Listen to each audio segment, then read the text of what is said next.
On the 16th of June, the day was deemed auspicious for marriages and funerals alike. Disturb not the living, let not restless souls obstruct the path.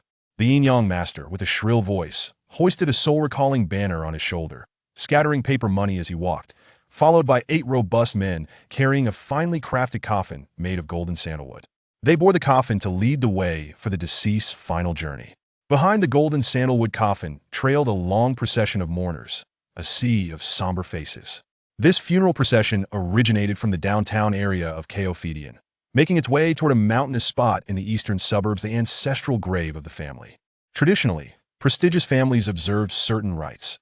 The coffin must not touch the ground until it is laid to rest, even if transported by vehicle. Thus, it was customary for dedicated bearers to convey it to the cemetery. Hold at the bridge, where life and death part ways. As the procession reached a bridge, the yin-yang master turned and shouted to the crowd, "Younger generations, step forward and bow 3 times to guide your ancestors across the bridge to the world of the living." From the crowd, a middle-aged man with a slick-back hairstyle, clad in mourning cloth, stepped forward, trailed by at least 30 family members of all ages, all dutifully bowing 3 times in unison. It was evident they were a prosperous and thriving family. After the bows, the yin-yang master shook the soul-recalling banner and, raising his voice, continued, "Disturb not the living, let not restless souls obstruct the path." Half an hour later, the procession exited Sheathed, ascending the winding road toward the ancestral gravesite in the East Mountain. In June, the fickle weather shifted unexpectedly.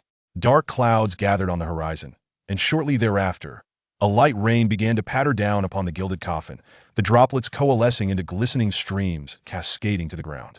Suddenly, the figure of a young man appeared on the horizon, donning a deep blue robe and carrying an old canvas bag on his back. With each step he took, a clink, clink echoed, further heightened by the ordinary kitchen knife tied to his pack. Moments later, the robed youth crossed paths with the funeral procession. He abruptly paused, frowning as he glanced at the ground below the coffin. Once the procession had passed, he knelt to trace something on the earth with his fingers. 2 of his fingers became stained with a drop of blood that rapidly coalesced into a firm clump. With a sharp pop, he squeezed the hardened blood clump, which shattered, releasing a waft of black smoke into the air. The young man stood up and, without hesitation, fell in line behind the funeral procession. A while later, the yin-yang master led the group onto the mountain gravesite, where a grave pit had already been prepared. Uplifting his gaze to the obscured sun, he computed some calculations with his fingers, then turned and said, "Set the coffin down." At the front of the funeral procession, several individuals wept softly, their sorrow echoing through the air. The slick-back man and a woman clad in black reverently bowed 3 times to the coffin. "Father, grandfather, may you rest well." As the coffin was being lowered, the yin-yang master scattered paper money around and proclaimed, "To the newly departed, may the spirits on their journey clear the way, and please accept this humble offering." The 8 bearers wound the hemp rope around their waists and moved the coffin above the grave. The yin-yang master planted the soul-recalling banner firmly into the ground and instructed, "Lift the flowers high and let the waste flowers sway." Wait! Just as the coffin was about to be interred, the long-robed youth, who had been following the procession, walked forward. Both the yin-yang master and the slick-back man gazed at him in surprise. The youth released the kitchen knife from his pack, placing it on the ground gently.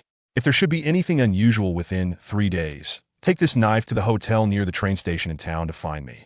The middle-aged man's expression darkened, and the yin-yang master jumped as if his tail had been set afire, shouting angrily, "You little brat! Are you implying that my careful selection of a feng shui cemetery is flawed?" The young man shrugged his shoulders and replied, "I did not say your sight is incorrect, merely that there would be something unusual with the coffin. Those are 2 different matters, do you understand?" Clenching his teeth, the yin-yang master retorted, "Isn't that the same? If there's something wrong with the coffin, that signifies the burial site is incorrect. I have spent 3 years searching for dragons and 10 years locating the right sites. In over 20 years, I have assessed hundreds of graves without ever tarnishing my family's name in this craft." The young man brushed past the agitated yin-yang master and turned to the slick-back man. "I will only remain here for 3.5 days. 3 days from now is the 7th day for the person in this coffin. If there are any disturbances at your home, remember to bring that kitchen knife to find me. That is my receipt for payment." Without awaiting a reply, the young man ignored the curious stares from those around him and began to descend the mountain with his canvas bag. The middle-aged man eyed the knife on the ground, a glint of suspicion in his gaze. The yin-yang master, in a fit of rage, lifted his foot as if to kick the knife away, exclaiming, "You child, speak nonsense, you don't know what you're saying." Just then, a young woman approached from behind the middle-aged man and halted the yin-yang master's action, turning to her father. "Dad, he clearly just arrived from out of town. How could he know that 3 days from now is grandfather's 7th day?" The middle-aged man paused, a hint of realization dawning upon him, his suspicion deepening. The yin-yang master scoffed. "Your old man's passing is not a trivial affair. If he wished to inquire further, would he not know the precise date? This young one is merely spouting empty words. Do you genuinely believe him?" The middle-aged man turned calmly to the yin-yang master and asked, "Master, are you certain there are no issues with this burial site?" The yin-yang master raised 2 fingers to the skies, stating emphatically, "I swear by my ancestors. If this grave is not a prestigious resting spot for the descendants, let it be known that I shall personally renounce my kin and cease to meddle in the realm of yin and yang." Pausing briefly, the middle-aged man decisively replied, "Very well, let us proceed with the burial."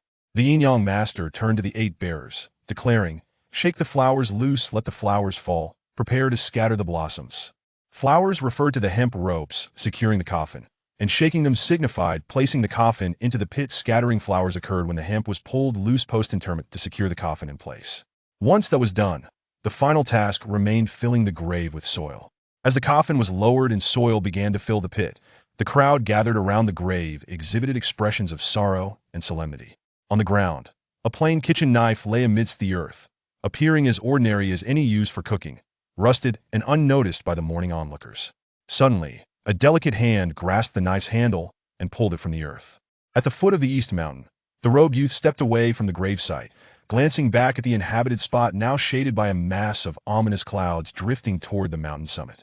2 hours later, at a small inn near the train station in Keophidian, the long-robed youth entered, carrying 2 pounds of pig head meat, a bag of peanuts, and a bottle of liquor. "I seek lodging," he said, handing over his ID. The innkeeper, glancing at the name, instinctively murmured, "Wang Jingzhe?" The youth smiled broadly, revealing neatly aligned white teeth. "I was born on the day of awakening of insects, thus I was named Wang Jingzhe." Chapter 2. The 7th night of mourning, Wang Jingzhe ascended to the 2nd floor, pushing open a door to a room where a wave of dampness mingled with the musty scent greeted him. As he stepped onto the floor, it creaked beneath his feet, emitting a series of eerie sounds. The room contained merely a bed, a chair, and a rudimentary toilet that reeked of pungent disinfectant. After placing the pig's head and liquor he carried on the floor, Wang Jingzhe removed a canvas bag from his back and laid out several ordinary-looking kitchen knives and scissors on the bed, meticulously wiping them down with a white towel, his eyes filled with reverence. Wang Jingzhe was a creditor of knives, a title that denoted a profession linked to one of the most enigmatic organizations in folklore. However, as time passed and history evolved, this profession gradually faded from the public's awareness. Yet its existence was not extinguished. Creditors of knives continued to inhabit the world, perhaps lurking in a corner or wandering through the streets, laying out a tattered cloth adorned with vintage kitchen knives and scissors. They roamed among the populace, their backpacks containing several knives, and wherever they went, they would encounter individuals or incidents of interest, often leaving behind cryptic, perplexing prophecies, in the early spring of the following year. When the Yellow River flooded, they would leave behind a knife, stating that when the floodwaters receded and the villagers had relocated, they would return to collect their payment.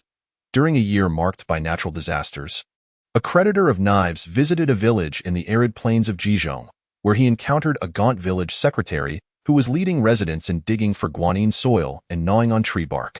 The creditor told him to keep a knife for now, promising to return for payment a year and a half later when the calamity had passed and everyone could feast once more. Such prophecies had been etched countless times into the annals of folklore, and if one chose to believe, they would receive a knife or scissors, with the creditor appearing punctually to collect payment when the prophecy came to fruition. Should the prophecy fail to materialize, the knife would be gifted freely. Throughout history, the predictions of creditors had never faltered. 1 year. The profession of creditors of knives mysteriously vanished from society. 18 midnight, just a minute shy of 12. Wang Jingzhe consumed 2 gin of pig's head, a handful of peanuts, and a bottle of liquor. He belched and opened the window to gaze towards the east. Earlier that day, he had thrust a knife into an old grave and left a message. "If any anomalies occur in your home within 3 days, Come find me at the inn next to the train station with this knife. Days prior, an elderly gentleman from a prominent family in Sheathed met with a tragic car accident on the highway during a trip. The Volkswagen Phaeton he was riding in was crushed by a truck, transforming the sedan into a compact wreck, and all aboard perished. The elderly man's body was grotesquely contorted, torn apart by the twisted metal, rendering it unrecognizable, with some limbs reduced to mere shreds. His body was later transported back to Sheathed, where his influential son arranged for a burial in the family grave instead of cremation. Today marked the day of the funeral, and in 3 days, it would be the 7th night of mourning. Wang Jingjia stood by the window, counting on his fingers and murmuring, "The malevolence is palpable." 3 days swiftly passed. And according to custom, this night was the 7th night for the elderly gentleman from Sheathed. Folklore dictated that on this night, the deceased spirit would return home for a visit. Family members were expected to burn a heavenly ladder or sin lanterns to guide the soul into the underworld, facilitating its reincarnation. If the 7th night was neglected, the spirit might feel tethered to the family, potentially causing them to become haunted. Thus, performing the rite on the 7th night held paramount importance.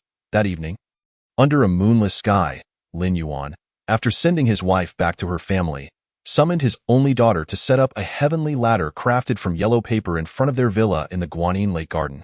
Accompanied by offerings around 8 o'clock, after paying respects to his late father, he intended to set the ladder ablaze. Striking a match, Lin Yuan instructed his daughter, "After the burning, no one can remain at home tonight. Let us go stay at your grandmother's." Lin Xinyu, donned in plain attire, looked mournfully at the offerings on the ground, preparing to bid farewell to her grandfather. Suddenly, a gust of wind swept through, extinguishing the match Lin Yuan had just lit. Unperturbed, he struck another match, but just as he approached the heavenly ladder, that same gust returned, snuffing out the flame once more. Lin Yuan and Lin Xinyu exchanged glances, tension filling the air. Once could be coincidence, but twice suggested something more sinister. Taking out his Zippo lighter, Lin Yuan flicked the wheel, and a small flame leapt forth, which he cautiously brought to the ladder's base. However, that flame, impervious to mere breath, was extinguished by the wind, which now carried an unmistakably eerie chill, sending shivers down their spines. A sense of dread enveloped them. "Is your grandfather refusing to leave?" Lin Yuan mused, his brow furrowed, half jokingly. "Dad?" Lin Xinyu suddenly exclaimed. Pointing to the offerings, her voice trembled, barely above a whisper. The offerings included longevity cakes and an assortment of fruits, all favorites of the elderly man. Lin Yuan glanced down, noticing that the once fresh fruits had inexplicably shriveled, resembling sun-baked remnants, while the longevity cake had become desiccated, crumbling at the slightest touch. An old saying suggested that if offerings to the household deity lost moisture within a day or two, it indicated that the deity had absorbed their essence, a sign of their presence, an auspicious omen. Chapter 3.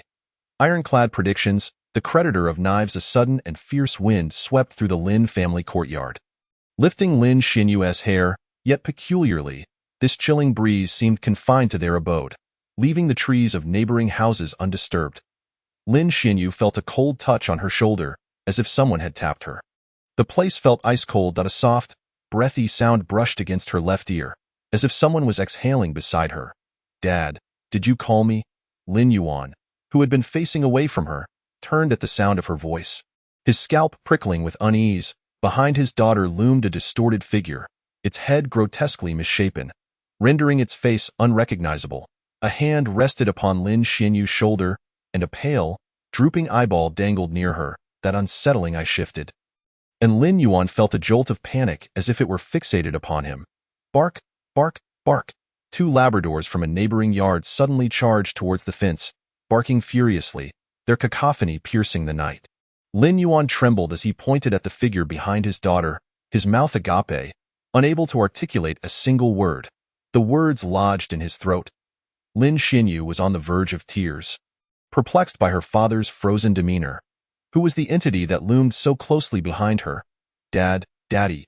In that moment of sheer terror, familial instincts surged forth, and Lin Yuan steeled himself, grasping his daughter's arm and yanking her towards him. Lin Xinyu collided into her father's embrace, and the shadowy figure seemed to recoil momentarily. As clarity returned, the figure's features became discernible.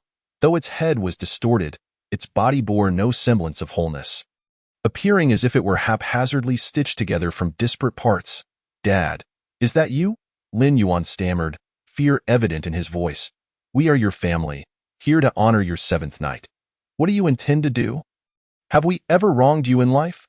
The dark figure appeared oblivious to Lin Yuan's pleas, hovering before them with an air of hesitation, as if torn between the urge to approach and an unseen restraint. Lin Yuan held his daughter close, gasping for breath, suddenly recalling something. He reached for a piece of yak horn he had obtained years prior from a lama in northern Tibet. Bark, bark, bark. The Labradors intensified their barking, their cries echoing through the night, rousing the neighbors from their slumber. "Old Lin, what's happening?" A neighbor, noticing the commotion, approached, observing the two Labradors clawing at the fence. Lin Yuan, trembling, gestured towards the disfigured figure. "Can't you see it?" The neighbors looked perplexed, glancing around and seeing only the father and daughter. "What are you talking about? Isn't today the day for your father's seventh night? Shouldn't you be preparing the heavenly ladder by now?" Gudu Lin Yuan swallowed hard, at a loss for words. "No, it's nothing." The shadow lurking in the corner appeared to regard the cow horn bone around Lin Yuan's neck with trepidation, swaying momentarily before dissipating. The two Labradors next door fell silent, promptly subdued after being scolded by their owner, and were led away. Lin Xinyu and Lin Yuan sank into a state of despondency. Such matters, one might speak of. Yet the listener may not believe, and the repercussions could be dire. The celestial ladder in the yard lay untouched on the ground, while the desiccated offerings rested nearby. In the living room, Lin Yuan exhaled smoke in a steady rhythm, the ashtray already filled with several butts. Lin Xinyu curled up on the sofa, her gaze somewhat vacant. In this age of abundant online information and the widespread popularity of supernatural thrillers, encountering the inexplicable may invite skepticism. Yet some understanding inevitably lingers. Burying her head in her arms, Lin Xinyu choked out, "Dad, was that a ghost?" Lin Yuan's hand, which held the cigarette butt, froze, and he replied, somewhat bewildered, "It should be right. Ah, what have we done to deserve this? What was the old man thinking? Dad, do you remember?" Lin Xinyu lifted her head, her tone urgent. "On the day of Grandpa's burial, a young man appeared at our family's old grave, saying that on the seventh day after Grandpa's passing, there would be an abnormal occurrence at home." Lin Yuan pinched the cigarette, but that had burned to the end, frowning as he asked, "The one who threw the kitchen knife?" Lin Xinyu hastily leaped from the sofa, ascended the stairs to her bedroom, and retrieved a seemingly ordinary kitchen knife from her bag. She had initially found it peculiar that an outsider, just arriving in Chaophedian, would know when Grandpa's seventh day would be. Yet no one had thought to question the knife. She instinctively kept it. Returning to the living room, she placed the knife on the table. He said he would wait in Chaophedian for 3.5 days. And if anything happened at home, we could take this knife to the hotel near the train station to find him. Lin Yuan pressed his lips together, contemplating the knife on the table, and then took out his phone to dial a number. "Help me find someone, approximately 24 or 25 years old, dressed in a dark blue robe, with short hair. He should be staying at a hotel near the train station. Once you locate him, call me back immediately, within half an hour." Lin Xinyu retrieved her car keys from her bag, stating, "Let's go now." 20 minutes later, the father and daughter arrived at the roadside of the square in front of the station. Within less than 5 minutes, a man approached, glanced at their license plate, and knocked on the car window.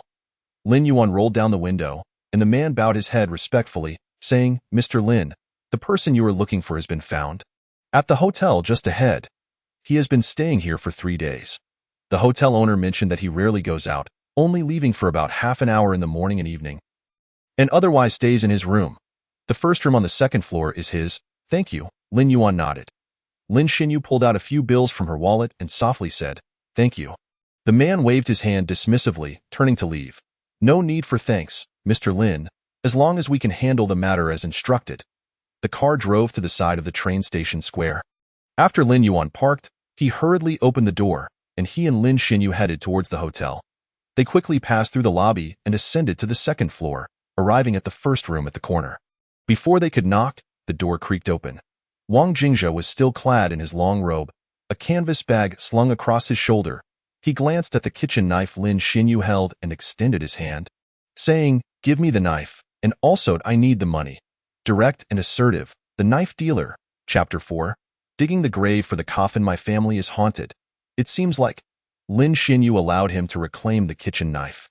When your elder passes away under unfortunate circumstances, and the remains are not fully recovered before burial, would you not harbor some resentment? Suddenly, Wang Jingzhe pushed Lin Xinyu, turning her back towards him and tearing open her collar. Lin Xinyu gasped, instinctively attempting to turn around, but Wang Jingzhe pressed down on her shoulder, admonishing, "Don't move. Stay still." As her collar was pulled down, her left shoulder was exposed, revealing 5 distinct black fingerprints on her fair skin.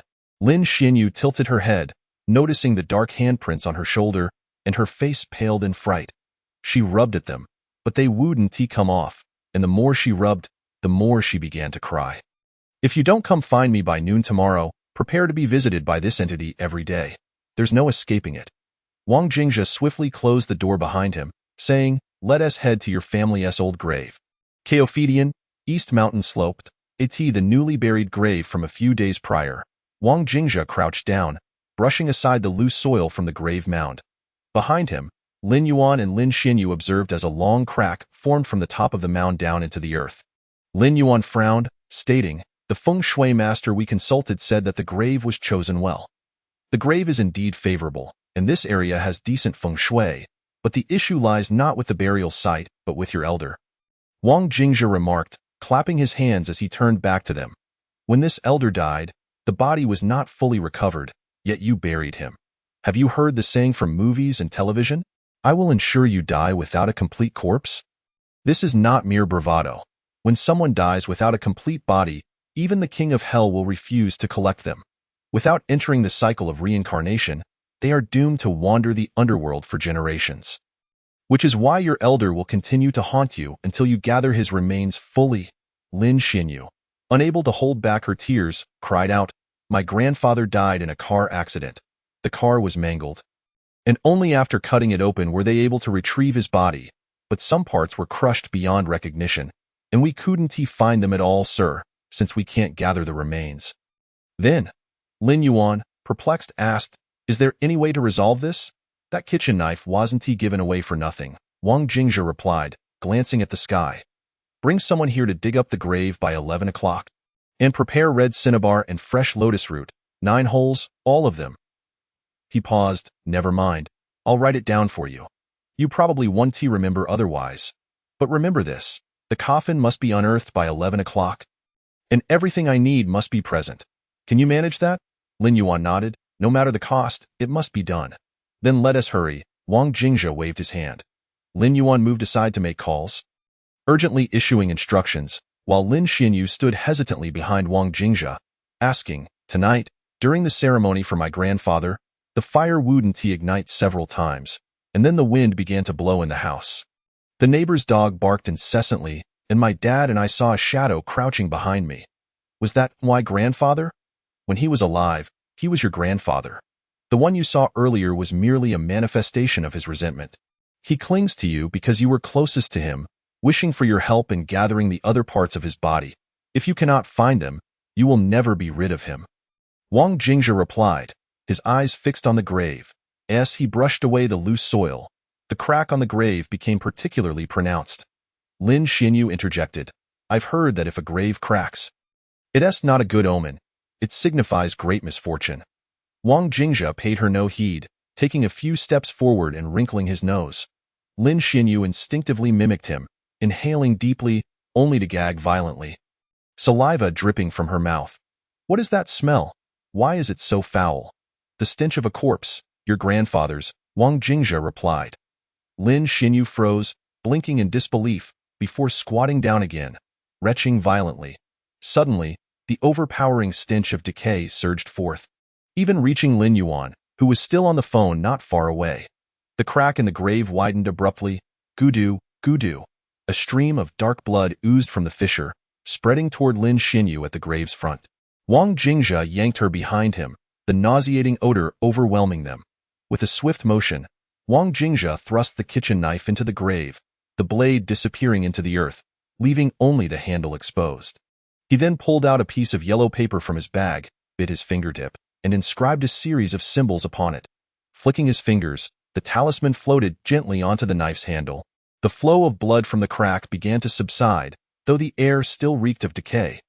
Lin Yuan and Lin Xinyu stood aghast at the sight. Had it not been for their previous encounter with the supernatural that night, the two would have been petrified with fear. What on earth is like witnessing a ghost? The malevolence is so intense. Wang Jingzhe cursed under his breath, turning to Lin Yuan with a furrowed brow. What did your elder do for a living? He was a businessman. During the reforms in the ADS, he took over a miscellaneous goods company and began dealing in small commodities. No. Further back, Wang Jingzhe pressed. His brow furrowed. Lin Yuan pondered for a moment and said, My father started working at 18, with his first job at the county meat processing plant. He worked there for over 4 years. As a butcher, later, he moved on to a daily necessities company. Wang Jingzhe pointed at Lin Yuan's chest and remarked, In the future, if there are any deaths in the family, when seeking out a feng shui master, please find someone more reliable. That one is merely a half-baked quack. What's the matter? Didn't you say the feng shui in this area is quite good? Wang Jingzhe's words were rather biting. Yet Lin Yuan could not afford to dwell on them. It was evident that the matter concerning the old grave was far more pressing.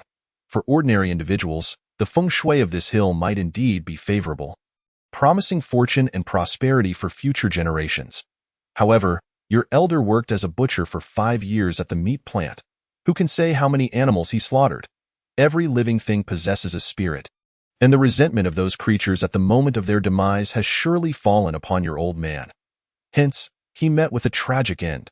This can be seen as a form of karmic retribution. That feng shui master must have merely glanced at the grave site without even considering your father's birth date before permitting the body to be buried. Wang Jingzhe continued, Your elder must be laid to rest in a place that can dispel his lingering malice. Otherwise, it will bring misfortune to future generations. Lin Yuan's expression darkened instantly, and he nodded, saying, Thank you for your guidance, I understand. Not long after, 3 vehicles arrived at the foot of the mountain, one of which was a truck filled with a dozen workers carrying tools. This indicated that the Lin family, indeed, held considerable influence in Chaofei and it was already midnight. Yet they managed to summon a significant number of people with just a few phone calls, and they also brought along the items Wang Jingzhe specifically requested. They began to excavate from beneath the grave, but one must be careful not to disturb the kitchen knife placed atop the grave. It should remain embedded in the soil, as Wang Jingzhe instructed. Lin Yuan repeated his words with utmost caution, and the workers commenced their task of digging up the grave. A few of them wielded shovels, beginning at the edges. Moments later, the grave was unearthed, revealing a coffin made of golden silk Nanmu wood.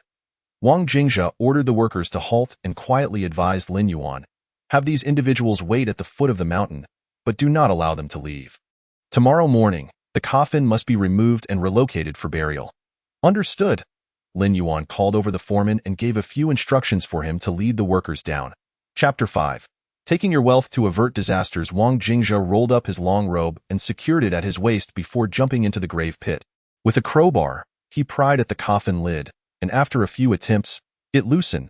He gripped the edge of the lid, and with a loud crash, it was flung open, releasing a nauseating stench of decay and blood. Lin Yuan glanced down and immediately furrowed his brow, while Lin Xinyu, summoning her courage to take a peek, turned pale and promptly retched. In June, when temperatures soared above 30 degrees, the body buried underground had long since decomposed due to the oppressive heat. Moreover, since the elderly had died in a traffic accident, the coffin contained nothing but dismembered remains and maggots. Lin Yuan, suppressing his nausea, inquired, Can we still piece it together? It's a bit troublesome, but not insurmountable. Bring me that bag of lotus root. Wang Jingzhe grumbled, clearly displeased with the task at hand. The body was arranged in a manner reminiscent of a typical human corpse, but several parts were missing. A small piece of a leg bone, half of a right hand, and the chest had caved in, with the left side of the skull shattered. Wang Jingzhe retrieved several pieces of lotus root from the bag, slicing them into sections with a kitchen knife. He then compared them to the missing parts of the corpse and shaped them accordingly, placing them onto the remains. In Taoist practices, there exists a method known as lotus root replacement, used to substitute for the missing sections of a corpse. In Investiture of the Gods, there is a passage where Nez's master, Tai Zhanren, resurrected him by reconstructing his body with lotus roots. Traditionally, lotus roots with 9 holes are considered to possess spiritual properties, as their structure closely resembles that of the human body. From a modern medical perspective, Both human bodies and lotus roots are porous in nature, with similarities in cells and blood vessels. Thus, Taoist practices have developed techniques for reattaching missing parts of deceased bodies using lotus roots. It is said that skilled morticians possess a craft known as sewing the corpse, which involves stitching together incomplete remains, with the use of lotus root as a substitute for lost parts being one aspect of this skill. However, in contemporary times, few morticians are adept in this art. Over a century ago, there were professionals, known as wuzhua, who were well-versed in both mortuary and forensic practices. After Wang Jingjia arranged the lotus roots, he took several pieces of talisman paper and affixed them onto the roots. Then, he picked up a brush dipped in cinnabar and began to sketch on the blank talisman paper. Lin Yuan and Lin Xinyu, observing from above the grave, watched as Wang Jingjia's brush strokes effortlessly brought the missing parts of the elderly's remains to life on the paper. Once he finished, he removed the kitchen knife that had been stuck in the ground beside him.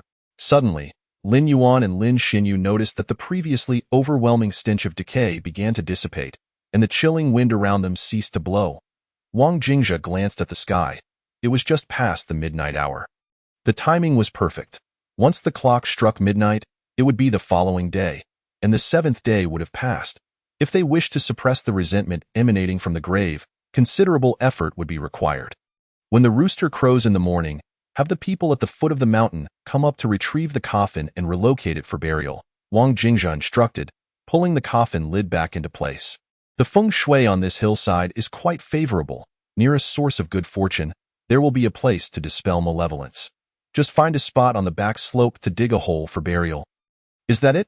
It seems rather hasty, Lin Yuan remarked, feeling that the conclusion was somewhat abrupt.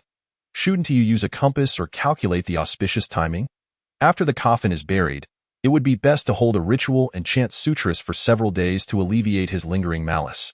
Although you may not have any issues, he might still disturb your dreams, which could be unsettling.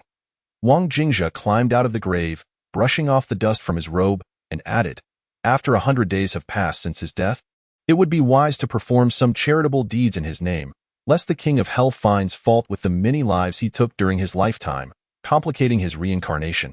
You see? Regardless of one's deeds in life, the underworld keeps meticulous records, and once you pass, those debts will come knocking. Both Lin Yuan and Lin Xinyu sighed in relief, listening to Wang Jingjia's guidance. And upon noticing he had paused, they exchanged inquisitive glances. Wang Jingjia raised a finger and said, "So, all of this is no longer my concern. You must handle it yourselves. I am here solely for the task at hand." Lin Yuan quickly cupped his hands in gratitude, saying, "Thank you for your guidance, but I implore you to lend us more assistance. If we have any uncertainties, we would greatly appreciate your insights." Wang Jingjia, impatiently tapping his fingers, was interrupted by Lin Xinyu, who asked, "What do you mean? Money? Of course. Do you expect me to work for free in the dead of night?" Wang Jingjia rolled his eyes, finding the two somewhat lacking in awareness. Lin Yuan suddenly realized and sheepishly said, "My apologies. I was so anxious that I forgot about that. How about this? Once we finish the burial tomorrow, I shall personally deliver the payment to you. There's no need for such trouble. Just give me whatever you have on you. I'm not here to oversee your affairs. I merely stumbled upon this situation. Pay me what you think is fair." "Based on your means, that doesn't seem quite right," Lin Yuan said earnestly. "It's rather late now, and withdrawing cash is inconvenient. Once the bank opens tomorrow, I'll have someone prepare a check for you. And I assure you the amount will be satisfactory." Wang Jingjia replied nonchalantly, "In matters like this, it's inappropriate to accept excessive payment, and no matter how much you offer, I cannot take more than what the situation warrants. Your elder's matter is worth only so much. Should you offer more, it would feel burdensome." Seeing Wang Jingjia's insistence, Lin Xinyu tugged at Lin Yuan and then pulled out her wallet, flipping it open to reveal a handful of loose change amounting to about 1,000 yuan, which he handed over. Wang Jingjia received it and tucked it into his bag, saying, "Do not forget what I mentioned earlier. This is sufficient for now." With that, Wang Jingjia turned decisively and walked away. Lin Xinyu leaned in close to Lin Yuan, who seemed hesitant to speak, and whispered, "Dad, he'll be staying in Chaophidian for another half day. Once we bury Grandpa tomorrow, we can see him then. Tomorrow in the capital. I'll also get 2 jin of pig head meat," Wang Jingjia said, clapping the bills in his hand. Chapter 6. A startling encounter. The next day, Wang Jingjia awoke to the sun high in the sky.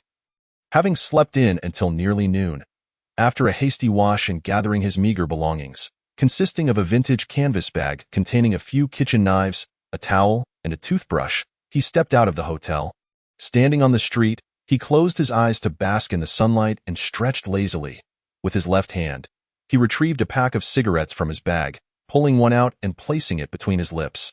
Just as he lit the cigarette, a sleek black 750 motorcycle came to a stop right in front of him. Wang Jingjia lowered his head, only to see Lin Xinyu's face peering out from the lowered window. It seemed the previous night's horror had been cast aside, as she appeared somewhat solemn yet otherwise normal. As per your instructions, we reinterred grandfather's coffin last night, and today father went to invite someone to conduct a ritual. After Lin Xinyu reiterated what Wang Jingjia had explained yesterday, she added, "Where are you headed? Allow me to accompany you. It would be opportune to clarify some uncertainties along the way." Wang Jingjia, with a cigarette dangling from his lips, uttered two words. Not far from Chaophidian, merely over 200 kilometers, around 3 hours. Lin Xinyu, appearing rather astute, pointed at Wang Jingjia's bag and directly addressed the matter at hand. "The contents of your bag seem rather ill-suited for public transport. Encountering issues at security checks could lead to complications." With a clang, Wang Jingjia flicked away the cigarette butt, walked to the passenger seat, opened the door, and took a seat inside. After Lin Xinyu maneuvered the steering wheel and set off, Wang Jingjia suddenly remarked, "Is there still a small alley in Sunjiadong where Sun Laosan's braised dishes are served?" "Indeed, it is still open. Grandfather used to relish his braised dishes when he was alive." "You seem quite familiar with Chaophidian. It's quite a renowned establishment. During my childhood travels with my grandfather, I visited there several times." A few minutes later, Lin Xinyu parked her car near a small alley in Sunjiadong, and the two walked to a modest braised dish shop with only 4 tables, directly facing the cooking station where the owner prepared dishes on the spot. Wang Jingjia approached a table stained with grease, pulled out a chair, lifted his long robe and sat down. Lin Xinyu, dressed immaculately, took a seat opposite him without a hint of discomfort. "Boss, I'll have a serving of braised dishes," Wang Jingjia called out. "Add plenty of large intestines. A generous serving of lungs and a few slices of pig kidneys, please." The owner glanced up, squinting slightly, and replied, "Should I just toss in an entire pig for you then?" Wang Jingjia awkwardly twitched the corner of his mouth and said, "Then, do add extra chili." Lin Xinyu turned back with a smile and said, "Sundiyi, please bring me 3 bowls of braised dishes with extra chili." The owner immediately squinted his eyes in a grin and said, "Oh, Lin girl has arrived. Splendid." Wang Jingjia scratched his nose and inquired, "You have quite the appetite. Ordering 2 bowls for yourself? One for me, and the other is for your extra servings of large intestine and kidneys." The intelligence and emotional quotient of a woman can be reflected in the smallest of matters. Her approach undoubtedly enhanced Wang Jingjia's impression of her considerably. Moments later, 3 bowls of braised dishes were served. Wang Jingjia picked up his chopsticks, cradled the bowl, and began to eat heartily, while Lin Xinyu, eating more delicately, picked up a slice of lung and inquired, "I still don't know your surname." "Wang. I was born on the day of Jingjia." "Then if you were born on the day of winter solstice?" Wang Jingjia raised his head and responded, "That would be my sister. Her name is Wang Dongji." Lin Xinyu was momentarily speechless, as she had only intended to find a topic to bridge the distance between them. The 3 bowls of braised dishes were devoured within a mere 10 minutes. Before Wang Jingjia could reach for his wallet, Lin Xinyu proactively paid, and once they exited the shop and returned to the car, she steered towards the capital. Initially, the journey was quiet. Wang Jingjia seemed rather reticent, with their exchanges limited to his responses to her inquiries. However, once they hit the highway where the traffic thinned, Lin Xinyu could no longer contain her curiosity. "Do you believe in ghosts?" Wang Jingjia replied, "The notion of spirits has been around for millennia. I cannot provide you with a definitive answer. However, I can tell you this: existence is reason. What you see and have experienced may not be the truth, while what you have not seen or experienced might not be false. Regarding your grandfather, if you do not believe in spirits, consider it merely a false alarm, and he will not trouble you again. If you do believe, exercise caution and be mindful of any peculiar occurrences." "How could I possibly not believe?" Lin Xinyu sighed. "You've gone over 30 years without believing, and yet you've managed to live." "Who has gone over 30 years? Lin Xinyu retorted, turning her head in disbelief. "I'm only 23, barely past my early 20s. What kind of eyes do you have to mistake me for someone in their 30s?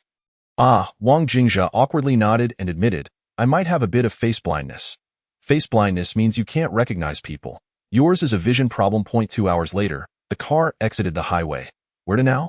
Wang Jingzhe suddenly exclaimed with a hint of excitement. Tianhe prison? Him? Lin Xinyu looked at him in confusion. Wang Jingzhe explained, I have a friend who is being released in a few days. I want to see him and ask when he will be out. You could have mentioned that earlier. We wouldn't have exited this highway and added several kilometers to our route. Lin Xinyu frowned as she checked the navigation. You didn't ask me where I was going? Wang Jingzhe shrugged nonchalantly. Lin Xinyu rolled her eyes, adjusted the navigation, and once she found the right direction, she headed towards Daxing Tianhe, arriving around 4 in the afternoon. The prison gate. Wang Jingzhe opened the car door, turned back and sincerely said, Thank you for saving me a great deal of trouble. I should be the one thanking you. Without you, our family would have faced significant issues. Lin Xinyu tucked a stray hair behind her ear. At just over 20, Lin Xinyu possessed an air of maturity, perhaps due to her family background, exuding a striking aura that made her stand out wherever she went as she adjusted her hair. Wang Jingzhe happened to turn around to speak with her, and upon witnessing her graceful gesture, his gaze lingered for a moment. What are you staring at? Lin Xinyu asked, noticing his fixed gaze. Wang Jingzhe instinctively replied, You can toss your hair all you want, but why are you tugging at my heartstrings? Lin Xinyu was momentarily taken aback. His words, combined with his long robe and shabby bag, created an absurd juxtaposition. Chapter 7. I am not a vegetable knife seller at Tianhe prison. In the heavy security area, the entire cell block was suffused with a stifling atmosphere, housing inmates who had committed serious crimes in the capital or were registered residents of the city.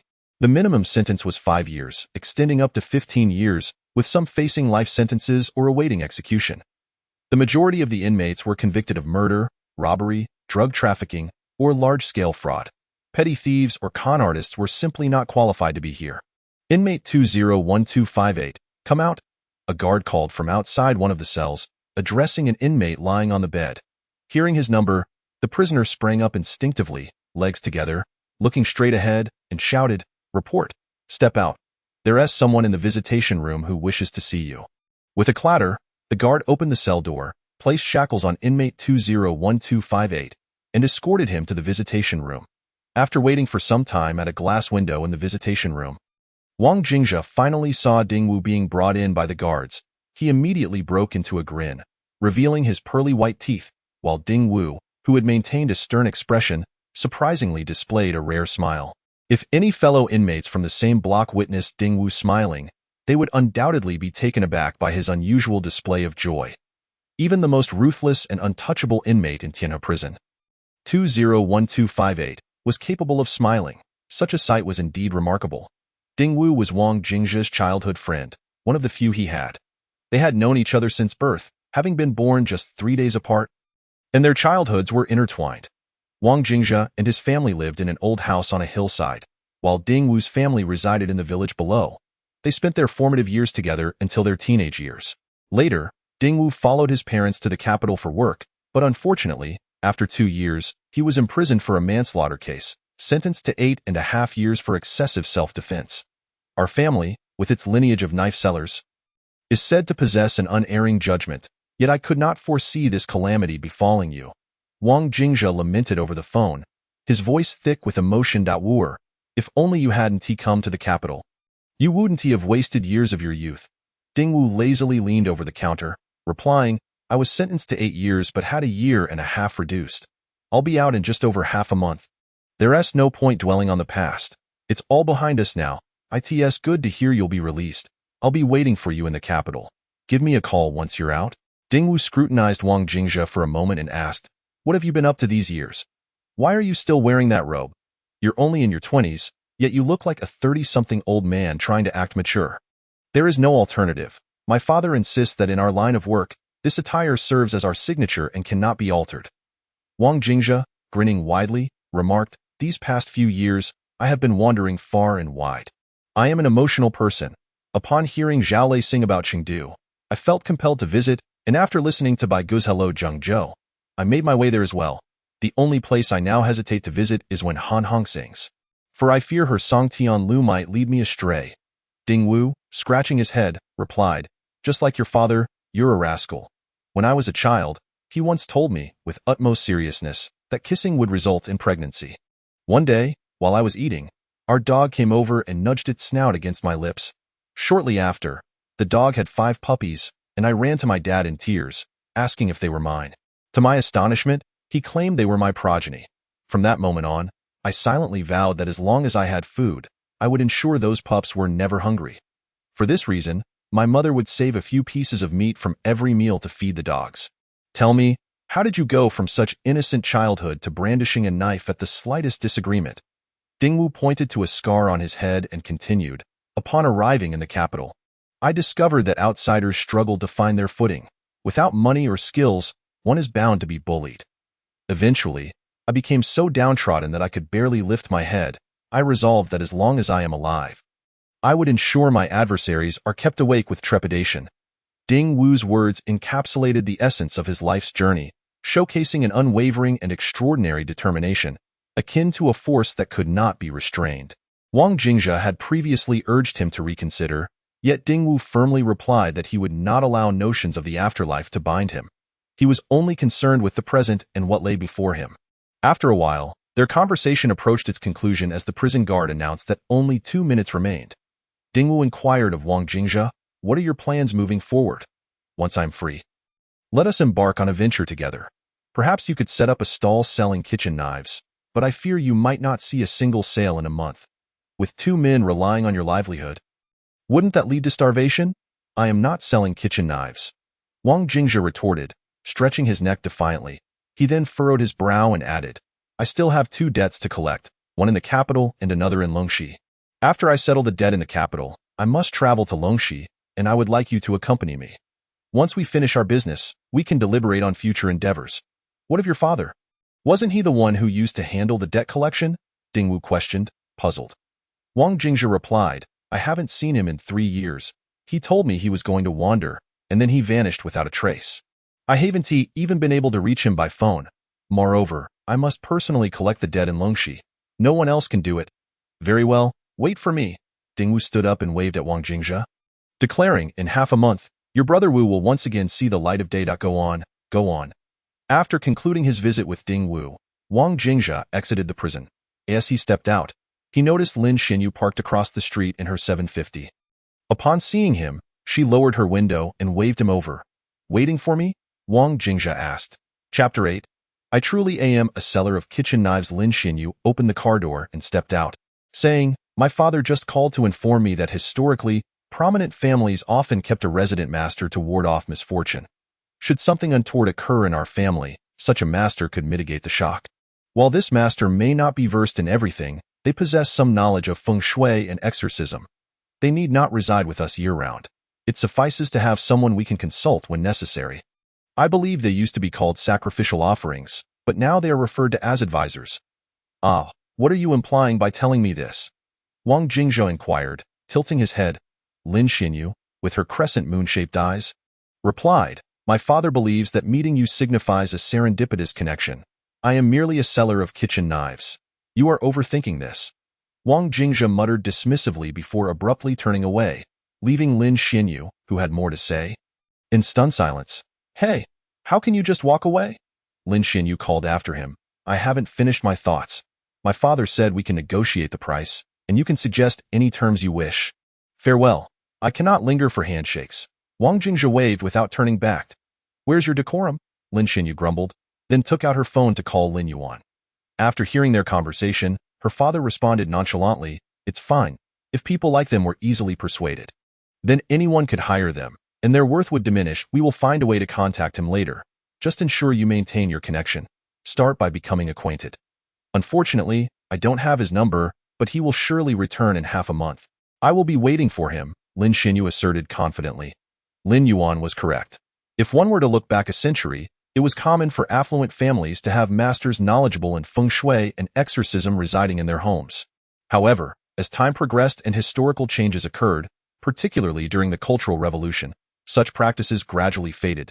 In the northern regions, they have nearly vanished, save for a few in the northeast that still engage in hiring household deities.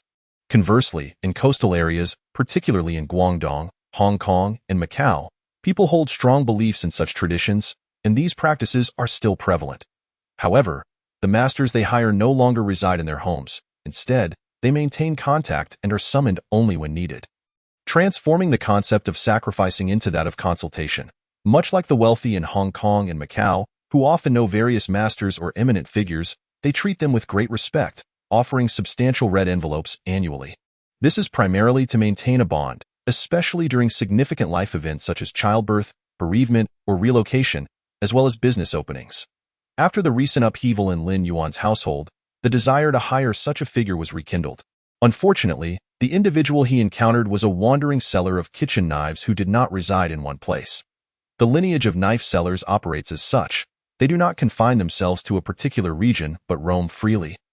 With no one knowing their origins or ultimate destination point, one might wish to seek them out deliberately, yet they may be lurking in an obscure corner, displaying a few kitchen knives without calling for customers, simply waiting for someone to approach and request a knife on credit. When the time comes for repayment, or when something significant happens at home, the seller will return to collect. For the past 2 years, Wang Jingjia has been traversing the countryside, as he mentioned. Upon hearing songs about Chengdu, he ventured to Sichuan, and upon hearing songs about Zhengzhou, he made his way to central Hunan.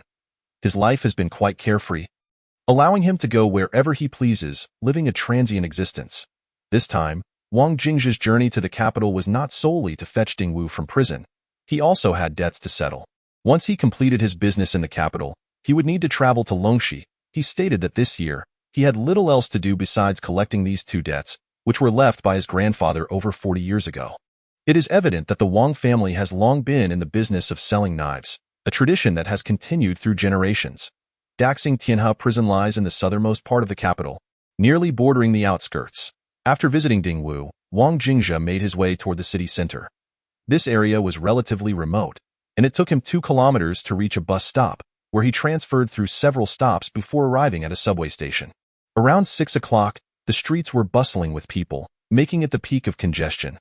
Wang Jingjia, dressed in a dark blue long robe and carrying a tattered bag, stood out in the crowd.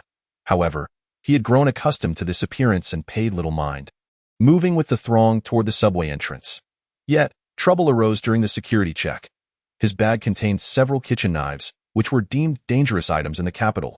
As he passed through the security checkpoint, the guard stopped him. "Sir, what do you have in your bag?" the security officer inquired, pointing to the screen. "Kitchen knives. The handles are quite evident," Wang Jingjia replied, opening his bag for the inspector to see. "I am a seller of kitchen knives." This line was one he had repeated countless times over the years while using public transport. While it may have sufficed elsewhere, it did not hold in the capital, where carrying kitchen knives was prohibited. "I apologize, sir, but you are carrying a dangerous item and cannot enter the subway. But I can do so in other places." "Other places are not the capital?" The security officer replied with an infuriatingly logical response, leaving Wang Jingjia speechless. 2 security guards nearby eyed him suspiciously, ready to pounce at the slightest provocation. Wang Jingjia understood the gravity of the situation. Even if apprehended, he had no recourse, for this was the capital. With a swift motion, he adjusted his bag and turned to leave. In a corner, a young man in his 20s, with a dazed expression, observed his retreating figure. Only after Wang Jingjia exited the subway did the young man snap back to reality and hurriedly follow after him. Unable to take the subway, Wang Jingjia had no choice but to take the bus instead. He walked towards the nearest bus stop when suddenly someone jogged up behind him. Startled, Wang Jingjia turned abruptly, colliding with the figure trailing him. "Why are you following me?" he inquired, casting a glance at the young man before him, whose dark-circled eyes and lackluster demeanor suggested fatigue. Well, I wanted to ask," the young man stammered nervously. "Are you a Shidao person?" "I don't do anything for anyone. I'm just a knife seller." No. I mean, are you one of those who lend knives?" the young man said, urgency creeping into his voice. "When I was younger, my grandfather told me about a profession called Shidao, which not only foretells fortunes but also understands feng shui and the balance of yin and yang." Chapter 9. Some people you shouldn't respond to. Having been unable to board the subway had left Wang Jingjia in a bit of a foul mood. The young man's recognition of him as a Shidao person piqued his disinterest, especially since the unspoken rule in their line of work was to let the knife speak for itself. Wang Jingjia turned to leave, but the young man, now visibly anxious, exclaimed, "Master, I think I've encountered something sinister." "No?" Something ghostly. I've been waiting here at the subway entrance for nearly 7 or 8 days, hoping to find someone who can help me. Please, will you assist me? Without him having to say a word. Wang Jingzhe could tell from the young man's dark rings under his eyes that his vitality had been severely drained. This individual had likely been haunted by a ghost for several days now. And if this continued, his life force would soon be nearly extinguished. A normal person's essence, once diminished, would inevitably lead to a severe illness, leaving them increasingly weak until they could no longer endure, resulting in their demise. Seeing that Wang Jingzhe was ignoring him, the young man, with a sorrowful expression, trailed behind him, pleading, "Master, saving a life is worth more than building a pagoda." "I'm not a monk," Wang Jingzhe retorted with a dismissive smirk. "What if I pay you? Would that work?" The young man quickly rummaged through his wallet, producing a stack of cash and offering it to him. "Is this enough? If not, I can withdraw more from the bank." "Please, master, save me. If you had mentioned that earlier, we could have had a proper discussion," Wang Jingzhe remarked, glancing at the money in the young man's hand. The young man's sobs abruptly ceased, and confusion flickered in his dark-circled eyes. After accepting the money, Wang Jingzhe inquired, "Now, tell me what happened." With still half a month before Dingwu would be released, and given that collecting debts was not urgent, Wang Jingzhe was open to taking on this business opportunity, especially since he needed the funds for a previous debt collection in Longxi. The young man swallowed hard, gathered his thoughts, and began. "I took the subway from here about a week ago. It was just past 9 in the evening when I entered. I had been drinking heavily at a class reunion, and upon arriving at the subway station, I urgently needed the restroom. After finishing, I was so exhausted from drinking that I fell asleep on the toilet." This young man was named Wang Qing, a student at a university in the capital. After a night of revelry with friends, he had fallen asleep in the subway station restroom. When he finally awoke, he had no idea what time it was. Groggy, he stumbled out of the restroom to find the subway station deserted, save for the lingering lights above. He failed to notice the clock on the wall indicating that it was already past 11 o'clock. After waiting for a while, he heard the sound of an approaching train. When a subway train arrived and the doors opened, Wang Qing stepped inside, oblivious to the fact that the carriage was completely empty. Assuming it was simply late and that fewer passengers were around, he paid little heed. However, after 2 more stops, he began to feel a sense of unease as he looked around and realized that he was utterly alone. The silence of the empty carriage sending shivers down his spine. As the train continued for 2 more stops, Wang Qing glanced around and suddenly spotted a figure in the back of the carriage making its way towards him.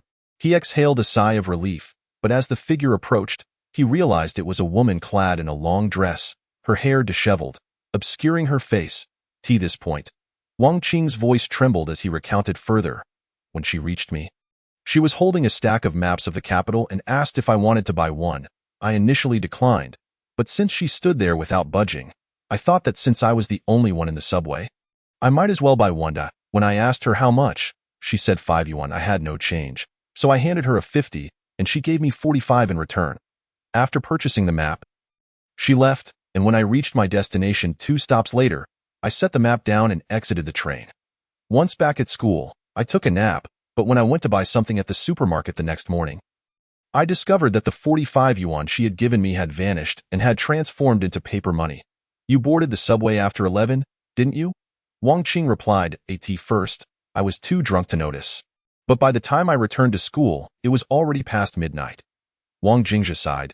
Haven't you heard the tales of the eerie occurrences on the capital subway? With a woeful expression, Wang Qing responded. After I found the paper money, I was terrified, realizing I might have encountered something malevolent. I searched online about the capital subway and learned that after 11 o'clock, the station's close, and it's best not to board. Lest you be haunted, I thought it was probably just a minor incident. But that night, I had a dream in which the woman selling maps appeared and asked me where the map was. Wang Jingzhe interjected with a frown. You must have conversed with her in your dream. Just tell her you threw the map away. Encounters with ghosts and malevolent spirits can often be avoided altogether. For instance, if Wang Qing had chosen not to buy the map when that woman offered it, he would not have later discovered the paper money. Similarly, if he had refrained from speaking to her in his dream, he wouldn't have been haunted. It's akin to walking alone at night after midnight. If someone calls your name from behind, you must not respond. If someone taps your shoulder, do not look back, for it could lead to misfortune. You can reflect on this. When a loved one or friend passes away, you might dream of them, and they may beckon you to follow them. Most often, you instinctively refuse and do not comply. Had you followed, you might have found yourself suffering from a severe illness upon waking. Wang Qing nodded in agreement, saying, "Yes, I told her." I threw the map away, and suddenly she lunged at me. I was terrified. Her face was covered in blood as she gripped my neck tightly. Just when I felt I was about to suffocate, I jolted awake. At least you reside in a dormitory at school. Being in another place could be far more perilous. Schools are typically saturated with yang energy, making it difficult for malevolent spirits to thrive. Look here. Wang Jingzhe pulled down his collar, revealing two deep, crimson finger marks on his neck, a sight both alarming and unsettling. Since then, whenever I dream, I encounter that woman demanding the map. In desperation, I bought several maps from the subway station and kept them by my side while I slept. But it was all in vain. She continues to haunt me relentlessly. Chapter 10. The eerie subway tales. The capital has long been known for two locations notorious for supernatural occurrences: the Forbidden City and the subway stations.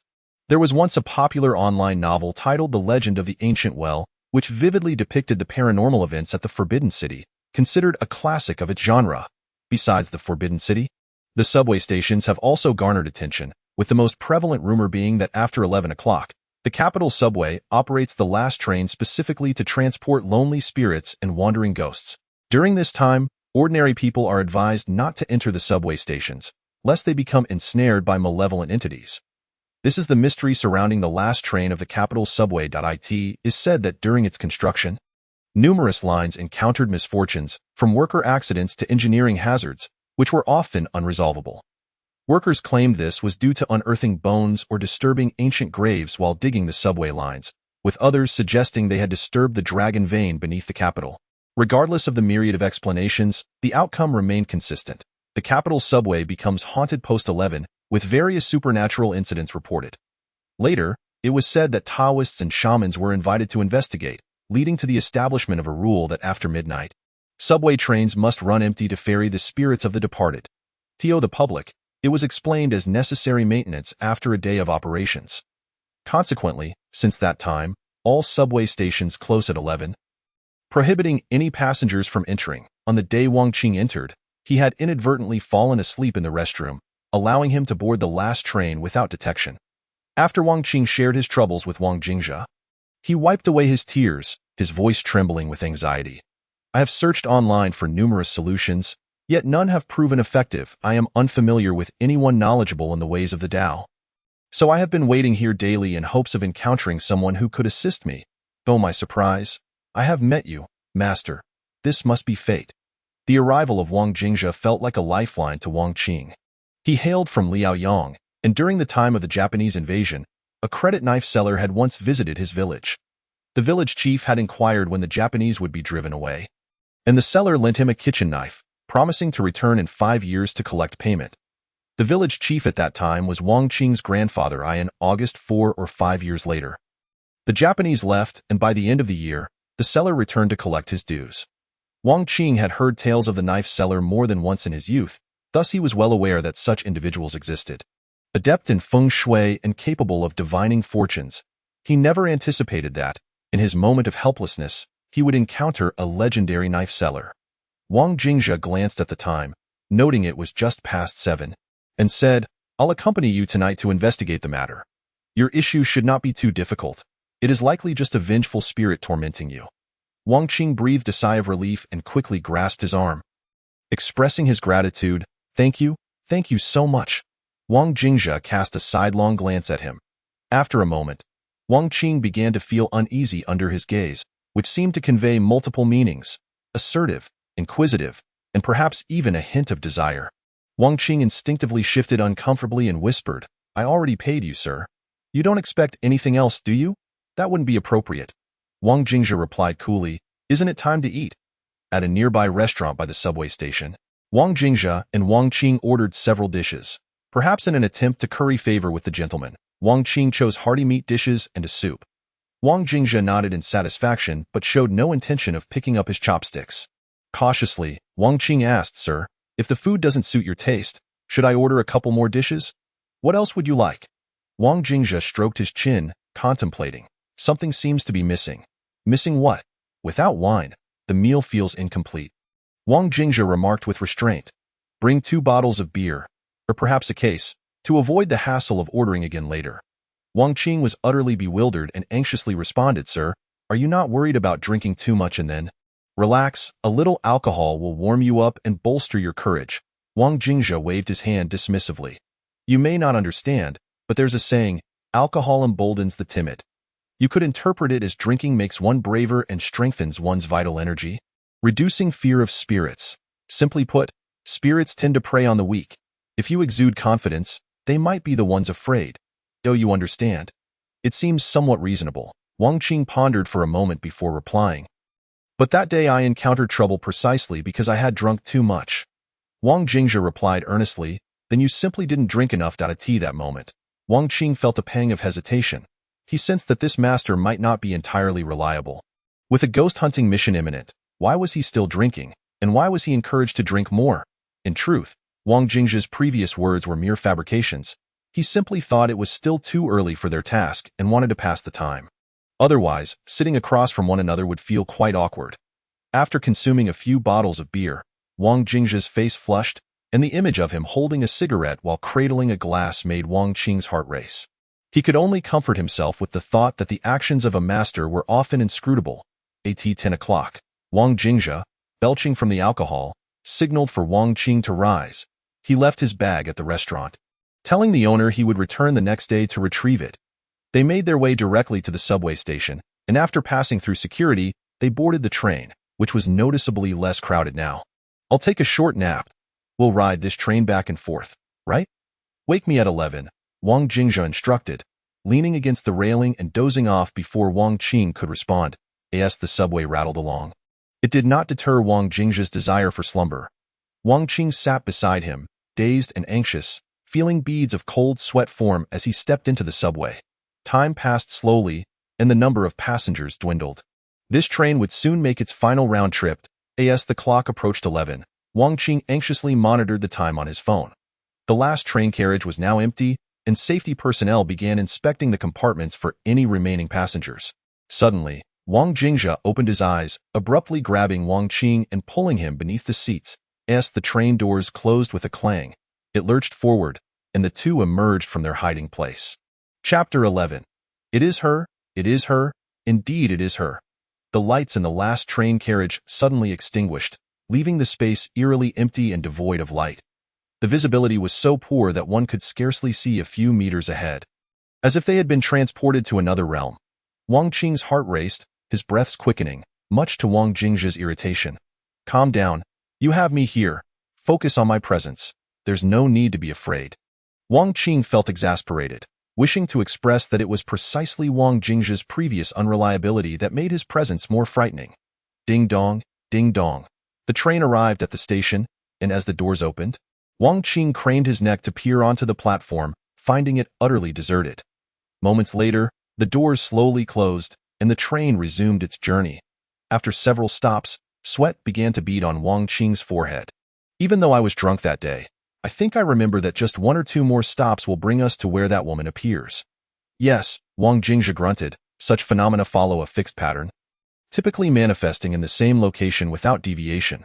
Without needing Wang Qing's prompting, Wang Jingzhe furrowed his brow slightly, sensing a sudden drop in temperature within the carriage. However, it felt not merely cold but rather chillingly eerie, reminiscent of a southern winter's harshness. Ding dong, ding dong. When the train stopped again, Wang Qing instinctively turned to look once more and was met with a shocking sight. Standing on the platform was a woman clad in a red dress. Her head bowed, her long skirt trailing down to her ankles. In her hand was a stack of papers resembling flyers, and she stepped into the train carriage without a flicker of movement in her skirt. With a swift motion, Wang Jingzhe seized the nearly collapsing Wang Qing, pulling him close, then retrieving his phone from his pocket and illuminating the ground beneath the woman. She did not walk. She floated into the carriage. She has no shadow. Wang Qing gasped in horror, though he also noted that the screen of his phone revealed no silhouette on the ground. Just sit still and act as if nothing is happening. Speak to her as you would normally, Wang Jingzhe reassured him. Wang Qing thought to himself, are you kidding me? How can I pretend this is normal? I can't even open my mouth.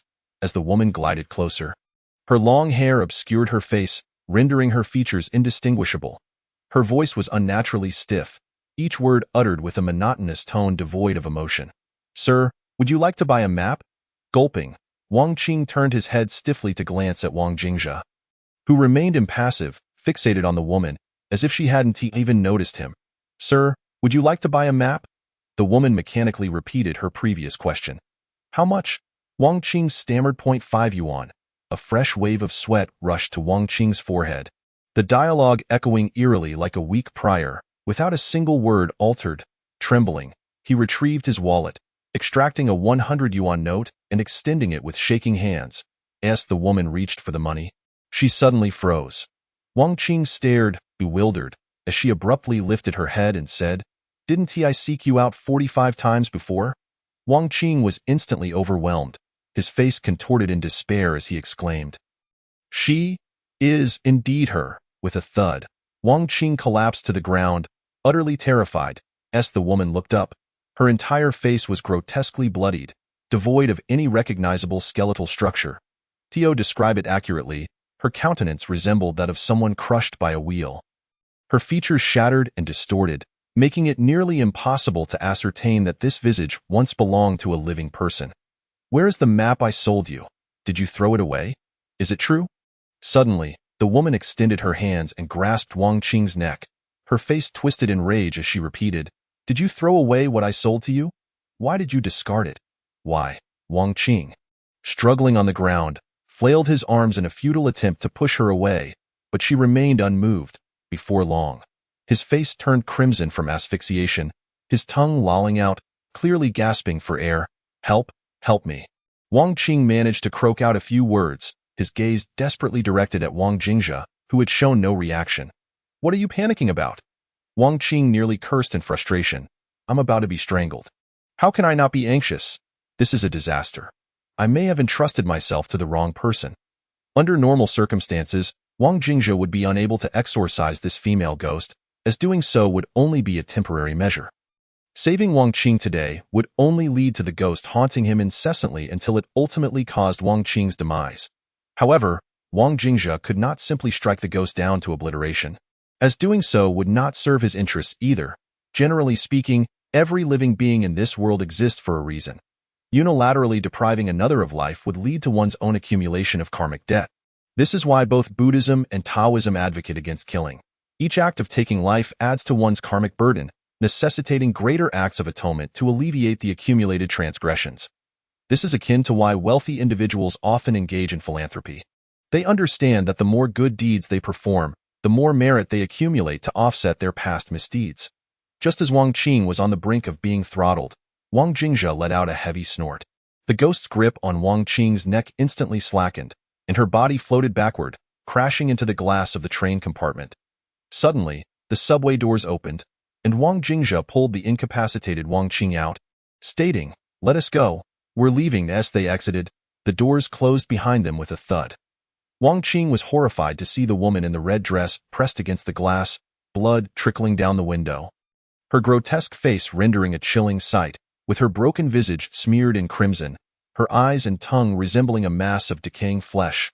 With a swift motion, Wang Jingzhe retrieved a crumpled yellow paper from his pocket, flicked it onto the glass, and quickly inscribed several characters. With Wang Jingzhe picked up a towel and wiped his face, explaining, "Why is it that when someone waves a red cloth at a bull, the creature charges at it as if driven mad? It's because applying the tears of the bull to one's eyes allows one to perceive unclean things. Red is the color that gathers malevolence and darkness." Chapter 13. What to do when the mask falls off. So now that we know how she died, what is the next step? Should we find someone to exorcise her spirit? Wang Qing inquired. "Let me put it this way," Wang Jingzhe replied. "Once you uncover the cause, you must trace it back to its source and seek a solution. Just because she is a ghost does not mean we must disperse her soul. After all, she was once a person and likely did not commit any heinous acts. Therefore, there's no need for extreme measures, understand? No exorcist would obliterate her. That would serve no benefit to themselves. The best resolution is to allow her to willingly enter the underworld. As for how to handle the matter, that is the judge's responsibility, not ours." Wang Qing blinked his innocent eyes and said, "It seems I've grasped your meaning, yet I still don't fully comprehend. Wang Jingzhe rolled his eyes and stated, "Knowing why she died, you merely need to help her fulfill her uncompleted wishes or concerns. Her lingering spirit surely has its reasons. Did you not discover that she was involved in distributing small advertisements? Start from there, find those who knew her, and continue your search. As for me, I'm off to grab a bite. You carry on with your research, I might return a bit late. Use this day to thoroughly digest what I've told you." With that, Wang Jingzhe departed, leaving Wang Qing invigorated. Knowing he had a means to prevent this female ghost from haunting him, he felt as if he had been energized, instantly diving into his task. Wang Qing lay on his bed, sifting through the several posts he had previously found, identifying individuals who had published messages and attempting to leave comments, eagerly awaiting a response. Meanwhile, Wang Jingzhe exited the hotel, bought a pancake, and headed to the restaurant where they had dined the previous night to retrieve the bag he had left behind. After collecting his belongings, he made his way to the bus station, boarding a bus heading towards the city center. He would soon resolve Wang Qing's troubles, but first, he had matters of his own to attend to in the capital. Besides waiting for Ding Wu's release from prison, his primary purpose in Beijing was to collect a debt. This debt had been left by Wang Jingzhe's grandfather over 40 years ago. Back then, old Master Wang had left behind a kitchen knife for a certain individual, foretelling that a payment would be due in 42 years. The person had offered to pay, but the old man declined, merely informing them that someone would come to collect the debt after 42 years. If they were no longer alive, their descendants should settle it, and the knife must be returned. A debtor is always bound by their promises, much like the king of hell who decrees death at the third watch of the night and does not allow delaying until the fifth. When a debtor states when they will collect, they will indeed do so. The prophecy must come to fruition. Obligations must be honored, for a promise is worth its weight in gold. Some might wonder what happens if the prophecy left by the debtor does not come to pass. I assure you, a true debtor leaves behind prophecies that are destined to be fulfilled. Others may ask what if, at the time of collection, the individual refuses to acknowledge the debt, especially if too much time has passed and the original party is deceased. In that case, the rules dictate that if you acknowledge the debt, all is well. If not, you must return everything you received. Taoists speak of life and death. To predict the future, please consult the debtor, is a phrase that carries an addendum seldom spoken of. Should the foretold events come to pass yet one denies them, the debtor will ensure you understand what it means to return to the beginning of liberation overnight. Around midday, Wang Jingzhe transferred buses thrice, finally arriving at Dongqing district. After disembarking, he followed the signs to a place known as Mauer Hudong. This Hudong is quite renowned in the capital, aside from a few residences. It houses several sihiyuan. Nowadays, sihiyuan are synonymous with wealth, often fetching prices exceeding 100 million, with such rates leaving many astonished. Moreover, they are seldom available for sale, making it rare to hear of anyone trying to sell one. And even if one does, the price is exorbitantly high. Thus, if you know someone who possesses a sihiyuan, you can be assured they are either immensely wealthy or of noble status. Upon entering Mauer Hudong, Wang Jingzhe strolled leisurely until he reached a pair of crimson doors, flanked by two stone lions. Above the entrance hung an ancient plaque inscribed with two prominent characters, Feng Residence. Wang Jingzhe glanced at the plaque, then grasped the door knocker and rapped it several times. Before long, a man in his 60s answered the door, momentarily stunned to see a young man in a long robe standing at the entrance. "Whom do you seek?" he inquired. Wang Jingzhe smiled politely and replied, "Is this the residence of the Feng family? I am looking for Feng Yulin." The old man frowned in surprise, asking, "You seek Feng Yulin?" "Yes, I am looking for him." "You may be disappointed. It's rather difficult to find him." Wang Jingzhe queried, "What do you mean? 3 years ago my cousin passed away. How could you possibly find him?" Wang Jingzhe furrowed his brow, sighing internally, and continued, "If Feng Yulin is no longer here, I can seek his children instead." The old man scrutinized him for a moment, puzzled, and asked, "What exactly do you want?" "Many years ago, Feng Yulin owed my grandfather a debt, and I have come to collect it. If he is gone, I will seek his descendants," Wang Jingzhe explained slowly. The old man was taken aback, his expression frozen in disbelief. After a moment, he shook his head and said, "That is impossible. Our Feng family does not owe anyone money. Please, do not jest. It's not about money." Wang Jingzhe narrowed his eyes, stating, "Feng Yulin made a promise to my grandfather. You may not be aware, but just tell Feng Yulin's children that a person named Wang has come to reclaim a kitchen knife from 42 years ago, and they will understand." The old man, astonished, responded, "All right, I will convey your message." "Good. I will return the day after tomorrow at the same time." Wang Jingzhe smiled and turned to exit the hutong. After Wang Jingzhe left, the elderly man returned to the Sihiyuan, entering the living room and picking up the phone to dial a number. The Feng family no longer resided in the Sihiyuan. The old man was a distant relative, merely helping to oversee the property. Once the call connected, he informed the other party, "Today, a peculiar young man came to the Sihiyuan claiming he was here to collect a debt." After hearing the old man's account, the individual on the other end of the line dismissed it with a curt remark. "Nonsense, I know nothing of any kitchen knife. If he comes again, just send him away." Chapter 14. Love difficult to cherish. In the afternoon, when Wang Jingzhe returned to the hotel after meandering about, he found Wang Qing had not yet returned. Feeling drowsy, he took a brief nap, only to awaken to the darkness of night. Just as he was washing his face and preparing to go out for dinner, the door swung open with a loud bang. Wang Qing burst in, his face alight with excitement. Spotting Wang Jingzhe at the sink, he exclaimed, "You won't believe it. I really found someone who knows that woman, and I uncovered details about her." Wang Qing gesticulated animatedly. "It's true. The information online was accurate. I left messages for a few people, and one of them replied. She was a former colleague of that woman. She was distributing small advertisements, having come to the capital from the countryside. She worked here for over half a year, earning just over 2,000 a month, living quite frugally. She also had a boyfriend with whom she cohabited. During their time together, she became pregnant once but had an abortion. Right before her suicide, the man deceived her. They had initially agreed to marry, but he suddenly reneged and broke up with her. Unable to bear the betrayal, she jumped from the subway station."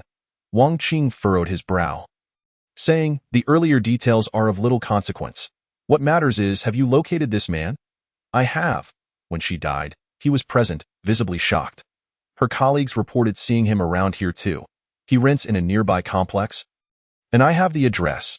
Wang Jingzhe, astonished, remarked, "In just one day, you uncovered all this?" Wang Qing sighed, "Life is at stake. Can I afford to be calm? Let us go eat first. Afterward, we'll find this man." Wang Jingzhe stated after wiping his face. "Why rush? Can't we eat first?" Wang Qing protested. "Life is at stake. If I starve, who will help you exorcise the ghost?" Wang Jingzhe replied nonchalantly. Wang Qing nearly spat blood in frustration, lamenting the lack of responsibility. The two exited the hotel, grabbing a quick bite before heading to a small residential complex around 8 o'clock, following the address Wang Qing had gathered. With a resounding bang, Wang Qing knocked on the door several times. After a brief pause with no response from inside, he knocked again. Eventually, some noise emanated from within, and shortly after, the door creaked open, a pungent, acrid odor wafted out, and there stood a disheveled man with unkempt hair and a scruffy beard leaning against the door, clutching a bottle of liquor, clearly inebriated. "Who are you looking for? What do you want?" he asked.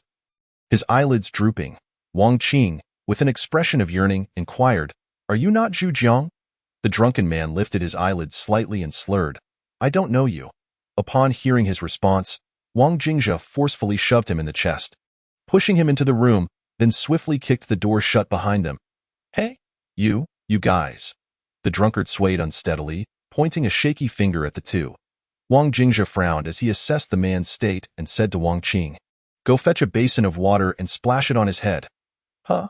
What do you mean? What do you mean what?" "Hurry up," Wang Jingzhe urged impatiently. Wang Qing dashed to the bathroom, filled a basin with water, and returned, hurling it at the still-dazed Zhu Jiang. Splash! The water drenched Zhu Jiang, leaving him soaked to the skin. Wiping the moisture from his face, he exclaimed incredulously, "Are you guys crazy? Coming to my house and splashing water on me? Do you think I won't call the police? Are you awake now?" Wang Jingzhe retorted, "If not, I can douse you again." He gestured toward Wang Qing. "All right then." Splash! After the second basin of water was thrown, the drunkard was thoroughly bewildered, yet he sobered up considerably. Wang Jingzhe pointed at his chest and asked, "Do you remember the woman you caused to perish?" Zhu Jiang suddenly let out a cry, shaking his head vigorously. No, I didn't harm her. I didn't. I truly didn't mean to. You drove her to jump in front of a subway train, and you still don't realize it?" Wang Jingzhe pressed, closing in. "I really didn't want that. I had no idea she would react so drastically." Zhu Jiang broke down, collapsing to the floor, clutching his hair and sobbing. Who knew she couldn't handle the blow? I didn't mean it.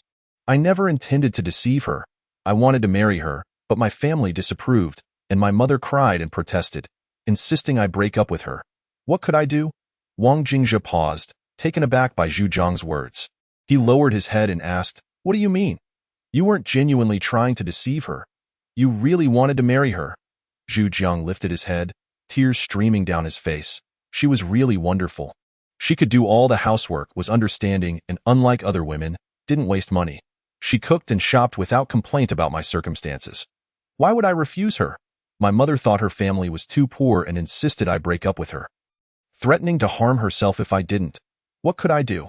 Have you seen how I've lived these past 2 years? All I do is drink. I never imagined she would suddenly die. I can never forgive myself. Wang Jingzhe surveyed the room, cluttered with empty bottles and leftover food, the air thick with an unbearable stench. Clearly, this was the state of a man who had lost all hope and was teetering on the brink of despair.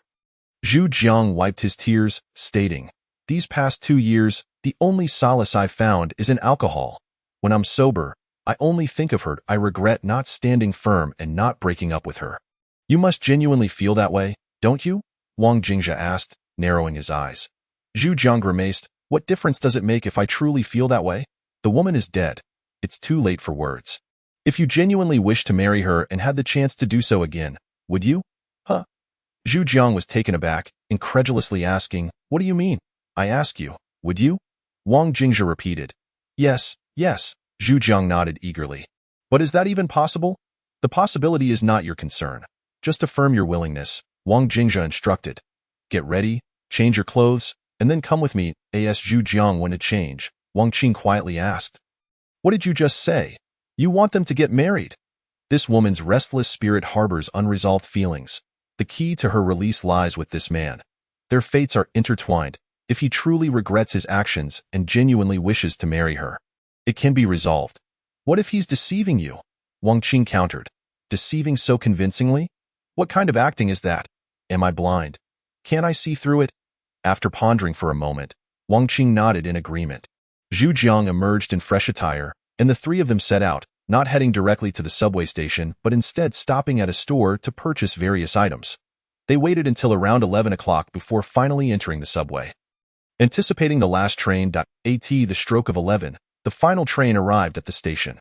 The three boarded the carriage, and Zhu Jiang, now fully sober, asked in confusion, "Why are we taking the subway at this late hour?" "Waiting for someone, not waiting for a ghost."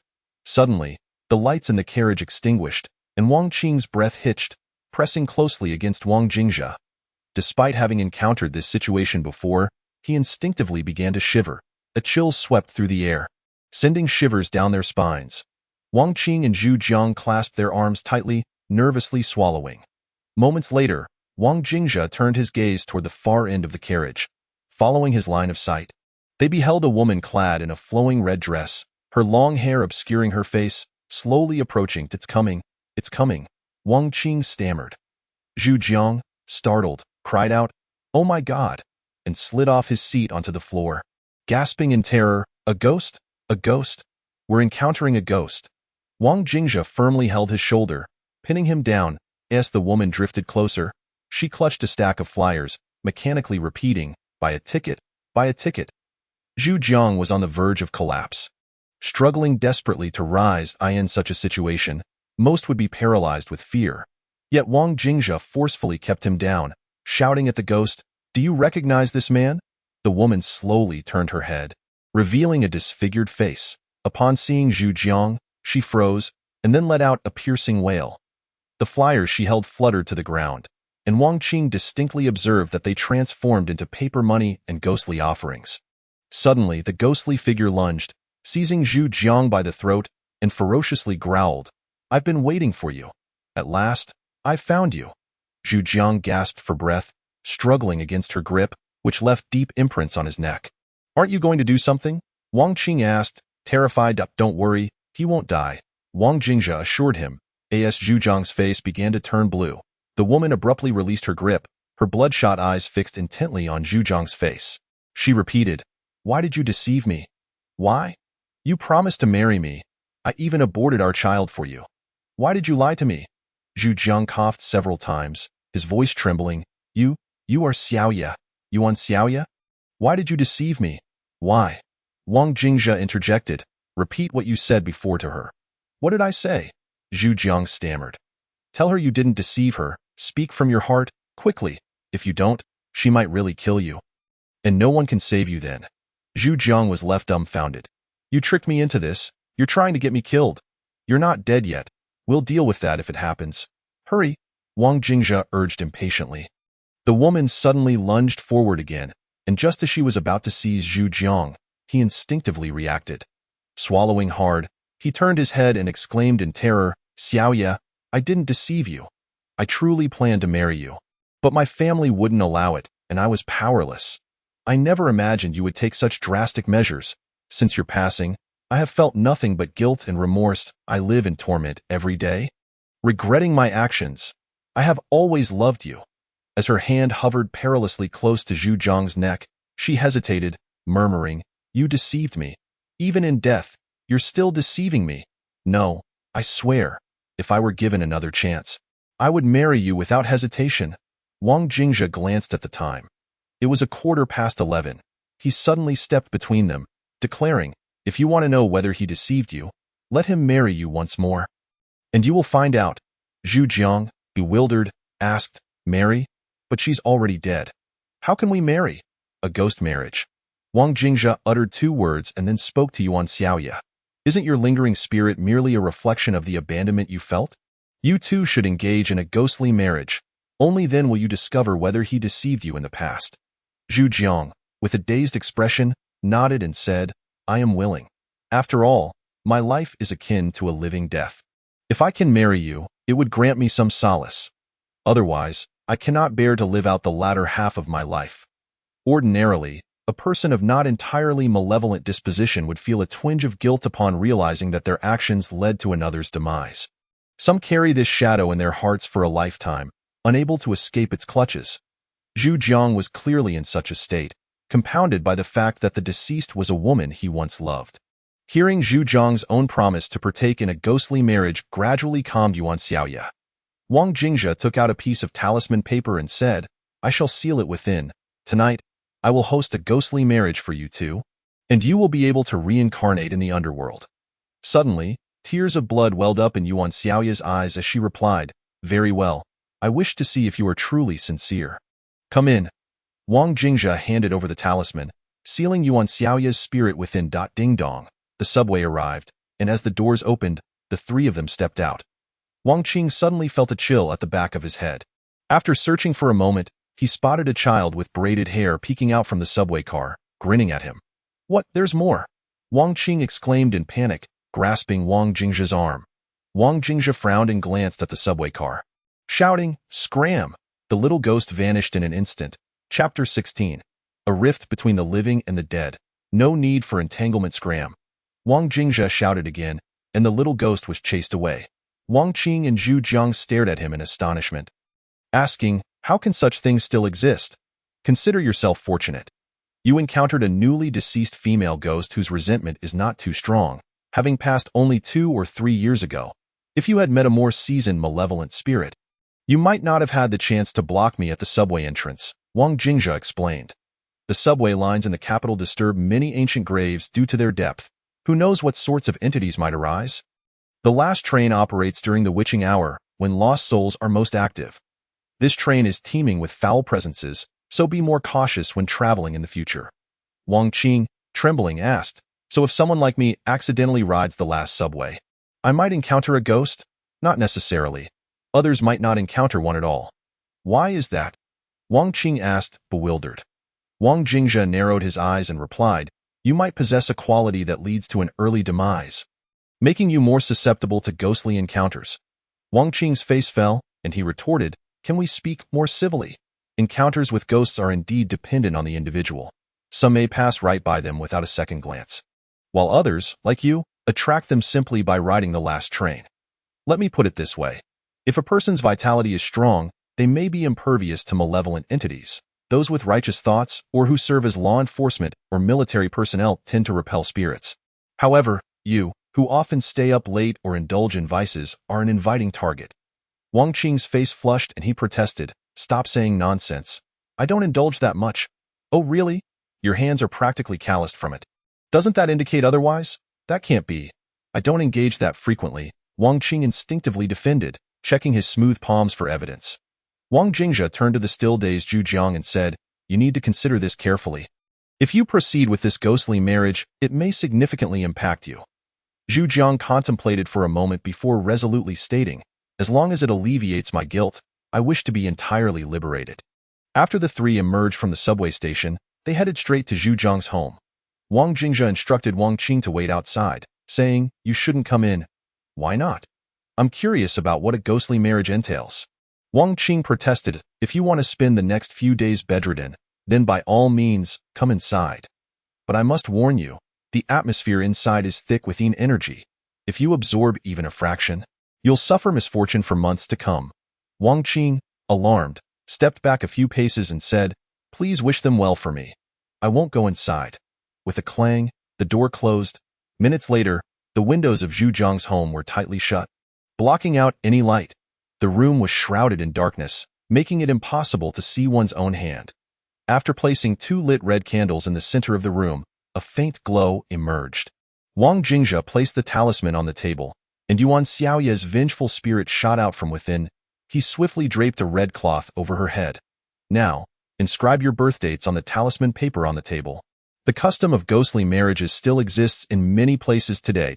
To be candid, such practices are rather unscrupulous. They do not affect the deceased but can shorten the lives of the living.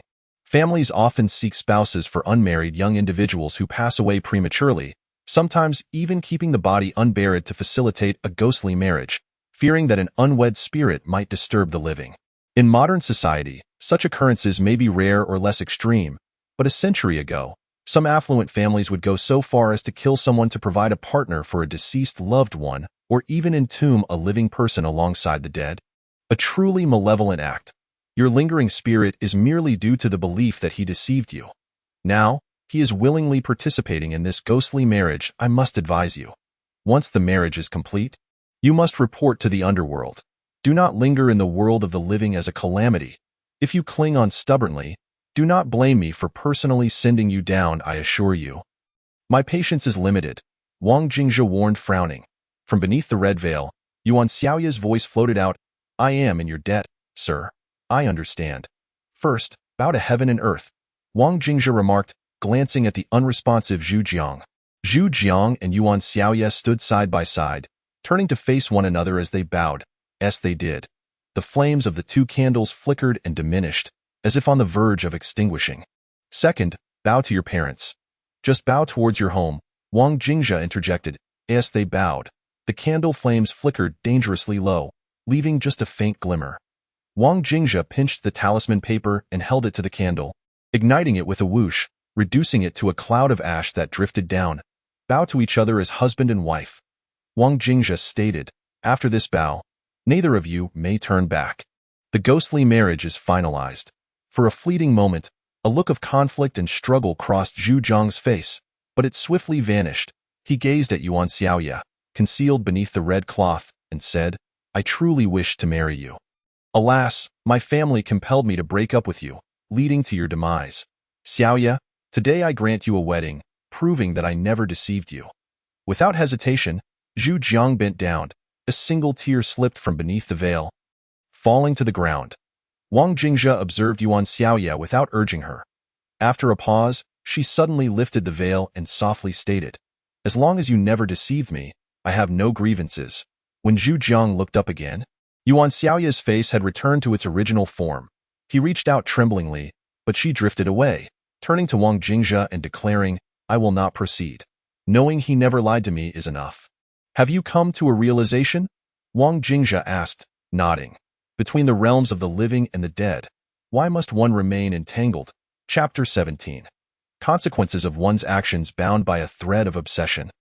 Yuan Xiaoye's spirit lingered in the last subway car, but upon realizing Zhu Jiang had never deceived her, that fixation dissipated. Her ultimate destination was the underworld. Remaining in the mortal realm would inevitably lead to her capture by someone, be it Wang Jingzhe or another. However, Those of the Shaodao lineage are particularly attuned to fate and rarely take action against living beings, even those spirits that have once caused trouble. The Shaodao people hold a strong belief in destiny, stemming from their lineage's propensity to reveal too many secrets of the heavens. Their ability to predict outcomes with unwavering certainty is considered a transgression against the natural order. The fate of an individual is predetermined, and yet the Shaodao can unveil these truths, violating the cosmic balance. The 5 afflictions of widowhood, loneliness, and desolation, along with the 3 deficiencies of wealth, fate, and power, are inherent to this world, which operates under its own set of rules. However, the lineage of the debt collectors has altered these rules, and those who dare to unravel the secrets of fate are destined to incur divine retribution, inevitably encountering the 5 afflictions and 3 deficiencies. Much like those fortune tellers who truly possess remarkable skills are often blind, their clarity comes at the cost of celestial displeasure as they reveal the paths of many, ultimately facing the consequences themselves. Consequently, debt collectors seldom act impulsively, for they wish to avoid the karmic entanglements that come from taking lives and spirits. When issues can be resolved through reason, one should refrain from resorting to violence. Conversely, when reason fails, sometimes one must resort to force, for the debt collector wields a knife. After the ephemeral presence of Yuan Xiaoya dissipated, Zhu Jiang also found solace in resolving his inner turmoil, and Wang Qing was no longer haunted by the specter of a female ghost in his dreams.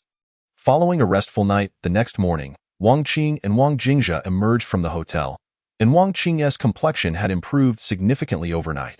The dark circles under his eyes had diminished, and he appeared far less listless. Upon returning, Wang Jingzhe advised him to nourish his spirit and recuperate, lest he fall ill for several days. With that, he turned and departed, as their fleeting encounter had reached its natural conclusion. "Sir, may I ask you something?" Wang Qing trailed behind, taking small steps. Wang Jingzhe cast him a sidelong glance, but remained silent. Wang Qing continued, "Are you in need of an apprentice? Don't you see that I possess an extraordinary appearance and unique talents? Surely I have the aptitude to learn from you, that I truly cannot discern. Well then, if an apprenticeship is out of the question, how about a menial position? I am not picky. I only request to have my meals covered." Wang Qing said, his tone ingratiating. Wang Jingzhe, exasperated, replied, "While you may not be particular, I am, and I simply do not find you suitable. I can pay whatever amount you require, just say the word." Wang Qing insisted, but Wang Jingzhe, uninterested, hurried towards the bus station, needing to visit Mauer Hutong. Wang Qing, unwilling to relent, followed closely behind, chattering incessantly. "Surely we are fated to meet. I see that's significant in your profession. If fate brings us together, why not seize the opportunity? Please, consider taking me on.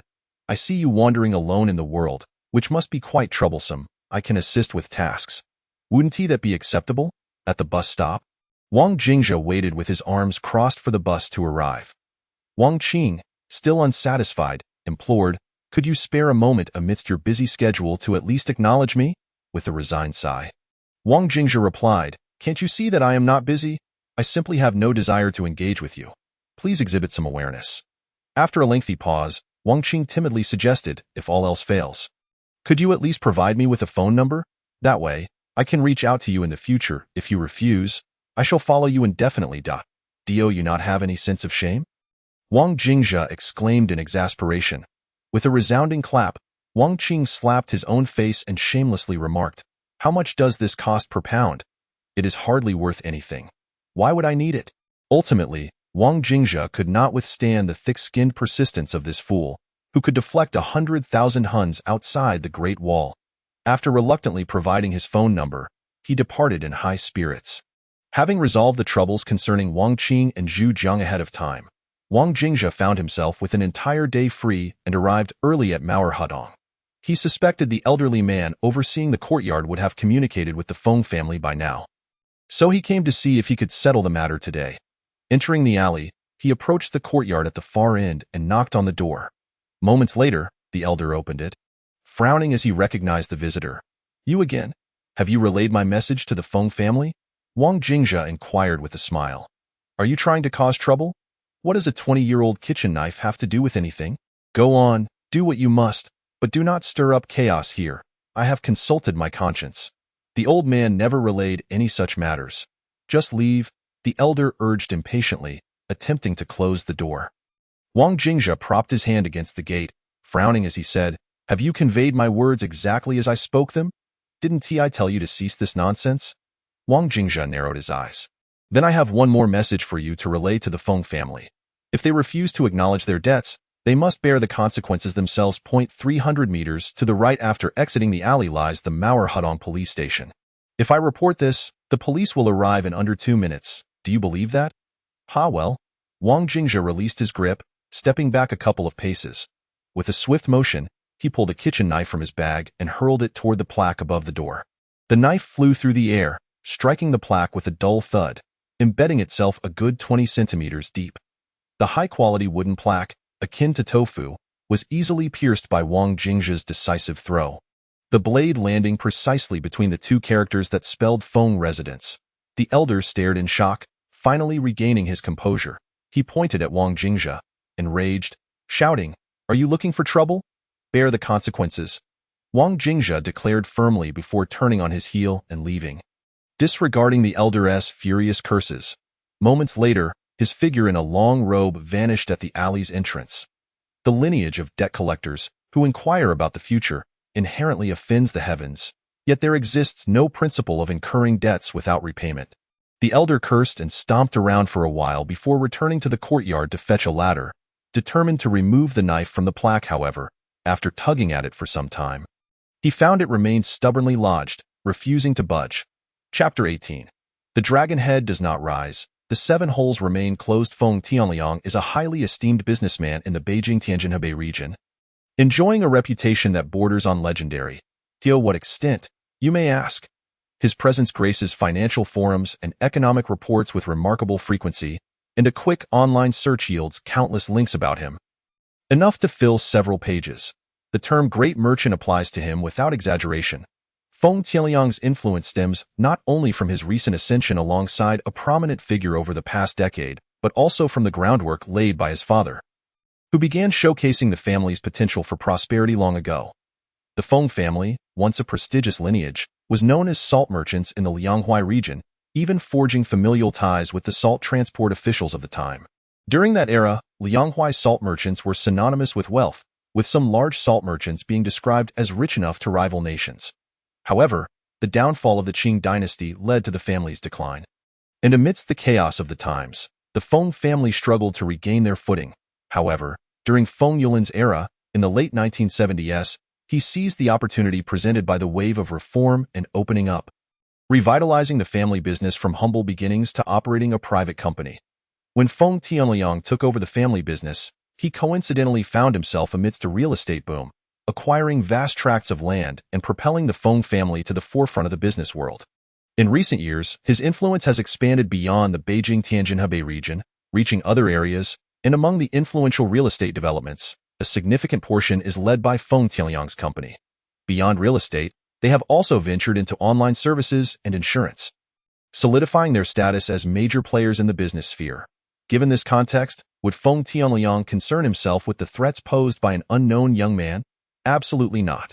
The phrase "bear the consequences" uttered by Wang Jingzhe, in his view, was nothing short of a joke, hardly worthy of his attention. His day was filled with meetings, and he would be flying to various locations within a 24-hour span. He had no inclination to recall some decades-old tale concerning a kitchen knife. "Hello? Tianliang, it's your cousin. That young man we spoke of yesterday has returned," the elder fumed. "He inserted a kitchen knife into our family plaque and warned that if you do not acknowledge the debt, you shall bear the consequences." Hearing this, Feng Tianliang paused, instinctively responding, "Isn't that akin to kidnapping and extortion?" "Humph, that kid fled quickly. Otherwise, I would have reported him." "Handle it. Get someone to repair the plaque and inform the nearby police station. If he returns, just have him arrested. I have a meeting in Lingnan shortly, so please do not disturb me further regarding this matter." "All right." Had the elder not been a distant relative of Feng Tianliang, he would have been reprimanded immediately. His desk was cluttered with documents awaiting his signature, and his secretary and assistants were outside with numerous schedules ready for reporting. A kitchen knife hardly warranted such a waste of time. With a click, the call ended. Feng Tianliang rubbed his temples, the fleeting thought of the kitchen knife dissipating quickly from his mind. He pondered for a moment, unable to recall if the old man ever mentioned this matter during his lifetime. But his thoughts were soon interrupted by the pile of documents demanding his attention. Inside the Feng family courtyard, the elder hung up the phone and immediately called the nearby police station. "Hello? Director Li, this is Feng Tianliang speaking. I have something to discuss with you." Tio put it succinctly. The Feng family has utterly disregarded Wang Jingzha's words about bearing the consequences. That very afternoon, Feng Tianliang boarded a flight to Lingnan, leaving behind a bewildered young man who had inexplicably appeared. The elder Feng Tianqing, however, paid a modicum of attention, but only to the notion of extortion. After making a call to the police station in Mao'erhadong, he awaited the return of the youth clad in a long robe. Meanwhile, Wang Jingzha, having exited Mao'erhadong, had no intention of returning, for he must take responsibility for the consequences of his own words. In the realm of credit, one may borrow or owe, but one cannot evade repayment. 4 days swiftly passed, and at a construction site on the eastern fourth ring of the capital, Wang Jingzha gazed up at a sign hanging at the entrance, emblazoned with the words Jingxiashan Real Estate. The site within was a significant project for this year, a CBD commercial district featuring several upscale residential buildings and a towering 33-story office building, accompanied by a star-rated hotel and shopping facilities. The total investment was handled by Jingxiashan Real Estate, with several other stakeholders holding approximately 40% of the shares. This CBD was already at the mid-construction stage, with the office building and a few luxury apartments halfway completed. The site buzzed with activity, construction vehicles bustling about, and tower cranes swinging to and fro, hoisting building materials. Wang Jingzha conducted a brief online search to ascertain the ongoing projects of Jingxiashan in the capital and, after changing buses twice, arrived 3 days prior. He then spent the next 2 days wandering around the construction site, pacing in circles. During this time, he meticulously measured every inch of land surrounding the site on foot, pausing only for basic necessities until, after 3 days, he squinted at the words Jingxiashan Real Estate, dismissively curling his lip. As night descended, by midnight, the surroundings were enveloped in a profound silence. Approximately a kilometer to the south of the Jingxiashan site, Wang Jingzha ascended a viaduct and, upon reaching its apex, surveyed the brightly lit construction site in the distance before gazing up at the starry sky. The weather was relatively clear, a rare reprieve from smog. With the stars clearly visible in the south, he murmured a few phrases while pointing out the stars, then retrieved an unremarkable prism from his bag, affixing it to the bridge structure, its reflective surface directed toward the northern construction site. After about 20 minutes, Wang Jingzha descended from the viaduct, making his way to the southeast, where he encountered a locust tree standing 7 to 8 meters tall. With a swift motion, he grasped the trunk and nimbly climbed to the treetop. In the southeast direction, he affixed a second prism atop the tree. In the east, he noted the 7th star of the Big Dipper, and in the north, the 6th star. Muttering calculations and omens, a total of 7 prisms were meticulously positioned around the Jingxiashan site. And before the crow of the rooster heralded dawn, he leapt over the outer wall and into the construction area. Methodically, he made his way to the center where the prisms converged, pinching a piece of talisman paper with his left hand while forcefully stomping his right foot onto the ground. With a muffled thud, he cast the talisman onto the ground, proclaiming, "Summon the dragon, gather the chi." The dragon's head remains unlifted, 7 apertures remain closed. Suddenly, a brisk wind swept through, ephemeral in nature, as the talisman vanished into the earth, causing the entire site to tremble ever so slightly. 2 hours later, before dawn broke, the distant sound of roosters crowing echoed in the outskirts of the capital. At that moment, within the Jingxiashan construction site, the temperature abruptly dropped several degrees. Workers who had stayed overnight instinctively curled up in their sleep. The summer heat of late June now firmly established, yet those still in slumber remained oblivious to the unusual chill. At that moment, the 5th star of the Big Dipper flickered ominously. As daylight broke around 7 in the morning, workers began to stir in one dormitory. The sound of sneezing resonated multiple times, prompting one worker to rub his nose and comment, "In this summer heat, catching a cold. Do you all feel like it's a bit chilly?" Another, glancing at the sky, replied, "They didn't forecast rain, but the sky does seem overcast. It's probably going to rain soon." The workers, accustomed to the unpredictable weather forecasts, paid little mind and gradually commenced their work, as the site was under tight deadlines, with laborers working from morning until 9 or 10 at night. As noon approached, the site operated smoothly, everything appearing normal, save for the peculiar sensation that the temperature within the construction area felt cooler than outside, causing goosebumps even for those in short sleeves. At the base of the 33-story office building, the foreman, wielding a walkie-talkie, yelled up to the tower crane, "Lower it down, lower it down. We need to send this batch of materials to the 15th floor quickly." They waiting impatiently. "After this, you can come down for lunch." "Understood," came the response from the crane operator. Moments later, over 2 tons of construction materials were hoisted, ascending towards the 15th floor. As the crane's arm swung, it halted abruptly when reaching the 13th floor, the taut steel cable swaying precariously. The foreman shouted into the walkie-talkie, "What is going on?" "I don't know. It might be a problem with the motor." The operator's reply was cut short as, without warning, the load plummeted from the height of the 13th floor. With a resounding crash, cement and steel debris scattered across the ground, prompting nearby workers to scramble for safety. A cloud of dust billowing in the air. Fortunately, the area was unoccupied. Otherwise, anyone caught beneath would have been severely harmed. After a brief silence, the foreman wiped the sweat from his brow, trembling as he picked up the walkie-talkie. "Everyone down! Quickly! Get the maintenance crew up there to assess the situation. Didn't we just service the crane last month? How could it fail? How would I know? Those slackers must have cut corners during the inspection." The crane operator cursed, ready to exit, but just as he stood, several screws in the crane's midsection suddenly burst free, causing the structure to tilt ominously. The operator, dumbfounded, watched as the towering crane began to lean toward the building. Moments later, the crane crashed down onto the stairwell, sliding a short distance before the cabin lodged against a protruding section of the building, halting its descent. Gulping, the operator remained stunned, sweating profusely, unable to utter a word. Within 5 minutes of this mishap, the project supervisor and the site manager rushed to the scene. A middle-aged man in his 50s, his face pale with worry, inquired, "What happened with the crane?" "It seems there was a malfunction. Possibly due to an oversight during maintenance," the foreman explained. "Were there any injuries?" "None. The operator is still up there, but we checked. The crane won't fall any further. We already sent people to rescue him." The manager's expression softened slightly.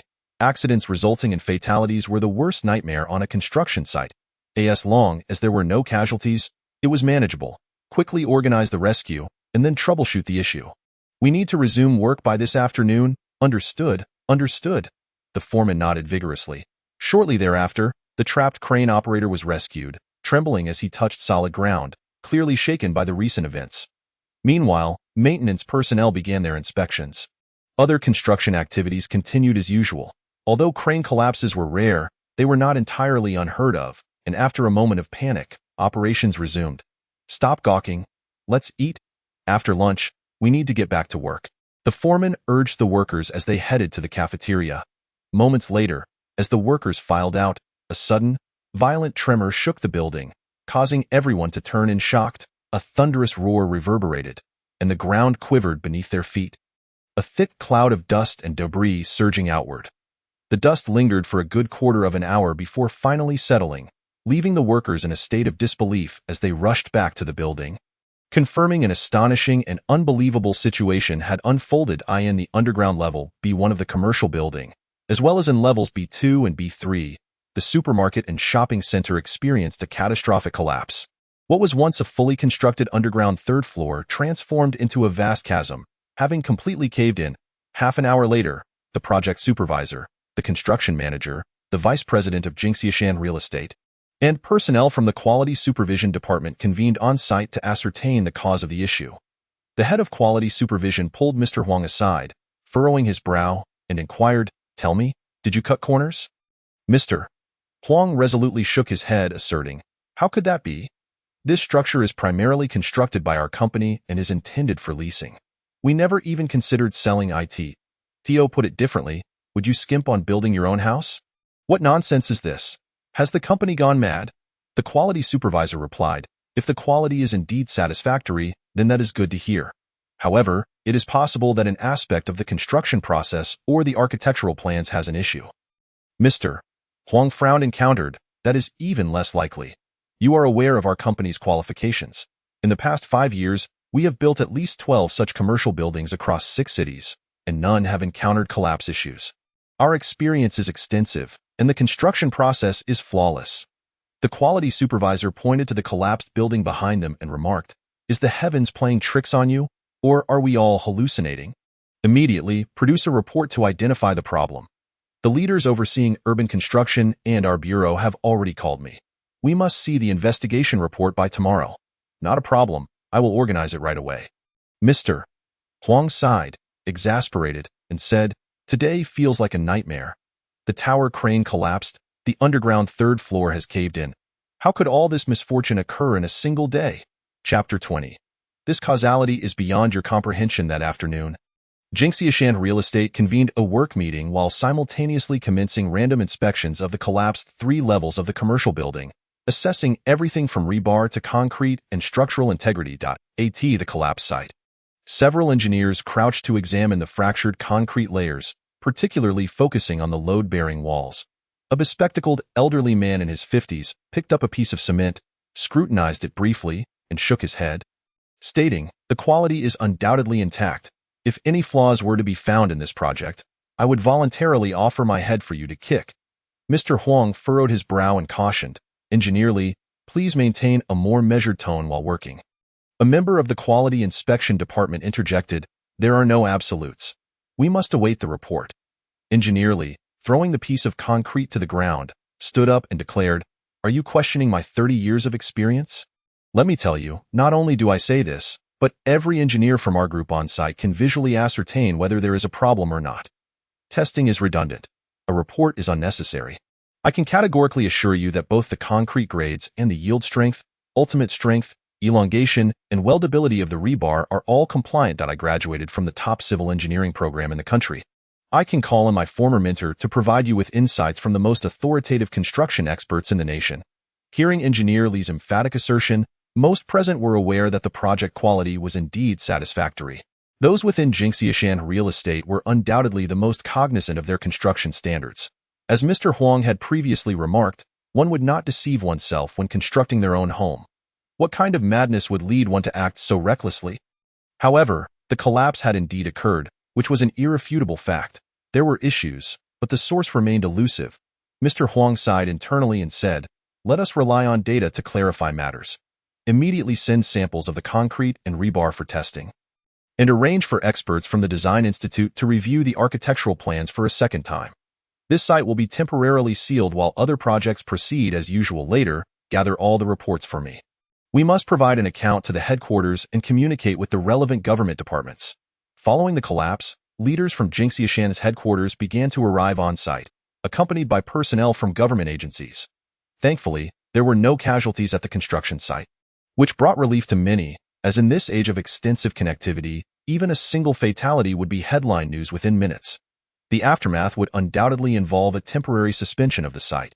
In the late afternoon, around 5 o'clock, the command office of the construction site was filled with Jingxiashan executives discussing the day's incident. Mr. Huang scrolled through news articles on his phone and remarked, "In this era of rapid information dissemination, what is most lethal for a company? Scandals and negative narratives detrimental to its public image. Today's incident is already circulating online, but fortunately, no one died. Otherwise, we would bear the stigma of unscrupulous merchants." The secretary added, "The Public Relations Department has already contacted several major websites and media outlets, urging them to adopt a more tempered approach in their reports. I've informed influential news departments that once we receive the inspection report, we will send it to them for immediate publication, which will help steer public opinion back in our favor." "Indeed, we must manage this narrative effectively," Mr. Huang nodded, glancing at the time. "It's almost 5:30. Let us prompt them to ensure the report is ready before 7. Delays are detrimental to us." The secretary replied, "That should be manageable." There are still about 30 minutes. Before the secretary could finish, the lights in the office suddenly went out, followed by the extinguishing of all lights and the shutdown of dozens of operational machines on the construction site. At 5:30, according to ancient calendars, this moment is deemed dusk. In June, the twilight arrives while it is still light, nearly indistinguishable from the day, yet it is also the time when darkness descends the most swiftly. Within 2 hours, night will envelop the land entirely. Power outage! Mr. Huang exclaimed in disbelief. The East 4th Ring Road is considered urban in the capital, and since the year 2000, major cities across the country seldom experience power outages. Barring maintenance. This cannot be a power outage. For a project of this magnitude, the power department would notify us in advance. It wouldn't just cut off suddenly.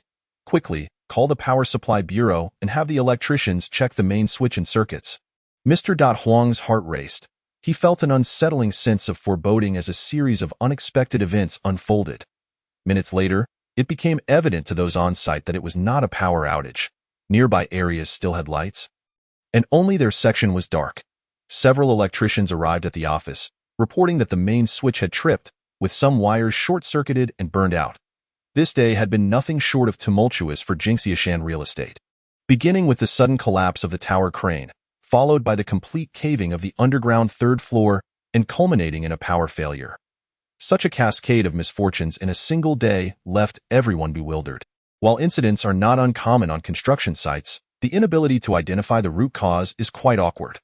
Outside the gates of Jingxiashan real estate, across the street, a young man in a long robe, carrying a canvas bag, squinted while quietly observing the eerily silent construction site.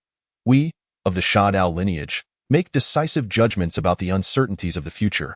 You dare to confront the consequences of the Sheathed? I wonder if you can ultimately bear the weight of what lies ahead. Chapter 21. The power of words. In the evening, the electricians conducted a thorough examination of the electrical circuits. After several hours, they collectively shook their heads, indicating that there were no issues with the wiring. The cables were neither aged nor damaged by human interference. Earlier, the testing results for the concrete and rebar had also come back, along with the Design Institute's second review of the architectural plans, all confirming that there were no problems. This left the Jingxiashan team scratching their heads, as everything appeared to be in order. Yet an inexplicable surge of issues had suddenly emerged. That night, due to the lack of electricity and the myriad of problems, work had to be temporarily halted, with plans to resume the following day. The next morning, as dawn broke, the site began with electrical repairs while simultaneously clearing the debris from the collapsed 3 levels. This monumental task required first removing the rubble before they could continue restoring the structure according to the plans. Around 8 o'clock, several trucks arrived at the site, ready to load and transport the waste material from the basement of the commercial building. The workers on the construction site, along with the high-ranking officials from the company present, stared in bewilderment at the 3 immobilized vehicles, speechless in their astonishment. At that moment, the electrician responsible for repairing the circuitry approached to report that the electrical connections had been restored and all wires had been tested. He had just conducted a trial run, and everything appeared to be functioning properly. Mr. Huang waved his hand dismissively, exclaiming with a pained expression, "If there's no issue, then let us power it up. The other sites need to get back to work quickly."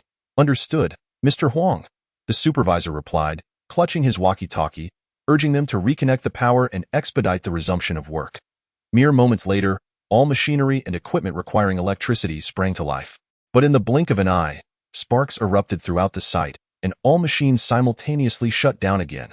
The electrician stammered, "No, that can't be right. We definitely confirmed everything was in order. How could there be a short circuit again?" An eerie atmosphere enveloped the crowd, as nearly every individual harbored the same unsettling thought.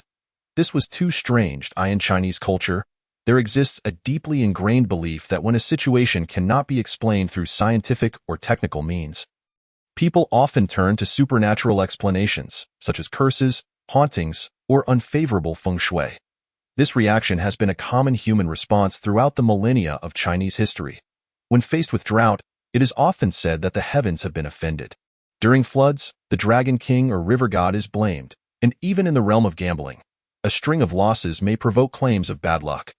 Over 90% of the people on site found themselves plagued by such thoughts, especially the ordinary laborers, who began to murmur to one another about the apparent misfortune plaguing the construction site, questioning how so many incidents could occur in just 2 days. An elderly worker, his cigarette clamped between his teeth and his gaze profound, recounted, "About 7 or 8 years ago, when I first came out of the village to work with a construction team, we were working on a large development. After digging for over half a month to lay the foundation, we unearthed an ancient grave. Guess what? He trailed off, leaving the others eagerly inquiring, "What happened?" It was a burial pit, containing over a dozen skeletons, all tangled together. The sight was terrifying. Eventually, the construction team reported it to the police, who called in archaeologists. After much examination, they determined it was a graveyard from hundreds of years ago, with no burial goods, and instructed us to clear the bones and continue our work. The old worker flicked the ash from his cigarette, visibly shaken by the memory. At night, after work, we started hearing cries from the site. Initially, only a couple of us noticed, but soon everyone could hear it. We thought it was just noise from outside. However, the next day, one worker accidentally fell into the mixer. The listeners gasped at the thought, realizing the grim fate that awaited anyone who met such an accident. The old worker sighed and continued. In the following days, more strange occurrences unfolded, and we sensed something was amiss. No one was willing to work anymore. The construction company had no choice but to hire a priest to perform a ritual, promising that there would be no further issues, and only then did we resume work. Your construction site must be haunted. Someone gasped. So, what do you think is happening here? Is it? Well, it's hard to say, the old worker replied, casting a meaningful glance at the crumbling office building and several overturned trucks. Rumors arise easily. All it takes is one person's words to spark belief in others, and before long, a whisper can spread like wildfire, with each believer convinced of their own first-hand experience. Just like that, within half an hour, the atmosphere on the construction site had become fraught with anxiety. The Jinxiashan site has encountered a supernatural disturbance. Let us give the workers a break for 2 days. After I report to higher-ups, we'll decide when to resume work. Mr. Huang concluded with resignation, promptly sending a report to Feng Tianliang. Feng Tianliang, attending a conference in Lingnan, furrowed his brow after hearing Mr. Huang's account over the phone. That's unlikely. When we launched the project, we specifically had someone assess the feng shui. This area is quite auspicious. In rural areas, it is common to consult experts when constructing a house or laying a foundation to ensure the site is appropriate. Similarly, a real estate company would undoubtedly seek a feng shui master to examine whether there are any issues before a project launch. This practice is a well-known secret in the real estate industry. The Jinxiashan site had employed Feng Tianliang's trusted feng shui expert, who had assured him that the location would thrive and prosper. Mr. Feng, there is indeed a problem, Mr. Huang insisted, steeling himself.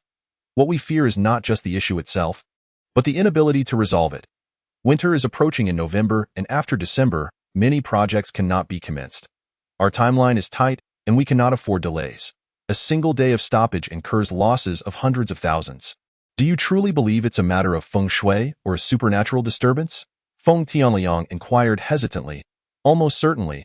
It feels exceedingly ominous, Mr. Huang asserted confidently. Feng Tianliang pondered for a moment before replying. I will finish my meeting tomorrow and return to discuss this further. After concluding his call with Mr. Huang, Feng Tianliang immediately contacted the feng shui master he had hired for the company, arranging for him to come the following day to assess the situation firsthand. A night passed in silence, and the next day, Feng Tianliang flew back to the capital from Lingnan. Upon landing, he promptly called the feng shui master, and they made their way to the construction site together. Around noon, Feng Tianliang arrived first at the site, where he met with the responsible personnel and Mr. Huang. They waited for less than 10 minutes before a Mercedes pulled up, and a middle-aged man in traditional attire emerged from the vehicle. Chapter 22.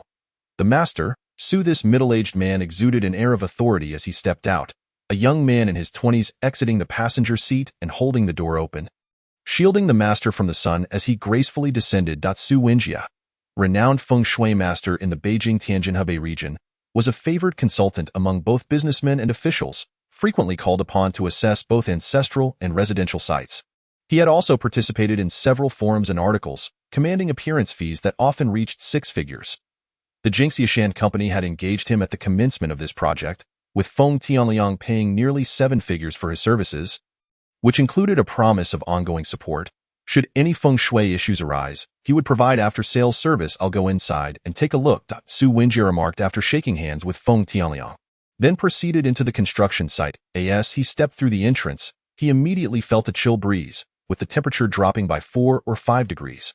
While outsiders might attribute this to the weather, Su Wenjia recognized at once that he had entered a problematic feng shui environment. His expression fluctuated as he scanned the surroundings. Noticing his pause, Feng Tianliang quietly asked, Master, what's the matter? Su Wenjia shook his head in silence, brow furrowed, and gestured for his assistant to bring out the compass. Outside the site, Wang Jingjia observed Su Wenjia, who was surrounded by a throng of people. Upon receiving the compass, a smirk crossed his face. It was clear that this man possessed some skill, yet to unravel his own feng shui predicament, he would need to grasp the meaning of the phrase knowing one's own limits. As soon as the compass was revealed, its needle spun rapidly, pausing briefly at the directions of Gui, Jin, Mao, and Shun, before continuing to whirl. Su Wenjie, holding his breath in astonishment, remarked, "The magnetic field here is so unstable. It wasn't like this before." After a moment's contemplation, Su Wenjie turned to Feng Tianliang and asked, "Have you offended someone? Someone has set up a feng shui trap to deliberately sabotage your construction site." "Offended someone?" Feng Tianliang pondered briefly, his expression darkening. "In a business of this scale, it's inevitable to have made enemies. The marketplace is akin to a battlefield, and competition can lead to conflicts. It's normal." Feng Tianliang paused, taking a deep breath before continuing, "Master Su, is it possible to resolve this issue?" "Let us see what we can do," Su Wenjie responded ambiguously, opting to proceed alone, compass in hand, as he began to survey the perimeter of the construction site. Feng Tianliang retrieved his phone and dialed out, his voice tinged with an unsettling chill as he instructed, "Investigate our company's recent cases and operations. Ascertain which party is competing against us most fiercely." After issuing a few directives over the phone, he hung up, a shadow of foreboding flickering in his eyes. Suddenly, he caught a glimpse of a young man in a long robe and backpack, smiling at him from a short distance away. Upon making eye contact, the stranger turned and departed. Feng Tianliang, taken aback by the individual's unconventional attire, dismissed it and continued to converse quietly with Manager Huang beside him. "Has there been any unfavorable news circulating online about us?" Manager Huang shook his head, replying, "Initially, there were some, but after we released several quality inspection reports, the noise subsided." The public relations department also reached out to those websites, advising them against any negative coverage. "Our relationship with the media has always been quite good, so you need not worry on that front. The crucial point is that there have been no fatalities on the construction site due to the accident. That is quite significant. The handling has been satisfactory. Now we await Master Su's resolution to this predicament." Feng Tianliang nodded, expressing his hope for a swift resolution, as our construction timeline cannot afford any delays. Meanwhile, Master Su Wenjie was far from at ease. Aware that the construction site had fallen under a geomantic trap, he found himself grappling with the daunting task of unraveling it. He had yet to identify the focal point of the trap. As the needle on his compass spun wildly, as if wound too tightly to ever cease.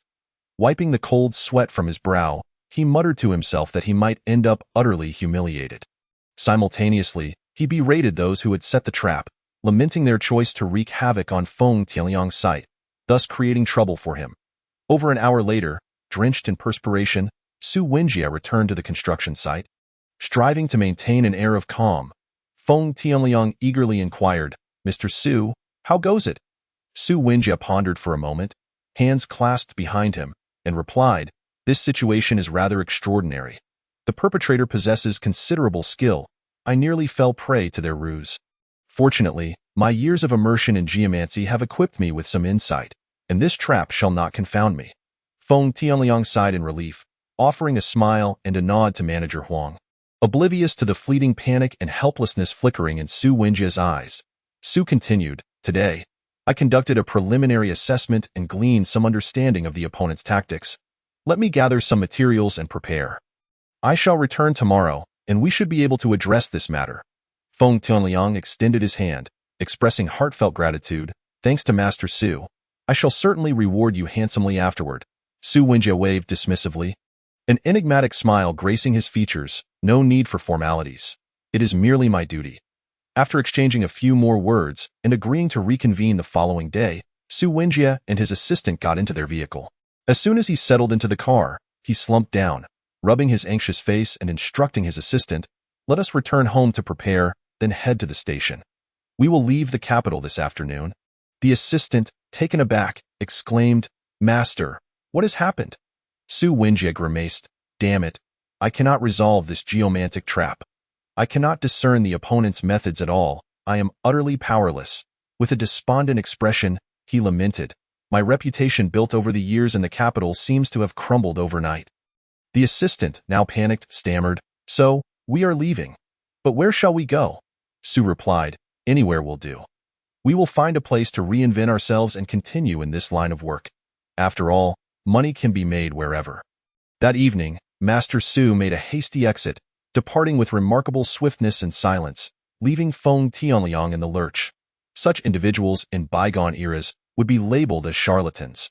They possess knowledge of the esoteric arts and technical jargon, skillfully wrapping themselves in an aura of mystique, often spouting complex and incomprehensible academic concepts, thereby elevating themselves to the status of revered masters, as a certain renowned comedian from northeast China might put it.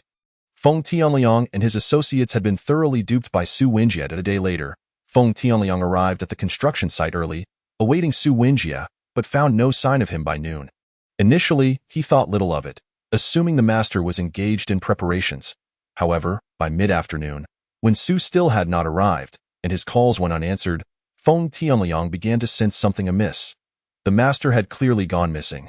Subsequently, he reached out to a few acquaintances who knew Su Wenjie, yet none could provide any leads. By evening, unable to establish contact, Feng Tianliang grew increasingly uneasy, suspecting that Su had abandoned him. His apprehension heightened as he contemplated the gravity of the situation. It was evident that Su's disappearance indicated a significant problem at hand. In desperation, Feng Tianliang sought connections to find another geomantic master, as the construction site had been halted for 3 days, incurring substantial losses daily that he simply could not afford. Fortunately, a friend from the business world responded, informing him of a geomancer who resided near the capital and agreed to come for a visit the next day, albeit at a steep price. With no other options, Feng Tianliang resigned himself, stating that money was not an issue as long as the person could resolve the predicament. The next morning, Feng Tianliang arrived at the construction site early, awaiting the new geomancer. Around 8 o'clock, an ordinary Passat with a Hunan license plate pulled up. A middle-aged man, slightly stooped in stature, alighted from one side, accompanied by a young woman in her 20s. Her hair styled in a simple braid. Despite their unassuming attire, they emanated an approachable and serene aura, as if the very spring breeze followed them as they approached the construction site. Feng Tianliang briefly hesitated but respectfully approached, asking, "You must be Mr. E.M.M." The middle-aged man grunted, ignoring the outstretched hand, while the young woman gazed dreamily at the clouds. Unperturbed, Feng Tianliang withdrew his hand and gestured, "Please, come inside." Upon crossing the threshold of the construction site, Mr. Dadi and his daughter paused in their tracks. Feng Tianliang noted the striking similarity in their reactions to those of Su Wenjie the day prior. The young woman's voice rang clear. "This place is steeped in negative energy. It is indeed a trap." Mr. E turned to Feng Tianliang, observing him intently. After a moment, he discerned a dark aura swirling above Feng Tianliang's head, an unmistakable sign of misfortune. "You have offended someone, have you not?" Mr. E stated with certainty. Feng Tianliang nodded.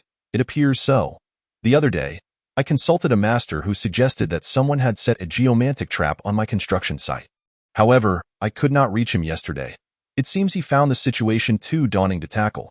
That is why I sought your assistance, Mr. E. I implore you to help, and I am willing to discuss a fair price." "It is not merely a matter of money," Mr. E replied. "You have offended someone, and they are scheming against you. If I were to dismantle their trap, it would mean making an enemy of them. In our line of work, it is a common practice to avoid disrupting a colleague's setup unless there is a direct conflict of interest. It is wise not to invite unnecessary trouble." Upon hearing this, Feng Tianliang grew anxious. "Are you saying that I cannot proceed with my construction site? Do not be alarmed. Let me assess the situation first. Whether I can accept your case will depend on my findings. However, I must warn you that if I choose not to take it on, you may find it challenging to locate someone else willing to assist. It is possible that I might consider the opponent too formidable and thus refrain from inciting animosity. Do you understand? If I truly cannot resolve this, I would advise you to seek reconciliation with the one who set the trap and find a way to have it dismantled." Feng Tianliang took a deep breath, shaking his head in frustration. "To be honest, I do not even know who I have offended. Otherwise, I would apologize and offer compensation. My business cannot afford delays. If money could resolve this, it would not pose a problem. The crux of the issue is that I do not know where to direct my funds." "Let us assess the situation first," Mr. E replied. Leading his daughter, Isusu, into the construction site, the pair meticulously traversed the 8 trigrams and 9 palaces, seemingly wandering aimlessly for a couple of hours, during which they exchanged no words, their expressions serious and contemplative. As midday approached, With the sun perched directly overhead, they arrived at the center of the site, precisely where Wang Jingzhe had buried a talisman. Isusu pointed toward a distant overpass, a sudden flash of blinding light breaking through, causing them both to squint. "And what about that?" she inquired, shifting her finger to another spot, where yet another beam of light pierced through. "Oh," Etienne exclaimed in astonishment. "What kind of feng shui arrangement is this? How have I never heard of it before?" He continued. "There must be more than just these two locations. Undoubtedly, there are others nearby," Isusu asserted confidently. "Let us go and take a look." Grasping his daughter's hand, Etienne made his way outside. Upon noticing their intention to leave, Feng Tianliang hurried over and inquired, "Mr. E, what do you think?" "Just wait a moment." Etienne gestured dismissively, then quietly told his daughter, "This arrangement is quite extraordinary. I have never encountered anything like it before. It piques my interest. Shall we give it a try?" Isusu pouted. "If you say we should try, then let us do it." "But aren't you worried about attracting trouble?" Etienne rubbed his hands together, saying, "I am indeed itching to explore this peculiar feng shui arrangement. If I can decipher it, it would undoubtedly broaden my horizons. As for offending someone, we'll deal with that later." Chapter 24. Misfortune strikes. Flowers smile at you. His remark about dealing with consequences later positioned Etienne and his daughter in direct opposition to Wang Jingzhe. They were filled with a hunter's excitement, and the sight of this unusual feng shui arrangement ignited a spirited determination within them, akin to researchers encountering a challenging subject to conquer. "Let us go and investigate." After Etienne, Isusu, and Feng Tianliang emerged from the construction site, they veered left at the entrance. After walking for about 2 miles, they spotted an aged locust tree towering 8 meters high, where a beam of light had just flashed into the construction site. Observing Etienne, who appeared somewhat hunched and frail, he suddenly straightened up, agilely climbing up the tree trunk like a nimble monkey. Upon reaching the treetop, he noticed a mirror attached to a branch, secured with a red thread, facing the construction site 100 meters away. He reached up to retrieve it and nimbly jumped back down to the ground. As soon as Etienne landed, the mirror emitted a faint crack, and its seemingly ordinary surface suddenly fractured, revealing a web of cracks resembling a spider's web. "This mirror is not grounded," Etienne exclaimed, momentarily stunned, as the mirror slipped from his grasp and shattered on the ground, a streak of blood appearing on its surface. His thumb had been cut by the broken glass, and the blood curiously spread across the cracked mirror, transforming it into a blood-stained reflection. "Dad?" Isusu instinctively bent down to pick up the mirror, but Etienne quickly stopped her. "Don't touch it, stay away." "What's wrong?" Etienne licked his chapped lips. His right eyelid twitching uncontrollably, he gazed at the eerie, blood-smeared mirror and stated, "This is not merely a feng shui arrangement. The opponent is far too sinister. Anyone daring to disrupt his feng shui formation would become entangled in karmic repercussions.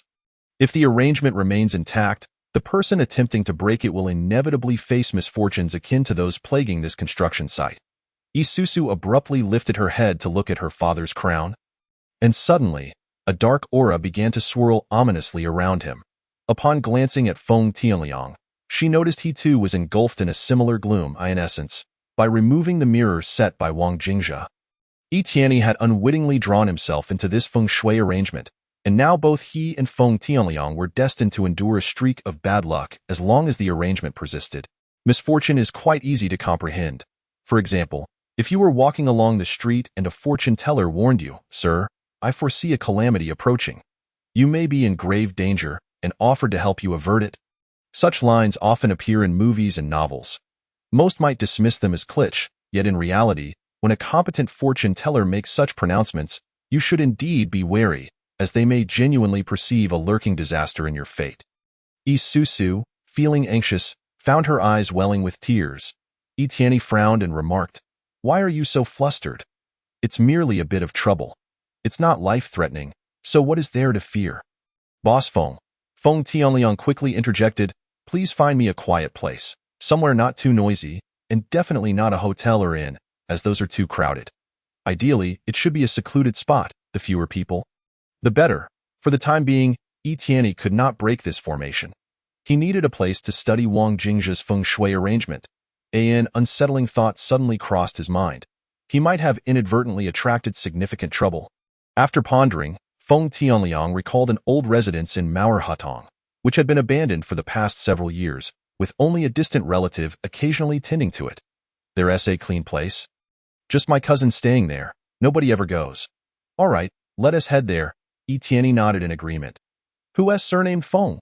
A dirty child licking a lollipop squeezed through the crowd. Feng Tianliang was taken aback, responding, I'm Feng. Are you looking for me? I'm not looking for you. Someone is looking for you. The child, with sticky fingers and a lollipop smeared with saliva, pulled a note from his pocket and handed it to Feng Tianliang, saying, a brother just traded 2 lollipops for me to deliver this to you. Feng Tianliang accepted the note, bewildered, and casually asked, where is he? The child, staring at him with a rather naive expression, replied, he must have left. If he were waiting for you, why would he have me deliver it? Feng Tianliang was momentarily speechless, while Isusu squatted down, beaming with a spring-like smile, and asked, little brother, can you tell me what that brother looks like? Faced with Isusu's charming pigtails and friendly demeanor, the child appeared to lose his resistance. He looked quite ordinary, but dressed strangely. He wore a long garment and carried a very shabby bag. However, when he spoke, his teeth were incredibly white, exceptionally white. What does the note say? Etienne inquired. Feng Tianliang unfolded the note, which read, if you wish to disrupt my arrangement, go to 1918, Liuha Street. And wait. The trio gasped in unison. The message was clearly from the individual who had established the feng shui arrangement at the Jinqiu Shanhua construction site. Dad, what does he mean? Isusu asked. Puzzled that I'm not sure. This person is rather eccentric, and the feng shui arrangement is quite obscure.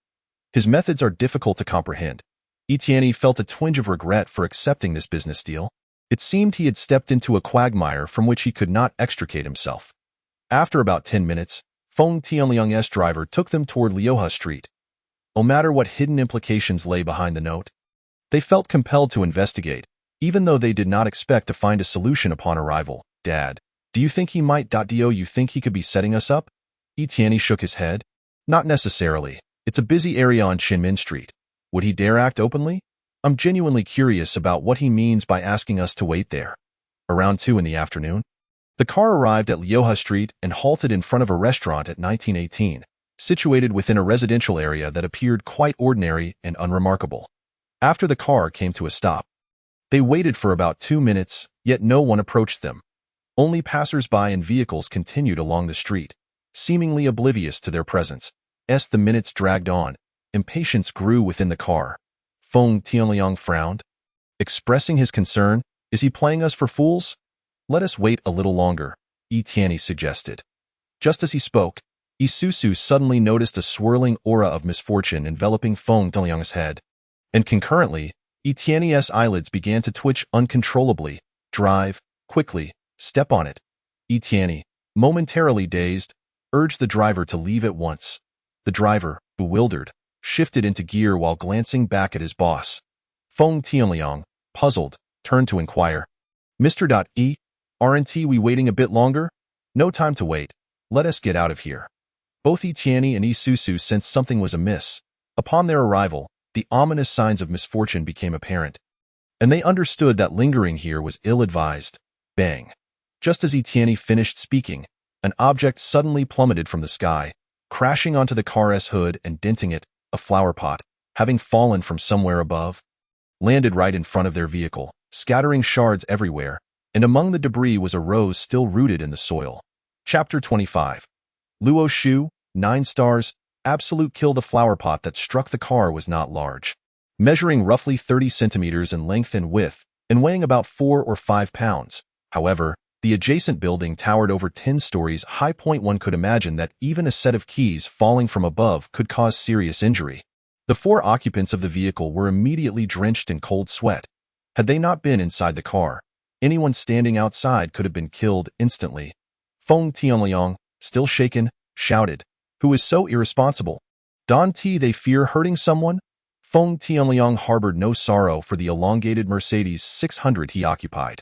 His true concern lay with his own life, as he found himself teetering on the precipice of the underworld. Upon regaining his composure, he discovered his back drenched in perspiration. The driver, in a state of panic, hastily reversed the vehicle, moved it aside, and promptly contacted the authorities and the insurance company. Etienne, with a grave expression, remarked, "It's futile to report this. It is undoubtedly an accident.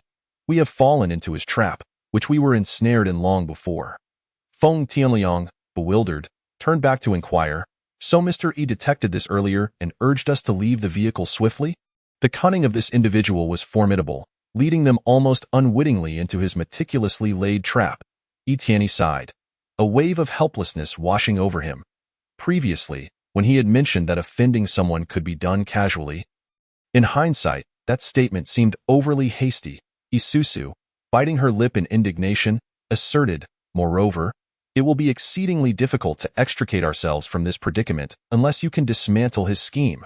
A mere 15 minutes after the police received the distress call, they arrived at the scene. After conducting preliminary inquiries about the incident, the officers suggested that the likelihood of an object falling from a height was significant. Should it be determined that something was indeed thrown from above, it could be a bottle or refuse. However, if a flower pot weighing 4 to 5 kilograms were to be hurled, it would constitute a deliberate act of murder. As the police took statements, they dispatched personnel to investigate which household the flower pot had descended from. The building in question featured open balconies, where numerous residents had hung railings adorned with various belongings, and some nurtured an assortment of plants. While Feng Tianliang and the driver provided their accounts, Etienne and Isusu pondered how they had unwittingly stepped into the other party's intricate machinations. "Father, it surely began with the shattered feng shui mirror. Only you and Feng Tianliang seem to be plagued by misfortune, while I remain unscathed." Etienne remained silent, his gaze fixed on the entrance of the restaurant adjacent to where they had parked. "Why do you think he insisted we come to this location? We passed several intersections without incident, yet it was here that calamity struck." Etienne mused. "Could it be that he possesses the ability to predict our misfortune?" Suddenly, Isusu whipped around, both she and Etienne fixating on the license plate of Feng Tianliang's vehicle. Beijing A32. A shared realization sparked between the father and daughter, prompting Etienne to hastily extract his phone and locate Feng Tianliang's number. 1399. Etienne pulled Feng Tianliang, who was in the midst of speaking with the police, aside and asked, "What is your birth date and time?" "It is." Before Feng Tianliang could respond, Etienne interjected, "Were you born between 9 and 11 in the evening?" "Yes," Feng Tianliang replied, perplexed. "How did you know my birth details?" Etienne sighed, opting not to answer, and continued, "To be precise, it must have been shortly after 10:30, around 10:45. Feng Tianliang nodded. "I have a vague idea of that time, but my parents cannot recall the specifics. It was certainly before 11. Etienne smacked his forehead in exasperation, while Isusu counted on her fingers. "The door number is 18. The license plate ends in 32. The phone number concludes with 99, and your birth time is 45. This forms a lethal configuration in the 9 stars of the Luo book." How could he calculate so precisely? If the car had not reached Lioha Street at 1918, or if it had not been this vehicle, or if you had not been inside, that flower pot would never have fallen. Only by aligning these factors did he trigger the fatal configuration of the Luo book. This is troublesome. We are up against a formidable opponent. Etienne closed his eyes, muttering, "One should not meddle in affairs that do not concern them." At that moment, both Etienne and Isusu were engulfed in regret, feeling an overwhelming sense of helplessness against this unknown adversary. The individual had not even revealed themselves, yet they had deftly led them into a deep pit, should the other party decide to engage them in earnest. The father and daughter duo doubted their ability to withstand such a confrontation. The 9 stars of the Luo book was a configuration that they could not foresee, only realizing the implications after the fact. This configuration, a bizarre and insidious arrangement, could bring ruin to one's life, wealth, and health. Proving extremely difficult to decipher and even harder to guard against, it was evident that Feng Tianliang had fallen into the lethal configuration of the 9 stars, and it seemed unlikely he could escape its grasp. The number 18 signified the end, 32 represented calamity, 99 stood for fatality, and 45 symbolized the cessation of vitality. When these numbers coalesced, Feng Tianliang found himself ensnared within this ominous framework. The significance of these numerical combinations was far from superficial. For instance, the numbers 17 and 24 together represented misfortune, while 21 and 37 indicated death, and 32 and 46 foretold disaster. Conversely, there were also favorable numbers. For example, 14 signified benefactors, 16 pertained to romance, and 31 was linked to wealth. Possessing these auspicious combinations could guarantee prosperity and the fulfillment of one's desires. One should never underestimate the power of numerical combinations. If one were to encounter a string of unfortunate events, it could merely be a matter of bad luck. That moment, the officer beside them completed his statement, while the driver engaged with the insurance company. The police had also traced the origin of the flower pot, revealing an unsettling fact.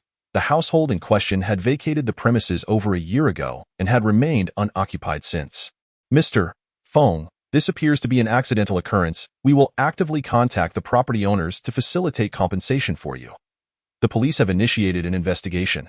Fong Tianliang's expression soured as he replied, I appreciate your assistance. Please communicate any matters with my driver. A.S.E. Tianyi had previously stated. This incident involving the falling object was entirely accidental. Finding the property owner would yield little fruit, as the root of the issue lay with the orchestrator of this scheme. Let us return for now, Tianyi lamented. Chapter 26, The Kitchen Knife.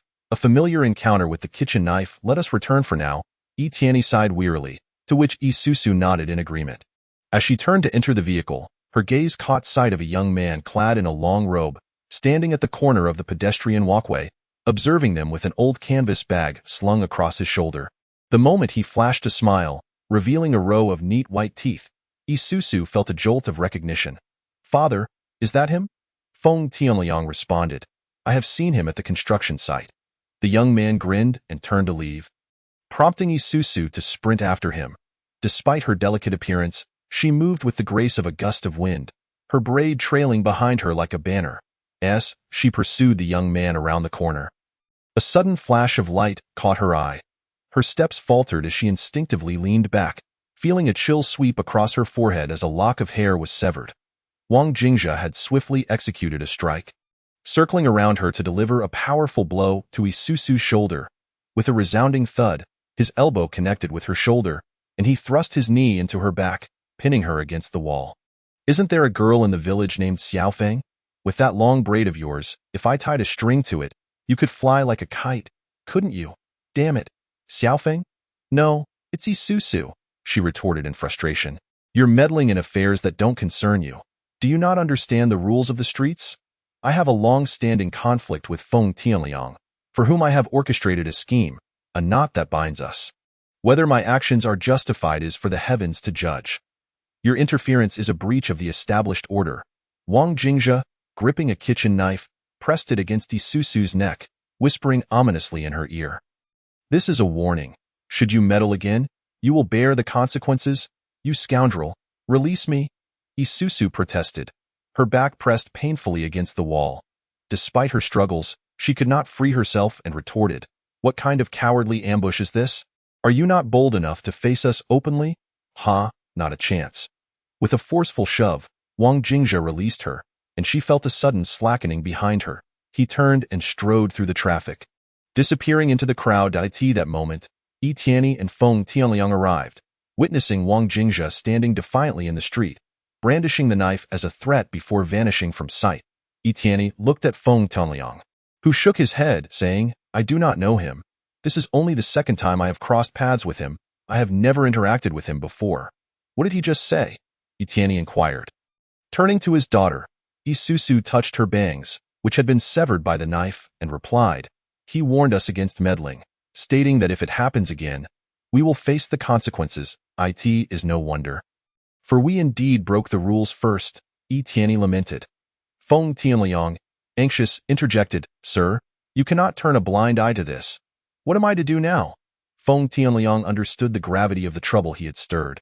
The halted construction and the earlier assault had left him terrified. He questioned, What if something that could kill falls from the sky?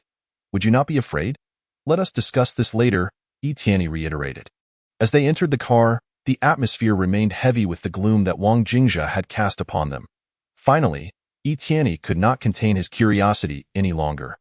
Can you not recall when you might have offended such a person?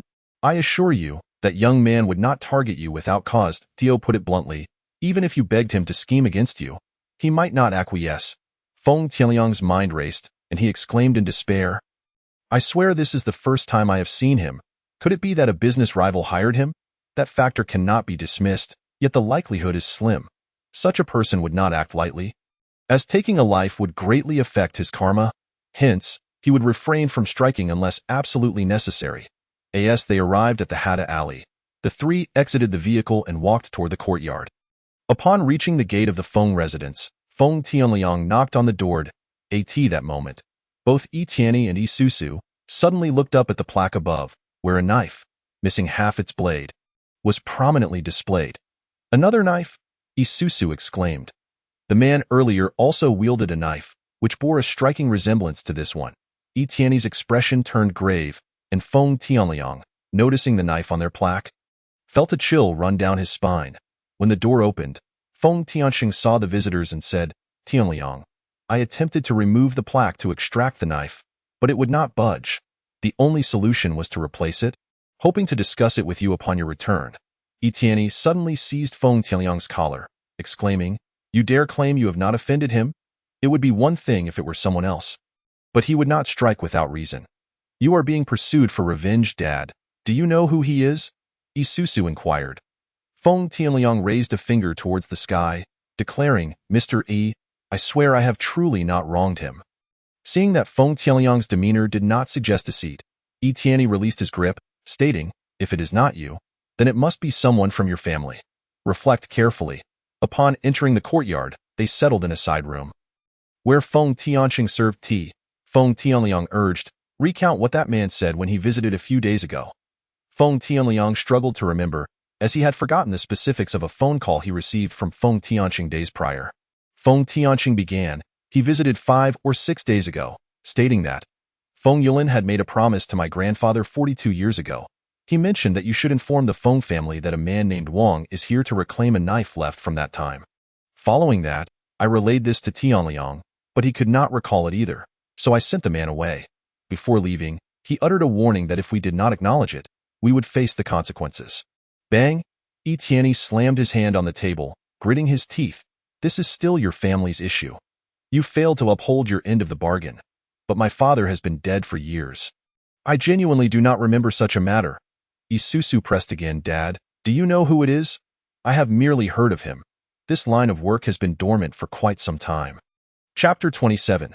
The Mysterious Path, Kunlun. In the journey I have only heard whispers, never having encountered one. The lineage of the debt-collecting knife has nearly vanished before the Cultural Revolution. Rarely do rumors about them surface. Mostly, it is charlatans masquerading as true debt-collectors. In truth, legitimate debt collectors dwindled before the Republic. Perhaps they still exist among the populace, but seldom reveal their identities, with scattered accounts emerging only in rural villages. Yi Tianyi pointed at the table, advising, "Consult the elders in your family about this knife. Do not be hasty in denial. I assure you there is truth in it, only you may be unaware. Inquire thoroughly. I am confident you will uncover something. Understand?" "Understood," Feng Tianliang replied, moving aside to make a phone call. Yi Susu, feeling anxious, wanted to ask further, but Yi Tianyi gestured for her to be silent and then sent a text message, awaiting a reply. "Urgent." After dispatching the message, Yi Tianyi quietly remarked, "Although it appears that we, father and daughter, are in a dire predicament, we may have stumbled upon some fortune.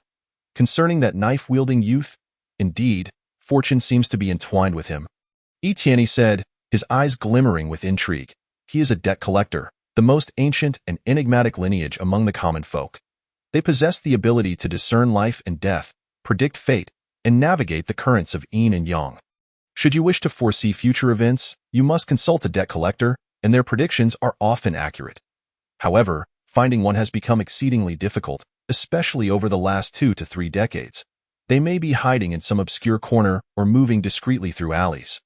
But they never reveal their identities openly," Yi Susu exclaimed. "Now I understand why I have never heard of them.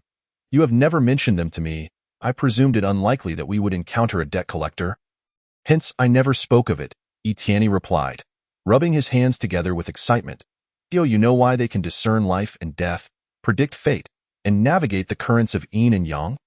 It sounds even more extraordinary than the 5 branches of the mysterious arts. They seem almost omnipotent." Yi Susu shook her head, her face alight with curiosity. "It is said that debt collectors possess 3 ancient lost texts, the mysterious arts of the Luo Shu, the Lianshan, and the Gui Tsang from the I Ching, which have long since vanished from the world.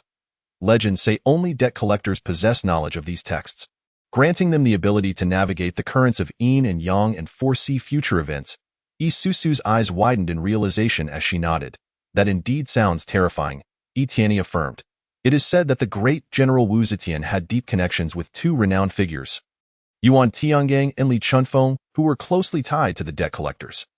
Even if they did not emerge from the debt-collecting lineage, their relationship was undoubtedly profound, allowing them to predict events 500 years hence.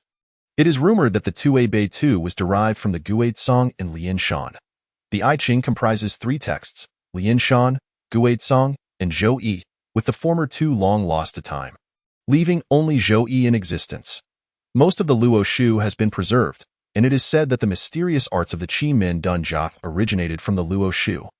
Though much of the transmitted knowledge is unclear, Etienne recognized that the technique Wang Jingjia employed, the Luo Shu 9 stars absolute kill, was derived from Qi Min Dun Jia, causing his eyes to shine with insight. Buzz, buzz, buzz. The phone on the table suddenly vibrated, and Etienne hastily answered. A calm voice emerged from the other end. Tianni?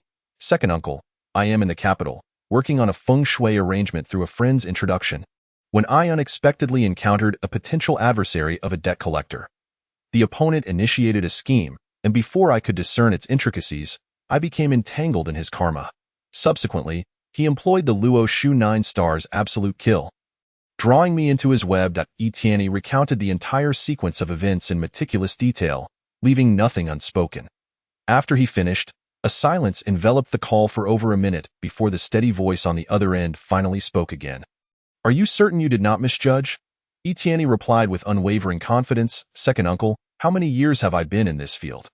Although there has been no direct contact with the individual in question, it is evident from his techniques that he undoubtedly belongs to the lineage of the Shadao. I am utterly confident in this conclusion.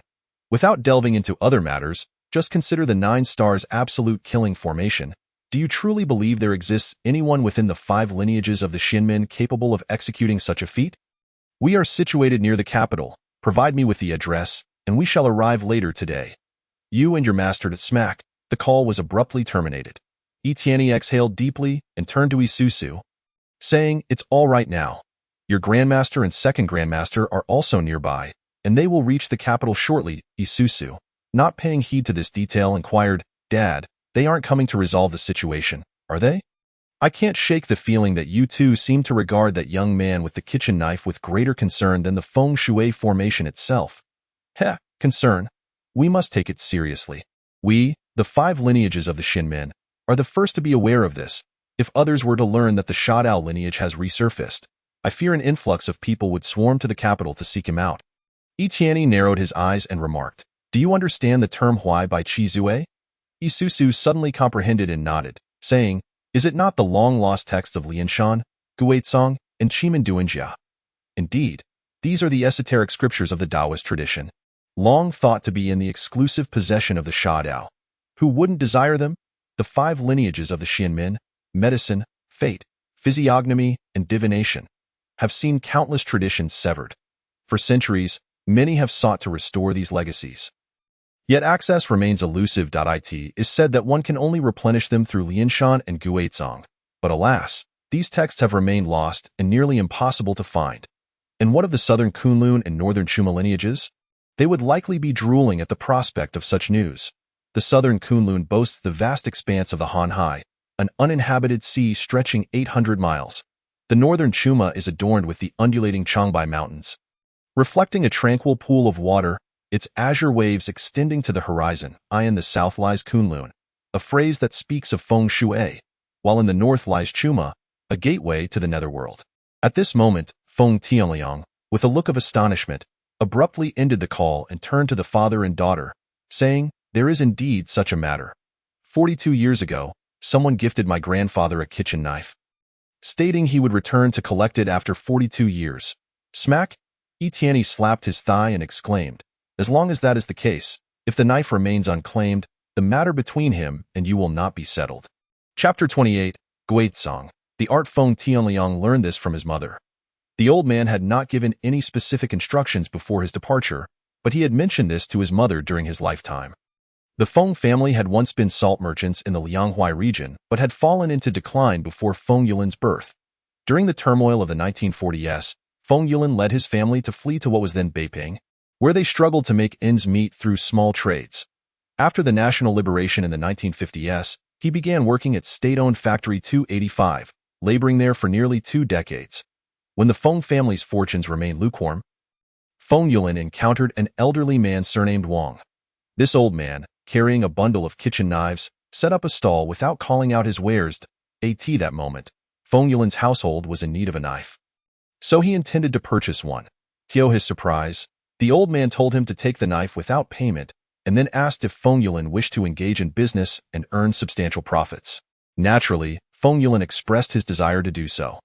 Thus, the old man advised him to acquire their factory and, by 1994, to sell it and invest in land in the eastern and western districts. This elderly vendor shared quite a bit of such wisdom with Feng Yulin, who found the man intriguing and memorized everything he said. As Feng Yulin was about to leave, the old man cautioned him. In 42 years, your family will surely have prospered greatly.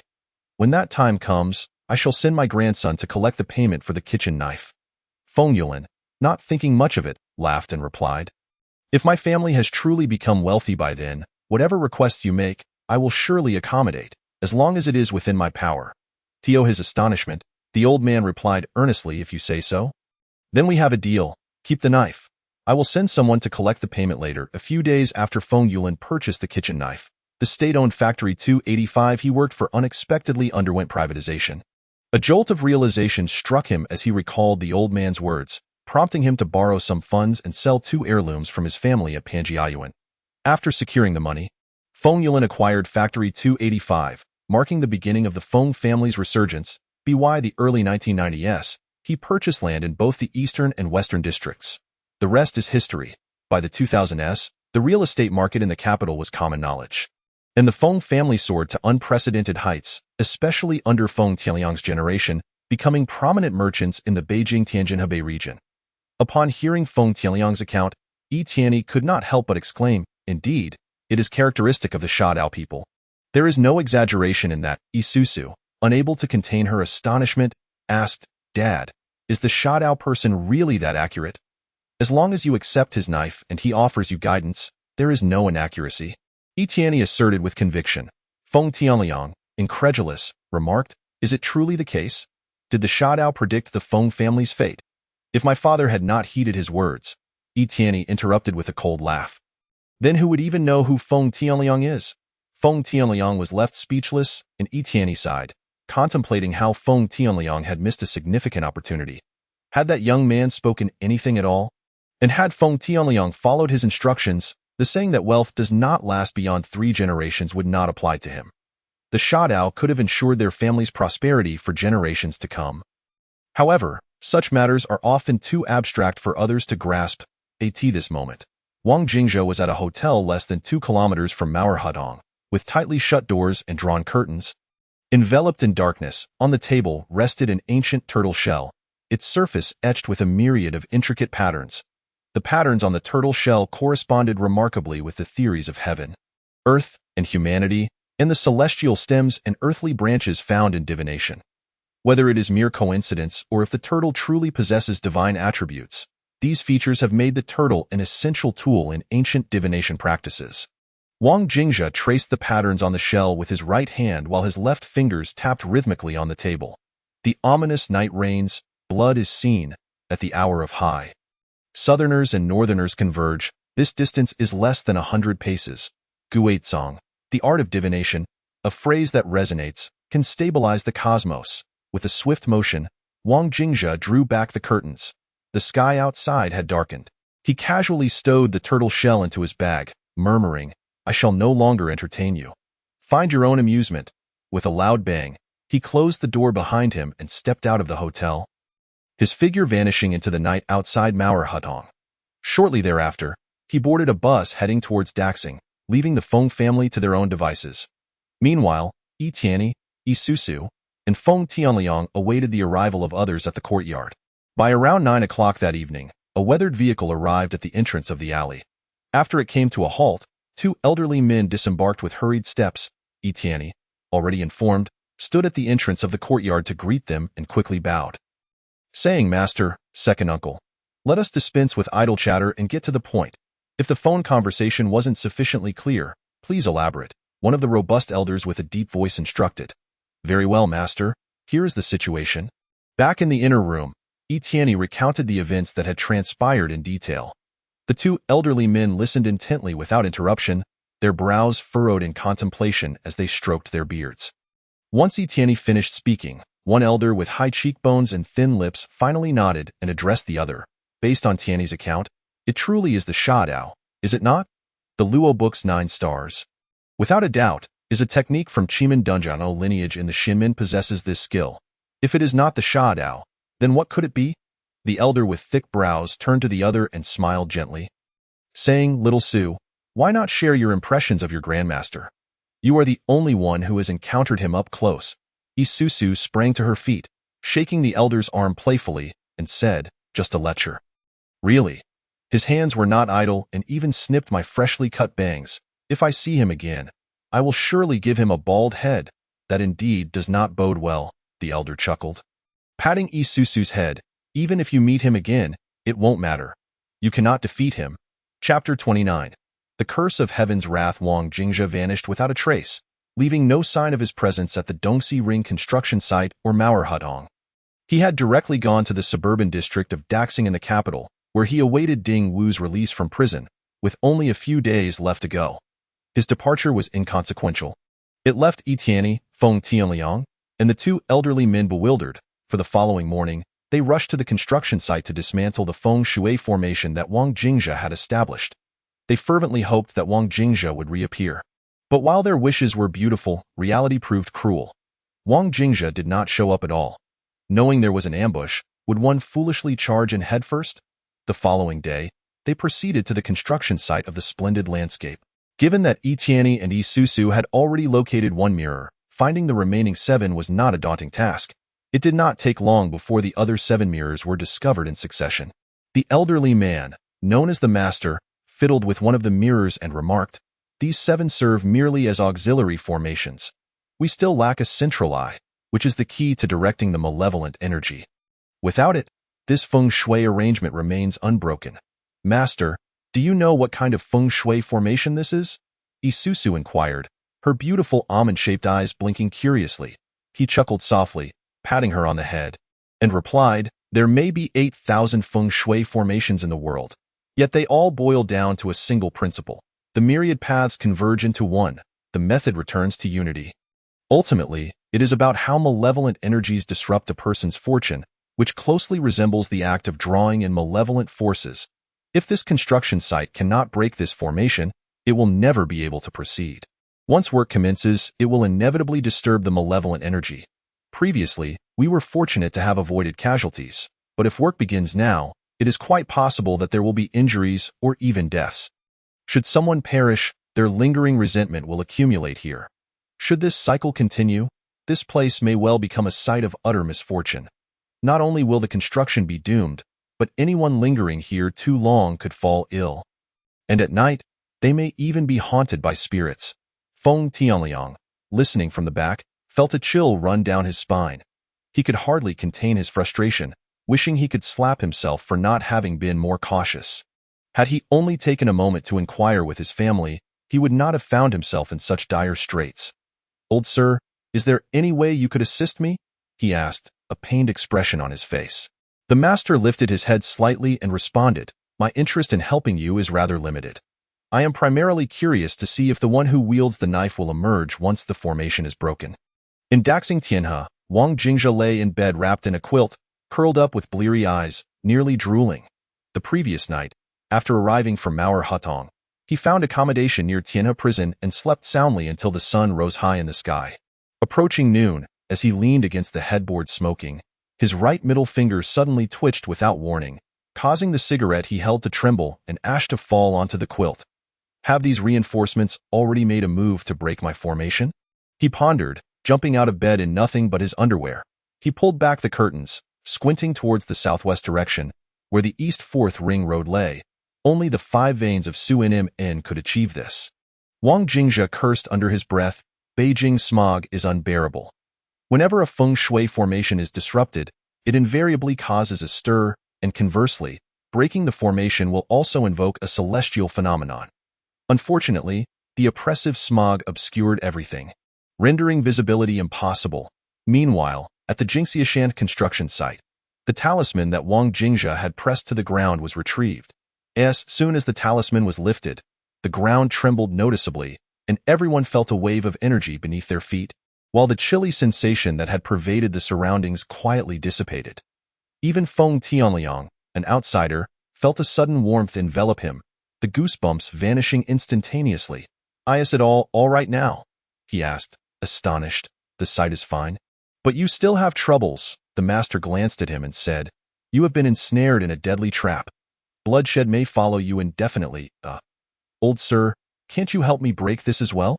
Feng Tianliang asked, his heart racing. The master shook his head. "It's difficult. You and Tianyi are both entangled in this karma.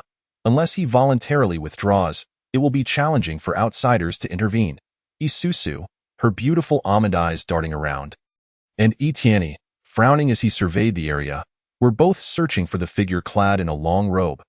They felt that the individual had been watching them secretly over the past few days. And now that the feng shui formation had been disrupted, the person might finally reveal themselves. However, after searching for a long while, there was still no sign of Wang Jingzhe. The master sighed. "Stop searching. It is futile. The person may not even be here." "Why not, master? Shouldn't he be guarding this place?" Isusu asked, bewildered. If he truly understood the teachings of Guizhong and Lianshan, he would have foreseen that someone was targeting him. Isn't it said that one cannot calculate for oneself? The art of divination has a steadfast rule. The diviner cannot predict the heavens, the earth, or even themselves, nor those closely related to them, lest they suffer divine retribution. Just think, if a diviner reveals the secrets of fate, they will not be well regarded, and if they were to divine for themselves, how might the heavens respond? The Taoist teachings state that one will face the 5 calamities and 3 deficiencies: widowhood, loneliness, and poverty. The Buddhist perspective speaks of the 5 declines of heaven and man: filthy garments, a withered crown, excessive perspiration, a foul body odor, and displeasure in the presence of the Buddha. Divine retribution cannot be reversed. As soon as Isusu finished speaking, the 2 masters fell silent. After a long pause, the second master hesitantly remarked, "Unless he has already faced divine retribution?" Tianyi, puzzled, inquired, "Master, what does it mean to have already faced divine retribution?" At the inn in Daxing Tianhe, Wang Jingzhe sat on the bed wearing nothing but his underwear, his left leg dangling off the side, while on his right calf, a festering wound oozed a foul odor, the size of a coin and clearly infected. With a snap, he lit a cigarette, biting down on it as he pressed on the wound. "Damn it, is this the beginning?" Outsiders only know that the lineage of the knife wielders can sever life and death, stabilize the universe, and navigate the currents of feng shui and yin-yang. Yet they remain unaware that due to their frequent revelations of fate, every knife wielder is burdened with a destiny of calamity, and every 3rd generation must face divine retribution. This curse follows Wang Jingzhe like a shadow, inescapable unless he can break free from his own divine punishment. The curse of divine retribution states that one must suffer by the age of 30. This was a saying passed down from Wang Jingzhe's father before he wandered away many years ago. Chapter 30. The urgency of procreation. The knife wielders are a singular lineage, passed from father to son, though some may learn similar methods under the knife-wielding sect. However, true knife wielders are entwined with their bloodline, as if cursed by the heavens, destined to face divine retribution every 3 generations. Wang Jingzhe's turn had now arrived. His father had once gravely warned him before embarking on his journey. "Son, your luck is not favorable. It coincides with our family's 3rd generation. You will undoubtedly encounter the 5 calamities and 3 deficiencies. This is your fate. After all, your mother and I brought you into this world on that fateful night, and perhaps there is a deeper meaning to it. Perhaps it is to prepare you for this ordeal." Wang Jingzhe had furiously retorted, "Had I known, I wouldn't have learned the knife-wielding art. I might as well have been a farmer, toiling the land." His father chuckled and replied, "No matter what you do, you cannot escape this curse. It is etched into our bloodline. Our lineage stretches back 1,000 years, and every generation has been marked by divine retribution. The knife wielders reveal too many secrets, calculating life and death, which is the heaven's punishment for us. For every gain, there is a loss. Wang Jingzhe was infuriated yet powerless. Later, he asked his father if there was a way to break the curse, if knife wielders face divine retribution every 3 generations. Then surely his lineage had not ended with him, indicating that a solution must exist. His father, somewhat comforted, informed him that indeed there was one. Naturally, the divine retribution every 3 generations is not necessarily linked to the cessation of descendants. Take your great-grandfather, for instance. Before facing divine retribution, he had already married and fathered children. By the time divine retribution arrived, he was already on the brink of death, yet your grandfather had been born long before that. Wang Jingzhe, twitching his lips, asked, "My great-grandfather passed away at 35. Was that the reason? So, it seems I must marry and have children early?" "Ah, your great-grandfather's demise was indeed tragic. He lay bedridden, unable to move, his body rotting away. Emaciated to the bone, unable to see or speak, ultimately enduring 3 years as a living corpse before expiring." Wang Jingzhe's father regarded him with sympathy, saying, "Though the world is often unjust, there are moments of fairness. Take us, for example. Why should the knife wielders be burdened with such knowledge?" Upon hearing this, Wang Jingzhe could not help but sigh, lamenting, "Is there truly no way to break this curse? I refuse to believe that every generation of knife wielders in our family has met the same fate as my great-grandfather. People often curse the heavens for their blindness, yet it is not entirely accurate. Sometimes, the heavens open many doors for you, but you choose to walk into a dead end. Who can be blamed for that? It is similar for us knife wielders. Though we must face divine retribution, there are ways to break the curse. I planted this seed for you 20 years ago, and your grandfather has made provisions for you. Do you know why the knife wielders have not emerged in recent decades? Your grandfather and I have been avoiding calculations of life and death and the determination of fate to minimize the heavens' punishment upon us. Thus, for nearly a century, the knife wielders have seldom wandered among the people. The rest is up to you to seize." With these words, Wang Jingzhe's father departed on his journey, urging Wang Jingzhe to leave their hometown and confront his divine retribution by the age of 30. Such matters cannot be resolved by others. They must be faced alone. The so-called divine retribution has now begun to manifest for Wang Jingzhe. The festering sore on his leg first emerged inexplicably a year ago. Initially, the wound was small, resembling a mere cut from a small knife. However, as time passed, it began to ooze pus, gradually spreading outward until it reached the size of a coin.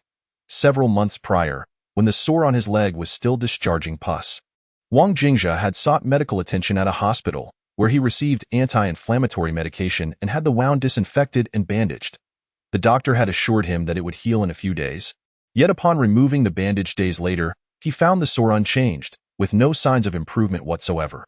Undeterred, Wang Jingzhe visited several other hospitals, each time receiving the same prognosis from the doctors. It would heal in a few days. Yet, after each interval, the pus continued to flow without any sign of recovery. It was then that Wang Jingzhe resigned himself to the notion that he could not escape this cycle of suffering. This was merely the beginning. As time progressed, multiple areas of his body would succumb to decay and discharge pus, leaving him in a state of utter weakness and muscular atrophy, bedridden and barely clinging to life, akin to a person paralyzed on one side. Ultimately, he would exhaust all his vitality, meeting his end in bed. A few minutes later, Wang Jingzhe donned a long robe and, having completed his grooming, exited the inn. He hurried to a nearby shopping mall to purchase several items of inner and outer clothing for Ding Wu, who was about to be released from prison. According to tradition, one must change their attire from head to toe to dispel misfortune. Wang Jingzhe harbored a lingering worry for Ding Wu. During his last visit to Tianhe prison, he had observed that Ding Wu's countenance was rather unfavorable. 2 days swiftly passed, yet construction at the Jingxiashan site remained halted. Although the feng shui arrangement had been disrupted, the 9-star absolute killing presence surrounding Feng Tianliang lingered. Henceforth, whatever he undertook would inevitably attract calamity, an inescapable fate. He could change his license plate and mobile phone, but his birth date remained immutable. As such, should Feng Tianliang encounter individuals with matching birthdate configurations, be they inauspicious or harmful numbers, he would still be susceptible to bloodshed. In the ensuing days, Feng Tianliang was increasingly anxious. conferring with Etienne and others on how to dismantle the predicament he faced. The master had informed him that unless the individual behind the curse personally withdrew it, breaking the spell would be exceedingly difficult. This particular art was shrouded in mystery, with its origins unknown, be it from Guizhong or Lianshan. Without knowledge of its source, how could one hope to unravel it? Must he truly seek that individual? Feng Tianliang lamented. It seems so. The master nodded in agreement. Very well, I shall seek this person, Feng Tianliang declared through gritted teeth. Chapter 31. The search for a person in the vast metropolis of Beijing. With a population of approximately 20 million, locating an unremarkable individual is no simple task. However, for Feng Tianliang, this challenge was not insurmountable. Wang Jingzhe had been sighted on several occasions, once in Mauer Hudong and again at the Jingxiashan construction site, both locations bearing witness to his presence in this age, where surveillance is omnipresent. Various departments possess numerous methods to track individuals. Leveraging his connections within the municipal bureau, Feng Tianliang made inquiries, claiming that someone had previously threatened him at the Sihiyuan in Mauer Hudong, with the knife displayed on the plaque serving as evidence. While this did not reach the threshold of a criminal case, given Feng Tianliang's annual sponsorship of the municipal bureau and government, the police were willing to assist. Thus, Wang Jingzhe, clad in a dark blue robe and carrying a tattered bag, was spotted at several intersections, his visage even clearly captured on surveillance footage. Although the density of surveillance in other cities may be lacking, in the capital, nearly every intersection and even obscure alleyways were equipped with cameras. Therefore, as long as Wang Jingzhe had not left Beijing, locating him would be relatively straightforward, contingent upon the police's willingness to exert effort and the depth of Feng Tianliang's connections. Over the past few days, Feng Tianliang had been dining with contacts at the municipal bureau, making introductions district by district, prompting police precincts across several districts in Beijing to receive a notice for assistance. While this notice could not compare to a wanted order, its influence should not be underestimated.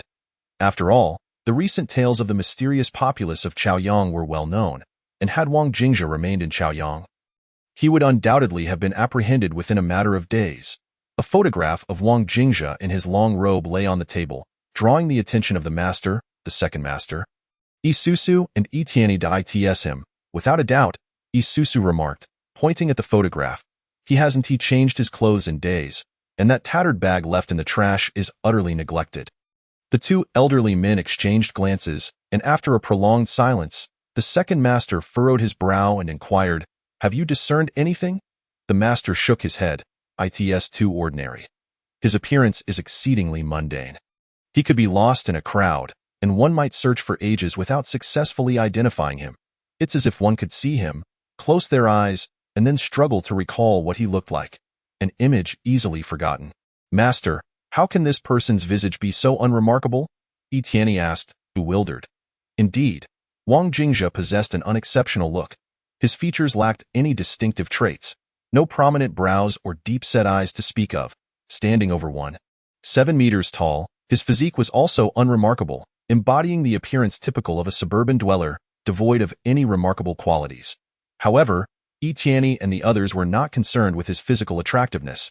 They sought to unveil Wang Jingzhe's inner beauty. Admittedly, such an expression might be excessive. They were focused on assessing Wang Jingzhe's facial characteristics, a practice rooted in the ancient art of physiognomy. However, regrettably, they could glean nothing from Wang Jingzhe's visage. Finding no clues to deduce, as though they were gazing at a blank sheet of paper, in a certain location in Chaophidian, Lin Xinyu was packing her belongings when she accidentally bumped into a vehicle. Lin Yuan, arms crossed and brow furrowed, queried, "Are you planning to leave without returning? Why is your luggage all packed?" "Just waiting it out. I refuse to believe I can't handle him," Lin Xinyu asserted, casually gathering her long hair into a bun and adjusting her skirt as she entered the vehicle. "Dad, I've realized that our family is large and prosperous, yet we lack a guardian spirit. I believe he is the perfect candidate." Lin Yuan, speechless, replied, "If he refuses, do you intend to forcibly bring him here and tie him to the door? A proper discussion is necessary. You must appeal to reason and emotion. I think your approach should resemble a business negotiation. Identify his needs, then proceed from there. People are driven by desires." Lin Xinyu rolled her eyes. "He claims to lack a wife. Should I just offer myself up? If only he were a bit more attractive, it might be bearable, but alas, he is not my type at all." I prefer someone like Takashi Kaneshiro. He barely resembles a golden retriever, too far removed from my taste. With a slam, Lin Xinyu closed the car door, waving her hand. Dad, I'm heading to Beijing to stake out. He will surely be loitering outside Tianhe prison in the coming days. Be careful. Lin Yuan intended to caution her to remain safe, but, after a moment's thought, managed to mutter, just be mindful of your influence. I am the Sihiyuan of Mauer Hatong.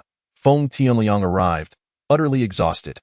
Upon seeing the master and others, he spoke with a hoarse voice. I can nearly confirm his whereabouts. He should be in Daxing. I've asked the police to check the surveillance along the route. He last alighted from the bus at the Tianhe station and has not departed since. He is likely staying there for the time being. Are you certain? Yi Tianyi inquired. I can only comfort myself with the belief that he hasn't left Beijing. Feng Tianliang replied, spreading his hands. The past few days had been overwhelming. He had temporarily switched vehicles and had to exercise extreme caution wherever he went. In truth, he had developed a psychological aversion, becoming acutely sensitive to all numerical associations. For instance, just last night, when Feng Tianliang returned home, his driver was purchasing lottery tickets and calling out numbers. Upon hearing this, Feng Tianliang reacted as if his rear was on fire, instructing the driver to stop the car and send the numbers via text instead. I in the company. The finance director was reporting financial expenditures that required Feng Tianliang's signature. He could only delegate this to the deputy director, avoiding any elements that might incite bloodshed. Yet, how long could such a life endure? Feng Tianliang had reached his limit. Chapter 32. Fleeting youth days passed swiftly, and on the day of Ding Wu's release, Wang Jingzhe arrived at the entrance of Tianhe prison before noon. Across the street, a vehicle was parked, and Lin Xinyu leaned against the window, calling out to the approaching Wang Jingzhe. Hey, come over. Let's discuss poetry and the distant horizon. Wang Jingzhe grinned awkwardly. I'm afraid I lack any talent. Lin Xinyu responded with confusion. After a brief wait, noon arrived. Ding Wu, sporting a modest buzz cut that barely concealed the crown of his head, emerged from the confines of the prison, a bag in one hand and the other casually tucked into his pocket. Upon reaching the prison gate, which swung open, a guard behind him remarked, once you step outside, make sure to reform your ways. I do not wish to see you here again. Ding Wu, with eyes shut, inhaled deeply and responded, if I err again, it will be for an offense so grave that I shan't even have the opportunity to return here. The guard fell momentarily silent, a chill running down his spine at Ding Wu's words. As the prison doors creaked open, under the watchful eyes of armed guards stationed on either side, Ding Wu stepped into the world beyond. Spotting Wang Jingzhe waiting across the way, he nonchalantly tossed the bag aside and opened his arms wide in greeting. Throughout his life, Ding Wu had but a single friend, Wang Jingzhe, who, in his 20s, had also found companionship solely in Ding Wu. Jest. Wang Jingzhe's father had once teased that had they been a couple, they could have spared themselves the hassle of searching for partners. Wang Jingzhe patted Ding Wu's back softly, saying, You've made it out. That's what matters. From now on, let us stride forward hand in hand. Ding Wu chuckled. Are you suggesting I accompany you in selling kitchen knives? I fear I might starve. With me around, you shan't go hungry. Beep, beep. From across the street, Lin Xinyu honked the horn, leaning out of the window to call, Hop in. We're here to celebrate your freedom. Ding Wu tilted his head in curiosity. Oh, you've brought your lady to welcome me? Don't misunderstand. I'm not well acquainted with her. Wang Jingzhe rolled his eyes. Noticing their hesitance, Lin Xinyu maneuvered the steering wheel, pulling up beside them and pushed the door open. Your friend just got out. He ought to wash up, have a meal, and pick out some clothes. There's not even a taxi in sight. Do you intend to take him on the bus? That's such a waste of time. Wang Jingzhe narrowed his eyes. Is this ride complimentary? Darling, money is no object. Get in. With a swift motion, Ding Wu opened the door and plopped into the car, declaring, Thank you. I cannot refuse such hospitality. Think nothing of it. We are all children of the world. Lin Xinyu winked. With their lines perfectly synchronized, Wang Jingzhe felt compelled to join them, sliding into the car on the opposite side. Lin Xinyu turned, a smile gracing her lips, and with a press of the accelerator, the vehicle surged forward. You're not selling kitchen knives with me. Do you have any plans? Wang Jingzhe inquired. Not at the moment. Planning to toil away? Wang Jingzhe frowned after years inside. What will you do once you're out? Life must continue, right? Stick with me for a while. After I finish my business in Longxi, we can discuss what to do next. Your father is gone, but your mother is still here. You ought to support her. He has a house and land back home. Life is manageable, I suppose. As Dingwu spoke, Wang Jingzhe observed his expression closely, noting an unsettling calmness that sent shivers down his spine. The incident that led to Dingwu's conviction stemmed from an altercation involving his father. 6.5 years ago, the family had moved to the capital, attempting to make a living from a small storefront. Unbeknownst to them, the premises were slated for demolition barely a month after their lease began, a fact the landlord had concealed. This deception led to the loss of their hard-earned savings. And when Dingwu's father confronted the landlord, a local thug, he was met with violence, resulting in Dingwu intervening and fatally wounding one of the assailants in self-defense. Consequently, Dingwu was sentenced to 8 years for excessive defense, and his father's health deteriorated under the strain, leading to his untimely demise. Wang Jingzhe, well aware of Dingwu's deep connection with his father, feared the scars of this trauma would never fade. He had noticed the faint line of anguish etched upon Dingwu's brow. "Jingzhe, please, do not attempt to persuade me further." Dingwu licked his lips, his gaze drifting to the blurred scenery beyond the window. "I have heard too many platitudes yet still fail to navigate this life. I apologize for my existence." Wang Jingzhe, alarmed, grasped his arm. "Are you jesting? You are barely in your 30s. You have decades ahead of you. Do you intend to do something foolish?" Dingwu turned, offering a faint smile. "Do you recall the animated series we watched as children, Slam Dunk? Huh? I adored that show. There was a moment when Akaji declared they would compete nationally. And the next day, I rushed home after school to catch the episode, only to find it replaced by something else. I thought it would return in a few days, yet that wait consumed my entire youth." Wang Jingzhe bowed his head, speechless, his heart quivering. "Then, in my early 20s, I was sentenced to 8 years, spending 6.5 in prison. Now, as I approach 30, I realize those years of youth were wholly sacrificed to hard labor." Dingwu's expression remained impassive as he fixed his gaze on Wang Jingzhe. "Tell me, with my youth lost, should I still concern myself with the decades that lie ahead? My life is already half gone. So for me, the future holds little significance." Lin Xinyu, driving, suddenly turned her head, speaking softly. "You may have missed a certain television series during these years. You might want to watch My Youth, My Rules when you have the chance." Chapter 33. Resisting the Ordinary. Not long after Wang Jingzhe departed, Feng Tianliang and Yi Tianyi rushed to the vicinity of Tianhe prison, having followed leads from the local community and police station regarding Wang Jingzhe's whereabouts. His conspicuous appearance made it easy for the public to spot him, yet they had arrived too late, finding nothing. After waiting at the prison gate, a police vehicle pulled up, and 2 officers approached Feng Tianliang, saying, "Mr. Feng, after receiving a notification from the city bureau, we kept an eye out for this individual. Interestingly, it appears the prison guards noticed him while verifying visitor identities. His name is Wang Jingzhe?" Yes, that sounds right." Feng Tianliang sighed in relief, noting the thoroughness of their investigation. "All right, please accompany me. Let's check the surveillance footage." Feng Tianliang followed the officers to Tianhe prison, where they reviewed the footage, clearly capturing Wang Jingzhe's figure, ultimately seeing him enter a vehicle by the prison's main gate. The car bore a license plate from Jilin, causing Feng Tianliang to furrow his brow. Is he leaving the capital? Not necessarily. There are many vehicles with out-of-town plates in the capital, particularly from Jilin. It's possible he hasn't left Beijing at all. Even if he has driven away, he has left behind a trace. Tracking the vehicle should be more straightforward, provided it's not a fake or stolen plate.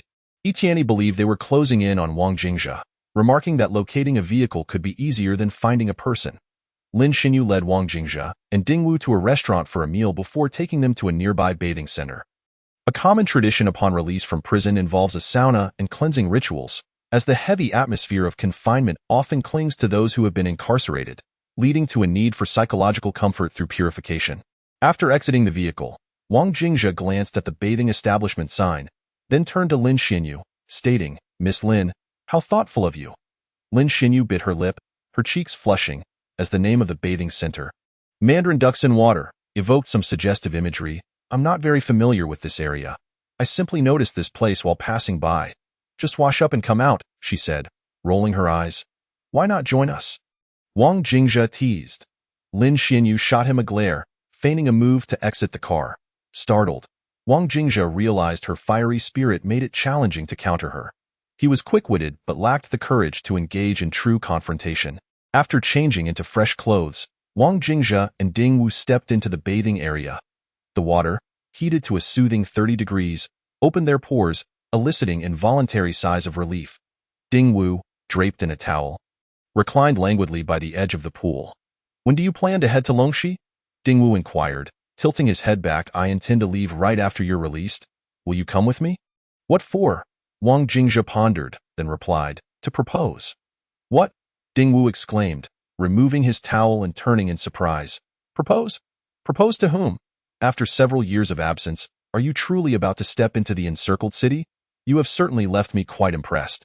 Let's not beat around the bush. An engagement is an engagement, and what encircled city are you talking about? I have not even laid eyes on the other party, apart from knowing she is a female. I am utterly in the dark about everything else, not even a photograph to my name." Wang Jingzhe wore a pained expression, clearly lacking confidence in this matrimonial arrangement, yet he felt compelled to pursue it. As this union had been arranged by his father over 20 years ago, as for the one outside. Wang Jingzhe remarked, "Her acquaintance was purely accidental. Do not misconstrue this as a romantic connection. We are not even friends. Oh dear, what a waste. Just look at how striking this young lady appears. She would be more than a match for you. I thought you two would make a lovely couple." Ding Wu lamented, I have no romantic inclinations towards her. If you are interested, then by all means pursue her," Wang Jingzhe replied. Ding Wu nodded, stroking his thigh as he spoke. "Truth be told, I did feel a flicker of attraction upon first seeing her. If I were to take action now, would that not be akin to stealing someone else's love?" Wang Jingzhe replied earnestly, "In fact, I would rather you did seize the opportunity. It would be quite beneficial for you. Xiao Wu, to find a woman and settle down. Wouldn't it?" Ding Wu shot him a sidelong glance. "Are you trying to lecture me? Take my advice. You." With a splash, Ding Wu abruptly stood from the water, wringing out his towel to dry off. "Enough of that. I am going to buy some offerings and burn some paper for my father. It has been years since I last honored him with gifts." Wang Jingzhe fell silent, knowing that the stubborn Ding Wu would not heed his words. The two emerged from the bathhouse feeling refreshed, where Lin Xinyu awaited them in the car, her face weary as if she had just awakened from a brief nap.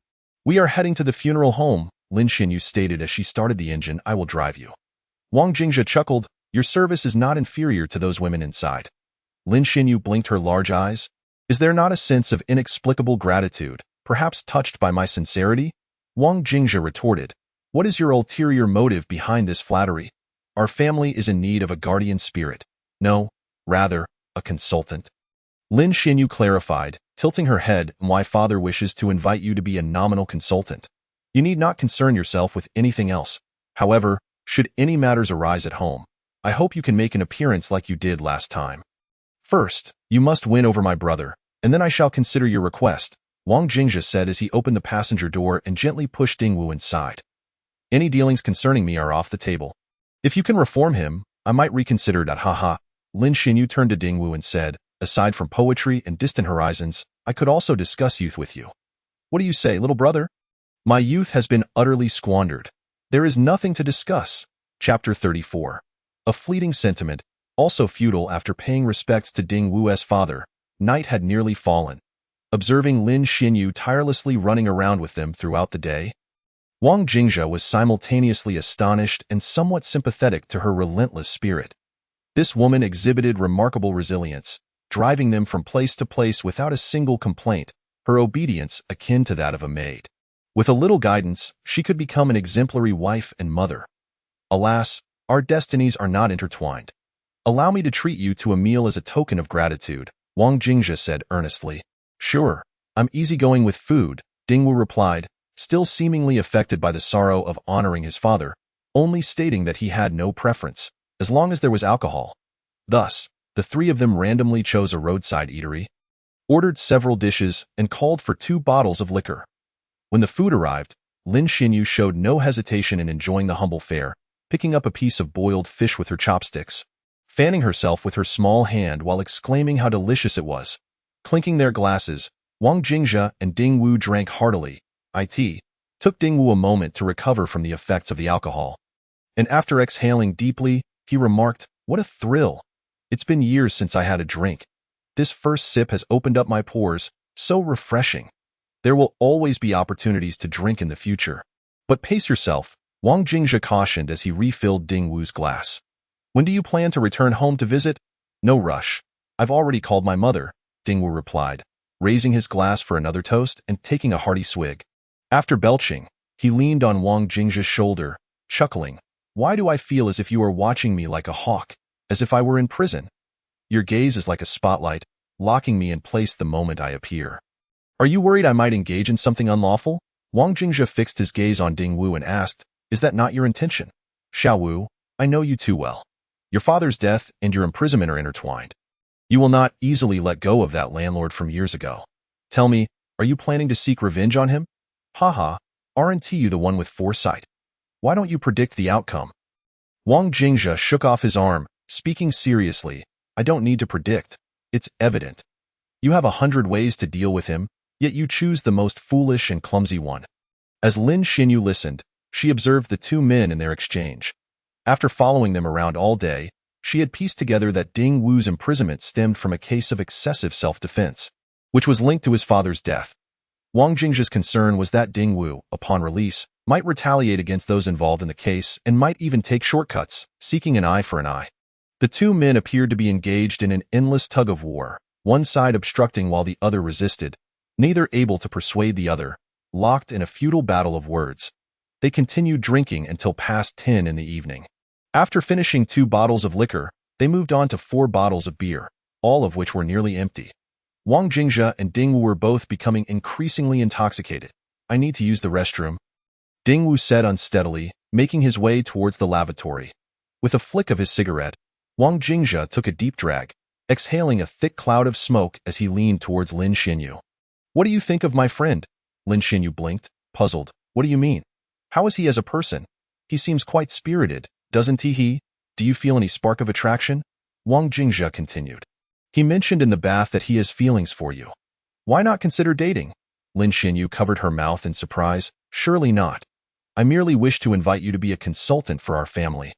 Do you think I want to pursue anyone? She noted his inebriation. Look at you. Your tongue is hardly working straight. Let us make a deal. If you can win his heart, I will offer my services as a consultant for free. What do you say? Lin Xinyu gritted her teeth. I'm an artist, not a courtesan. Don't think you can seduce me, haha, I was just joking. Don't take it to heart. I in the restroom. Ding Wu leaned against the wall. 2 fingers pressed firmly against his throat. Ugh, with a splatter. A mixture of alcohol and bile erupted from his mouth, filling the restroom with a pungent odor. Ugh, ugh. After several rounds of vomiting, Ding Wu managed to expel the alcohol from his stomach, and his eyes regained clarity. Wiping his mouth, he exhaled deeply, feeling much improved. He had drunk too quickly, and much of the alcohol had yet to be absorbed by his body, meaning he had expelled at least half of it. Upon returning to the eatery, Ding Wu's gaze became hazy once more as he staggered back to his seat.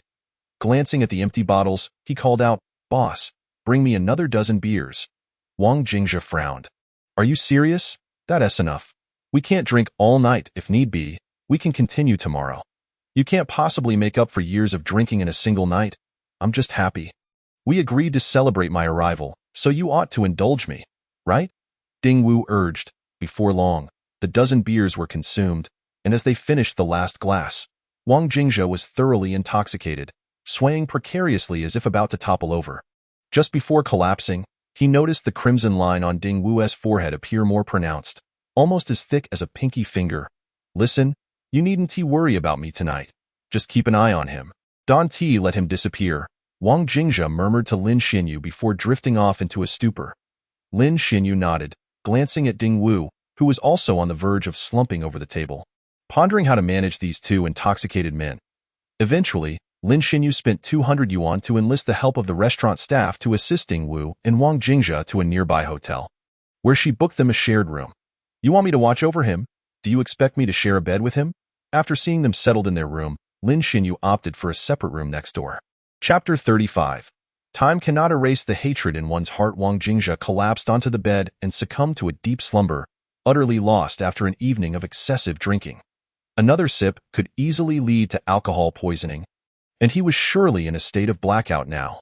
Meanwhile, on the other bed, Ding Wu lay down but suddenly jolted awake, staring blankly at the ceiling for a moment.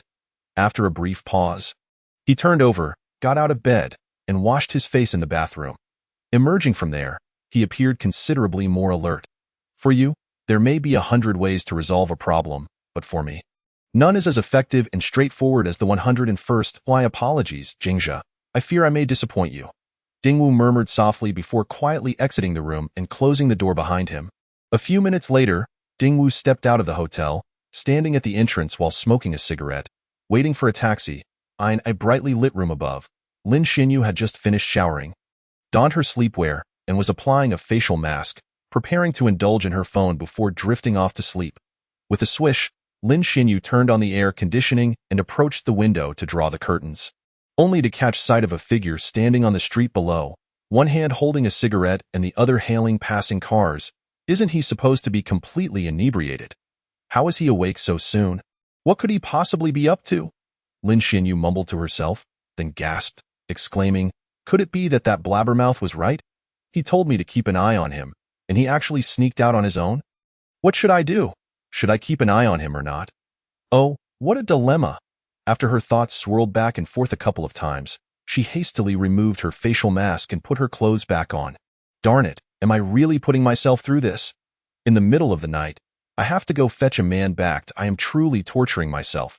With that, Lin Xinyu flung open the door and rushed out. Just as she exited the hotel, Dingwu managed to hail a taxi and departed. Lin Xinyu quickly jumped into her own car, reversing out before pursuing him, spotting Dingwu's taxi parked several spaces ahead. Once inside the taxi, Dingwu rubbed his fatigued face and instructed the driver to head to Shuani Satellite Road before reclining in his seat and dozing off. The journey would take nearly an hour, and it was a perfect opportunity for him to catch a bit of rest. Meanwhile, Lin Xinyu was gradually closing in on the taxi, initially planning to drive past and intercept it, but her curiosity thwarted that idea. Darn it, curiosity killed the cat, especially when a woman's curiosity is piqued. Not even 8 horses could hold it back at that moment. Wang Jingzhe lay sound asleep on the hotel bed, completely unaware that Dingwu had intended to get him drunk that evening. Both of them had similar drinking capacities, and Wang Jingzhe thought, if I'm inebriated, he must be too. Little did he know that as they neared the end of their drinking, Dingwu had slipped away to the restroom to purge the alcohol from his system. While Wang Jingzhe was indeed intoxicated, Dingwu remained clear-headed. As time slipped past midnight, the taxi arrived near Shuani Satellite Road, waking Dingwu. Meanwhile, Lin Xinyu had followed closely behind, turning off her headlights and parking at a distance to observe. After Dingwu exited the taxi, he glanced at the nearby house numbers and pulled out his phone to make a call, informing the person on the other end that he had arrived before hanging up. Within about 5 minutes, a black Santana rolled up, stopping nearby, where a young man greeted him. You're out, Wu Ge? Dingwu responded with a grunt and slid into the passenger seat. The young man driving turned his head and said, I was planning to pick you up. That's unnecessary. I have a friend waiting, Dingwu replied, yawning and stretching. You brought what I asked for, right? All here, the driver said, retrieving a bag from the backseat and handing it to Dingwu. This young man, Li Tianpeng, was a former cellmate of Dingwu's, having served time in the same facility. Li Tianpeng was released over a year earlier and had been Dingwu's aide during their incarceration. He held Dingwu in high regard, admiring his ability to navigate prison life independently while others formed cliques. Dingwu had once sent 2 prison bullies to the hospital after they attempted to recruit him. Dingwu examined the contents of the bag, raising an eyebrow at the sight of a sharp knife, a bundle of rope, and 2 pairs of gloves. He looked up and asked, This is it? No gun? Li Tianpeng shook his head. Wu Ge, don't joke around. This is the capital city. Who dares sell firearms here? Getting caught would lead to double the punishment compared to elsewhere, and if a gun is fired, it's an entirely different matter. Even if I had the guts, I wouldn't dare. Fine, this will suffice. It's all for lethal purposes, Dingwu said as he zipped up the bag. What about the information I asked you to find? Did you manage to dig anything up? Yes, I did. It's not difficult to learn about Liu Qingyi. Liu Qingyi was the landlord who had rented to Dingwu's family years ago, back when the area around Satellite Road had yet to be demolished. Now, after redevelopment, residential complexes had sprung up, with several shops lining the street, some of which belonged to Liu Qingyi. Li Tianpeng had discovered that Liu Qingyi had not moved away and had remained in the area, living off rental income and running a building materials business. In just 5 or 6 years, he had amassed quite a fortune, owning a home, a car, and several million in the bank. His life was quite comfortable. Is he home tonight? Dingwu inquired nonchalantly. Yes, he is. After I received your call at noon, I came to stake out. He returned home tonight and hasn't left since. He is probably asleep by now. Li Tianpeng replied straightforwardly. Wu Guo, are you planning to? Let us change the timing. His wife and kids are at home, so it's not convenient. Dingwu contemplated before stating, Tianpeng, you should head back. I can handle the rest myself. Li Tianpeng chuckled. Wu Guo, I bought this car 2 months ago. It's a black market vehicle with fake papers. I thought you might need it, so I purchased it. Let me accompany you. I can help. Dingwu frowned. Nonsense. Why would you follow me? You know what I'm up to. You've been released to enjoy life, so why get involved with me? Be obedient and go back. Chapter 36. One step onto an irreversible path. Several hours passed, and dawn began to break. Dingwu and Li Tianpeng had dozed off in the Santana, lying in wait for Lu Qingyi to emerge. Around 8 in the morning, Li Tianpeng stirred and said, Wu Guo, I'll go grab some breakfast. Lu Qingyi usually leaves before 9. We still have some time. All right, go ahead. I'll stay here and keep an eye on him, Dingwu replied. Meanwhile, on the street behind them, Lin Xinyu also awoke, stretching her slender waist and yawning. I realize I've truly degraded myself. What was I thinking? Spending the night in a car with 2 men. Oh my gosh, how unbelievable. Simultaneously, in the hotel where he had spent the night, Wang Jingzhe groggily came to, the remnants of his drunken stupor leaving him disoriented. His head throbbed painfully, feeling as if it might explode. He reached for a cigarette on the bedside table, lit it, and took a deep drag before calling out, Xiao Wu, are you awake? Xiao Wu, where is he? With the cigarette still in his mouth, Wang Jingzhe sprang out of bed, only to find the other bed empty. The pillow and blanket barely disturbed. His heart sank as he dashed to the bathroom, took a quick glance, and bolted out of the room, racing to the front desk. Excuse me, I need to ask a question. Yesterday, we came in as 3 people, 2 men and a woman. Can you tell me which room my companion is in? Wang Jingzhe inquired urgently. Right next door, room 326, the receptionist replied. All right, thank you. Wang Jingzhe turned on his heel and rushed back to his room. Upon arrival, he knocked loudly on the door, but there was no response. He then asked the cleaning staff to open the door for him. Inside the room, many items remained untouched. Sleepwear tossed on the bed, Lin Xinyu's luggage tucked in the corner, and the same blanket and pillow still in their original positions, clearly indicating that she had not yet slept in the bed. Seemed likely that the two had either left together or one had followed the other.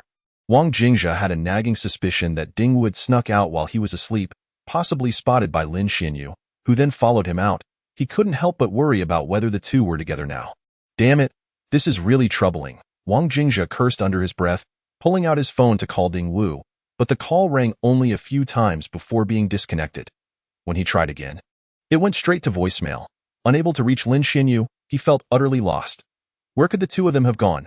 Wang Jingzhe had a vague recollection that the house rented by Dingwu's family back in the day was located in Shuani district. He surmised that the individual might have headed in that direction. With no other options, he exited the hotel and hailed a taxi, setting off towards Shuani. The previous night, after indulging in too much drink, just before he collapsed, Wang Jingzhe noticed that the crimson line on Dingwu's forehead had thickened significantly, an ominous sign of impending trouble. There were only 2 possibilities. Either he was destined to face a calamity, or he was the architect of his own misfortune. Neither of these outcomes was something Wang Jingzhe wished to witness. His level of cultivation had yet to reach the point where he could discern the consequences of Dingwu's fate with a mere glance. If it were his elder Wang Laotu or his grandfather observing, they might have been able to comprehend the situation.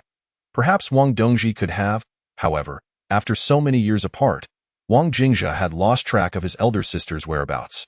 The Wang family, consisting of 4 members, was now down to 3, excluding their deceased mother and grandmother who had passed away many years ago. The remaining members were elusive as phantoms. The old man had not been seen for nearly a decade. When he departed from home, he claimed to be nearing his end, leaving behind a note stating his intention to visit a few old friends. A decade had passed without a word from him, and Wang Jingzhe was only in his teens at that time. 5 years ago, his elder sister Wang Dongji had also vanished without a trace, leaving no words behind. When Wang Jingzhe inquired about her whereabouts, his father brusquely responded, "What business is it of yours? Perhaps she eloped with some wild man. 3 years ago. His father followed suit, departing with a casual remark, "I am going to wander in these years." Wang Jingzhe had been adrift alone. Reflecting on this, he wiped away a tear, feeling the weight of his misfortunes. Meanwhile, near Satellite Road, Ding Wu, munching on a jianbing guozi, inquired, Tianpeng, when do you think Ren will emerge? Between 8:30 and 9. Approximately, he has a knack for timing, usually strolling over to the building materials market, which is only a 10-minute walk, Ding Wu replied, finishing the last bite of his jianbing and clapping his hands. Have you thought it through? If you choose to stay with me, there will be no turning back. Li Tianpeng grinned, Brother Wu. What else do you think I could do? If I don't follow you, I'm just going to muddle through life. If I'm with you, even if it means committing murder and arson, I wouldn't hesitate. Among the hundreds in our correctional facility, I yield to no one but you. Good, remember this. As long as you stay by my side, as long as your brother Wu is unharmed, you too shall remain safe. But if trouble arises, I will bear the brunt before it falls upon you. Just as Ding Wu finished speaking, he spotted a man emerging from the residential complex, around 40 years old, balding, with a hint of flab on his face, immediately giving off a menacing vibe. Brother Wu. There's Lu Qingyi, Li Tianpeng pointed out. Did I see him? Start the car and follow him, Ding Wu instructed. Once the Santana revved to life, Lu Qingyi strolled out of the complex and along the roadside. Ding Wu's gaze remained fixated on the man, and as Lu approached, he flung open the car door, brandishing a knife and moving beside him. He draped an arm over Lu Qingyi's shoulder, the blade pressed against his right rib. Whispering, "Don't struggle or scream. I need to discuss something with you. If you refuse to cooperate, I'll stab you first, then head upstairs to have a chat with your wife and child. Do you understand?" Lu Qingyi froze momentarily, turning his head stiffly. Brother, I don't recall offending you. Whether you have or not, I'll help you remember shortly. For now, cooperate and get in the car, will you? If you resist, this won't just concern you. Chapter 37. Just 3 knives. Let fate decide. Under the threat of Ding Wu's knife, Lu Qingyi was compelled into the Santana, where he was bound with rope. Ding Wu's hands remained steady throughout, showing no signs of tremor. The ropes he used, known as wild boar knots, were notorious for holding even a 300 to 400-pound wild boar in place.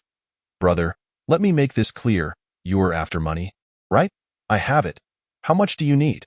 I'll take you to the bank, or we can do a mobile transfer, Lu Qingyi stammered, realizing that Ding Wu had tied himself up, an indication that this was not a simple robbery.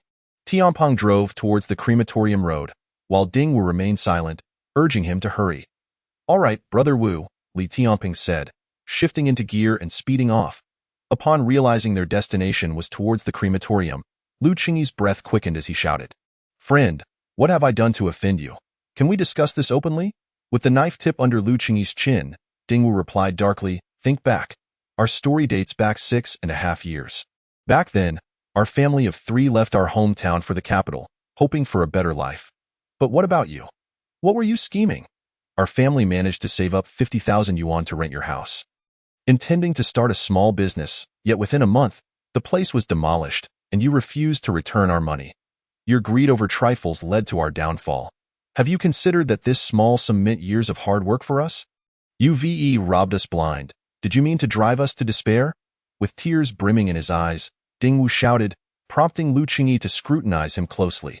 Suddenly, he recalled the young Ding Wu from over 6 years ago, who had not yet turned 20. Now, at 25, having spent less than 7 years in prison, his appearance had drastically changed. Without a keen eye, Lu Qingyi would have failed to recognize him as the same youth who had fatally stabbed his friend during a scuffle. It was a misunderstanding. I had no idea. Lu Qingyi hurriedly began. I'll compensate you. I'll pay you 100,000, no, 30,000. I'll give you 10 times that amount. If that isn't sufficient, you can name your price. It's just 30,000 yuan. You don't need to go this far. What use is your money to me now? Even if you gave me 3 million, could it bring my father back from the afterlife? Ding Wu gritted his teeth, pulling out a bundle of gloves and stuffing them into Lu Qingyi's mouth before turning to Li Tianpeng. Hurry up, drive faster. Lu Qingyi was utterly bewildered, unaware that after he had his father beaten, Ding Wu ended up in prison for excessive self-defense, resulting in his father's untimely death. As Ding Wu dragged Lu Qingyi away, Lin Xinyu witnessed the scene, covering her mouth in shock. What is happening? Is this kidnapping, extortion, or revenge? I had no idea that this little Wu was such a societal figure. Lin Xinyu felt lost, unsure of her next move. When she tried to contact Wang Jingzhe, she realized she hadn't retained his phone number after their meeting the previous day. With no one to turn to, she could only follow Dingwu, tailing the Santana as it drove away. Meanwhile, Wang Jingzhe, having just exited a taxi after a 20-minute journey from the hotel to Shuani, would likely find that Dingwu and Lin Xinyu had already departed. Though Wang Jingzhe failed to locate them, someone else had arrived ahead of him. After spotting Wang Jingzhe get into Lin Xinyu's car outside Tiana prison, Feng Tianliang enlisted the help of friends in the traffic police system to track the vehicle.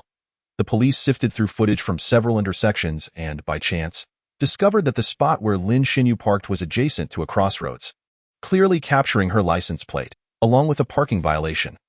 The vehicle information was reported, and by morning, Feng Tianliang learned that the car was parked on Satellite Road in Shuani, having remained stationary for nearly a night. He quickly headed there with Yi Tianyi, intending to intercept Wang Jingzhe. However, they failed to realize that Wang Jingzhe was not in that vehicle, leaving only Lin Xinyu. As Lin Xinyu followed Dingwu, Feng Tianliang and Yi Tianyi arrived just in time to see her driving away in the 750. Is that the car, Mr. Feng? The driver inquired. Feng Tianliang scrutinized the vehicle, smacking his thigh in realization. Yes, that's it. Follow her closely. Don't let her out of sight. Having identified the car Wang Jingzhe was in, Feng Tianliang let out a sigh of relief, easing the tension he had been holding. Mr. Feng, now that we've found them, how do you plan to handle your relationship with him? Yi Tianyi asked. What else can be done? I'm afraid of him.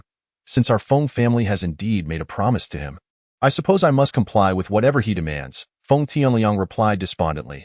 Let us hope we can truly find him. Yi Tianyi also yearned to locate Wang Jingzhe, as the Xinmen had lost many of their techniques over the years.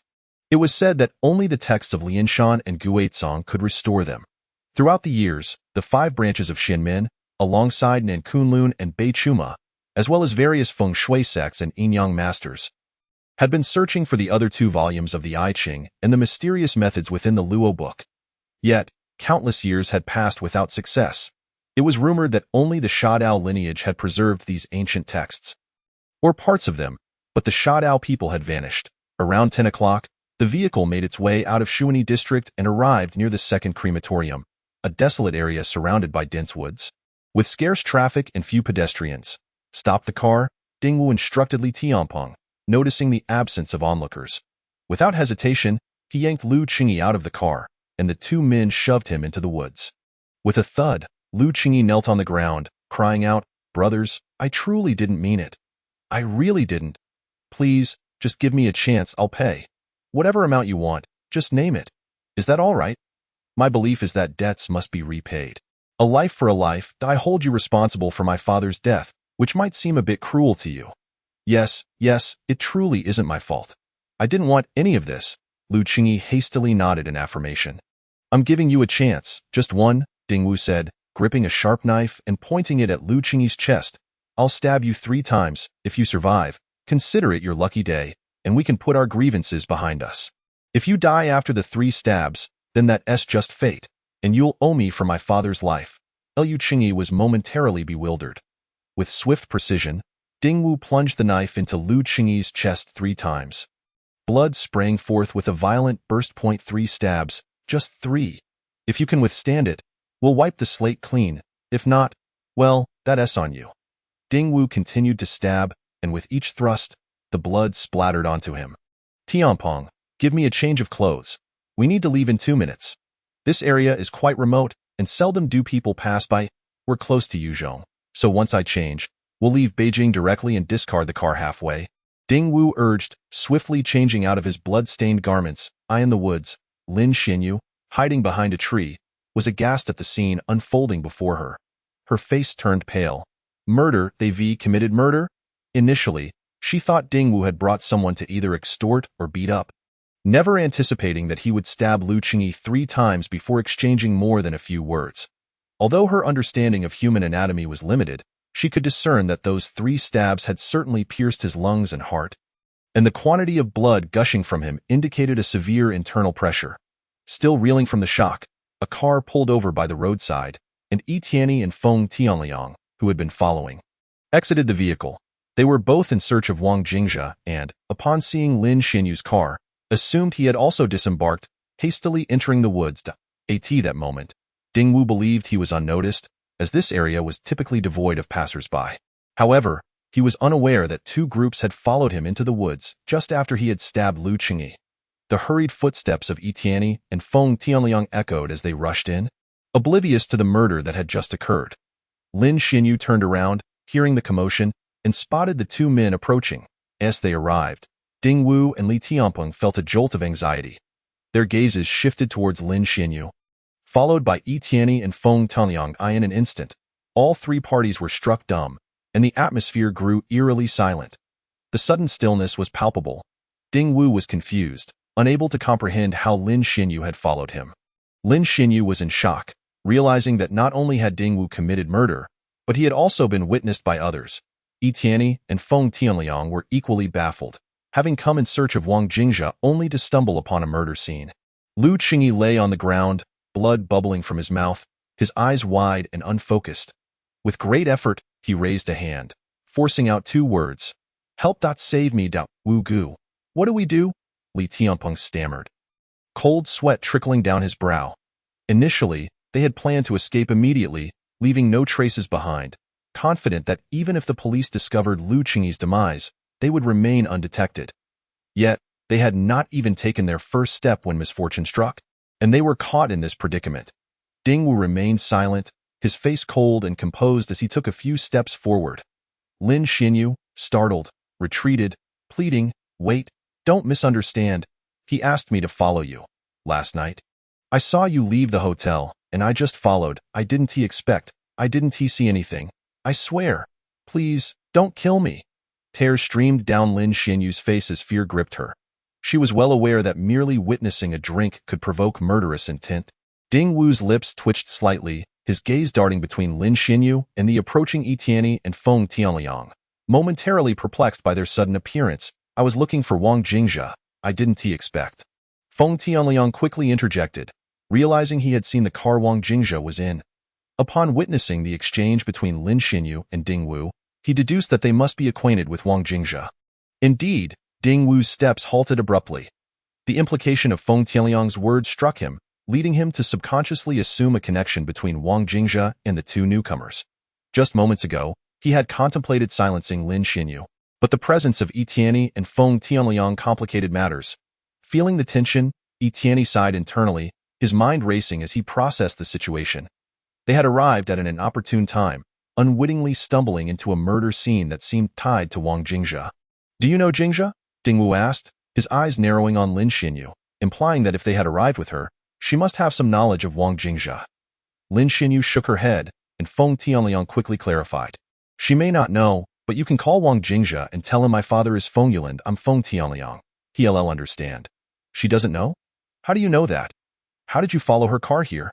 Dingwu inquired, his confusion deepening as he sensed inconsistencies in their claims. At this moment, Lu Qingyi was gasping for breath, his condition worsening. One of the stabs had punctured his lung, and even if he were rushed to the hospital, survival was uncertain. Dingwu had intended to inflict serious harm. Seeing Lu Qingyi on the verge of death, Li Tianpeng urged, "Wu Gu, what do we do? We need to leave. They've seen us." Suddenly, Tianyi's eyes darted around, and he swiftly darted past Dingwu.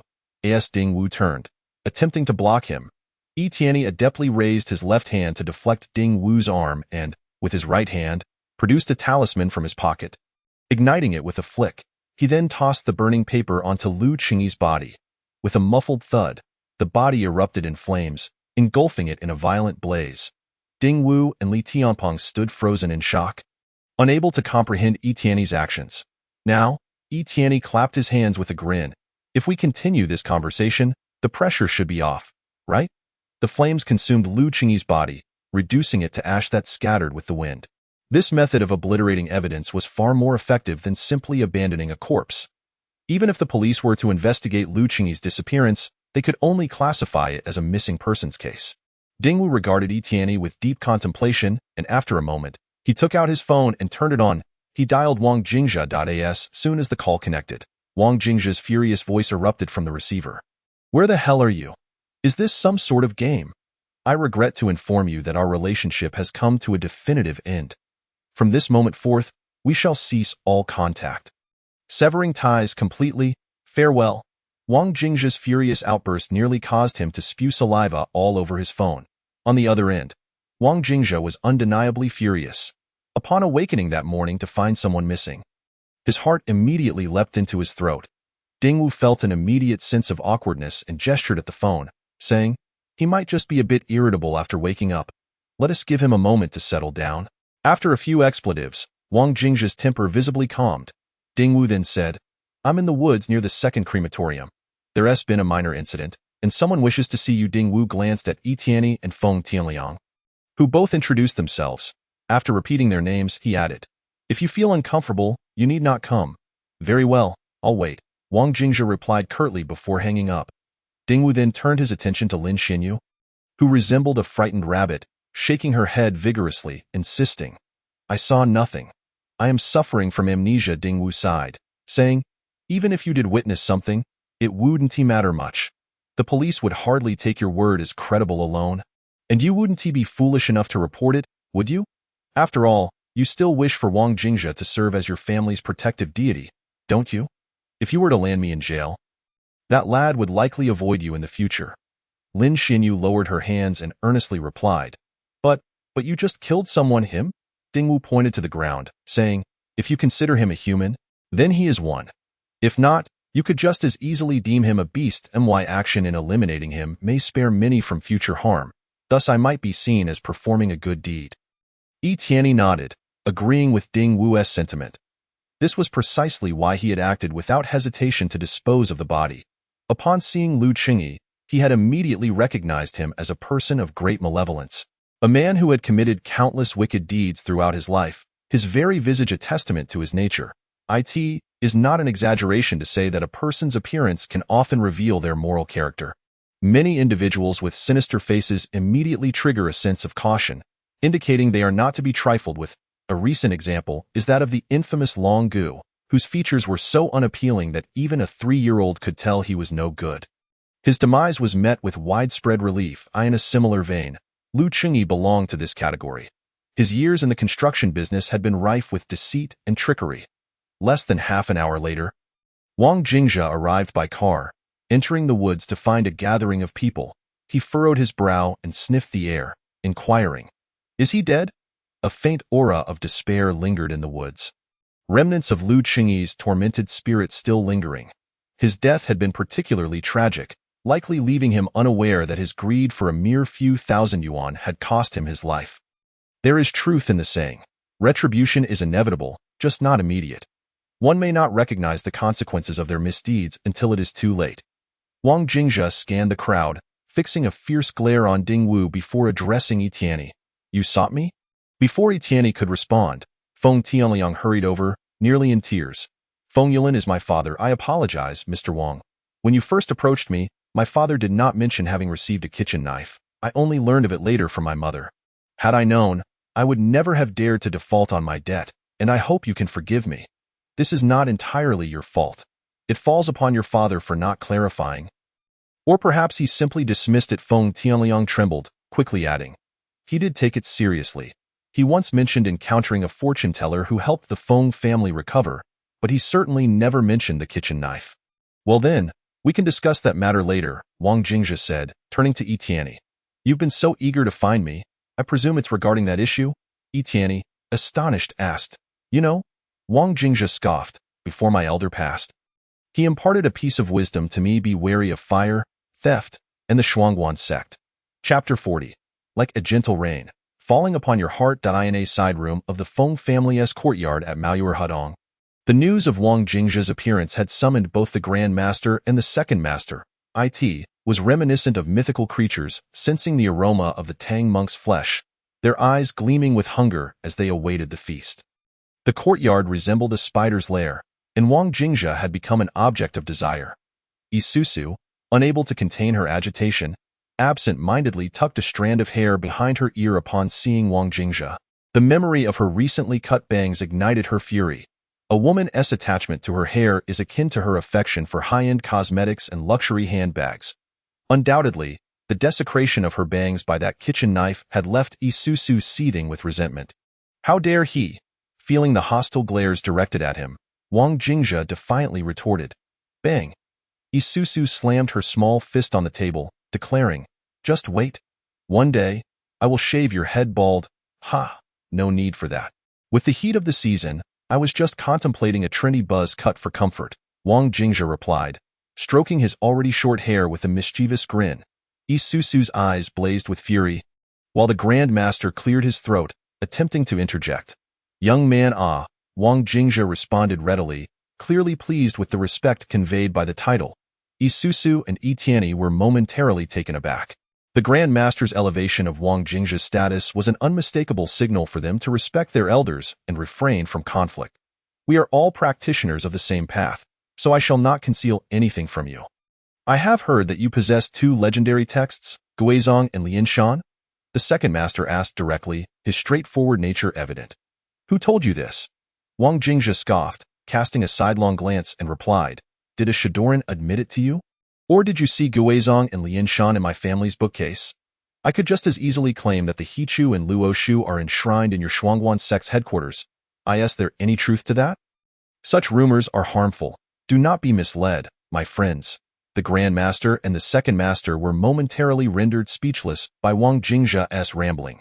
Isusu, undeterred, dug her nails into the table, exclaiming, "The 9 stars absolute kill technique originates from those two texts.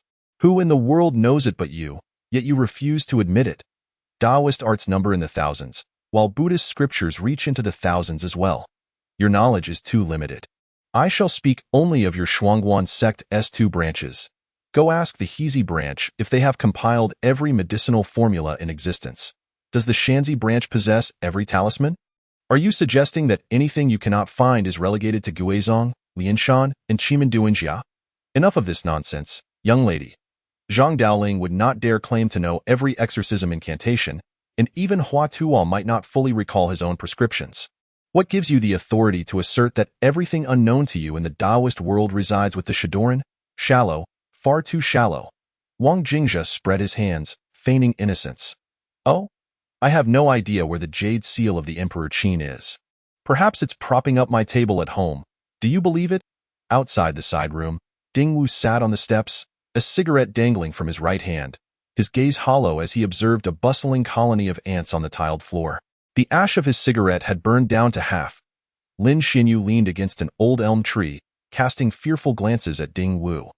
After a prolonged silence, Ding Wu's ash fell to the ground, startling the ants into a frenzy. "Are you afraid of me?" Ding Wu suddenly murmured. After a moment, Lin Xinyu realized he was addressing her and, after contemplating, softly replied with an affirmative sound, yet remained still.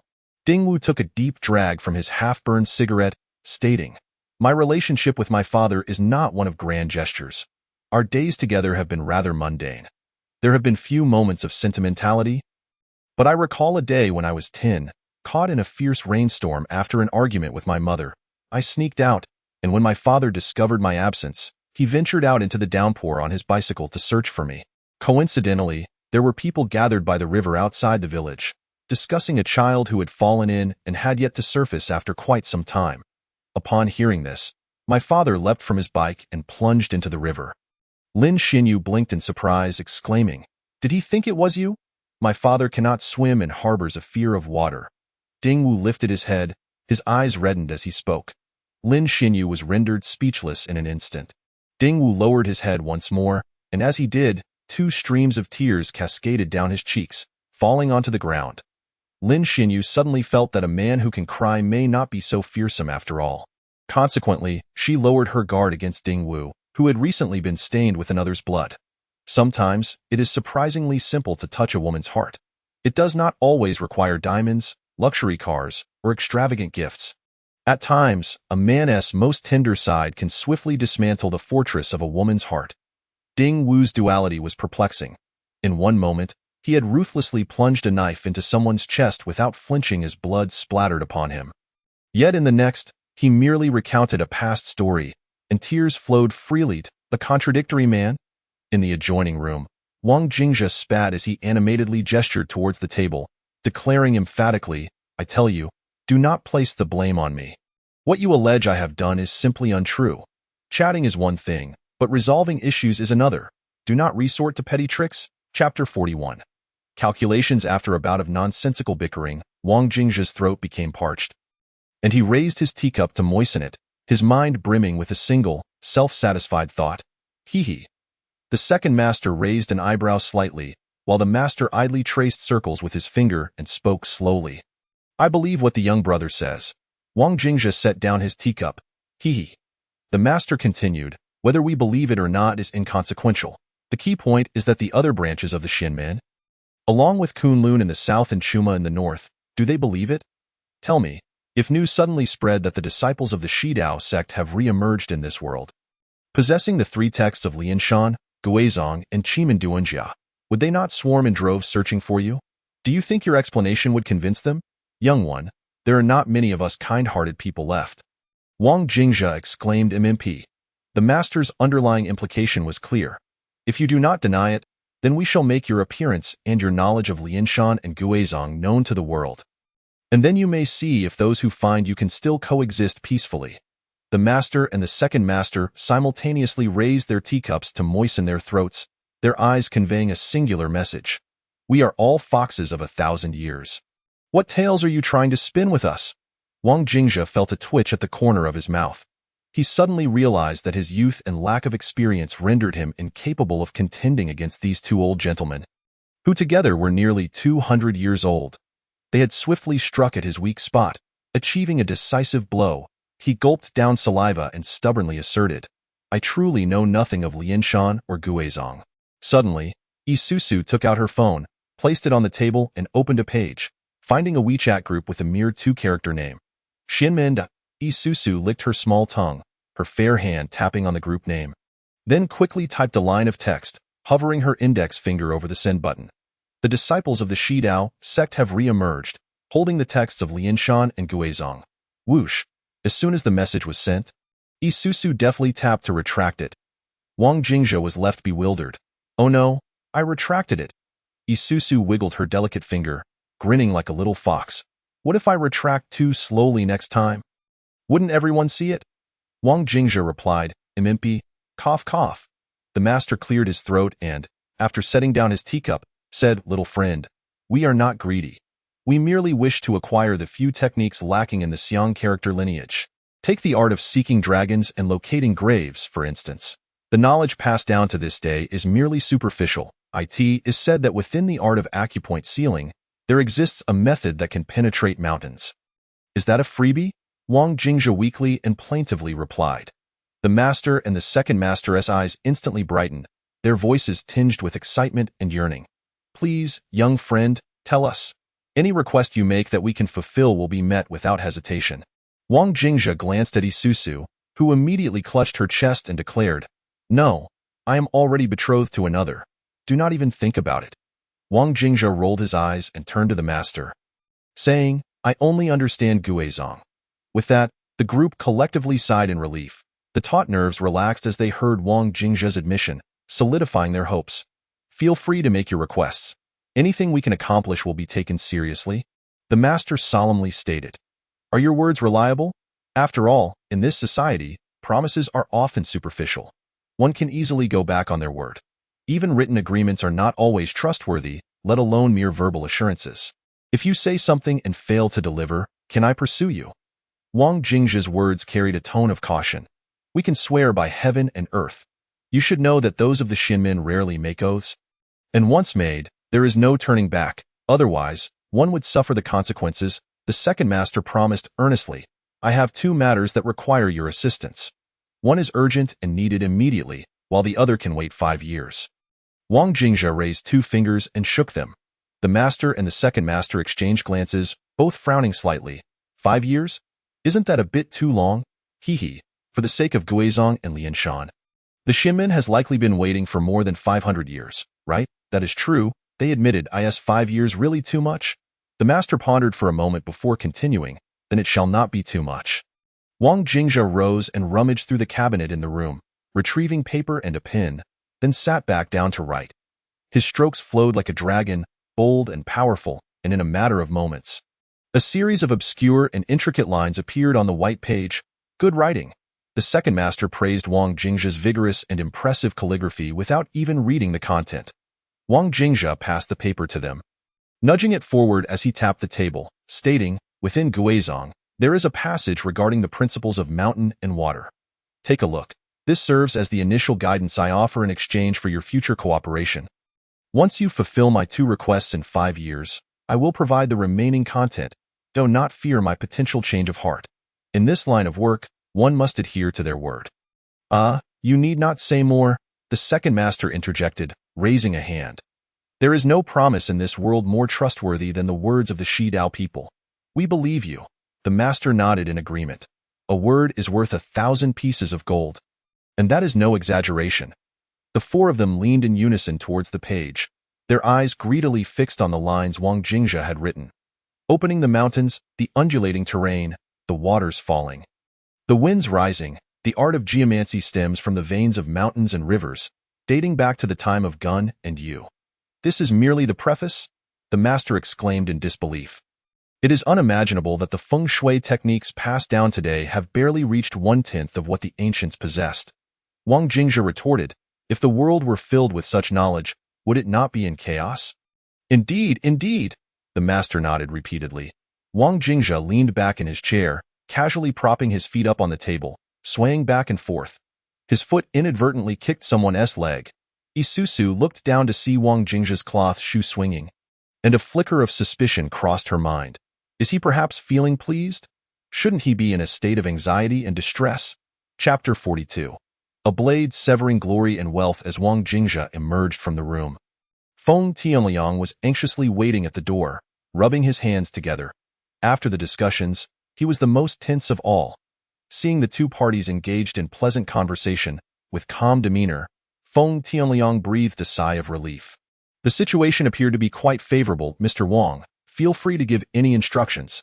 Tianliang will certainly not refuse, Feng Tianliang said earnestly, filled with great expectation. As a successful businessman, he was undoubtedly astute. Frankly speaking, if Wang Jingzhe were to request 18 million from him at this moment, he would not hesitate in the slightest. He might even be willing to give away this courtyard. Establishing a connection with Wang Jingzhe through material means would create a bridge between them. With just a little guidance, Feng Tianliang would undoubtedly reap significant benefits, for some things cannot be quantified by money. As Tianyi previously thought, if Feng Tianliang could befriend Wang Jingzhe, he would no longer need to worry about the adage of wealth not lasting beyond 3 generations. Your father explicitly promised that when we came to collect the blades, any price listed would be accepted without question. Feng Tianliang nodded directly, affirming, my mother mentioned that this was indeed the case. Wang Jingzhe smiled. What if I were to demand all your riches? Feng Tianliang was momentarily stunned, pondering for a moment before nodding. No problem. I would simply start over. Regardless of whether Feng Tianliang was genuinely willing or merely feigning compliance, his attitude had to be sincere. He was truly intimidated by Wang Jingzhe at this point. The master and the second master both chuckled, while Feng Tianliang seemed somewhat oblivious to the situation. They were well aware that Wang Jingzhe would never ask for money. To them, money was merely a source of karmic burden. The more one possessed, the greater the troubles one would encounter, and they certainly could not bear such a weight. Thus, it is said that those who engage in fortune-telling and divination, who claim that a certain sum could alleviate your misfortunes or ensure a windfall, are merely spouting nonsense.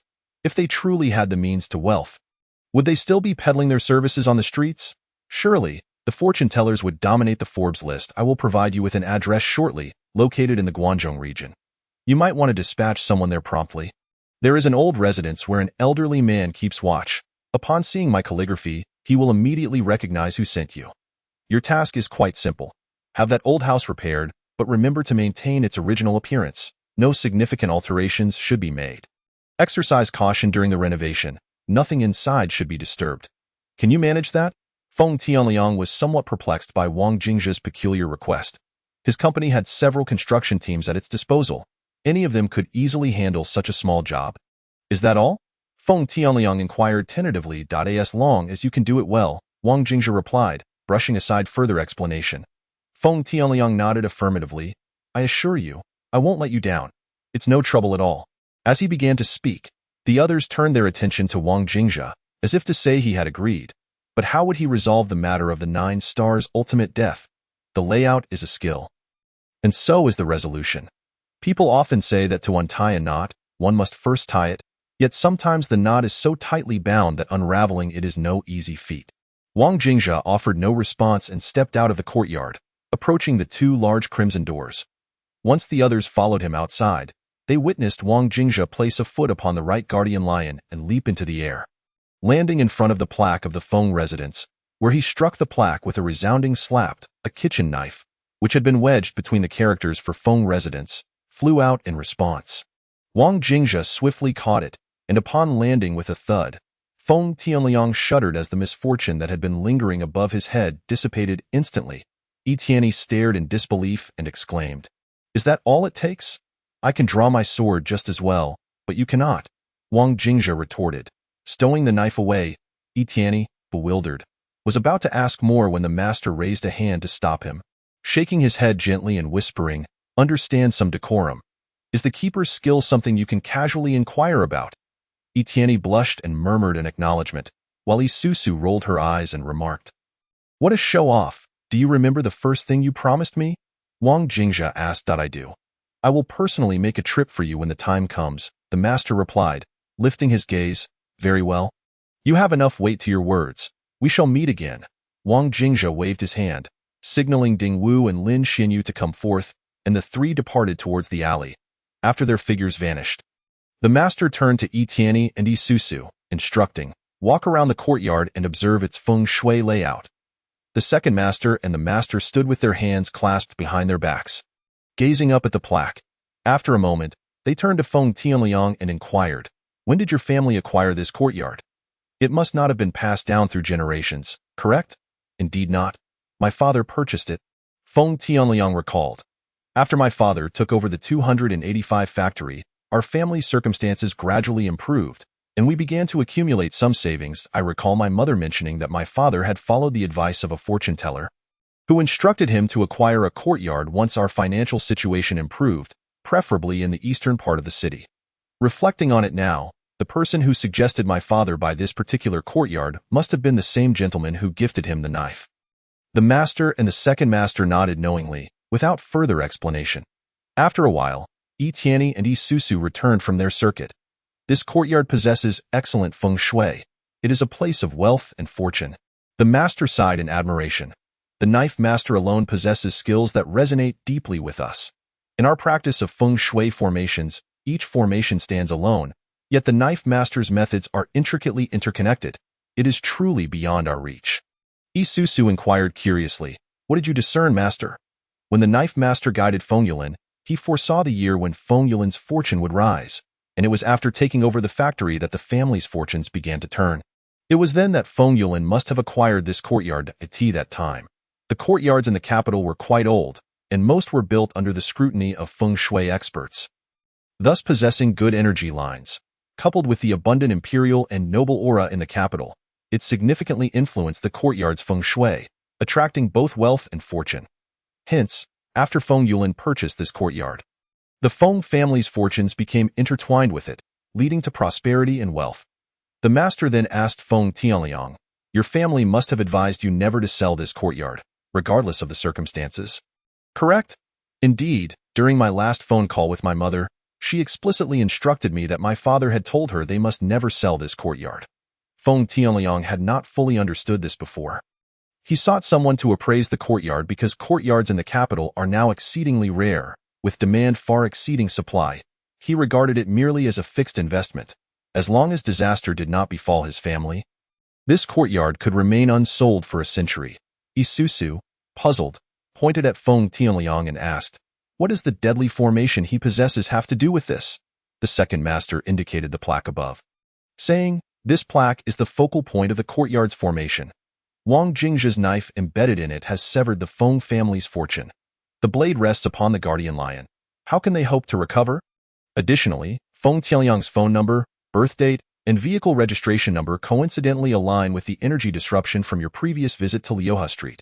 It's no wonder he faces misfortune.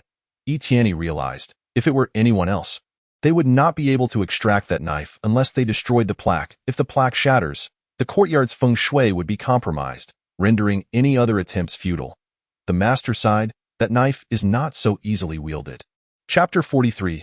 Longxi, the Li family let us travel to Longxi together.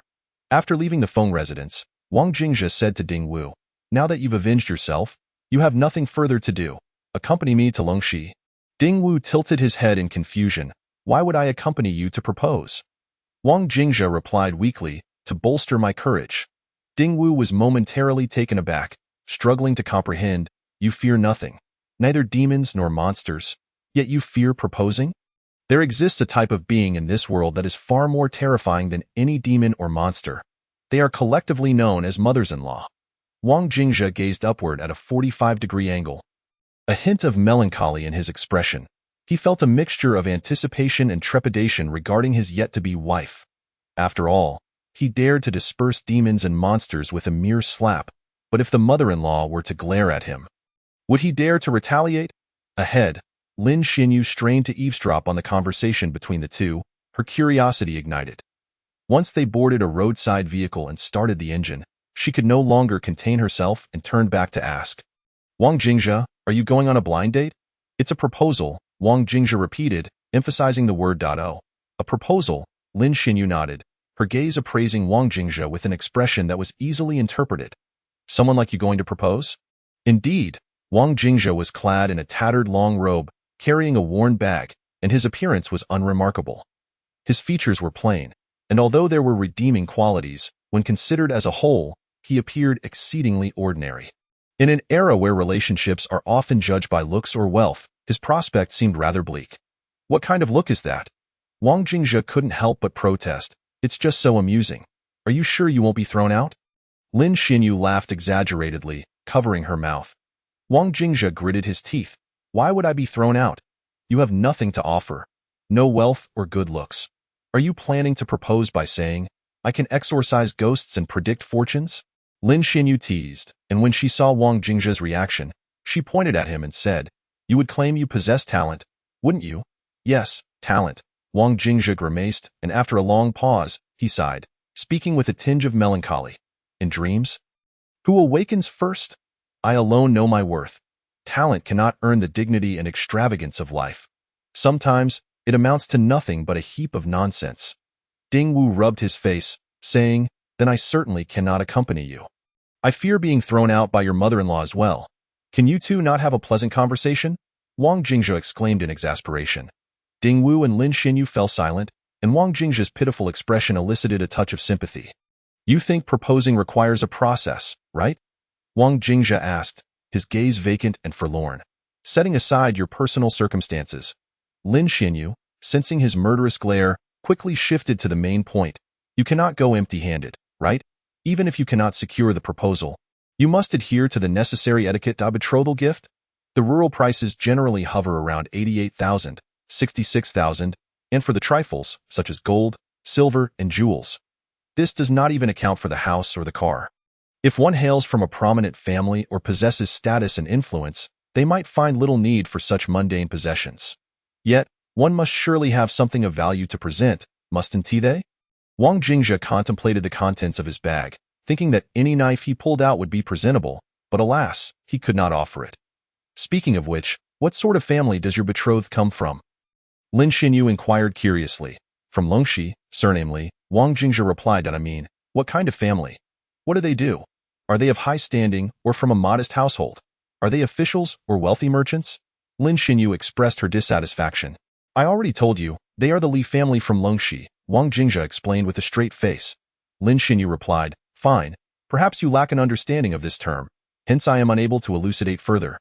When you have some free time, delve into the historical accounts of the Tang and Song dynasties, and you may grasp it better. Haha, the noble families, such as Li Yuan and Li Shimin, I have heard of them. Why not say that this girl is a descendant of the Tang emperors? Suddenly, Lin Xinyu found this humorous, but as she laughed, she noticed Wang Jingzhe's expression was earnest, a seriousness that did not seem to be mere jest. After laughing for a considerable time, she abruptly halted, blinking in bewilderment and asking, What is her connection to Li Shimin? How should I address her? The generational gap is rather vast. I cannot trace it. Wang Jingzhe said with a sigh. Lin Xinyu was rendered speechless. The historical roots of the Longxi Li family can be traced back to a clan in Longxi County, around the Qin and Han dynasties. Among the early notable figures from this family were the valiant General Li Guang and the commander Li Xian from the Qin state. In the Wei and Jin periods, the Li family produced prominent individuals such as Wang Li Mao. And during the northern and southern dynasties, the Longxi Li family stood out prominently, ranking alongside other illustrious clans such as the Chui family of Qinghe, the Chui family of Boling, the Lu family of Fanyang, the Zhang family of Xingyang, and the Wang family of Taiyuan, collectively known as the five esteemed surnames of the Central Plains. The Li family from Longxi played a pivotal role in the downfall of the Sui dynasty and the establishment of the Tang dynasty, reaching the zenith of their prestige as a royal family. Thus, when Lin Xinyu asked Wang Jingzhe about the family background of his fiancée Yi, he could only simplify it to the Longxi Li family. If one has heard of it, there is no need for further explanation. If one has not, then sharing such details would be futile. The engagement that Wang Jingzhe is referring to is akin to a prearranged marriage, with his future wife being a descendant of the Longxi Li family, possibly named Li something. This union traces back over 20 years, arranged by Wang's father, who informed him before his travels that he must visit the Li family of Longxi to propose to a daughter of theirs and subsequently hold the wedding on a chosen date. Following the dictates of parental authority and matchmaking, Wang Jingzhe felt compelled to approach the Li family for the proposal. What gifts should I prepare? He pondered, his head aching from the contemplation, arriving at no conclusion. Upon hearing this, Ding Wu, feeling exasperated, directly remarked, I need to go home to visit my mother. You cannot prevent me from fulfilling my filial duties, can you? Wang Jingzhe expressed his discontent. Wasn't it agreed that our friendship would last forever? Ding Wu gazed out the window with a chuckle. Wang Jingzhe poked Lin Xinyu, inquiring, You are experienced. What should I bring as a gift?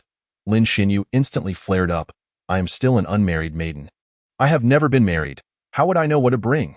You have asked the wrong person. Ding Wu pushed Wang Jingzhe lightly, stating, Your approach to asking questions is misguided. Little fish, let me ask you. If I were to propose to you, what would be an acceptable gift?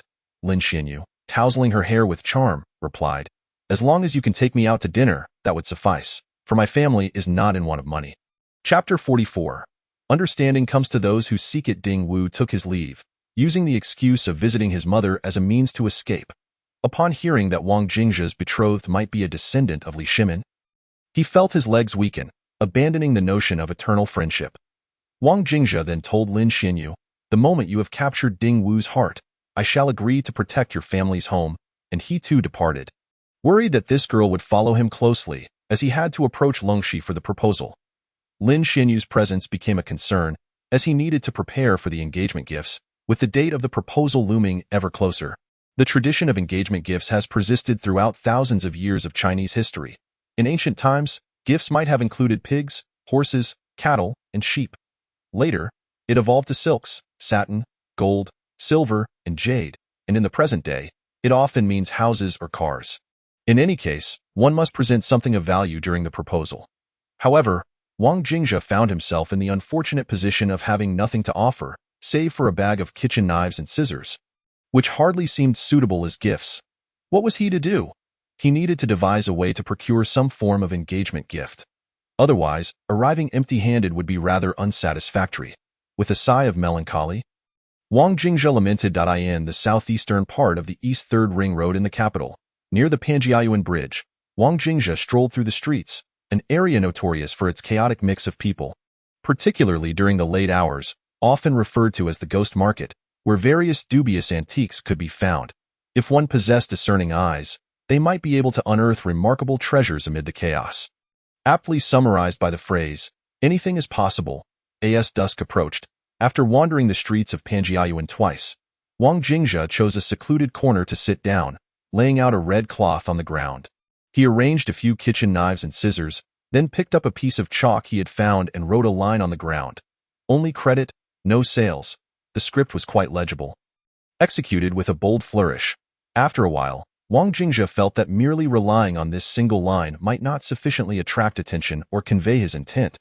Thus, he added another line behind it. Only credit. No sales or exchanges, for those who understand. This was the standard practice of traditional knife lenders in the marketplace. They would set up a stall displaying a few kitchen knives without calling out to sell them. Unlike fortune tellers who would grab passers-by to prophesy impending disasters or offer unsolicited blessings, knife lenders never called out for customers. They simply awaited the fateful encounter. On this occasion, Wang Jingzhe intended to exchange a kitchen knife for a gift worthy of presentation. After setting up his stall, he waited for quite some time without anyone approaching, primarily because the appearance of the knives and scissors was rather unremarkable, far inferior to those produced by the likes of Wang Matzi or Zhang Shaoqian. Potential buyers might not even be inclined to inquire about them. Wang Jingzhe remained unperturbed, leaning against the wall, eyes closed, dozing off. It was not uncommon for knife lenders to wait days or even weeks before making a sale. For they were not genuine sellers. As he was about to drift into slumber, he sensed someone crouching before him. He half opened his eyes to glance, then closed them again. Opposite him squatted a middle-aged man in his 40s. Well-dressed but exuding a strong smell of alcohol, evidently someone who had indulged excessively and was merely seeking diversion. Noticing Wang Jingzhe's silence, the middle-aged man pulled out his wallet and tossed a 100 yuan note onto the ground. "I'll buy a kitchen knife. I don't believe you won't sell it. With money laid out here, can you really refuse?" Wang Jingzhe did not even lift his eyelids, crossing his arms and continuing to doze. "Hey?" The man stared at the 100 yuan note on the ground, momentarily taken aback, then pulled out another bill and tossed it down. Wang Jingzhe remained nonchalant.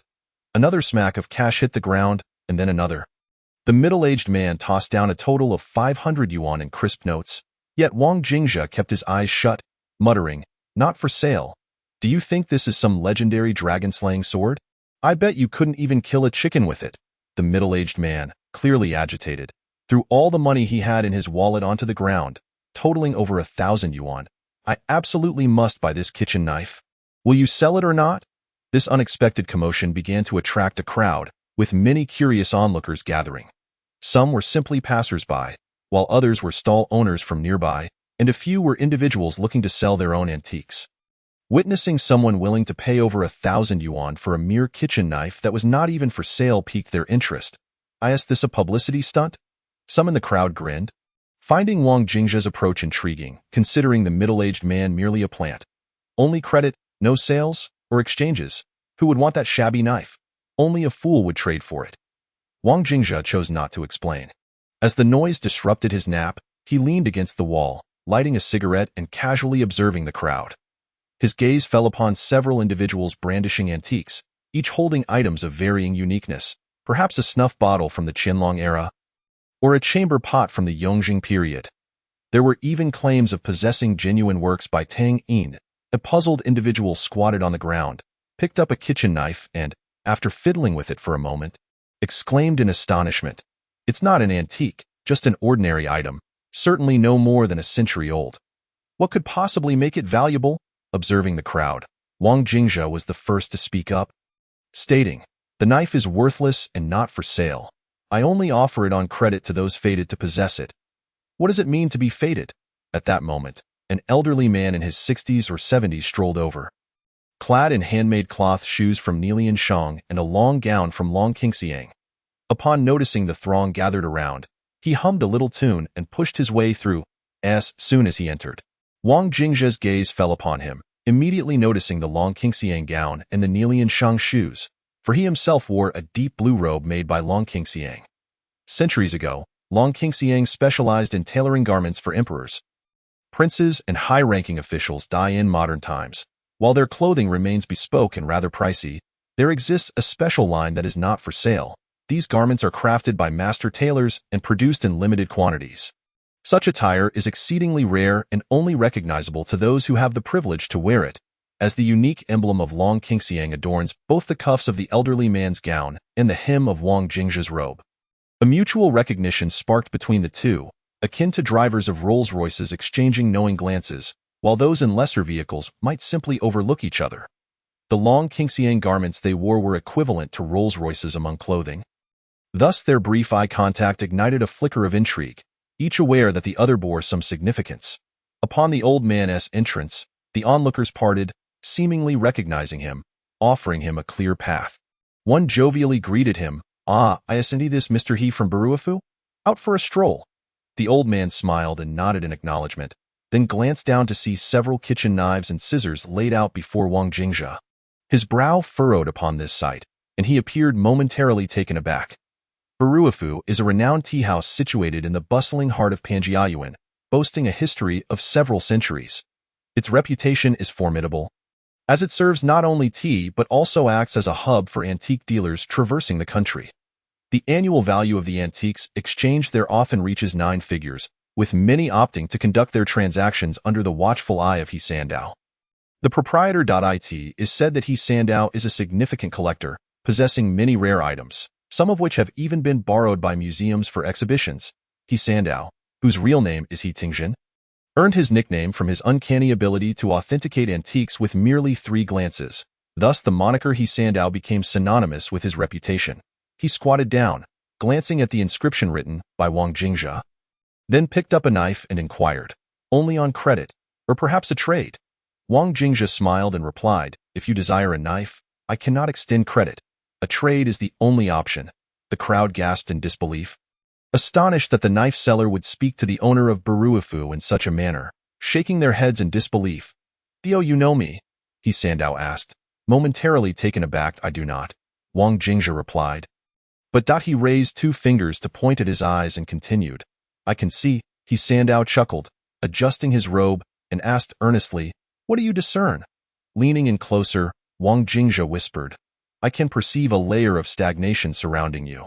Unless you are gravely ill and nearing your end, it suggests you frequently engage with ancient objects. Some items, when unearthed, carry a certain aura, and your constant proximity to them has inevitably imbued you with this essence. Thus, I surmise you possess quite a few valuable pieces. Consequently, my knife is not for credit. A trade is still possible." Impudent, He Sandow teased, pointing at Wang Jingzhe. My knife is rarely relinquished so easily. It has been years since anyone has acquired one. Therefore, should you opt to trade, you will not be at a loss. I cannot predict when I might next visit Beijing, so encountering me again would be quite the challenge," Wang Jingzhe replied with a smile. He Sandow pondered for a moment before nodding. "You have a point, young one. Shall we change locations and enjoy some tea?" With a flourish, Wang Jingzhe packed away the knife, casually wiping away the inscription on the ground. "My apologies, everyone. Today's business concludes with just this transaction. Farewell, and may our paths not cross again." As Wang Jingzhe wrapped up, many in the crowd realized he had struck a deal with the owner of Baruifu. Yet the exchange had taken mere minutes, leaving them baffled as to how such a transaction had come to fruition. Moreover, was He Sandow truly interested in that humble kitchen knife?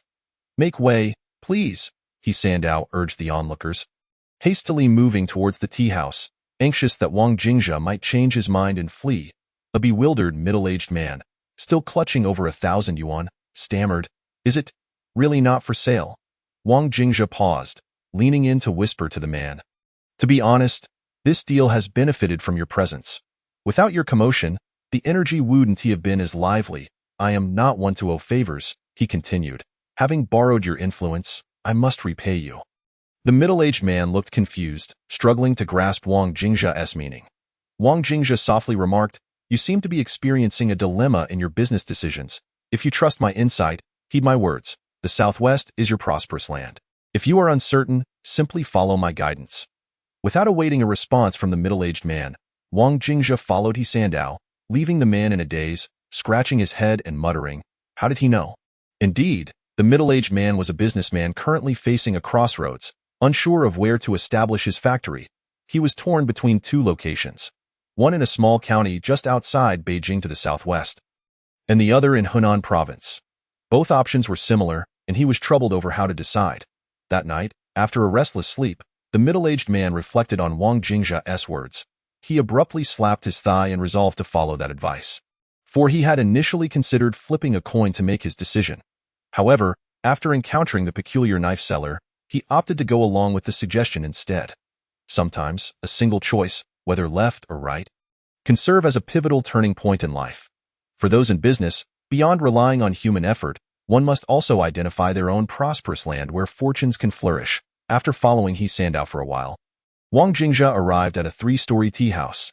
Typically, tea houses would be closing at this hour, yet Baruifu still had many patrons on the first 2 floors. At Baruifu, the patronage on the first 2 floors was around 30%. And those present at this hour were evidently not merely there to sip tea. As Wang Jingzhe wandered through, he observed several tables where patrons leaned beneath the table, their expressions unchanged as they faced each other. nodding or shaking their heads. This was a form of negotiation steeped in tradition. Buyers would make their offers beneath the table, while sellers would counter if dissatisfied with the price. If an agreement was reached, both would smile, exchanging money for goods. This method of negotiation, once common in antique dealings to avoid prying eyes, had become rare, preserved only in places like Panjiayuan that specialized in antiques. I have some fine preaching tea. The upstairs rooms are quiet. Shall we enjoy a bit of tea? He Sandow suggested as they walked, signaling to the staff to prepare the tea. Wang Jingzhe shook his head. Let us forego the tea for now. My good sir, I am pressed for time. Let us get straight to the point. Very well, He Sandow agreed, leading Wang Jingzhe upstairs. The third floor of Baruafu was not open to the public. It served as a storage area for He Sandow, filled with treasures collected from various sources. Though the quantity was modest, each piece was exquisite, capable of igniting envy among collectors. As He Sandow approached the security door, he did not hesitate to enter the security code in front of Wang Jingzhe. The door clicking open. Wang Jingzhe remarked, "Aren't you concerned I might be a con artist? From the moment you laid eyes on me until now, you have yet to ascertain my true identity. What if I were a mere imposter?" The term imposter is colloquial. It implies that I might be a charlatan masquerading as something I am not. He Sandow turned to point at the emblem of Long Qingxiang beneath Wang Jingzhe's robe and remarked, "Isn't it a coincidence? I do recall this garment. 2 years ago, I approached the head of Long Qingxiang to commission a piece for myself. During our idle conversation, I inquired about the recent garments that had been made. The head clerk mentioned that apart from a few sent as tributes, very few had been distributed, and he could count them on one hand. He then shared some insights, allowing me to recognize a few pieces, including this dark blue robe of yours, which he specifically mentioned. He said it was requested by a client associated with Long Qingxiang nearly a year ago. When I asked who that individual was, he replied it was the Shadoran Wang Jingzhe's robe, a gift from his father shortly before embarking on a journey, which was over 3 years ago. Wang's father remarked that despite the Shadoran's seemingly impoverished existence, they still maintained certain standards, ensuring that an inner lianqing layered soul and a Long Qingxiang robe were not absent, meant for those who can appreciate true value. It just so happens that He Sandow, whom we encountered today, belongs to that discerning category. As the anti-theft door swung open, He Sandow pressed a switch on the wall, illuminating the ceiling lights. Inside the room were several rows of shelves adorned with glass cases, housing approximately 20 to 30 items that exuded a palpable sense of history. With a hint of pride, He Sandow proclaimed, "Look at that piece. It's a Ming Chenghua chicken cup." Wang Jingzhe waved his hand. Chuckling, "My dear boss, to be frank, if my family were interested in collecting, we could, but we are truly not inclined. You'll be honest. I seek an item as a betrothal gift, which is why I am here to conduct business with you. Otherwise, well, even if you were to offer, I might not be inclined to trade."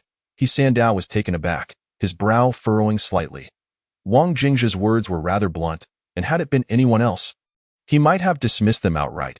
However, upon reflecting on Wang Jingzhe's background, he found it easier to accept. In recent decades, the Shadoran have remained elusive, making encounters with them exceedingly rare. Most people are oblivious to the intricacies surrounding the Shadoran, and only those with some knowledge in the community, like him, are aware. He Sandow understood that the legends surrounding the Shadoran are not mere exaggerations. A single word from them could equate to untold wealth, potentially sparing one from ruin or even saving a life, while also propelling one to greatness. Many have sought the Shadoran's definitive pronouncements to alter their fates, but alas, entry to their circle remains elusive. Feel free to browse. We can discuss exchanges later. Wang Jingzhe nodded, his hands clasped behind his back as he ambled through He Sandow's collection room. The old man indeed possessed a remarkable assortment. Even that Chenghua chicken cup alone could fetch a house within the Third Ring Road. However, Wang Jingzhe had little interest in such trinkets. He could not quite articulate what he desired, merely feeling that the betrothal gift should not only be presentable but also possess an air of gravitas. After perusing the collection for a while, his gaze failed to linger on any particular item for long, causing He Sandow, who was waiting nearby, to feel increasingly anxious. These artifacts held significant value. Yet for him, they were mere hobbies, nothing compared to the importance of acquiring a definitive statement from the Shadoran. My young friend, do you not find anything to your liking? He Sandow could not help but inquire. Wang Jingzhe shook his head, sighing, "It falls short of my expectations. I suppose I'm searching for a certain feeling." He Sandao frowned. You must articulate what you seek. Describe it to me, Wang Jingzhe hesitated for a moment before responding. The person I intend to gift may not lack for wealth, so the item's value is irrelevant. What truly matters is the ability to impress them. It's akin to presenting the world's richest individual with a gold or silver mine. Would they truly be interested? That indeed complicates matters, He Sandao sighed. Well, if all else fails, I might as well offer something random. Wang Jingzhe had only just begun to speak when He Sandao tapped his head and excused himself. Returning shortly with a set of keys, he led Wang Jingzhe to a corner and pointed at a box resting on the floor, saying, If you cannot find anything appealing in here, I must conclude that our business together is simply not meant to be. Very well, please open it for me, Wang Jingzhe replied. The box in the corner was a Luban box, a rare item equivalent to a safe in contemporary terms, a skill passed down from the master craftsman Luban, which modern artisans can no longer replicate. Chapter 47. You may take this kitchen knife. Upon He Sandao opening the Luban box, Wang Jingzhe peered inside and was taken aback. Nestled within was a large piece of crimson silk, visibly wrapping something, yet atop the silk lay a talisman, inscribed with characters that Wang Jingzhe could not decipher. The talisman had aged, its yellowing suggesting considerable antiquity. This is not something I acquired. It was brought home by my father from the folk during his younger days. It has remained in this Luban box, and I seldom take it out, for it possesses a certain malevolence, as you can see, being suppressed by the talisman. Wang Jingzhe's interest was piqued, and he inquired, What is it? What do you mean by malevolence? It is said to be a jade hairpin gifted by Emperor Xuanzong to Yang Guifei, of the glass variety, He Sandao explained, carefully extracting the silk along with the talisman from the box. Presenting it to Wang Jingzhe, do not dare to handle it myself. Should you be interested, you may take a look at as Wang Jingzhe accepted it. He felt a chill despite the barrier of the silk. The sensation akin to something eerie. Removing the talisman intensified the coldness. He Sandao instinctively took a few steps back, and Wang Jingzhe, undeterred, unveiled the red silk to reveal a hairpin nestled within. The jade hairpin bore no distinguishing features from ordinary ones, yet its quality was exceptional, crafted from fine glass jade, flawless and carved from a single piece of natural jade. Setting aside its historical value, the sheer size of this glass jade alone would fetch a handsome sum. Contemporary jewelry stores sell similar glass jade bangles for upwards of 10 million. Wang Jingzhe furrowed his brow. The cause of Yang Guifei's death and her burial site remained shrouded in mystery. The mausoleum in Yin-yang is merely a symbolic tomb. Oh, not tell me this item was excavated from her tomb. Concerning Yang Guifei's demise, one theory posits she perished at Moy Slope, where ministers claimed the Ungshi rebellion was instigated by her, prompting Emperor Xuanzong to have her suffocated there. Others suggest she fell victim amidst the chaos of battle. Her body never recovered in any case. There remains no definitive account of her death or burial. He Sandao replied, If I were to explain it thusly, it would merely deceive the uninformed. I cannot claim it was stolen from Yang Guifei's tomb, for this hairpin was acquired by my father from an old farmer's household in Long'an. It is said that the ancestors of this family were part of the Imperial Guard, tasked with protecting Emperor Xuanzong and Yang Guifei. This jade hairpin was one of Yang Guifei's most cherished possessions, discreetly taken after her passing. If you were to say it belonged to Wu Meinyang, I might find that more believable, given that Wu Zetian's tomb is right there, Wang Jingzhe remarked, casting a sidelong glance. Hee, do you think I'm just spinning tales? He Sandao laughed, adding, I am confident in my assertion for a reason, which brings us to the hairpin's malevolence. You have seen the talisman that covers it. It was specially drawn by the head of Longhu Mountain to keep this hairpin at bay. Wang Jingzhe scrutinized the talisman, realizing why he had not recognized the script. It was likely an esoteric secret known only to the head of Longhu Mountain. Pray tell, how does it possess malevolence? When the talisman is affixed, it is merely an ordinary object without any peculiarities. However, if the talisman is removed, come nightfall, the malevolent phenomena emerge, He Sandao explained, shivering as goosebumps rose on his skin. Around midnight, should you take this hairpin out, you will hear someone singing, almost akin to a haunting, and you might even glimpse shadows dancing gracefully. I had once succumbed to curiosity and opened it.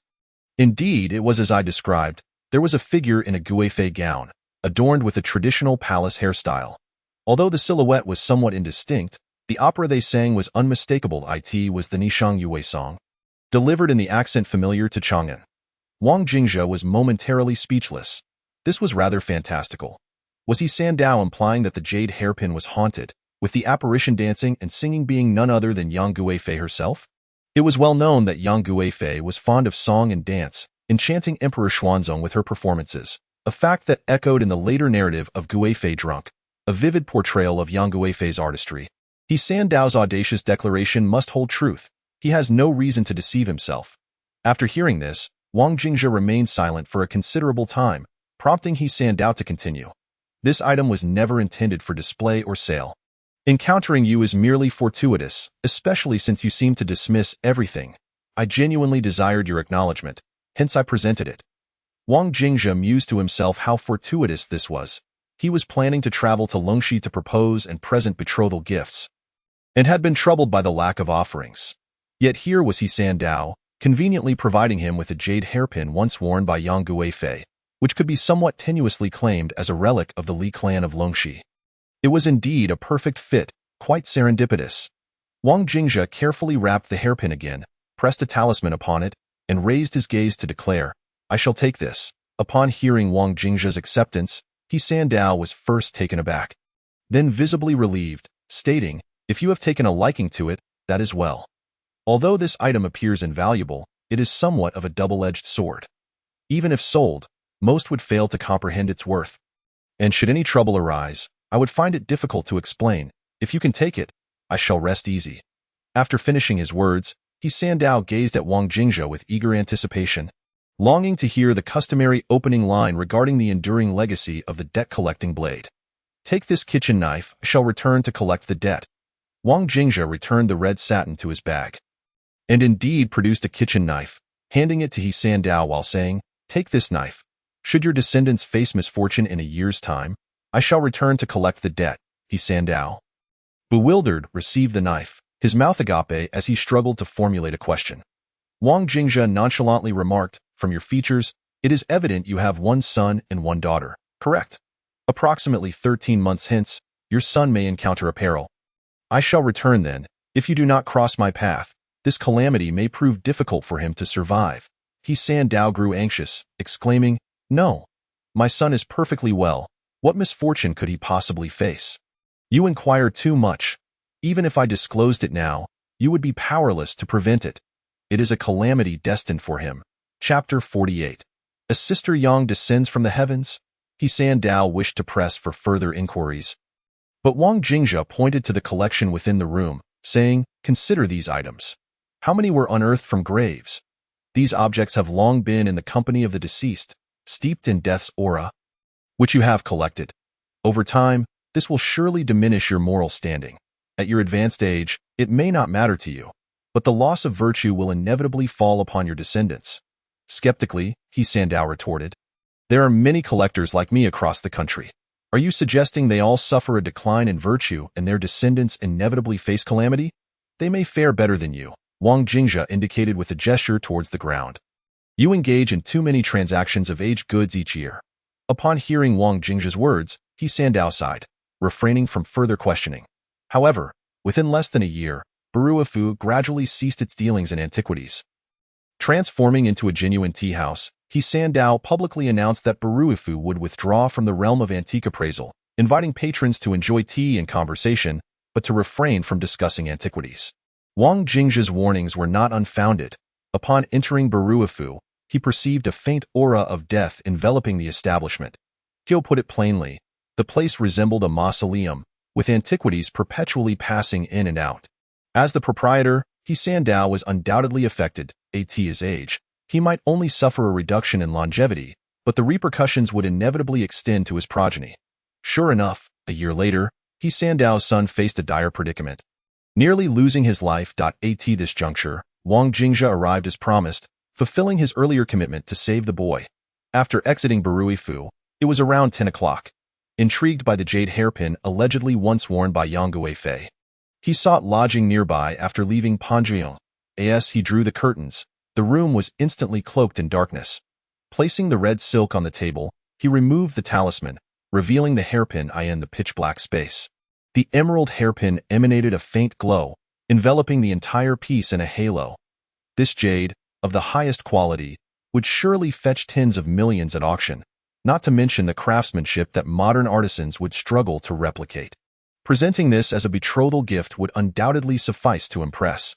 Should Yang Yuhuan truly materialize, the knife would have been worth its weight in gold. Time swiftly passed, and at the stroke of midnight, Wang Jingzhe's gaze remained fixed on the jade hairpin. Suddenly, a chilling aura surged from the pin, conjuring a gust of cold wind that caused the curtains to flutter ominously.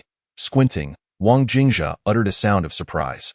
It appeared that a spirit had taken residence within the hairpin, though he found it implausible that it harbored the soul of Yang Guifei.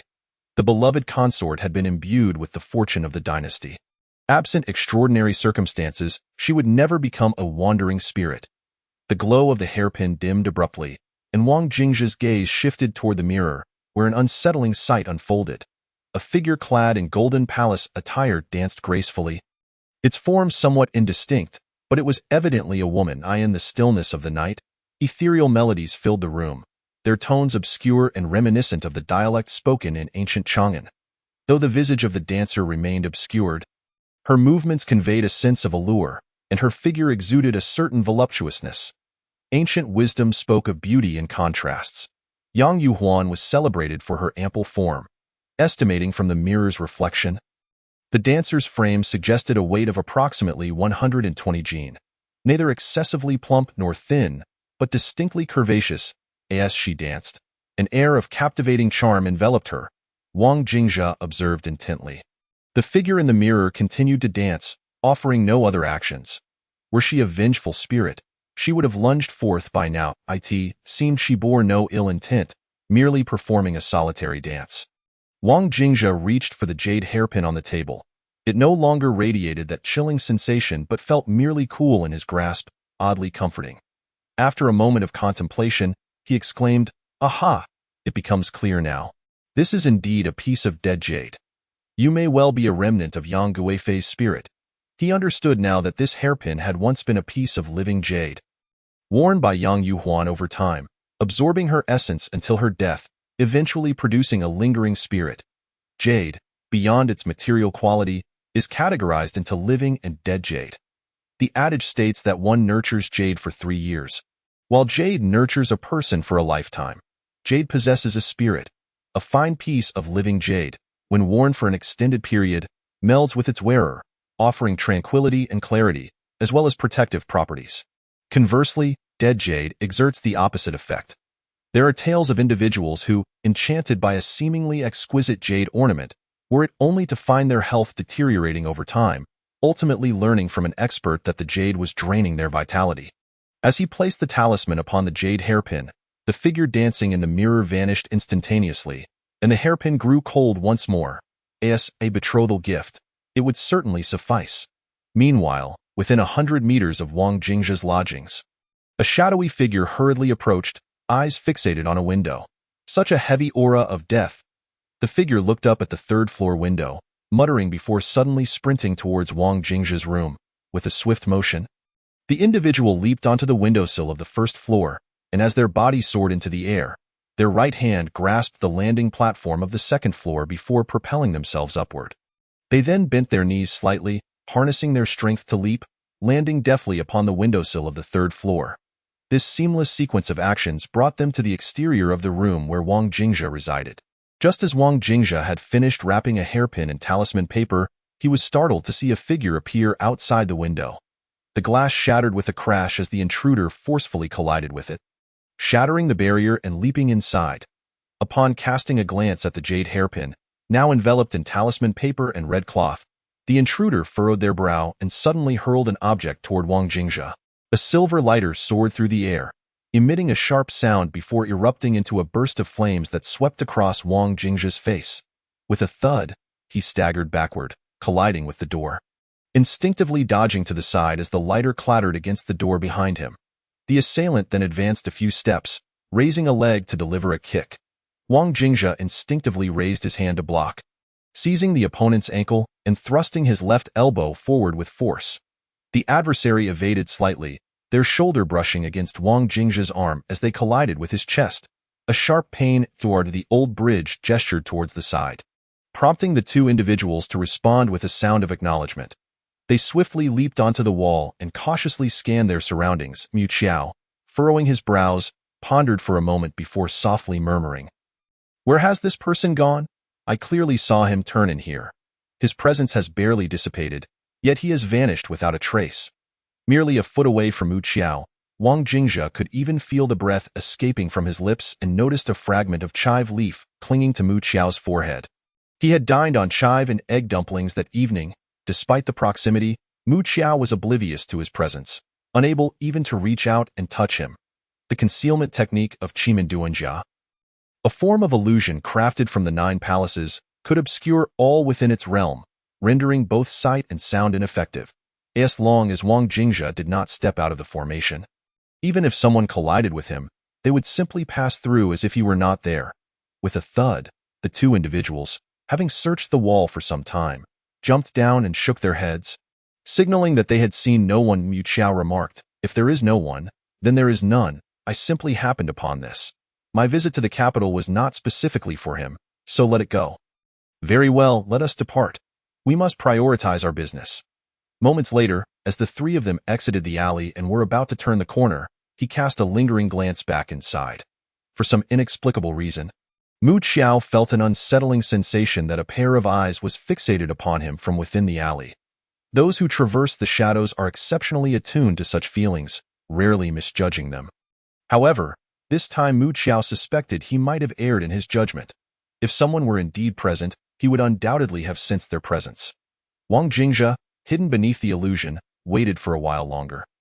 Estimating that the other party was unlikely to return for a surprise attack, he then stepped out and kicked a stone at his feet, causing the illusion to dissolve instantly. Wang Jingzhe stowed away his kitchen knife and strode out of the alley, moving in the opposite direction of Mu Qiao and his companions. Previously, Wang's father and Wang Dongzhi had advised him against entering the capital unless absolutely necessary, for it was a place rife with complexities and dangers. Where dragons hide and tigers lurk, one could easily stumble upon peril. Stay away from the capital. Cherish your life. Thus, Wang Jingzhe arrived at the train station in the capital that night, intent on purchasing a ticket the following morning to journey towards Longxi.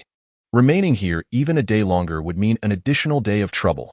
Meanwhile, after Mu Qiao and his companions departed, they boarded a vehicle and drove to a manor located on the outskirts of the capital. It was now late at night, yet lights still illuminated a 3-story building within the estate, with a line of cars parked at the entrance. Upon their arrival, several individuals inside stood to greet them. "Master Qiao has arrived." Mu Qiao waved his hand to signal everyone to sit down, then turned to a man in his 50s seated opposite him, frowning as he inquired, "Speak up. Why the urgent summons?" "About a week ago, in Yongqing, one of my disciples unexpectedly encountered a woman. The 2 parties clashed due to some conflict. This woman was exceedingly ruthless, and her techniques were rather peculiar, seemingly diverging greatly from the conventional Taoist arts. Had it not been for a timely intervention by someone from the southern Kunlun, my disciple would have sustained severe injuries. Even then, the southern Kunlun individual could not restrain her. Later, the Kunlun people remarked that this woman's techniques might be those recorded in either the Lineages or Guizhong texts of Taoism." The elder Tian Shi paused, hesitating before continuing. The southern Kunlun individual suggested she might possess skills from one of those ancient texts. Chapter 51. Where is the young lady of the Li family? Longxi is an ancient city, known as Longxi County during the Qin, Han, and Sui Tang dynasties. Encompassing areas like Tianshui and Lanzhou. Was a vital route along the ancient Silk Road and a battleground for military strategists. Many notable figures bearing the Li surname hail from Longxi, including Li Bai, Li Yuan, and Li Guang. If you were to inquire among ordinary people about the prominent families in the country, aside from a few that cannot be openly discussed, one might mention the Kong family from Tufu, whose descendants have spread across the globe for millennia, with countless renowned figures. Others might reference the Aizenjoro family of the Manchu royal lineage, or the Shunwanson family from Zhejiang. And perhaps some would even mention the island known as Li City. However, when it comes to the 5 surnames and 7 clans, few may be aware, such as the Li family of Longxi, the Chui family of Qinghe, and the Wang family of Taiwan. It is said that after Wu Zetian ascended to power, the influence of these prominent families diminished, fading into history. Today, it is difficult to find any remnants of the legends surrounding the families of Longxi, Taiwan, and Qinghe. Most common people hold such beliefs, yet the reality is quite different. Take the Li family of Longxi, for instance. They are indeed of royal lineage, even though the Tang dynasty has long since crumbled into the annals of history. Do you know where the descendants of the Li royal family reside? Wang Jingzhe arrived in Longxi 3 days after departing from the capital, yet his destination was not within Longxi city itself, but rather an older, more secluded area. This ancient district retains much of its historical character, with many buildings clearly distinguishable from modern architecture. Standing before a grand entrance, Wang Jingzhe noted its impressive size. It was at least twice the width of the courtyard gate at the Feng residence. The plaque above the door exuded an air of authority, inscribed with the characters for the Li family. Surrounded by intricately carved dragons and phoenixes, with the character for Li elegantly rendered in seal script at its center. The opulence was palpable. Wang Jingzhe muttered to himself, "Truly, the heritage of royalty shines through. This residence is remarkable indeed." Clang, clang. Wang Jingzhe rapped on the door knocker. Moments later, an elderly man in traditional Tang attire, stooped and hunchbacked, opened the door a crack. Wang Jingzhe adjusted his robes, straightened his back, and enunciated clearly, "The Wang family of Chaoga. Wang Jingzhe comes to visit the Li family of Longxi." Chaoga is a small and relatively obscure place, yet if one were to trace back 1,000 years, it was once renowned as the capital of the Shang dynasty. Chaoji did Li Bo. What do you think of this young man? Several minutes later, in the main hall of the Li family residence, a middle-aged couple sat in 2 grand armchairs, holding blue and white porcelain teacups, and one of them inquired with a slight frown. Li Bo, the elderly servant who had opened the door for Wang Jingzhe, was the longtime retainer of the Li family. He was quite young, perhaps around 23 or 24 years old, and his demeanor was calm and steady. Not at all flamboyant, as he spoke. His voice was strong and clear. Li Bo offered a rather conventional evaluation, and after a moment's contemplation added, "He seems like an ordinary young man." The middle-aged couple exchanged glances, their reactions silent yet telling. Although Li Bo held the position of a servant, he had raised the current master and mistress of the Li family, as well as their children, bestowing upon him a certain elevated status. The couple in question were none other than the current heads of the Li family, Li Lanrong and Mao Qingshui. Noticing their silence, Li Bo continued, regarding the marriage arrangement. Few were aware of the engagement concerning the eldest daughter of the Li family, known only to some of the elder clan members. This engagement originated over 20 years ago, established by the then head of the family, who was also Li Lanrong's father. It was said that the eldest daughter was betrothed to a young man of the Wang family. Yet little was known about his true identity. Neither Li Lanrong nor Mao Qingshui possessed much clarity on the matter. Li Bo remarked, "I wonder why the old master arranged such a marriage for the eldest daughter. If the old master were still alive, you could certainly ask him about the rationale behind such a decision. As it stands, I am quite uncertain," Mao Qingshui replied, a hint of dissatisfaction in her voice. It seemed that the traditional notions of parental authority held little sway over her, for the old master had wielded absolute power in the Li family. If he declared a marriage, it was as good as sealed. Li Bo frowned again. But didn't the Chui family of Qinghe also express interest in a marriage proposal? The eldest daughter of the Li family had reached an age suitable for marriage, and over the years, there had been several suitors. However, both Li Lanrong and Mao Qingshui had kept this matter at bay. About a year ago, the Chui family from Qinghe had sent someone to propose marriage. As their young master had also come of age. In essence, this was a union between 2 formerly prominent families, aiming to ascend to greater heights together. Li Lanrong and Mao Qingshui were quite pleased with this potential match. As it was said that the Chui family's young master was exceptionally talented, having returned from studying abroad at a young age, and had even apprenticed under a master in feng shui and geomancy. To put it simply, he was a veritable dragon among men.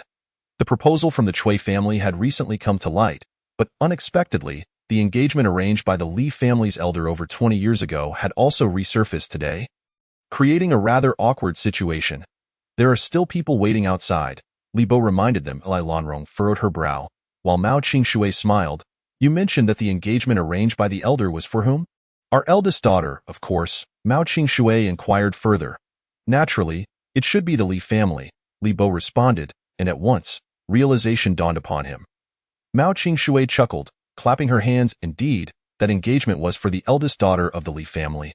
The young man of the Wang family who has come to propose must also be seeking to marry her. But where is this Li family eldest daughter? Li Lanrong shot a glance at her wife. Frowning, this is getting rather convoluted. Isn't there some validity to my words? There is a young lady with the surname Li whom I can naturally betroth. But what if there is none? Mr. Li suddenly inquired. Mistress, did you foresee this day long ago? Mao Qing replied. I do not wish for my daughter to casually marry some unknown rogue who has appeared from nowhere. He cannot possibly compare to the young master of the Chui family in Qinghe. My daughter must marry someone of exceptional caliber. Indeed, after the passing of the old master, Mao Qing had regretted this match. She did not want to marry off the eldest daughter of the Li family to someone named Wang. Thus, if the eldest daughter of the Li family does not bear the Li surname, does that mean she need not marry? After all, the promise made by the old master was specifically for the eldest daughter of the Li family. Ha! It is merely a play on words. Chapter 52. Joy on the brow. Not for the awakening of insects when Li brought Wang Jingzhe into the main hall. Li Lanrong and Mao Qing scrutinized him with discerning gazes. Quickly seeing through him, Wang Jingzhe was dressed as usual, in a long robe with layered cloth shoes and an old canvas bag slung across his shoulder, producing a clattering sound as he walked. Aside from that, he possessed little else. His expression was as calm as a still pond, and his appearance was unremarkable, resembling an old scholar incongruously aged for his years. Li Lanrong and Mao Qing exchanged a glance, a fleeting expression of disappointment passing between them. Indeed, the terms outstanding and the cream of the crop could hardly apply to him. Wang Jingzhe stood confidently before the two, bowing slightly, in the presence of the Li family matriarch. I, Wang Jingzhe of the Wang clan, pay my respects. Li Lanrong gestured, then instructed Li to prepare tea. Moments later, a delicate blue and white porcelain cup filled with steaming tea was presented before Wang Jingzhe. He lifted the cup and took a sip. A wave of fragrant warmth cascading from his throat to his belly, leaving a lingering aftertaste. Mao Qing smiled, saying, Your demeanor suggests you are a frequent tea drinker. How does this tea fare? Wang Jingzhe smacked his lips and candidly replied, Excellent tea. The tea was the finest preaching Ming Dongting Biluakun, harvested in the weeks surrounding the spring equinox, hand-picked by a young maiden with ruby lips, featuring the tenderest buds. The meticulous process of pan-firing, rolling, and drying was executed by master artisans with decades of experience.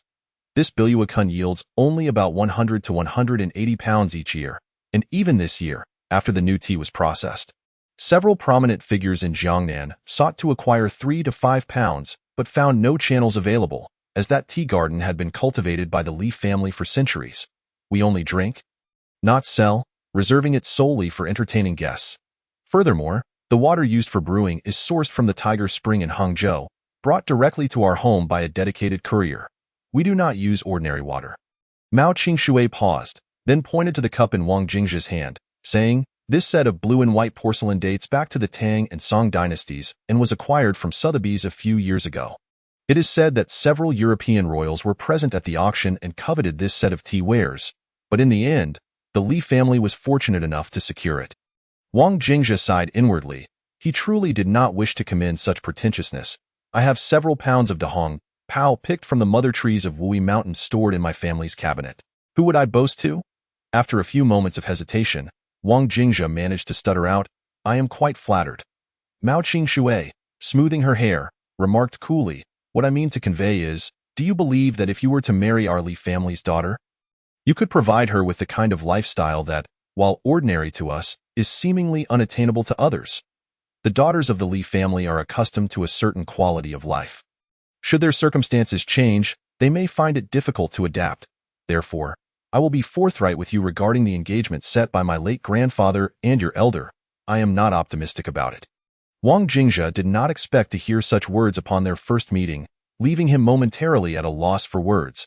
Observing his bewilderment, Mao Qing mentally formed another judgment of him: inexperienced and dull-witted. The notion of an arranged marriage may seem like a romantic tale, yet it is merely an archaic custom from decades past. In the present day, such narratives hold little merit. Suddenly raising her voice, Mao Qing stated, Isn't it somewhat frivolous that our old master arranged a marriage with your elders so many years ago? What say you? Wang Jingzhe responded with a simple regretful marriage. Ha ha. Mao Qing chuckled, shaking her head. Although I do not favor this union, it was nonetheless a solemn promise made by my late grandfather. As a prominent family, We cannot act capriciously. Wang Jingzhe was momentarily stunned, struggling to comprehend the implications of her words. Indeed, what was the arrangement made all those years ago? Which of our family members were you to marry? The eldest granddaughter of the Li family? The eldest daughter. Yes, yes, yes. The eldest granddaughter of the Li family, the eldest daughter. Mao Qingshui nodded and instructed Mr. Li, please bring forth the eldest daughter of the Li family. Wang Jingzhe, bring her forth? The term left Wang Jingzhe utterly perplexed. Moments later, Mr. Li entered, cradling a 6- or 7-year-old girl, her mouth busy with a lollipop, her hair styled in a skyward bun. Mao Qingshui pointed to the child in Mr. Li's arms, saying, this is the eldest granddaughter of the Li family. The young lady, Li Xianghe. Wang Jingzhe's expression transitioned from surprise to disbelief, ultimately morphing into disdain and mockery as he addressed Li Lanrong and Mao Qingshui. You have stated that the Li family is a prominent household. Yet your method of rescinding the engagement truly astonishes me. 20-some years ago, when my father made the promise with your elder, it was undoubtedly regarding the one who was soon to be born. If we calculate the time, she should now be in her 20s, correct? After all, a pregnancy lasts 10 months. You cannot possibly be suggesting she has been gestating for over 20 years. Even the mother of Neza has not been so absurd. Mao Qingshui's demeanor instantly turned frosty as she replied matter-of-factly, the engagement was indeed for the eldest granddaughter of the Li family, who should bear the Li surname, correct? However, I regret to inform you that my daughter does not carry that surname. She follows my family name, thus she cannot be considered the eldest granddaughter of the Li family. This one here is, Mao Qingshui emphasized the surname Li with particular weight. Wang Jingzhe gaped in astonishment, and after a long pause, burst into laughter, exclaiming, I understand now, I understand. This is a Li family version of the tale of the cat swapping the prince. Perhaps you could wait another decade or so until this young lady matures, and then marry her, Mao Qingshui said nonchalantly. Wang Jingzhe abruptly stood, casting a piercing gaze at the two. Have you made your decision? Mao Qingshui frowned, declaring, you are unworthy of the Li family's daughter.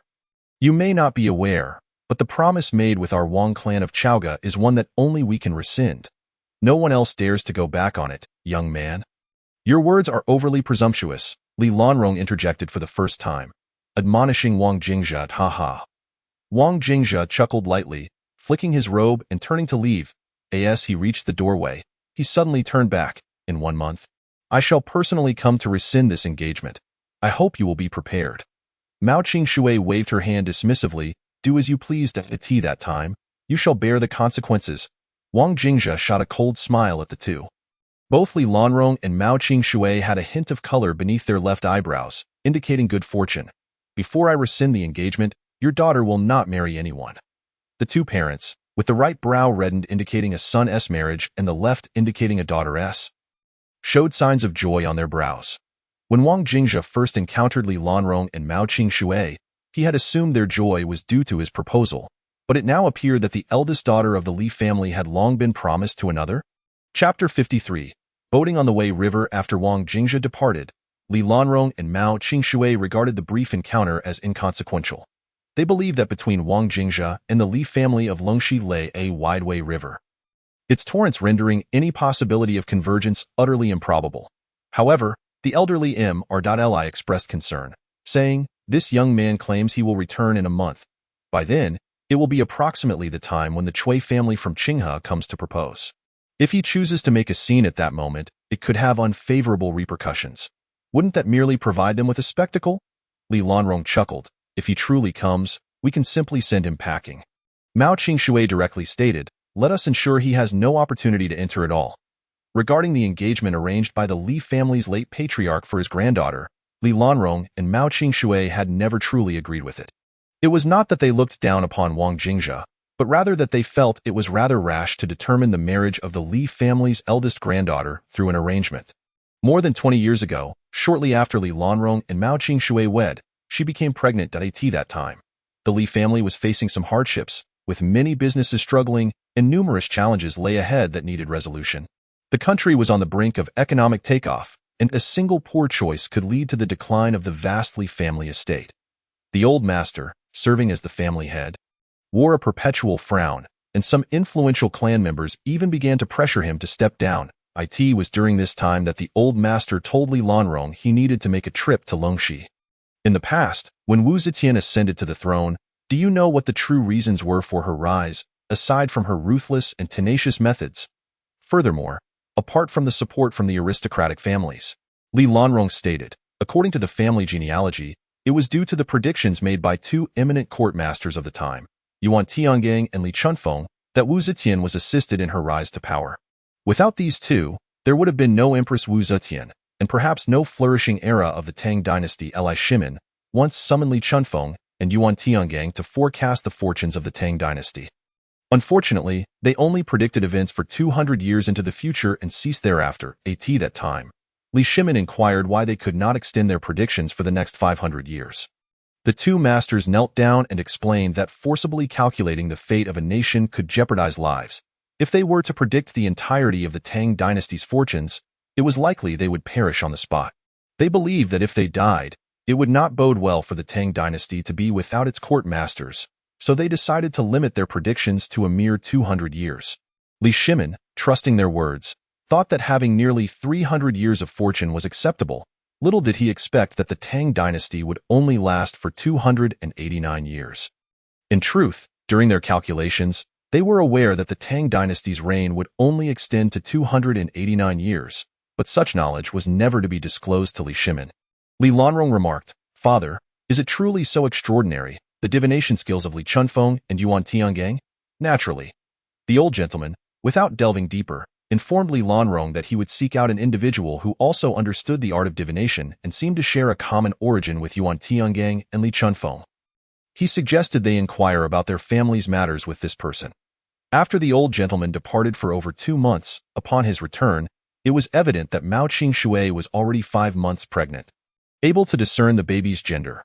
Upon learning that the Li family was to welcome a granddaughter, the old gentleman advised the couple that when the child reached the age of 25, someone would come to propose marriage, and they should promise the child to that individual. As for the reasoning behind the engagement of the Li family's granddaughter, the old gentleman refrained from elaborating, simply insisting that the marriage must occur.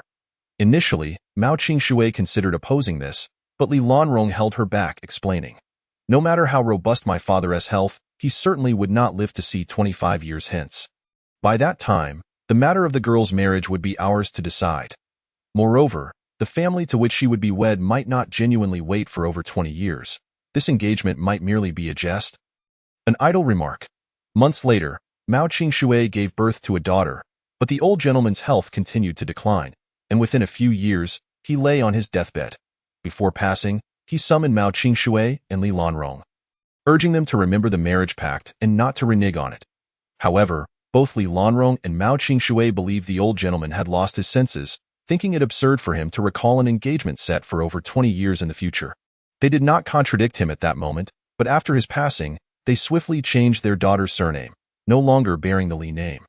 The engagement referred to the Li family's eldest granddaughter, yet they argued, since she would no longer carry the Li surname, how could the agreement still hold weight?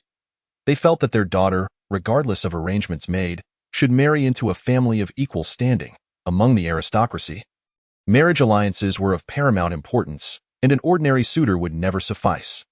Thus, Li Lanrong and Mao Qing-shui found themselves elated yet untroubled by the engagement. As for Wang Jingzhe, after leaving the Li family, he felt little concern.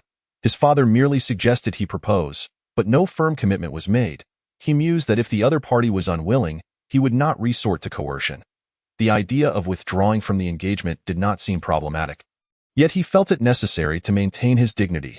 Not long after departing the Li family, Wang Jingzhe hailed a carriage and made his way to the banks of the Weihe River. Intending to linger nearby, numerous fishing boats and wooden skiffs were anchored along the river, some for ferrying passengers across, others for trade. The Weihe River's carp and freshwater delicacies were renowned, often prompting fishermen to venture out to catch fish and prepare meals right on their boats. As mealtime approached, Wang Jingzhe boarded a fishing boat, and after the boatman secured the vessel, he inquired if Wang Jingzhe would like some wine, subsequently tying a basket of beer to the river. With a swift motion, the boatman cast a fishing net, and after it sank into the water, he quickly retrieved it, dragging it aboard. "Ah, your luck is quite favorable today. You've caught a fine haul," the boatman exclaimed as he pulled the net aboard. revealing 2 lively carp and a multitude of river shrimp. Wang Jingzhe smiled and remarked, "It is said that Weha carp are exceptionally tender. Let us prepare them." Not far from this fishing boat, a wooden skiff drifted by, where a young woman sat on a bamboo stool, holding a fishing rod, while a younger girl beside her gazed enviously at Wang Jingzhe's boat, lamenting, "Cousin, we've been fishing all day and haven't caught a single carp. Look at them. They catch fish with just one net. What kind of luck is this?" The fishing girl glanced over, spotting Wang Jingzhe, who was animatedly exclaiming about cooking the fish. She suddenly froze, captivated by his childlike innocence and the purity of his laughter. Chapter 54. How embarrassing! Wang Jingzhe, with a heart full of mirth, laughed heartily despite having just been rejected, squatting on the fishing boat and pointing at the 2 Weha carp, declaring, "Let us cook them. One steamed and one braised. And we can simply wash and fry the shrimp. Very well, we have cooking utensils on board. Please wait a moment, and I shall prepare it for you," the boatman replied. Wang Jingzhe reclined on the boat, propping his legs up, casually smoking a cigarette while humming a tune, his countenance devoid of any gloom from the rejection. The boatman began to gut and cook the fish right on the boat, using a rustic approach with minimal seasoning, relying on the exquisite quality of the Weha carp. Before long, 2 platters of carp were presented on the deck, and the boatman also brought up a basket of submerged beer. Wang Jingzhe picked up chopsticks, tasted a piece of fish, and gave a thumbs up, exclaiming, "Delicious, truly fresh." Meanwhile, on the nearby fishing skiff, the younger girl caught a whiff of the aroma and complained, "This wind is quite troublesome. Why does it have to blow our way?" It was not the wind that was troublesome, but rather her insatiable craving. The fishing girl lifted her rod, noting how their luck had seemingly run dry. Not a single carp had been caught all day.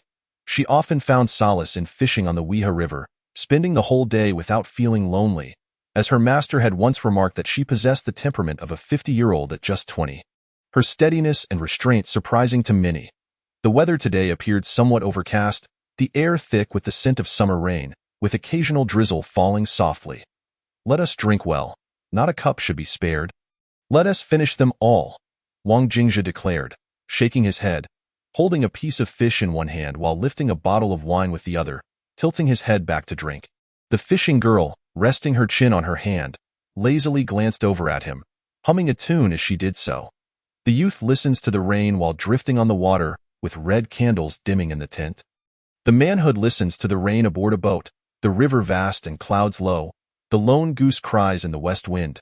With a splash, Wang Jingzhe tossed the empty wine bottle into the river, instinctively joining in, now listening to the rain by the Weha, hair graying, joys and sorrows indifferent, letting the drops fall until dawn. "Cousin, that fool is matching your words," the younger girl giggled, covering her mouth. The fishing girl sighed, replying, "If it were you, could you even keep up? What gives you the right to mock him?"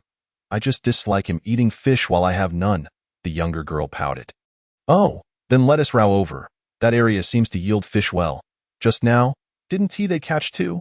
After consuming several bottles of wine, Wang Jingzhe felt a heaviness in his stomach and asked the boatman, "What should I do if I need to use the restroom?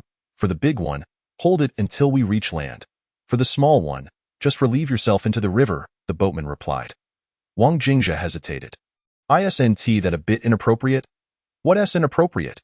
The nearby sewage flows into the Weha River to nourish the fish. Where do you think all the waste goes?" the boatman said. Wang Jingzhe glanced at the half-eaten carp on his plate, feeling somewhat bewildered. Adjusting his long robe, Wang Jingzhe spread his legs and faced the Weha River to relieve himself. With a splash, the sound was crisp, and a wave of relief surged through him. Wang Jingzhe shivered in satisfaction, exhaling deeply.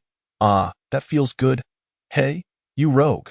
Wang Jingzhe abruptly opened his eyes to see a wooden skiff drifting by, where a young girl covered her eyes, gritting her teeth and scolding him, while the woman beside her, holding a fishing rod, cast him a dispassionate glance. Even with Wang Jingzhe's thick skin, such an embarrassing scene made him blush, and he quickly adjusted his trousers, turning away after a dry cough. "Oh dear, how embarrassing," Wang Jingzhe thought as he returned to his seat on the boat, wiping the cold sweat from his forehead. On the small wooden boat, the young girl stamped her foot and said, "Cousin, let us change our fishing spot. The fish we catch here cannot be eaten. Let us return home." With a flick of her wrist, She cast aside her fishing rod and added, "Li Ming Han, paddle us to shore. It appears rain is imminent." After the boat drifted away, the old boatman glanced at the sky and remarked, "We must also head back. When the rain comes, the winds will rise, and the river becomes perilous." Incidents involving boats on the river are predominantly due to weather conditions. "Yes, let us return," Wang Jingzhe nodded in agreement. The weather on the river can change in an instant, just as Wang Jingzhe and his companions began to row towards the shore. The rain intensified, and the winds began to stir. The surface of the river became agitated, with waves frothing and churning. The old boatman vigorously maneuvered the oars, swiftly steering towards the bank while muttering, "This weather is truly uncanny. How can it change so rapidly?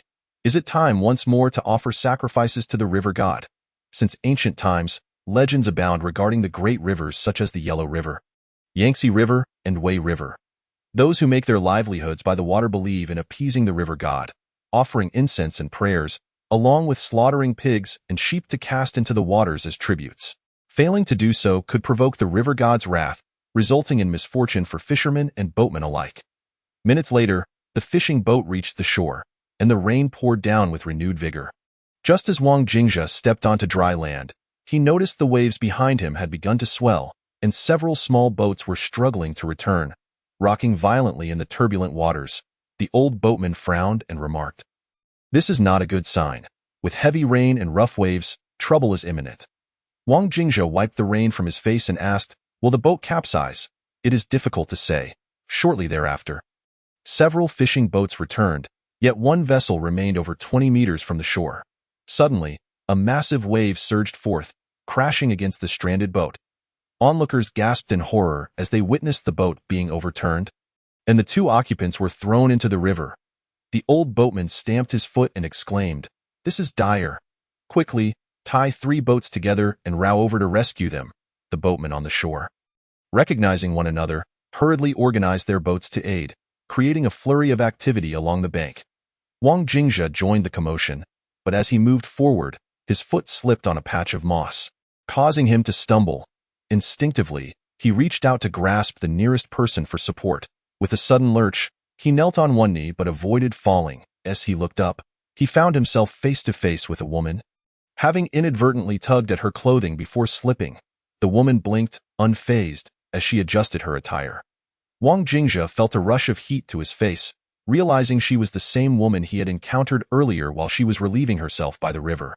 The angler casually remarked, "Why do you blush so easily?" Wang Jingzhe, flustered, remained silent, awkwardly scratching his head. Years later, she would pose a question to him. "What were your feelings when you first met me?" He would reply, "Our story began with a blush and ended with jealousy." Chapter 55. Summoning souls in the waters of the Wei River, the two individuals who had fallen overboard struggled amid the waves. After a couple of heaving moments, their arms briefly emerged above the surface before vanishing beneath the water. The time from their fall to their disappearance was less than 2 minutes, and the fishing boats and wooden vessels along the bank were still unprepared to depart. The old boatman's face turned pale, his lips quivering as he muttered, "It is over. The river god is displeased. This year, those who depend on the water for their livelihood will surely suffer. Alas, the heavens no longer provide for us." Wang Jingzhe wiped the rain from his face, glancing at the young woman beside him to alleviate the awkwardness. He followed the old boatman's lament, asking, "What do you mean it is over? How does this involve the river god?" The old boatman, his expression somber, pointed towards the river and said, "I do not know the other man, but the one who fell is old Zhao, a familiar face by the Wei River. I have known him for decades. He was born by the river while his mother was washing clothes. Without time to reach the village clinic, he fell into the water at birth. Remarkably, the infant floated effortlessly on the surface. He played by the river as a child, diving beneath the surface for long stretches without surfacing, and at 12, he began working on boats, a career spanning over 30 years. For those of us like him, much of our lives are spent upon the waters of the Wei. Our familiarity with the river is akin to our own bodies. Consider this. How could old Zhao, despite the wind and rain, vanish so swiftly? It is abnormal. Though the winds are fierce and the waves high, it should not be enough to drown him. As old Zhao's tale unfolded, the expressions of the other boatmen and fishermen darkened. Someone interjected, "It is the river god. He must be angered. We ought to find an auspicious day to perform a sacrifice. Those who live along the river often possess an inexplicable reverence for the waters, much like those at the foot of a mountain who hold faith in mountain deities. Whenever calamity strikes, it is nearly always attributed to the river God in modern times. While belief persists, the situation is not as extreme as it was centuries ago, when villages by the river would annually sacrifice a pair of young boys and girls to the river god, sending living children to the river depths. Strangely, at this moment, the tempestuous winds and torrential rain began to subside, transforming into a gentle breeze and light drizzle, calming the previously tumultuous waters. The old boatman suddenly knelt upon the ground, followed by those nearby who also bowed in reverence towards the Wei River. Wang Jingzhe furrowed his brow and asked, "Is the water deep here? Should we not retrieve the bodies of the drowned?" The old boatman shook his head, replying, "There is no need to recover them. Even if we tried, we would not succeed. The tumultuous waves would have carried the bodies away long ago. How could we possibly retrieve them? Natural disasters." Wang Jingzhe mused, when suddenly, a delightful fragrance wafted into his nostrils. He inhaled deeply, captivated by the scent, which was more enticing than the two-way river carps he had just consumed. Turning his head, he noticed the angler approaching, the alluring fragrance emanating from her. Ah, body fragrance, Wang Jingzhe realized. The young woman barely glanced at his face before her gaze drifted away. Following her line of sight, he noticed the spot where the two individuals had submerged, still rippling with water.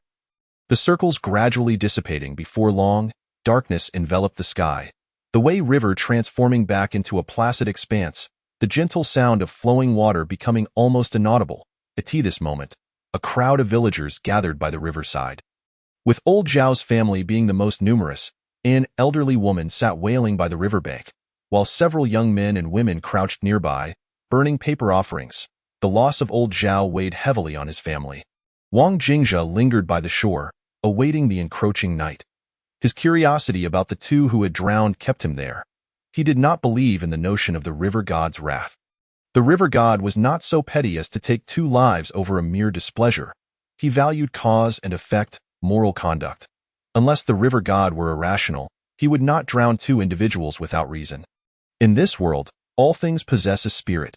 Even Yama, the king of the underworld, must consider whether the deceased deserve their fate.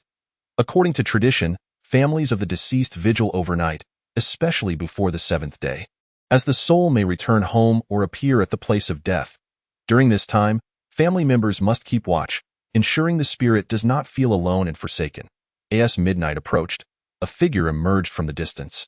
Carrying a lantern, as the figure drew near, Wang Jingzhe recognized it to be the angler. She set her lantern down and squatted beside old Zhao's grieving wife, gently saying, "It is unfortunate that the old man has passed. Leaving no remains, I have a method that may allow us to uncover his body. Would you like to try?" Old Zhao's wife and son looked on in disbelief. His body has been swept to the river's depths. The currents were fierce during the day. How could we possibly find it now? Perhaps not impossible. It is worth a try. Old Zhao's wife quickly replied, "If you could assist us, we would be most grateful. Simply provide me with his birth details and a piece of his clothing," the young woman instructed. Wang Jingzhe understood her intentions. She held a soul-summoning lantern, and with the birth details, she could call forth the spirit of the deceased. Once old Zhao's soul appeared, they would naturally discern where his body lay. After old Zhao's family provided the necessary information, she inscribed it on a piece of talisman paper and placed the soul-summoning lantern on the ground. As the talisman paper caught fire with a sudden pop, the woman waved her hand, sending the ashes swirling into the air. The children adorned themselves in their father's clothing, calling out his name thrice. In Chapter 56, A Leafy Canoe, Wang Jingzhe silently observed the fishing girl summon the soul of old Zhao. To his astonishment, he realized she was also a practitioner of the same craft, employing techniques that were quite authentic. Far removed from the clumsiness of a novice, when she had fished by the Weha River, she appeared as a serene and peaceful neighbor's daughter, her tranquil demeanor inexplicably causing him to blush. Wang Jingzhe's embarrassment stemmed firstly from having urinated in her presence, and secondly from the sensation of having sullied her purity, akin to marring a pristine sheet of paper with an unwelcome stain, too abrupt and intrusive. Unbeknownst to Wang Jingzhe, the blush sometimes signified a flutter of the heart. The soul-calling lamp flickered dimly, its flames swaying as old Zhao's son, dressed in his father's garments, suddenly shouted towards the river's expanse. Zhao Changzhu! Zhao Changzhu! Zhao Changzhu, please return. A chill wind swept across the Weha, causing the water's surface to ripple, followed by a gradual crescendo of rushing water. The fishing girl interjected, "Do not be alarmed by whatever you may see. It is nothing to fear," and no sooner had she spoken than the sound of rushing water intensified. Suddenly, a figure emerged from the river, clad in blue work attire, wading through the water as if it had soaked him for a long while. His body appeared swollen, his complexion pallid, and blood trickled from his 7 orifices. Old Zhao's wife and children were taken aback. Although they recognized him, they instinctively recoiled several paces. Old Zhao, seemingly devoid of awareness, stumbled towards the soul-calling lamp on the bank, standing frozen, his gaze fixated on the flickering flame. Having recently passed, old Zhao's spirit was still unsteady, his consciousness not fully intact, appearing ethereal as if a gust of wind could disperse him. His family looked on in terror, stifling gasps, while the fishing girl raised a finger to hush them. "Do not scream, or you will frighten him. Just stand still and observe. I have a few questions to ask him." Without waiting for a response from the Zhao family, she approached old Zhao, bent down, and held the soul-calling lamp up to the flame, which ignited with vigor, seemingly stabilizing old Zhao's spirit. How did Zhao Changzhu meet his fate in the river? Upon hearing the question, Zhao Changzhu opened his mouth, bewildered, and after pondering for a moment, his expression transformed to one of horror, his features contorted. "Someone pulled me down. He clung to my foot so tightly that I couldn't break free. Then he dragged me underwater, and I could never resurface. Someone was pulling me relentlessly. I struggled in vain downstream." Old Zhao's son interjected, "That is impossible. The waves were so strong. How could anyone be beneath the river?" The fishing girl shot him a glare, causing him to fall silent, and then continued her inquiry. "Where is your body? Has it drifted away? Or is it still beneath the river?" Old Zhao glanced backward, raising a hand to point. The fishing girl acknowledged his gesture with an "oh" and indicated her understanding, as old Zhao's spirit began to dissipate. From old Zhao's appearance to his disappearance, merely a few minutes had elapsed. His spirit could not endure for long. This was merely the first day since his death, and by the time of his 7th day, his spirit would likely be far more resilient, potentially transforming into a vengeful ghost. Given the unjust nature of his demise, "You should return now. Come back tomorrow to retrieve the body." The fishing girl pondered for a moment before uncertainly adding, "It should be possible." Old Zhao's wife inquired in astonishment, "Isn't there a need to keep vigil? The soul has already come. What is there left to guard?" The fishing girl remarked with a frown. Following this, old Zhao's family tidied up and departed, leaving the riverbank devoid of onlookers. The woman approached the riverbank, skillfully untying a small wooden canoe. Wang Jingzhe, who had been watching silently, could no longer contain himself and asked, "Are you planning to retrieve old Zhao's body?" "Sort of, but not exactly. I want to see what lies beneath the Weihud. I grew up here and developed a fondness for rowing and fishing in this river. It has nurtured me, and I truly do not wish to see anything that disrupts the lives of those living along its banks. If I am to retrieve old Zhao's body, I must understand what could possibly have drowned a seasoned boatman who had lived by the Weha for decades." "Then you must find a professional to retrieve the body," he suggested. "Do they dare?" she retorted. Wang Jingzhe was rendered speechless. After unfastening the ropes, she pushed the canoe into the water and climbed aboard. Unable to hold back any longer, Wang Jingzhe finally said, "I'll accompany you. It is a bit dangerous for you to go alone." "Come aboard." She did not decline, presumably aware that he had lingered without leaving, suggesting he possessed some skill. As the canoe glided into the water, the woman adeptly maneuvered the oars, stating, "The area where old Zhao met his fate is not deep, perhaps 5 or 6 meters, though visibility is certainly poor. However, I can sense the location of his body based on his spirit." Wang Jingzhe acknowledged her with a nod but did not respond further. The woman cast a glance at him and fell silent again. The tranquil Weha carried them swiftly to the spot where the boat had capsized. She halted the oars, rolled up her sleeves, and tied her hair back. Wang Jingzhe found himself momentarily transfixed by the sight of her delicate arms. On her right forearm, a vivid red birthmark stood out, slightly smaller than a pinky nail. Wang Jingzhe recognized it as a shigangsha, traditionally marked on the arms of maidens or women destined for the palace to indicate their purity. This custom, however, had long since faded, making it exceedingly rare to encounter in contemporary times. He was intrigued by how this woman still bore such a mark. Once she secured her hair, she stood poised to leap into the water. Suddenly, she turned and remarked, under normal circumstances, shouldn't you be saying something like, "Let me jump in first?" Wang Jingzhe hesitated, taken aback. Watching his bewildered expression, she chuckled softly. "Just teasing you." Wang Jingzhe's face reddened again. He stammered, I can't swim." I in chapter 57. Indeed, something is amiss. With a splash, the girl leapt from the bow of the canoe, diving headfirst into the river. After she disappeared beneath the surface, Wang Jingzhe stared at the rippling water. Muttering to himself, I should find time to learn how to swim. It's rather embarrassing to be looked down upon by a woman. Under the inky night sky, the Weha lay still, the moonlight cascading down and shimmering on the water's surface, creating an ethereal beauty. Yet, beneath this serene facade lurked an ominous chill, for just moments ago, this very water had claimed 2 lives, leaving no trace of their passing. Wang Jingzhe remained fixated on the water, increasingly anxious for the girl who had leapt in. At that depth, he mused, she could drown several times over. Time passed, and suddenly, a loud splash erupted as the fishing girl broke through the surface, gasping for air before submerging once more, seemingly having failed to locate old Zhao's body on her first dive. This girl is rather impatient, Wang Jingzhe remarked in disbelief. After several back-and-forth dives, the girl resurfaced, clinging to the side of the canoe, panting heavily as if exhausted. Her entire form glistened with water, her long hair, once neatly tied, now cascaded down, droplets sparkling under the moonlight. Perhaps you should give up. After all, the body fell in amidst such turbulent waves.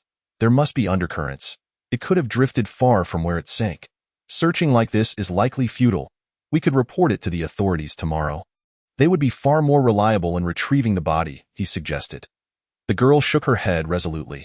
Row a little farther east, about 10 meters. I can sense old Zhao's spirit is likely in that direction. Since I've come this far, I cannot abandon the search now. This will be my last attempt. If I cannot find it, I will stop. With that, she took another deep breath and dove back beneath the surface. Wang Jingzhe, unable to dissuade her, awkwardly rowed the canoe eastward. After a brief moment, a few meters away from the bow of the small boat, the submerged girl suddenly emerged from the water, startlingly, and waved at Wang Jingzhe, saying, "Extend the oar and pull me over. I've found him." Wang Jingzhe promptly handed over the oar. The girl grasped it and, after a couple of splashes, swam over, saying, "Come on, lend a hand and help haul the body aboard." Without hesitation, she wedged Lao Zhao's corpse under her arm. This woman possessed extraordinary strength. The body must have weighed over 100 pounds, and with the resistance of the water, she astonishingly managed to pull it up. Wang Jingzhe leaned over the side of the boat, gripping Lao Zhao's arm to hoist the body aboard. The corpse, having been submerged for several hours, had accumulated a substantial amount of river water within, causing it to swell. The skin felt unnaturally soft and spongy to the touch, evoking a profound sense of dread. With a splash, the woman climbed up from the water, using her hands to hoist herself onto the boat, then leaned against the edge with her eyes closed, murmuring, "Let us head back." Wang Jingzhe struggled to row the boat. For someone who could not even swim, maneuvering a boat was akin to asking a sow to climb a tree. The atmosphere aboard was somewhat eerie, with a bloated corpse, a woman resting with closed eyes, and Wang Jingzhe laboriously rowing. After some time, realizing the boat had hardly moved, his face flushed with embarrassment, and the fishing girl seemed to sense the boat spinning in place. Opening her eyes to gaze at him, "By the way," Wang Jingzhe initiated, attempting to lighten the mood. "I still don't know your name." "Just call me Xiao Chao," replied the fishing girl, her name resonating with earthy charm yet sounding rather unrefined. Wang Jingzhe chuckled, responding with a few affirmations. Xiao Chao tilted her head in surprise, asking, "Is my name so ordinary and unappealing?" "Not at all," he replied. "My surname is Wang, and my name is Wang Jingzhe." He spread his hands, saying, "See, my name is also quite common. I was born on the day of Jingzhe." Xiao Chao looked at him as if he were a fool. Wang Jingzhe blinked, carefully inquiring, "What's wrong?" Xiao Chao pointed at the 2 oars drifting in the river, saying, "Why were you spreading your hands when you spoke?" Didn't you realize you were holding an oar? Wang Jingzhe was momentarily taken aback. Oh my goodness. After a while, Wang Jingzhe leaned over the stern, his arms dangling over the side, splashing the water, and the small boat began to glide slowly toward the shore. Look, look, rowing like this is quite effective, he exclaimed cheerfully. Xiao Qiao remained silent. Wang Jingzhe and Xiao Qiao engaged in their carefree conversation. Neither noticed that the corpse of Lao Zhao, lying on the deck, had suddenly opened its eyes, with water trickling from its mouth. Eyes, ears, and nostrils. Lao Zhao's eyes shifted, his mouth silently parting, producing a gurgling sound from his throat. Wang Jingzhe, rowing at the stern, furrowed his brow, and Xiao Qiao, who had been resting with her eyes closed, opened them as well. Both of them sharing the same unsettling thought. There truly is something beneath the surface? Moments later, the small boat reached the shore, and Wang Jingzhe dragged Lao Zhao's body onto the bank. Xiao Qiao refrained from uttering any platitudes about respecting the dead, clearly aware that this corpse bore some peculiarities. Wang Jingzhe produced a crumpled cigarette from his pocket, placing it between his lips, squinting at the body on the ground, and nudged it with his foot, saying, "Get up, stop pretending. Aren't you just looking for a body to inhabit?" Lighting the cigarette, he exhaled and asked Xiao Qiao, "Has anything like this happened in the Weha River before?" Xiao Qiao replied, "Not recently. I've heard that decades ago, the Yellow River experienced a drought, during which several corpses surfaced, and one of them came back to life, causing quite a disturbance among the villagers. Eventually, some celestial masters and priests from Longhu and Maoshan came to deal with it, expending considerable effort to cleanse the area." Wang Jingzhe responded with an "oh," then inquired, "Which sect do you belong to?" Chapter 58. A pair of embroidered shoes. Which sect are you from? Wang Jingzhe asked with curiosity. The myriad sects of Taoism spread out like a towering tree, branching into countless smaller schools. Among the well-known ones are Maoshan, Longhu, Zhengyi, Chuanjin, and Tianshu, all considered orthodox sections. Additionally, there are many other schools not deemed orthodox, such as the 5 branches of Xinmen, which deal with medicine, divination, and geomancy, and others like Kunlun in the south and Chumasien in the north. Beyond these, many lesser-known Hermetic sects inhabit famous mountains and scenic spots, like the Shidoran, which is a solitary lineage without a fixed mountain gate, and the numerous hermits on the Zhongnan mountain. Thus, there are countless practitioners capable of exorcising demons and dispelling evil. When Wang Jingzhe inquired further, Xiao Qiao retorted, "Are you always so impolite, prying into others' privacy?" Wang Jingzhe pouted, responding defiantly, "Say what you will." At that moment, an unexpected noise erupted from the ground, as Lao Zhao's body stirred, producing a bubbling sound from his throat, followed by his bloated figure rising unsteadily to its feet, resembling the ghostly apparitions seen previously, his body swollen, blood seeping from all orifices, with water trickling from his mouth. Wang Jingzhe glanced at Lao Zhao's feet, noticing 2 dark handprints around his ankles, and remarked, he indeed was dragged down by something. Even more bizarrely, Lao Zhao was wearing a brand new pair of embroidered shoes, which appeared as if they had just been sewn, with vibrant colors still gleaming. Water bodies, be it rivers, ponds, or lakes, are often hotspots for supernatural occurrences due to the many souls lost to drowning. Places with water are inherently yin, making it easy for vengeful spirits to manifest. Thus, it is said in folklore that water ghosts lurking beneath the surface will drag unsuspecting individuals down to their watery graves. Hence, as the eminent internet author Kuan de Shui Bu Zhao once advised, at night, avoid forests and refrain from crossing waters.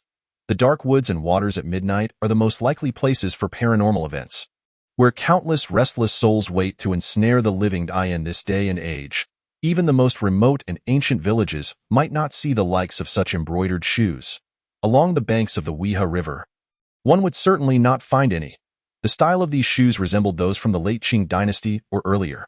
Xiao Qiao studied the embroidered shoes on Lao Zhao's feet for a moment before looking up and saying, "Do you think he is using a lotus finger?" Lao Zhao, with bloodshot eyes, continued to gurgle, his right hand awkwardly lifting, pinching his thumb and middle finger together, and pointing at Wang Jingzhe. "What are you pointing at me for?" Wang Jingzhe retorted irritably, suddenly kicking Lao Zhao in the stomach. "You've interrupted my beauty sleep. I've wasted enough time on you. If you're not going to show your true form, do I have to take matters into my own hands?" With a thud, Wang Jingzhe's kick landed on Lao Zhao's belly. and he felt as if he had kicked a water balloon, his foot sinking in. Lao Zhao stumbled back, rolling away. Ah! Lao Zhao screeched, his previously sluggish movements suddenly becoming agile, springing upright and lunging toward Wang Jingzhe with outstretched arms. Xiao Chao, quick to react, retreated a few steps, watching the unfolding drama with crossed arms. Wang Jingzhe was at a loss for words. He had merely intended to spectate, as the entire situation had been instigated by Xiao Chao. He had considered himself merely the boatman, yet now found himself thrust into the fray. Xiao Chao had no intention of intervening. She felt a peculiar curiosity toward the young man in the long robe. On the surface, he appeared to be the epitome of ordinariness, but she sensed there was more than met the eye. She was confident that once Wang Jingzhe made his move, she would be able to discern his affiliation, be it Tian Shi, Maoshan, Longhu, or from the southern Kunlun or northern Chuma sects, or perhaps even one of the 5 branches of Xianmin. Her confidence stemmed from her upbringing in Fanjing Mountain, known as the Library of the Taoist sects, where the Taoist canon is extensive, and she is well versed in nearly all Taoist arts. However, to her disappointment, Wang Jingzhe's actions were straightforward yet brutal, lacking the finesse that would reveal his origins. When Lao Zhao reached out to grab him, Wang Jingzhe took a step back, raised his left hand to block, while swiftly extending his right hand into the tattered bag behind him. He casually pulled out a pair of scissors and thrust them forward, the tip piercing the left side of Lao Zhao's chest. With a soft squelch, the rusted scissors embedded themselves deep into Lao Zhao's corpse. In an instant, the bloated body seemed to deflate as if it had lost all its air, and a large pool of foul-smelling black liquid gushed forth, transforming the swollen corpse back into a semblance of normality. Wang Jingzhe elegantly withdrew the scissors, pushed the body with his left hand, and with a thud, Lao Zhao collapsed to the ground. The young woman, Xiao Chao, furrowed her brow, recognizing that Wang Jingzhe's strike had targeted a critical point on the corpse, a decisive blow that had forced whatever entity within to emerge.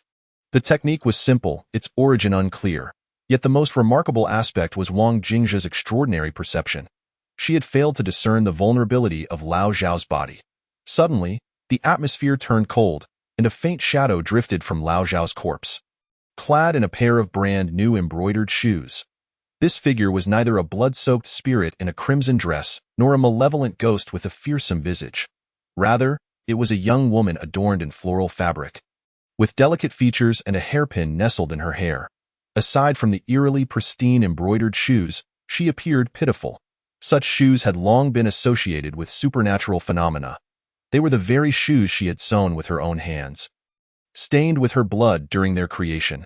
After her tragic demise by the river, those shoes became the vessel for her restless spirit, leading to her current form. Xiao Chao remarked with a sigh, succinctly explaining that this was likely a curse from the Qing court, akin to the rituals performed by consorts against their enemies, albeit one she had inflicted upon herself. Curiosity piqued, Xiao Chao pondered the grievances that might have driven her to such self-degradation.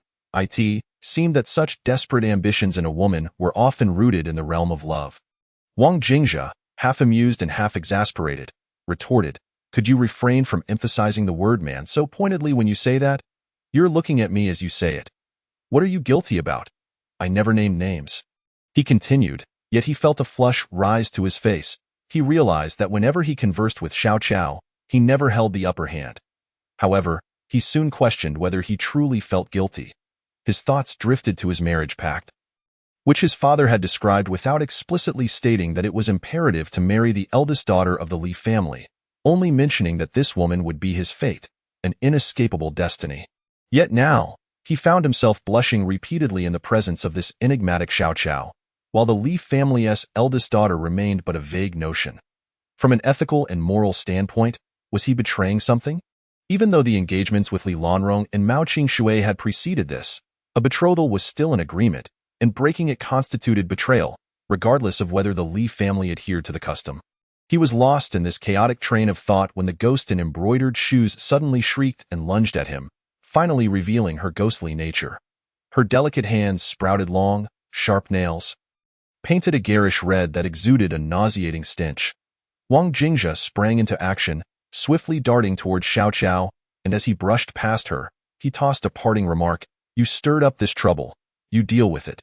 It has nothing to do with me." In an instant, he had evaded the ghostly figure. Xiao Qiao shot him an indignant glare before swiftly dodging the advancing spirit. She bent down to retrieve the soul-guiding lamp she had placed on the ground, snapping her fingers against it, igniting a flame that she positioned before her. Upon seeing the soul lamp, the ghost halted, recoiling in apparent terror, covering her face with trembling hands. Wang Jingzhe frowned slightly, feeling a sense of resignation. Both he and Xiao Qiao shared the same intent, to provoke the spirit into revealing her true nature, to discern her origins. The myriad paths of the world ultimately converge into one. The highest texts of the Taoist tradition, including the I Ching, encompass countless methods, and while Wang Jingzhe could not claim to understand them all, he believed that if someone employed related techniques, he would discern it. Unfortunately, the spirit did not have the opportunity to act. Exchanging knowing glances with Xiao Qiao, they silently acknowledged each other's cunning. Xiao Qiao, having shifted her gaze from Wang Jingzhe, addressed the ghost, saying, "This lamp is called the soul-guiding lamp. The flame it burns is a ray of yang fire, which cannot harm the living, but for restless spirits like you, it is quite effective. It can easily scatter your soul. You died with immense resentment, and your spirit remains trapped in those embroidered shoes. Clearly, you have yet to resolve that resentment. I offer you two choices. Either return to the shoes and remain there quietly, or I will incinerate you into ashes. Choose wisely." Wang Jingzhe sighed inwardly, realizing his probing had been in vain. The ghost, if she were not foolish, would not dare to confront him, for he had discerned that the yang fire was the greatest nemesis of her kind. Unsurprisingly, as Xiao Qiao finished speaking, the ghost lowered her hands from her face, gazing at the flame with fear, murmuring, "I am a woman from the early Republic era, a villager from the banks of the Wei River." Her tale unfolded like a scene from a drama. She had a childhood sweetheart, and they had grown up together, only to be separated by the chaos of war when he was conscripted and died far from home. Heartbroken, she had sewn those embroidered shoes and cast herself into the river. Wang Jingzhe, raising an eyebrow, interjected, "Men? What's wrong with men?" Regretting his words, he quickly silenced himself. "Men are nothing but trouble," Xiao Qiao scoffed. Wang Jingzhe fell silent, realizing it was futile to argue. Xiao Qiao then inquired, "Do you have any unfinished business?" "I only wish to be buried alongside my husband, nothing more," the ghost replied. Xiao Qiao frowned, "But how can you be buried together when you do not even know where he lies?" The ghost lowered her head, weeping softly. Wang Jingzhe suddenly spoke up. They must have shared an intimate bond, which, in terms of propriety, implies a marriage. If we locate his family and ascertain his name, knowing his birth date would be ideal. It wouldn't be difficult to deduce where he was buried, assuming his remains still exist. Xiao Qiao shot him a glance, "But I don't know how to deduce such things." Wang Jingzhe realized he had inadvertently revealed too much. Xiao Cao's wide, watery eyes swept over him as she tucked away the soul lamp and turned to leave, her gaze imbued with an air of superiority that left him feeling belittled. "Frustrated," he muttered. "Is this really entertaining for you?" Xiao Qiao glanced back, retorting, "What else should I do?" "Go on, bite me." Caught off guard, Wang Jingzhe found himself speechless. Previously, his sister, Wang Dongji, had tirelessly imparted lessons on how to navigate interactions with women, emphasizing the folly of seeking to prove superiority in arguments, as it exhibited youthfulness and immaturity. She had advised, when someone debates with you, simply smile faintly. It conveys a sense of disdain. However, attempting to argue with a woman is beyond foolish. Intrigued, Wang Jingzhe had asked, "Then what is it called?" "It is indeed foolishness at its peak." Wang Dongji solemnly remarked, "For women are the most unreasonable beings in this world.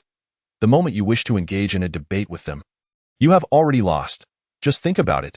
If women are inherently unreasonable, what is the point of arguing with them?" Wang Jingzhe has always regarded Wang Dongji's words as gospel, unwavering in his belief. At 20-something years of age, he seldom heeded the counsel of his grandfather or his father, yet he has always viewed Wang Dongji as a guiding light. Despite the fact that his elder sister has bullied him throughout his upbringing, Wang Jingzhe holds an unshakable respect for her that emanates from the very depths of his being. Thus, upon reflecting on this, Wang Jingzhe composed himself, gazing at Xiao Qiao with a faint, disdainful smile. Xiao Qiao stared at him for quite some time before softly saying, "You look rather foolish when you smile. It's quite unappealing." In that moment, Wang Jingzhe felt a surge of indignation rise within him, nearly choking on the words as he contemplated that his elder sister's assertions may not be entirely accurate. Xiao Chao departed with a carefree demeanor, leaving Wang Jingzhe alone by the banks of the Weha River, standing amidst the wind, lost in thought. By the time Xiao Chao returned home, it was already late into the night. Entering through the back door into her room, she discovered a figure curled up soundly asleep on her bed. With a sigh, Xiao Chao approached and nudged the person lying there, saying, "Li Minghan, what are you doing sleeping in my room? Go back to your own." Li Minghan rubbed her eyes, still in a sleepy haze, and replied, "Cousin, why have you returned so late? Perhaps it would have been better had I not returned at all."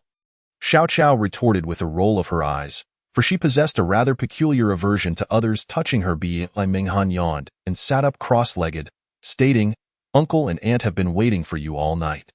They wanted to discuss something with you, so I stayed here to wait, but when you didn't come back, they eventually left and I dozed off here." "Discuss something with me?" Xiao Chao replied nonchalantly. "Ha, I suppose they were deliberating on how to marry me off." Li Minghan's eyes immediately sparkled with excitement. "I heard it is the eldest son of the Cui family from Qinghe. They say he is a young talent. Exceptionally handsome. Such descriptions hardly do him justice. People claim he is the brightest star in the sky, his brilliance overshadowing all others. And what concern is that of mine?" Xiao Chao replied. "He is coming to propose." Li Minghan exclaimed. Xiao Chao responded with a nonchalant "oh," then added, "I take back what I just said. What I should have said is, it's none of my business." Li Minghan fell silent, for her cousin had always been an unconventional soul. One could not label her as rebellious, for rebellion lacks reason and structure, yet everything Xiao Chao did left no room for criticism. Her wisdom and maturity earned her the title of the brightest star in the sky. Thus, she was taken from Longxi at a young age to become the saintess of Tiandao Peak on Fanjing Mountain, a role that had not seen a successor for centuries. Tiandao Peak is referred to as the library of the Taoist sect, housing nearly all the treasures of Taoism, with ancient texts dating back over 2 millennia, including Laozi's Tao Te Ching. The saintess of Tiandao Peak is akin to the reincarnated Tulku in Tibetan Buddhism. This notion may seem mystical or unbelievable, yet the fact remains that the saintess is determined through calculations by 4 esteemed elders. Upon the passing of the previous saintess, they would predict her reincarnation, sending individuals to verify and assess, ultimately bringing her back to Tiandao Peak. Thus, the title of saintess is not guaranteed in every generation. Sometimes decades, or even centuries, may pass before a new one appears. Xiao Cao's ascension to Tiandao Peak occurred over 2 centuries after the last saintess had passed away. According to the people of Longxi, Xiao Chao was born with her eyes wide open, her gaze sparkling with a wisdom beyond her years, startling the attending nurse at her birth. Even now, the elderly doctors and nurses recall that moment vividly. Before she turned 1, Xiao Chao exhibited remarkable intelligence, speaking far earlier than her peers, and by the age of 2 or 3, she was already writing without formal instruction. When she was 5, individuals from Tiandao Peak arrived in Longxi, having recognized her potential as a reincarnation of the Saint Cest, AT-12, she was taken to Fanjing Mountain to study the Tao. By 24, according to the customs of Tiandao Peak, she was to experience worldly trials. After sending Li Minghan away, Xiao Chao finally changed out of her slightly damp clothing and took a shower. By the time she emerged, the sky was beginning to lighten. Lying on her bed, she felt an overwhelming fatigue as she recalled the events of the day, and with a slight pout, she muttered, "Fool." Chapter 61. On the art of language, days passed swiftly, and that evening marked the 7th day since the passing of old Zhao, the boatman. During these days, Wang Jingzhe had lingered by the banks of the Weha River, wandering aimlessly, occasionally taking a boat out to enjoy the breeze. The recent capsizing incident had not dampened the spirits of the local populace along the riverbanks. As the saying goes, those who walk by the river must inevitably get their shoes wet. And for those who have lived alongside the river for years, it is not unusual for someone to drown. Old Zhao's family burned offerings on the shore, with the ground adorned with tributes, their sobs faintly echoing. Once the fire was lit, it signified the true separation between the mortal realm and the heavens. Wang Jingzhe stood silently nearby, observing, when he noticed Xiao Chao approaching. Today, Xiao Chao was clad in a simple white dress, standing quietly by the river, gazing into the distance, lost in thought. Grasping a handful of paper money, she suddenly threw it into the air, the paper fluttering down and settling on the water's surface. Drifting gently away, as old Zhao's family departed and night deepened, only Xiao Chao remained at the riverbank, idly stirring the water with her hand, while Wang Jingzhe hesitantly approached after watching her for some time. Initially, neither spoke. Xiao Qiao, perhaps due to her serene nature, preferred not to engage in excessive conversation, while Wang Jingzhe, being rather shy around women, found himself at a loss for words. His interactions had primarily been with his elder sister, Wang Dongji. After their mother passed away, Wang Dongji had raised him, embodying both a sisterly and maternal role. Despite their similar ages, she nurtured him through every hardship, largely because their father was unreliable, often adopting a hands-off approach, disappearing for extended periods. To survive, the two children had to fend for themselves.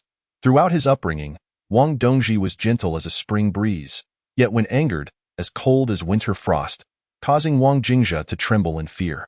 Sometimes, she even took on the role of a mentor, guiding him in the Tao, and for any misstep, she would reprimand him harshly.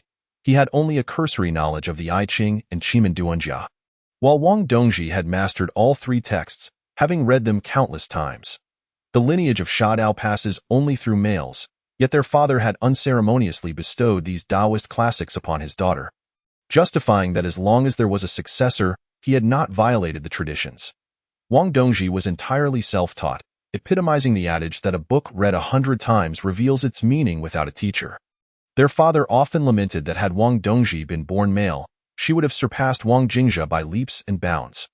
Thus, for over 20 years, Wang Jingzhe had lived under the protective wing of his elder sister, which fostered a deep-seated shyness and inability to articulate himself around women. "Do you often suffer from insomnia?" Wang Jingzhe, sensing the awkwardness of their silence, took the initiative to speak. However, it must be noted that his approach to conversing with women was entirely misguided, as he opened with a question about insomnia rather than easing into the conversation. Were Wang Dongji present, she would have surely smacked him for his lack of finesse in courting. Xiao Qiao tilted her head, frowning at Wang Jingzhe, who took a deep breath, seemingly feeling he had struck a chord, and confidently stated, "Insomnia and night sweats indicate a deficiency in kidney yin, often caused by hormonal imbalance. Before sleeping, soak a few goji berries in vinegar and place 2 slices of fresh ginger on your soles. After about half a month, your night sweats should alleviate, and the frequency of insomnia will significantly decrease. With consistent practice over another half month, your insomnia will eventually be cured." Xiao Qiao responded with an "oh," nodding as she inquired, "Is there more?" Wang Jingzhe tilted his head in contemplation, his cheeks flushing slightly as he cautiously remarked, "If you were to marry, this situation might improve somewhat." Xiao Qiao stood there, mouth agape, utterly stunned. Wang Jingzhe's eyes darted about nervously, and a sudden sense of foreboding gripped his heart. His statement about marriage bore a rather straightforward implication. One must experience the trials of life. Such words could come off as rather abrupt even when directed at an ordinary woman, let alone one adorned with the mark of a conservatively minded lady. Xiao Qiao gradually rose, prompting Wang Jingzhe to instinctively retreat a few steps. While she advanced toward him, fixing her gaze upon Wang Jingzhe, she uttered but 2 words, "Fool." Wang Jingzhe, lips pressed tightly together, remained silent, managing an awkward smile, while Xiao Qiao turned on her heel and drifted away. Squatting down, Wang Jingzhe retrieved a cigarette from his pocket, lit it, and gently slapped his own face, musing, "Language is indeed an art." Upon returning home, Xiao Qiao passed through the main hall, where she found her parents engaged in light-hearted conversation. Li Bo stood behind them, and upon noticing her return, Ma Qing beckoned eagerly, "Daughter, come, come." Xiao Qiao entered with a furrowed brow as Ma Qing clasped her arm joyfully, exclaiming, "In just a few days, the Chui family from Qinghe will come to propose. Look, they have already sent the photo and birth details of the eldest son from the Chui family. TSK, I must say, this Chui gentleman is indeed quite handsome." Li Lanrong nodded in agreement, adding, "He is truly remarkable, quite rare." Xiao Qiao, without even glancing at the photograph in Ma Qing hand, replied with a faint smile, "As long as you are happy, of course we are." Xiao Qiao, believe me, my judgment of character is impeccable. The eldest son of the Chui family has a broad brow and a high nose, a stature that cannot simply be described as that of a mere mortal. As long as you are happy." Xiao Qiao nodded again before turning to Li Bo. "Please bring me some ginger, vinegar, and goji berries to my room." "Certainly." Mississippi Ma Qing puzzled, inquired, "What do you need those for?" "I've been experiencing some insomnia lately."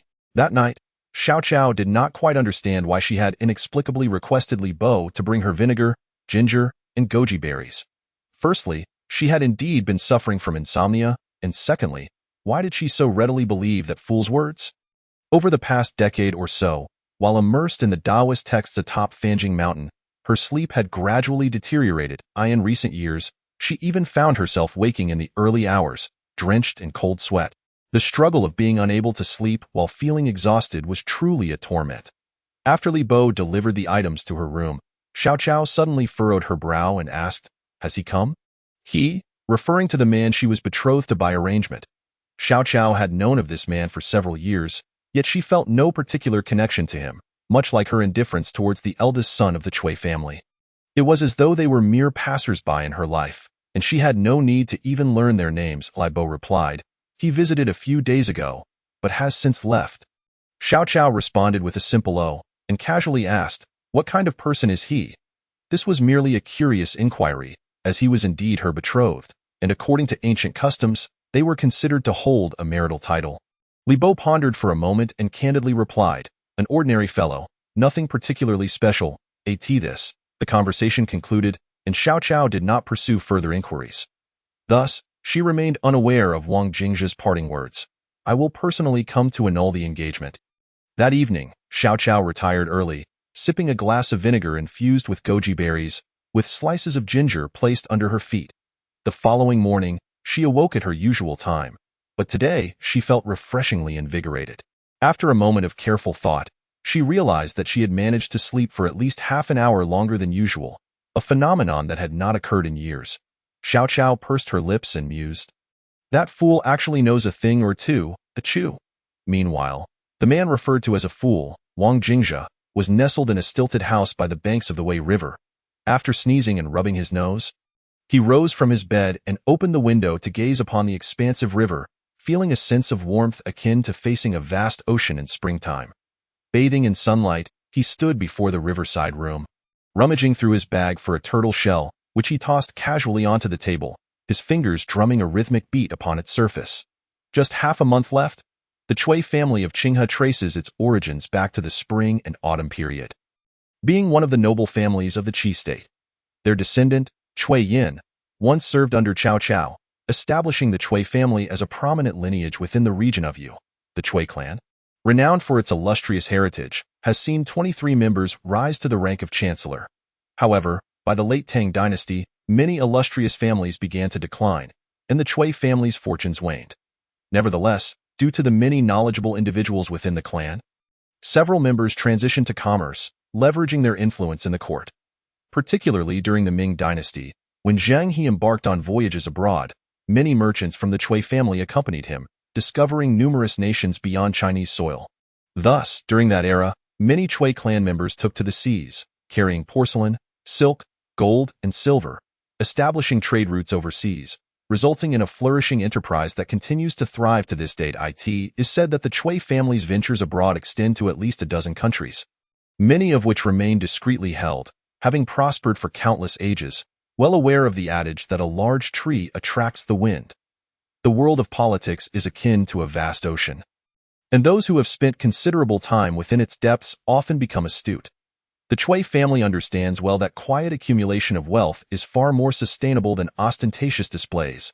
In front of the ancestral home of the Cui family in Qinghe, a long black Mercedes was parked, its trunk wide open, surrounded by a group of young men dressed uniformly in Tang suits. A butler, holding a ledger, called out in a loud voice, "1 dragon and phoenix jade pendant, 3 Tang Sankai horses, 2 high-quality Persian carpets, and 8 gold bracelets and necklaces." The butler read aloud. Items were placed into the trunk one by one, each thoroughly inspected before being secured, and once the trunk was full, it was closed tightly, with the driver ready to depart. The butler's announcement lasted nearly 4 to 5 minutes, filling 8 Mercedes vehicles to the brim. The total value of these items likely far exceeded that of the convoy itself. The dragon and phoenix jade pendant and Tang Sankai horses, for instance, were items not found in markets, only seen in major auction houses. This was the bride price, an essential component of marriages among noble families, signifying the family's status and influence. The Cui family of Qinghe and the Li family of Longxi having thrived for generations, still uphold many customs from the past. Despite entering modernity, they adhere to traditional values in numerous aspects.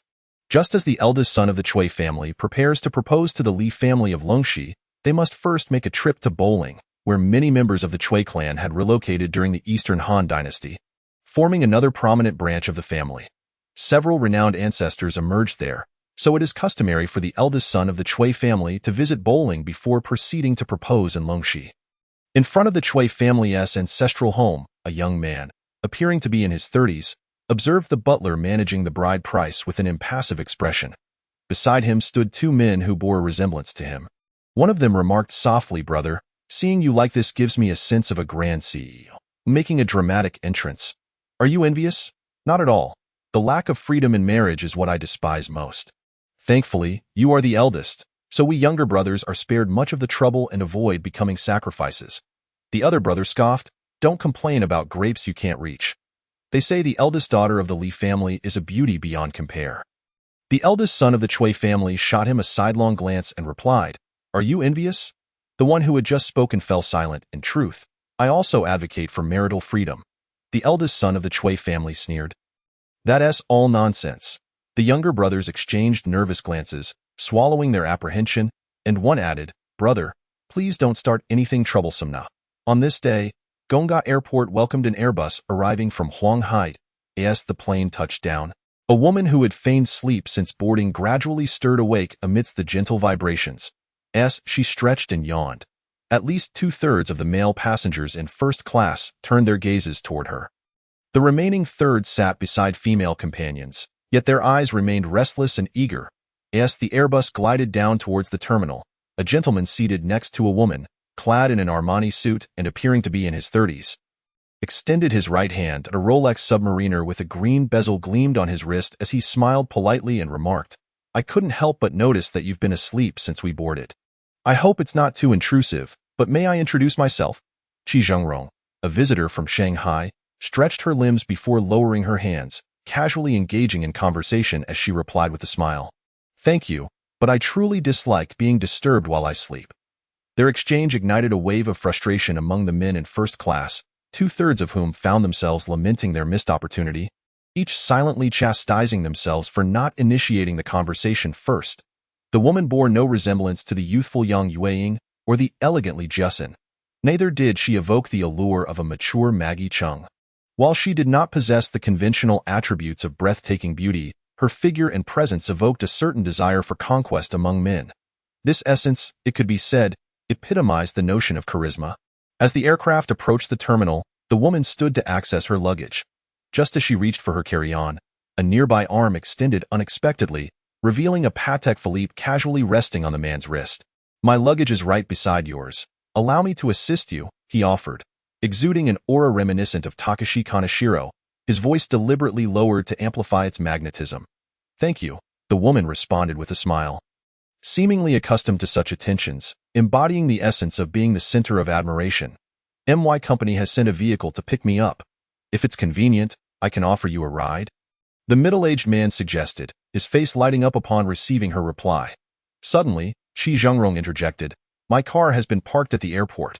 I frequently take time each month to visit the Potala Palace. If you need a ride, I can take you wherever you wish." The woman, pulling the handle of her suitcase, replied, "It seems inappropriate to refuse anyone, so I shall not trouble you both. I'll take a cab instead." The middle-aged man and Qi Zhengrong exchanged glances, a spark igniting between them as they both felt their chances for a delightful encounter slipping away, their teeth nearly grinding in frustration. Minutes later, the woman exited the airport's VIP passage, preparing to hail a taxi. Suddenly, the sound of hurried footsteps echoed behind her as Qi Zhengrong approached briskly. "I'm glad I made it in time. The parking lot is nearby, and it's far more convenient than taking a cab, don't you think? My destination might be a bit far," she hesitated. "That doesn't matter. To me, there is no distance between us." Qi Zhengrong replied cheerfully. 2.5 hours later, Qi Zhengrong began to comprehend just how far a bit far really was. The car, having left the airport, passed the Potala Palace and continued for nearly 100 kilometers into desolation, approaching the northern Tibetan region. Another 500 kilometers would lead them to the border. If not for the woman beside him, still exuding an air of vitality, Qi Zhengrong might have been unnerved by the encroaching darkness. As the clock approached 7 in the evening, they arrived at the foot of a mountain surrounded by towering rocks, with peaks stretching into the horizon. Abruptly, the woman instructed, "Stop," startling Qi Zhengrong. "Stop? Here?" he asked incredulously. Glancing outside, "Yes, I shall alight here," she affirmed with a nod. Qi Zhengrong gulped, gesturing towards the window, "But there's nothing here." "What are you stopping for?" "I have arrived at my destination," she replied nonchalantly, pushing open the car door. "Please open the trunk. I need to retrieve my suitcase." Dazed, Qi Zhengrong complied, and as she took her luggage, she extended her hand. "Thank you." The distance was indeed a bit far. Qi Zhengrong felt on the verge of tears. This place was exceedingly remote. Even driving back alone would be daunting. Yet his curiosity about where this woman intended to go lingered. "I am heading up the mountain." "Your car cannot go further?" "So you may return," she stated. "Could I perhaps add you on WeChat or get your phone number?" He ventured cautiously. 3 days from now, I shall return from Gongar Airport, if fate allows us to meet again. "I will share my contact details," she replied, retrieving a windbreaker from her suitcase before waving goodbye and turning to leave. Qi Zhengrong sighed. "May I at least ask your name?" "I am called Wang Dongji," she answered over her shoulder, lifting her suitcase as she ascended the mountain. As Qi Zhengrong gazed up, he discerned a faint light flickering halfway up the slope.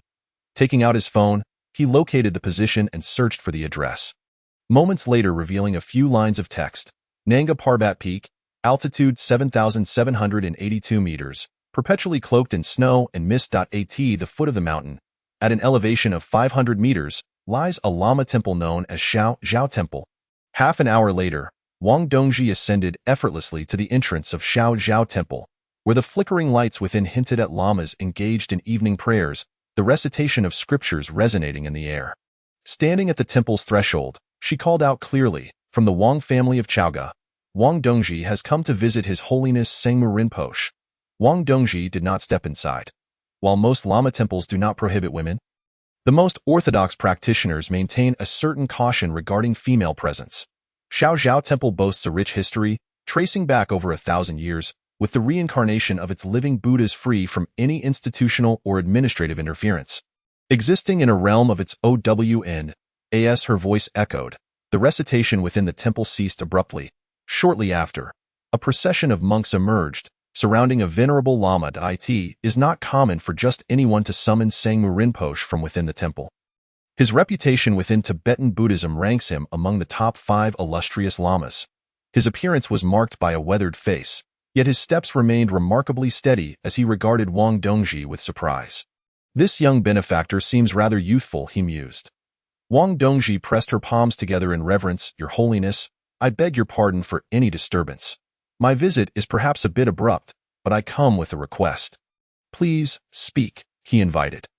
Wang Dongji sought an audience with Sangmu Rinpoche regarding a sacred text, the Ma Huaina Sutra, reputed to stabilize one's spirit when recited regularly. "I wish to borrow it for a time, and shall return it in 5 years. She stated. Her request. The lamas behind Sangmu Rinpoche displayed visible anger.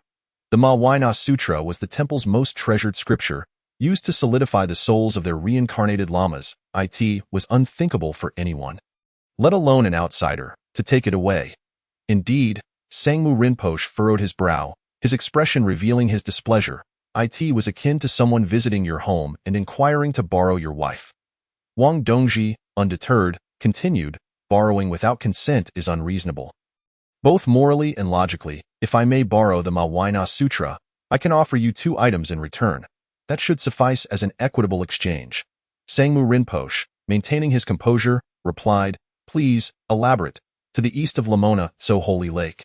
Walk 33,720 steps, and you will encounter a village with 726 inhabitants, among whom 7 children are aged 5 and under. Of these, 3 are boys, and 1 was born on the day of the fire horse in the year of the wood horse," Wang Dongji articulated calmly. Astonishment washed over the faces of the lamas. Sangmu Rinpoche's expression turned grave with shock. Wang Dongji's words echoed the very predictions the monks had made earlier that evening regarding the birthplace and identity of the reincarnated living Buddha they were preparing to seek at dawn. In other words, the rebirth of the reincarnated child of the Shaozhao Temple is known only to those within the temple and has yet to be publicly disclosed. This remains the temple's most significant secret. Outsiders, save for the lamas of the temple, cannot possibly be privy to it. Should the reincarnated living Buddha be so easily discerned by outsiders, it would spell disaster for the temple. Thus, the search for the reincarnated living Buddha is of utmost confidentiality. Whether at Shaozhao Temple, Dazhao Temple, or any Lama monastery, Wang Dongji's words struck a chord, leaving the audience in astonishment. As far as I know, over 400 years ago, the revered Marpa Dabafawang of Shaozhao Temple passed away suddenly at the age of 100. Yet his Dharma body has never been located. It has been approximately 430 years since then. Sangmu Rink inhaled sharply, slowly articulating, "That was one of the few great Dharma kings revered as a Buddha in our temple." Regrettably, the Dharma king was always wandering when he passed away, leaving us without any guidance, resulting in our ignorance of where his relics lie buried. This remains a significant regret for Shaozhao Temple. Who says that the Marpa Dabafawang produced relics after his death? I would argue that he left behind an incorruptible physical body. Wang Dongji suddenly raised his arm, pointing in a direction, saying, "I can deduce where your generation's reincarnated child resides. If I were to exert some effort, could it be possible for me to ascertain where Marpa Daba Lama departed from this world?" Sangmu Rink was momentarily taken aback, recalling Wang Dongji's earlier remark at the temple gate. Suddenly gaining clarity, "Zhaoge Wang Daozhen. That was my great-grandfather, Wang Dongji, who spoke directly." Sangmu Rink clasped his hands together and bowed, saying, "I beg your pardon." Wang Dongji chuckled softly, extending a hand. "May I borrow your my yoga scriptures for a glance?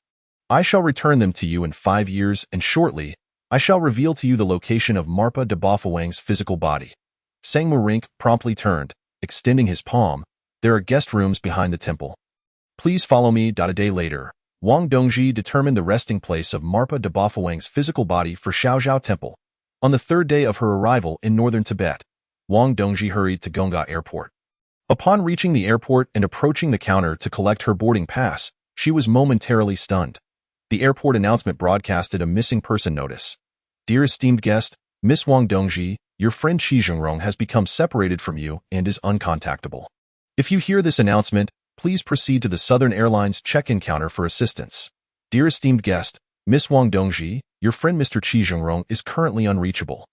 Wang Dongji stood in a daze, then chuckled helplessly, reflecting that men often become like Sherlock Holmes when it comes to understanding women's feelings. Moments later, Qi Zhengrong hurried over, panting, and upon seeing Wang Dongji, let out a sigh of relief. Gonga Airport is quite substantial. Finding someone here is exceedingly challenging. I had no choice but to resort to this method. I was even wondering if the name you provided was fictitious. I was born on the day of the winter solstice. Hence my name, Wang Dongji, she replied. Qi Zhengrong glanced at the disheveled Wang Dongji, who hadn't changed her clothes or shoes, and inquired incredulously, "You've only been here for 3 days, yet you're leaving so soon? It doesn't seem like a business trip, nor does it resemble leisure travel." Wang Dongji brushed her hair back, lamenting, "My little troublemaker is about to propose, and as his elder sister, I must prepare a grand gift for him. Thus, I made a special trip to northern Tibet." Chapter 65. Otherwise, for the rest of my life, I in a riverside residence along the Weha River. Wang Jingzhe awoke early in the morning, drew back the curtains, and opened the window, only to see a figure sitting on the bluestone steps not far from the stilted building. Xiao Chao, clad in a dress, had her hair loosely tied back with a red ribbon, her bare feet dipping into the water, playfully splashing as she enjoyed the gentle ripples. The morning light bathed her in a golden hue, casting her silhouette upon the water, creating a scene reminiscent of a picturesque painting by Fu Baoshi. Exquisite and almost surreal. Wang Jingzhe observed silently for a while, then, as if guided by an unseen force, stepped out from the stilted building. As he approached, he noticed Xiao Chao's feet stirring a few small green fish swimming nearby. And she was clearly having a delightful time. At one point, as she lifted her foot, he caught sight of a distinct dark red mark on the sole, prompting him to smile, seemingly aware of his presence. Xiao Chao did not turn around but remarked, "Thank you. Placing ginger at the soles of my feet and drinking a cup of vinegar-soaked goji berries does indeed help with insomnia. Some old remedies are quite effective. Ancient wisdom has been validated over countless years, and their persistence surely holds significance," Wang Jingzhe replied, but then suddenly frowned, exclaiming, "The riverside is inherently damp, and the bluestone steps can easily harbor moss. Sitting there exposes you to moisture that could seep into your body. At the very least, you should place something beneath you, particularly if you are on your monthly cycle. It could lead to discomfort. Prolonged exposure to dampness could become difficult to remedy. Xiao Chao turned around and shot him a glare, saying, "You don't usually speak like this, do you?" Wang Jingzha's face reddened, and he asked in surprise, "What did I say that was inappropriate?" Xiao Chao. She realized that the art of conversation indeed relies on innate talent. And this fool behind her was one who seemed perpetually unable to engage in meaningful dialogue, always managing to stutter. Choosing silence, she turned away, leaving Wang Jingzha awkwardly standing there for a moment. Unsure of what to do, after a while, he removed his shoes and sat beside her on the steps, dipping his feet into the water, and proactively sought to change the subject. "You took in that embroidered shoe. You promised to bury it alongside her husband, whose whereabouts remain unknown. It is common for people to go back on their word, but for us, once spoken, our words are like spilled water, irretrievable. A promise made lightly is seldom retracted. You must thoughtfully consider how to resolve this. If not, she may harbor resentment, which is certainly undesirable." Xiao Chao. Wang Jingzha pondered for a moment before continuing, "If you are unsure how to deduce the next steps, I can attempt to assist you. From the Republic of China to the present is merely about a century. That woman likely resides nearby and may not have moved. Finding her should not be too difficult. If there are any elders in her family, inquiring might yield some clues." Xiao Chao sighed, responding, "I appreciate your help. There's no need for thanks. I merely offered a reminder." He replied, "Do I need you to remind me? Can I not resolve my own problems? Do you think I am as foolish as you?" Wang Jingzha opened his mouth, his face flushed for a long while, before he indignantly retorted, "What gives you the right to be so irate? I haven't provoked you. You showing up is already provocation." Xiao Chao shot back, unreasonable as ever, as she withdrew her feet from the water, slipped into her sandals, and stood up. In her haste, she splashed water onto Wang Jingzha. He gritted his teeth, muttering, "How unreasonable." Xiao Chao smirked, "Arguing with a woman? And you say you're not foolish, huh?" Wang Jingzha fell silent, realizing the truth in her words. Xiao Chao tossed her hair back, lifted her dress to reveal a smooth, fair leg, and abruptly turned to leave. Wang Jingzha glanced back at her, watching as she walked away, illuminated by the sunlight. Despite her earlier outburst, he found himself captivated by her beauty. Youth should not be exposed to such an enchanting woman, lest the rest of his life be overshadowed by her presence. Xiao Chao's mood had indeed been rather tumultuous. Upon waking, Mao Qingshui informed her that the Cui family from Qinghe had set out for Longxi, first stopping at bowling before heading over, meaning the days left were numbered. As Mao Qingshui spoke, he was filled with joy, echoing the sentiment that a mother-in-law grows increasingly fond of her son-in-law. Although, to date, Mao Qingshui had never met the eldest son of the Cui family. Xiao Chao remained indifferent, merely tossing out a comment about their happiness and walking away, clearly adopting a compliant demeanor, suggesting she held no objections to this match. The entirely family in Longxi was enveloped in a joyous atmosphere, and as Xiao Chao's younger brother was still quite young, marriage being at least 7 or 8 years away, Xiao Chao's engagement had become the focal point of the Li family's recent affairs, especially since the suitor was the eldest son of the Cui family from Qinghe. An engagement is essentially a commitment unlikely to waver. 3 days later, a visitor from Fanjing Mountain arrived, a relative of Xiao Chao. Her Shifu, commonly known as Granny Yu. The true orchestrators of Xiao Chao's marriage were not Mao Qingshui or Li Lanrong, but rather the influence of Fanjing Mountain, for the eldest son of the Cui family was also the chief disciple of Nan Kunlun. The union between the Cui family of Qinghe and the Li family of Longxi was a strategic alliance, just as the connection between Tiandifeng and Nan Kunlun represented a mutually beneficial arrangement. After Grandma Yu arrived in Longxi, she called Xiao Chao over privately and gave her several pieces of advice. Essentially, she emphasized the significance of Xiao Cao's marriage, which greatly affected both her sect and her family. Moreover, the young master of the Cui family from Qinghe was quite impressive in both appearance and talent, making him a suitable match. Xiao Chao, however, merely responded indifferently, saying, "That's fine. As long as you are happy." Days passed, and the Cui family's marriage proposal entourage had already arrived in Lanzhou, checking into a hotel, preparing to head to Longxi County in 2 days. The day of the proposal was merely 2 days away. Wang Jingzha had been in Longxi for nearly a month, eagerly awaiting this day. The Shidoran believed that once a promise was made, it should not be retracted. If it truly could not be taken back, then one must bear the consequences. On the eve of the proposal, during the twilight hours, as the sun began to set, its rays danced over the waters of the Weha River, soon to vanish below the horizon. Wang Jingzhe found himself alone on a rented fishing boat. Having mastered the skill of rowing during his time near the Weha in his leisure, he would row to the middle of the river. Lying in the boat to pass the time idly as the sun dipped lower, he stretched and prepared to return to shore when he noticed a wooden boat approaching him. It was Xiao Qiao. Their eyes met. And it was Xiao Qiao who spoke first. "I will be leaving Lengxi tomorrow." "Where to, Chang'e?" "What for?" Wang Jingzhe asked, lacking any conversational finesse. Xiao Qiao rolled her eyes and replied, "The husband of the embroidered shoes is buried near Chang'an. I am taking her to her burial tomorrow." Wang Jingzhe simply acknowledged with an "oh," not pursuing the conversation further. He had momentarily considered asking her to postpone her departure by a couple of days since he had an urgent matter to attend to, and he could join her afterward, but he realized their relationship was limited to casual exchanges, leaving no reason to delay her. Thus, he simply said, "All right." Xiao Qiao glanced at him, a faint sigh escaping her lips. A man so obtuse was quite enough. Anyone with a modicum of awareness would have understood her earlier insinuation. Why had she come all this way just to bid him farewell? She recognized that Wang Jingzhe had been idling on the Weha, with nothing to occupy his time. Regrettably, Wang Jingzhe was painfully slow to catch on to such subtleties, believing their conversation to be nothing more than casual chit-chat devoid of ulterior motives. Even a few awkward exchanges would have sufficed before broaching the subject.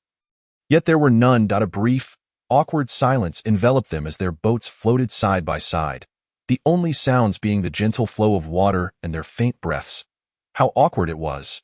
Just as the sun was about to disappear, Xiao Qiao took up the oar and declared, "I'm leaving." Wang Jingzhe replied, and as he watched Xiao Qiao row away, an idea or decision seemed to strike him suddenly. He seized his oar and began rowing vigorously, though his technique lagged far behind hers, sending splashes of water high into the air. By the time he reached the shore, Xiao Qiao had already distanced herself by over 20 meters. When he finally reached the bank, Xiao Qiao had already walked quite a distance. He waved and called out, but she seemed not to hear. Upon reaching the shore, Wang Jingzhe dropped his oar and sprinted in her direction. After a short chase, he reached a corner, panting heavily as he stood by the roadside. Looking around, she vanished so quickly? He shook his head and sighed, only to turn around and find Xiao Qiao leaning against the wall behind him, leaving him momentarily stunned. "Are you looking for me?" Wang Jingzhe scratched his head. There's something you need?" If there's nothing, then I'm leaving," Xiao Qiao said, expressionless, as she brushed past him. "Hey, wait." Wang Jingzhe called out to her retreating figure. When Xiao Qiao turned back, he pulled out a piece of red cloth with a talisman beneath it. Xiao Qiao glanced down, and Wang Jingzhe offered, "This is for you." "What is this?" Wang Jingzhe replied earnestly, "This is something I put a lot of thought into obtaining. A month ago, it held great significance for me. I originally intended to give it to someone important to me, but I realized I might not be able to present it to her. So I thought of you." Xiao Qiao smirked. "Oh, something you can't give away, and now you want to give it to me?" Wang Jingzhe was taken aback, hurriedly explaining, "No, that's not what I meant. I just didn't know who to give it to. Perhaps there was never any fate between us. If I can't give it, then so be it." "Then why are you giving it to me?" Xiao Qiao pressed. After a moment of hesitation, Wang Jingzhe finally muttered, "Perhaps, in some mysterious way, I feel you are the most suitable." "Hand it over then," Xiao Qiao said, reaching out to accept it. As she opened the cloth, a jade hairpin was revealed. The sky had darkened, with only a hint of sunset remaining. The hairpin gleamed in Xiao Cao's hand, its glass-like jade appearing particularly radiant and translucent. Like most women, she had an inherent weakness for sparkling objects, diamonds, jade, and the like. Xiao Qiao was no exception, especially as she felt an inexplicable sense of belonging to the hairpin.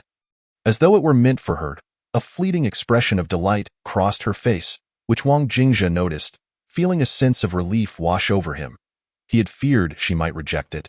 "Thank you, I really like it," Xiao Qiao said, rewrapping it. "As long as you like it." Wang Jingzhe replied. They parted ways. The following morning, Li Minghan burst into Xiao Cao's room, her face alight with excitement and anticipation. "Cousin, are you excited?" "He is just an ordinary person, not the legendary figure coming to marry me on a rainbow." nor the heroic figure who would die by the Wu River. What is there to be excited about? Xiao Chao replied, tending to her hair and noticing her dark circles in the mirror, having struggled with insomnia the previous night.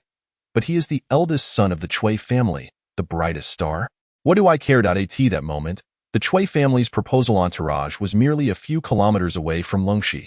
Accompanying the eldest son of the Chui family and his father were an elder from Nankunlin. The marriage alliance between the Chui and Li families was significant not only to them but also to Nankunlin and Tiandao Peak, indicating that once the engagement was established, many resources would be shared. On the banks of the Weha, Wang Jingzhe was equally aware of the gravity of the situation, knowing that he would be facing not only the Li family of Longxi but also the Chui family of Qinghe. Offending two prominent families at once was not a wise decision. On the day of the proposal, the Li family mansion was festooned with decorations. Besides Li Lanrong and his wife standing at the entrance, there were two highly respected elders from the clan and Grandma Yu from Tiandao Peak, all present to greet the guests. This assembly represented a mid-tier configuration for the meeting between Tiandao Peak and the Li family. As it was not a wedding day, "Where is Xiao Chao, Minghan?" asked Mao Qingshui. "I just want to check on her. She is busy with her makeup and changing clothes. She asked for my advice, but after trying several outfits, she was unsatisfied and told me to leave so she could think it over," Li Minghan replied. Mao Qingshui chuckled. "This child is taking things quite seriously. It's rare for her to be so invested in something. My daughter usually remains indifferent to most matters, so this is indeed a rare occurrence." Li Lanrong nodded in agreement. Marriage is no trivial matter. It deserves seriousness. Xiao Chao knows the importance of the occasion. As a few of them exchanged pleasantries at the Li family mansion, a procession of carriages approached from afar, coming to a halt before the mansion. From the leading vehicle stepped down the eldest son of the Chui family. His father and an elder from Nankunlun. Li Lanrong and Mao Qingshui immediately went to greet them. The two family heads shook hands, with Li Lanrong saying, "Brother Qinliang, it's been years. Welcome to my humble abode." Chui Qinliang smiled. "If the Longxi Li family is considered humble, then our Chui family is merely a small courtyard. Let us refrain from mutual flattery." "Haha, indeed." As Li Lanrong and Chui Qinliang engaged in small talk, Grandma Yu nodded at Elder Tang from Nankunlin, and both exchanged appreciative smiles. Today's meeting was crucial for both Nankunlin and Tiandao Peak. Mao Qingshui looked on with satisfaction at the eldest son of the Chui family, who smiled politely, showcasing his well-formed teeth in a formulaic grin. After a brief chat at the entrance, the group made their way into the mansion. They arrived at the main hall, where the Chui family members sat on either side, while Li Lanrong, Mao Qingshui, and the two clan elders took their seats at the front. Chui Liangchen surveyed his surroundings and inquired, "Miss Li?" Mao Qingshui chuckled and replied, "After changing outfits all morning and spending half the day on makeup, she just went to check and should be coming out soon. It's only natural for a girl to want to look her best when meeting strangers, especially in such a setting." Chui Liangchen promptly complimented, "I have long heard that the eldest daughter of the Li family is as graceful as a water lily. Even without makeup, she is not someone ordinary people can compare to. It is you, young Master Chui, who truly stands out among men." After responding, Mao Qingshui called for Li Minghan, saying, "Go check on your cousin and urge her to hurry." "All right, Aunt." Li Minghan promptly left the main hall and made her way to her cousin's bedroom. Upon entering, she found that Xiao Chao was already gone. The room was tidy and immaculate, the quilt folded neatly, and everything was arranged just as it had been before. After glancing around and not seeing anyone, she shrugged it off. However, after waiting for a while without any sign of her cousin, she began to feel suspicious and started looking in other rooms. After searching for quite some time without any trace of her, she felt a bit bewildered and picked up her phone, only to find it was turned off. Unable to locate anyone, Li Minghan grew anxious and hurried back to the main hall, leaning close to Mao Qingshui's ear to whisper, "Aunt, my cousin is missing." "Missing? What do you mean missing?" Mao Qingshui initially did not grasp the situation. "She is not in her room and not at home, and her phone is unreachable." Mao Qingshui's heart sank instantly. She nudged Li Lanrong with her toe and whispered, "Our daughter is missing. She is not in her room, and her phone is off." Li Lanrong furrowed her brow and asked, "Have you looked everywhere?" "Yes, she is nowhere to be found." "Let Minghan continue searching to S for us. We should carry on with our business," Li Lanrong calmly instructed, her expression remaining composed. Granny Yu, who had been listening nearby, exchanged glances with her, signaling that everything was fine. "Our daughter is missing, but that's of little concern. As long as the parents are present, that suffices. There are no objections to the marriage proposal, even if the eldest daughter of the Li family does not make an appearance. As long as the elders from both sides agree, the marriage will proceed. After Li Minghan hurriedly left, Li Lanrong and Mao Qingshui resumed their conversation with Cui Liangchen. At that moment, the eldest son of the Cui family sat upright in his chair. His expression inscrutable, yet his fingers fidgeted with remarkable speed. After a brief period of seemingly idle chatter, they began to delve into the main topic. The Cui family's steward ordered the attendants to present the betrothal gifts tied with red silk. The marriage between the Cui and Li families had officially reached this stage. Unlike typical families, the union of these two families required little discussion. As it was a strategic alliance, both parties had already reached an agreement, and there was no need for further communication. The only step remaining was to compare the birth dates of the two individuals and have someone read them aloud. If there were no objections, the matter would be settled. Their birth dates had been examined long ago. While not flawless, there were no signs of conflict, and thus, the marriage was deemed acceptable. Meanwhile, outside the Li family's residence, Wang Jingzhe, clad in a pristine Taoist robe and carrying a bag, approached the Li residence. Before reaching the entrance, he noticed a convoy of vehicles with sequential license plates. Maintaining a calm demeanor, Wang Jingzhe walked past several cars. Upon reaching the entrance, two members of the Li family stopped him. "Sir, I'm afraid we cannot receive guests today due to family matters. If it were anyone else, you might turn them away, but I must enter. Today's events are somewhat relevant to me." The two exchanged perplexed glances, replying, "What nonsense are you spouting? We said no guests today." Wang Jingzhe chuckled lightly. Inside the Li family's main hall, Granny Yu held Xiao Cao's birthdate while a senior elder from Nankunlin held the birthdate of Cui Liangchen. Both introducing themselves in turn. Cui Xuanzi, age 26, born in the year of Dingmao, month of Guizhou, day of Jiasai. Mao Xiaoqiao, age 24, born in the year of Jimao, month of Dingqiu, day of Jingwu. Their birth dates are a perfect match. A union blessed by heaven. If the elders from both families have no objections, the marriage between Mao Xiaoqiao and Cui Xuanzi is hereby established. Cui Liangchen nodded in agreement, saying, "Agreed." Mao Qingshui and Li Lanrong simultaneously echoed, "Agreed." Granny Yu and the elder from Nankunlin also nodded, stating, "Very well, if there are no objections, we shall finalize the auspicious date. I have an objection." Before they could finish, a voice suddenly interrupted the joyous atmosphere of the hall. Wang Jingzhe, dressed in his robe and carrying his bag, walked in with steady strides. Chapter 68. If I say something, will you dare to agree? I have an objection. These 4 words caused the jubilant atmosphere in the hall to plummet. Li Lanrong and Mao Qingshui's expressions darkened instantly. The voice was all too familiar, echoing in the hall less than a month prior. Li Bo furrowed his brow. He had previously stationed 2 individuals at the entrance, and upon seeing Wang Jingzhe enter, he spoke sternly. "Who dares to cause a disturbance? Do you not know that the Cui and Li families are celebrating? Someone, throw him out." The Li family quickly sent someone to block Wang Jingzhe.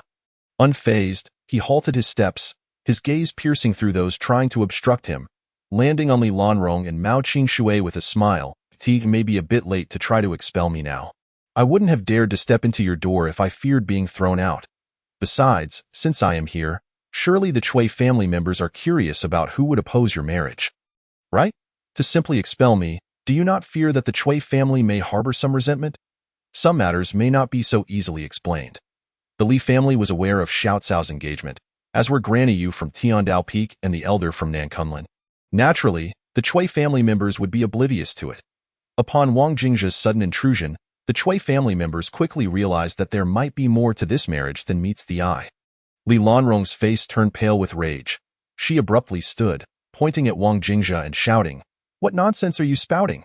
Our families are engaged, and with our parents and elders present, what does this have to do with you? What resentment could there possibly be? What are you all waiting for? Why haven't you thrown him out yet? Are you waiting for a grand procession to carry him out?" Wang Jingzhe cast a glance at the people nearby, his gaze pausing on Cui Xuanzi, and smiled knowingly. Immediately, someone moved to seize Wang Jingzhe at that moment. Cui Xuanzi, who had remained silent thus far, finally spoke up, "Uncle Li, Aunt, as the groom in this engagement, do I not have a say in this matter?" "Young Master Cui, you certainly have the right to speak, but please wait until we deal with this ruckus," replied Li Lanrong. My statement is directed at him. Cui Xuana gestured toward Wang Jingzhe. If you expel him, how can I voice my opinion? Li Lanrong was momentarily at a loss for words, while Mao Qingxue interjected with a laugh. Look at how oddly he's dressed. He must be causing trouble, clearly not in his right mind. Why pay attention to his ramblings? Cui Xuanzi chuckled and remarked, if the custom-made robe from Long Qingxiang can be deemed odd, then I truly wonder what constitutes normal attire. I doubt any of you have encountered someone who can wear a custom piece from Long Qingxiang.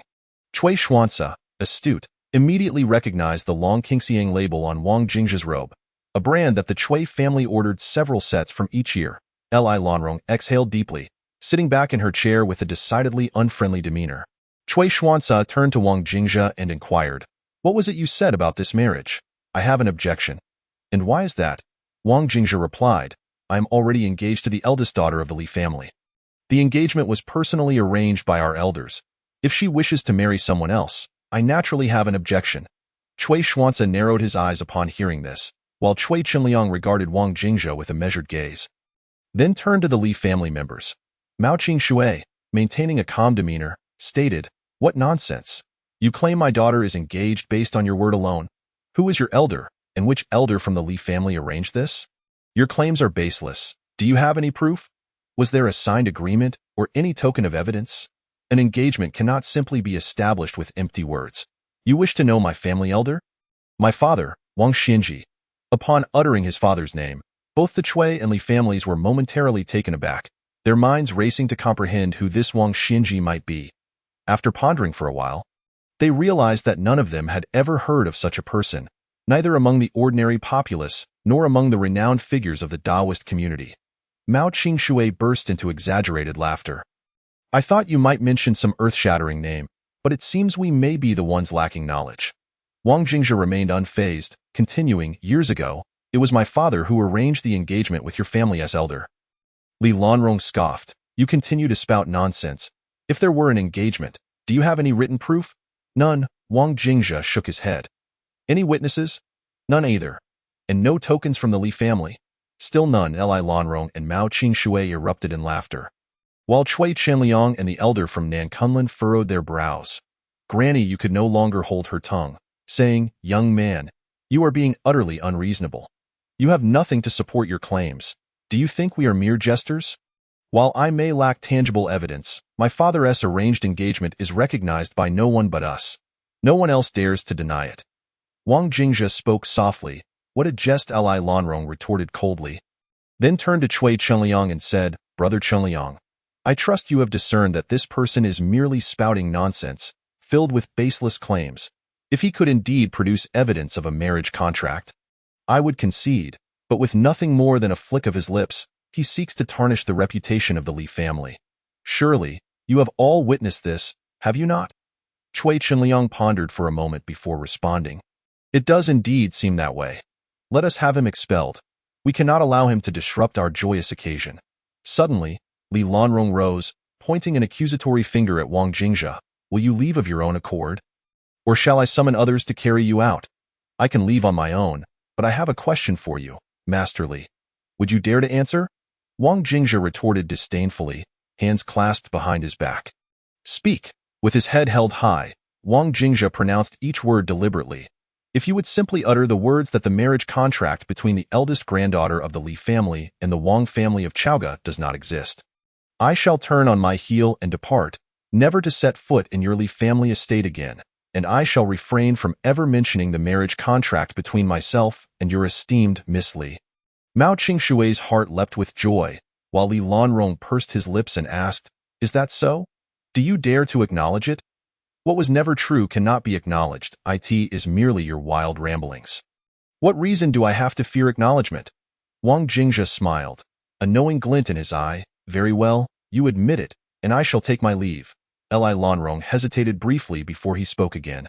The marriage contract between the eldest granddaughter of the Li family and the Wang family of Chaoga is a fabrication, pure and simple. In that instant, as Li Lanrong finished his statement, a dark cloud swiftly gathered above the Li residence, converging with remarkable speed.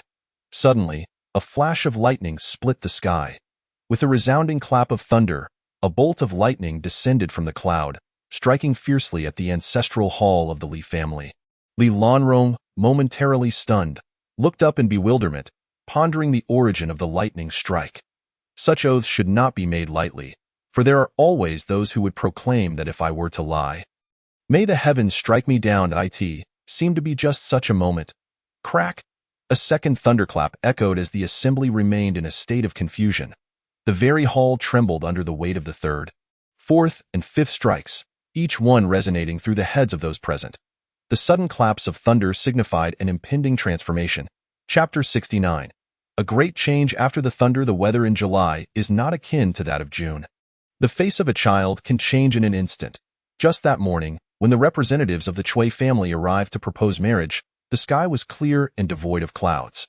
The weather forecast had predicted a pleasant day, and both Li Lanrong and Mao Qing had checked the almanac, which suggested that it was an auspicious day for marriage. Given all these factors, where did this sudden tempestuous thunder originate?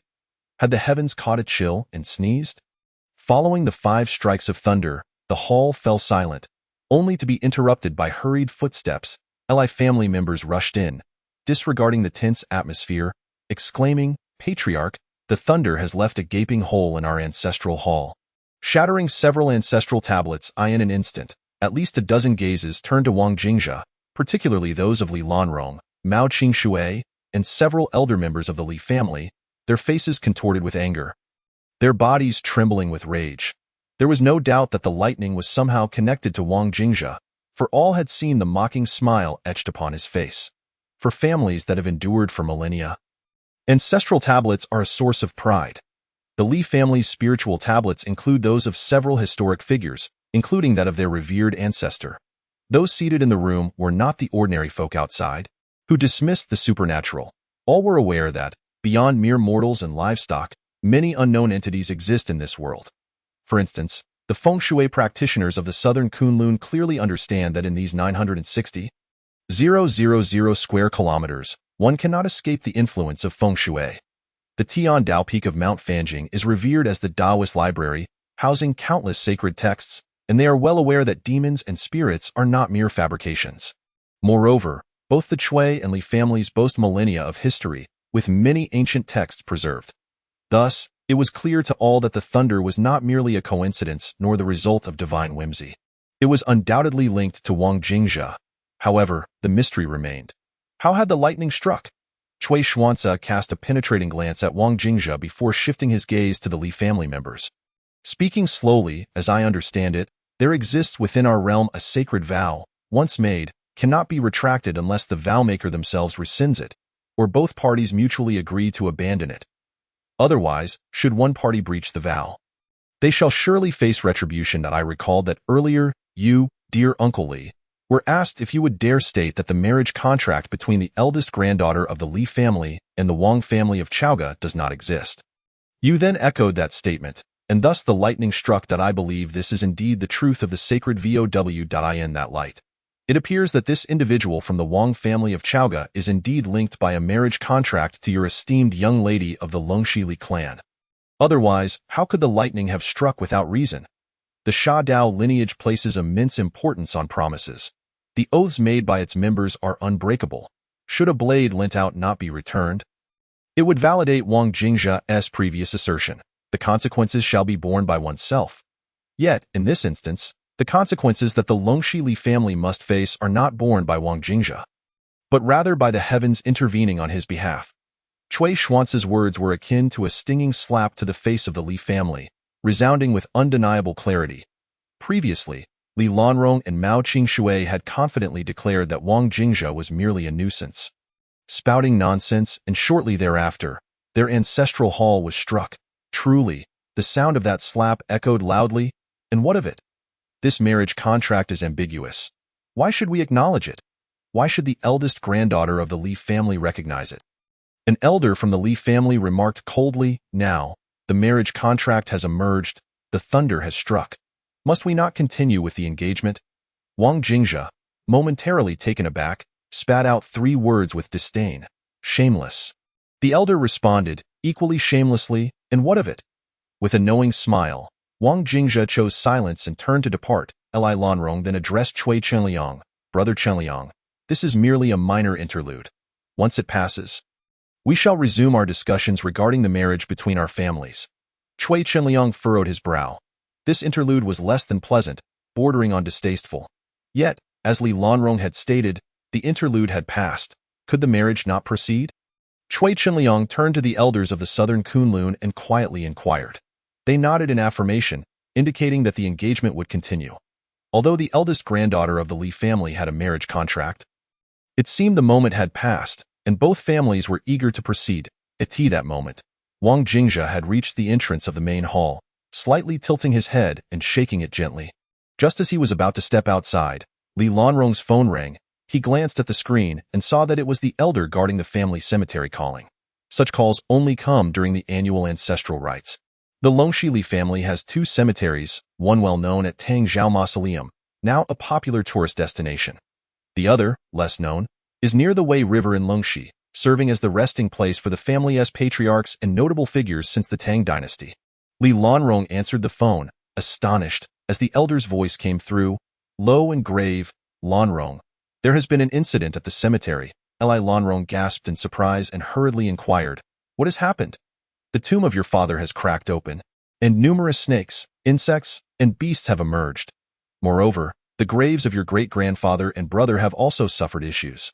I observed at least 4 or 5 tombs in distress. Before the elder guarding the cemetery could finish, another Li family member rushed into the hall, panic-stricken, exclaiming, water is overflowing from the old well in the backyard, nearly flooding the courtyard. The Li family's backyard holds an ancient well, a relic tracing back to the establishment of the Li clan in Longxi. It is common knowledge that the Longxi Li family estate boasts excellent feng shui. Yet few are aware that this old well, which had long been dry, serves as the focal point of that feng shui. Li Lanrong, filled with dread, felt his heart race. Cui Xuanzi murmured softly, the feng shui has deteriorated. In Chapter 70, A Dragon's Eye, Cui Xuanzi stated that the feng shui of the Li family was indeed in disarray. As the most illustrious star among the disciples of the Southern Kunlun, and the foremost disciple under the leadership of the Southern Kunlun sect, Cui Xuanzi's expertise in the art of feng shui was such that many regarded it with awe. Unable to even approach his level, Tio say that his words on the matter were worth their weight in gold would not be an exaggeration. A dry well overflowing with water signifies financial leakage, while a cracked old grave portends the scattering of fortunes. If these two anomalies are not addressed with due diligence, the Longxi Li family may soon face a second calamity. The first calamity was during the Song's overthrow of the Tang dynasty. When Wang Jingjia reached the entrance of the main hall, he sensed that he might not be able to cross the threshold of the Li family. A sudden surge of murderous intent emerged behind him. Belonging to Li Lanrong, Mao Qing-shui, and several elders of the Li family. The hatred of a father's murder, the resentment of a wife's abduction, and the destruction of one's ancestral legacy are the most detestable grievances. Li Lanrong staggered down, her voice a mixture of anger and fear as she exclaimed, "You dare to ruin the feng shui of my Li family? What audacity you possess to clarify this? Was it I who caused this?" Wang Jingjia slowly turned around, a mocking smile gracing his lips as he retorted, "Since I stepped through the grand entrance of your Li family, have I lifted a finger? Have I wielded a single blade or recited even one incantation? You are woefully unaware. You have violated your own customs and sullied your own feng shui, yet you seek to blame me. What kind of logic is that?" Li Lanrong was rendered speechless. Mao Qing-shui rose, coldly asserting, "In our Li family's abode, we uphold rules and reason. Do you not find yourself rather foolish?" Wang Jingjia paused, suddenly realizing that this phrase sounded eerily familiar, as if he had heard it not long ago. Is it foolish to discuss reason with a woman? Yupa, the old matriarch, quietly inquired of the nearby Southern Kunlun elder, "Is it true that the Li family's feng shui is truly in disarray?" The elder from Southern Kunlun pondered before affirming, "Indeed, it is in decline. If this persists, the Li family will undoubtedly face ruin." The fortune of the Tang dynasty was sustained for 289 years thanks to the efforts of the national masters Li Chunfeng and Yuan Tiangang. However, after both masters departed, the foundation of the Tang dynasty ultimately could not endure beyond 3 centuries. The Li family has been merely surviving in the present day, and if their feng shui continues to falter, the Longxi Li family may soon become a relic of the past. Li Chunfeng, and Yuan Tiangang ceased their influence over the Tang dynasty's fortune after recognizing that the flourishing of the Tang dynasty could not surpass the 3-century threshold. Throughout the annals of Chinese history, examining the duration of various dynasties, one finds that the most renowned and prosperous, such as the Tang dynasty lasting 289 years, the Qing dynasty 276 years, and the Ming dynasty also 276 years, while many dynasties lasted less than a century, and the Qin dynasty only a meager 15 years. The instances of dynasties enjoying 300 years of fortune are exceedingly rare. Surviving 3 centuries is a formidable challenge. Yupa sighed deeply, casting a contemplative glance at the unflappable Wang Jingzhe, before softly stating, "The feng shui of the Li family must not deteriorate further. Elder Sujie." "You must take a look."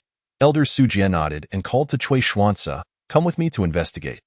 Even a broken mirror can be mended. Moreover, if the feng shui is flawed, there is always a method for restoration. You have only been in Kunlun for a few years. Time is still on your side, and practical experience must ultimately be intertwined with theory for true efficacy." Cui Xuanzi rose and replied, "Understood, Master Uncle.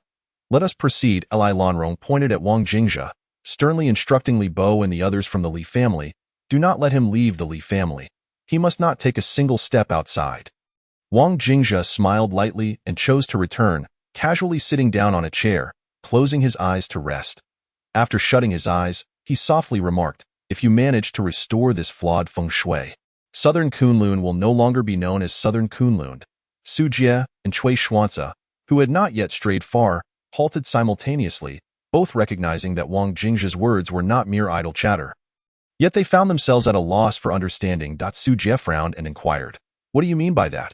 Wang Jingzhe merely chuckled without elaborating. The feng shui arrangements made for the Longxi Li family by Li Chunfeng and Yuan Tiangang were derived from the Book of Lianshan. Presently, it seems that only Wang Dongji and Wang Xinji possessed the ability to fully comprehend it, while Wang Jingzhe himself only grasped the surface. Although Southern Kunlun commands the knowledge of feng shui, they remain ignorant of the book, so how could they hope to restore the already flawed feng shui arrangement? To do so would mean it would no longer be Southern Kunlun, but rather Kunlun under heaven. Cui Xuanzi cast a deep glance at Wang Jingzhe, observing his silence before following Sujie toward the Li family's backyard. Arriving at the old well, this moment, the once dry well, which had been barren for nearly a century, was now gently overflowing with water, saturating the entire courtyard, even revealing fish and shrimp swimming within the well's depths. Yupa, astonished, asked, "Wasn't this well dry?" "It is said that the well is connected to the Weha River, and it dried up merely because it was blocked, preventing the water from flowing in," Li Lanrong explained, furrowing her brow. After Sujie and Cui Xuanzi surveyed the dry well, they exchanged no words and simultaneously departed the courtyard, quickly circling the entire Li residence in search of answers. As true experts in feng shui, they discerned the source of the problem with just a glance. After a considerable time, both Cui Xuanzi and Sujie emerged, simultaneously exclaiming, "This is not right. There should not be just this one well. There must be another." Li Lanrong and several elders from the Li family were taken aback and shook their heads, insisting, "No, there is only this one well." "Impossible," Sujie countered. "This well may serve as the eye of the formation, yet it is merely one dragon's eye. A dragon's eye cannot exist alone. There should be 2. In any truly significant feng shui formation, it is typically constructed upon a dragon vein, and this courtyard of the Longxi Li family was indeed situated atop a dragon's head, with 2 wells representing the dragon's eyes. However, if one dragon's eye is present here, where is the other?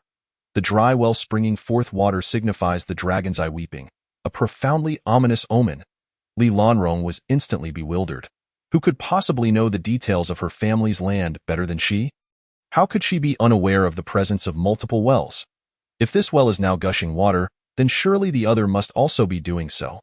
Yupa suddenly interjected, "If that's the case, then where could the other well be?" Cui Xuanzi glanced toward the main hall, remarking, "What a mysterious arrangement. It truly is not easy to decipher." Sujie furrowed his brow, pondering, "One dragon's eye? How can there possibly be only one? This is exceedingly strange and irregular. Xuanzi, you have likely perused the feng shui texts of Kunlun exhaustively. In your knowledge, has there ever been a case of a singular dragon's eye in a feng shui formation?" "To my knowledge," Cui Xuanzi, looking astounded, replied, There does seem to have been a similar occurrence once before. What? The eyes of everyone present immediately fell upon Cui Xinxi. To my knowledge, there was indeed a time when a one-eyed dragon formation was noted. But that was a long time ago. Cui Xuanta's mind functioned like an expansive storage device, rapidly sifting through his memories. During the pre-Qin era, El Buwei of the Shang dynasty was known to possess wealth rivaling nations. It is said that he met his demise due to the betrayal of Lao Ai, resulting in the loss of his ministerial position. However, according to the records in our Kunlun texts, El Buwei's immense fortune may have been due to the feng shui laid out by his master. Giguzi. The truth of this matter is unverified. Yet 3 months before he took poison to end his life, a long dry well in his home suddenly spouted forth water, teeming with fish and shrimp. Reminiscent of this one-eyed dragon formation, it was said that there was a promise between El Buwei and Giguzi that he failed to fulfill, inciting Giguzi's wrath and severing his feng shui. By the time El Buwei sought to make amends, it was too late. In the brief span of 3 months, he lost everything, rendered utterly helpless, and thus resorted to taking his own life. Lai Lanrong frowned upon hearing this, remarking, such historical tales are often mere folklore, not necessarily true. Cui Xuanzi replied earnestly, that which is recorded in our Kunlun texts is likely to be about 70 to 80% accurate. Perhaps there may be occasional errors? However, that is not guaranteed. At this moment, in the terminal of Zhongchuan Airport, Xiao Chao, carrying a modest amount of luggage, was walking while checking her phone. Suddenly, a barrage of text message notifications flooded in, ringing continuously for nearly a minute before they ceased. She briefly scanned the messages, noting that all were from Li Minghan and Mao Qing-shui, with the frequency of their calls appearing to have been relentless. Just as she finished reviewing the messages, a phone call came through. Upon answering, Mao Qing-shui's anxious and irate voice erupted. Xiao Chao, where have you run off to? Everyone has been waiting for you. Did you not know? I often tell you all. As long as you are happy, that is what matters. Yet, in your moments of joy, you have never once inquired if I am happy as well, as if my opinion is utterly inconsequential. Marriage is a woman's lifelong reliance and hope. Yet no one has asked me, the very person involved, whether I wish to depend on that gentleman from the Cui family. You have assumed that since you agreed, I too should agree, but that is far from the case. Can no one see that I am deeply unhappy? Xiao Chao's brow furrowed slightly, her tone laced with a rare hint of indignation and outrage. On the other end of the line, Mao Qing-shui was momentarily stunned. And after a pause, he responded, what are you talking about? Your father and I are doing this for your own good. Do you not understand who that gentleman from the Cui family is? He is destined to take charge of the Qinghe Cui clan, and he will also succeed the leadership of Nankunlin. What could possibly be wrong with such a person being assigned to you? Everything is indeed fine and just, the only flaw resides in my personal disinclination towards him. Mao Xiaochao remarked softly, this alone suffices as my reason for rejection. I do not require that man to be extraordinarily stunning. I simply seek someone who can accompany me through the remainder of my days. With a decisive click, Mao Xiaochao hung up the phone, extracting the SIM card and carelessly tossing it into the nearby trash bin. Not every woman aspires to marry a domineering CEO. For instance, she believes that the more ordinary a man is, the better. An excessively dazzling man is, in her view, ill-suited for her, for the more radiant he is, the busier he becomes. She yearns for a companion who has little to occupy his time, someone who can share the ephemeral joys of life with her. Mao Xiaochao discarded the phone card and lifted her suitcase to move forward. She unexpectedly brushed past another woman. After a few steps, the woman halted, turning her head to contemplate Mao Xiaocao's retreating figure with curiosity. Xiaochao sensed a gaze upon her and instinctively turned around. Their eyes met, and Xiaochao hesitated, tilting her head slightly.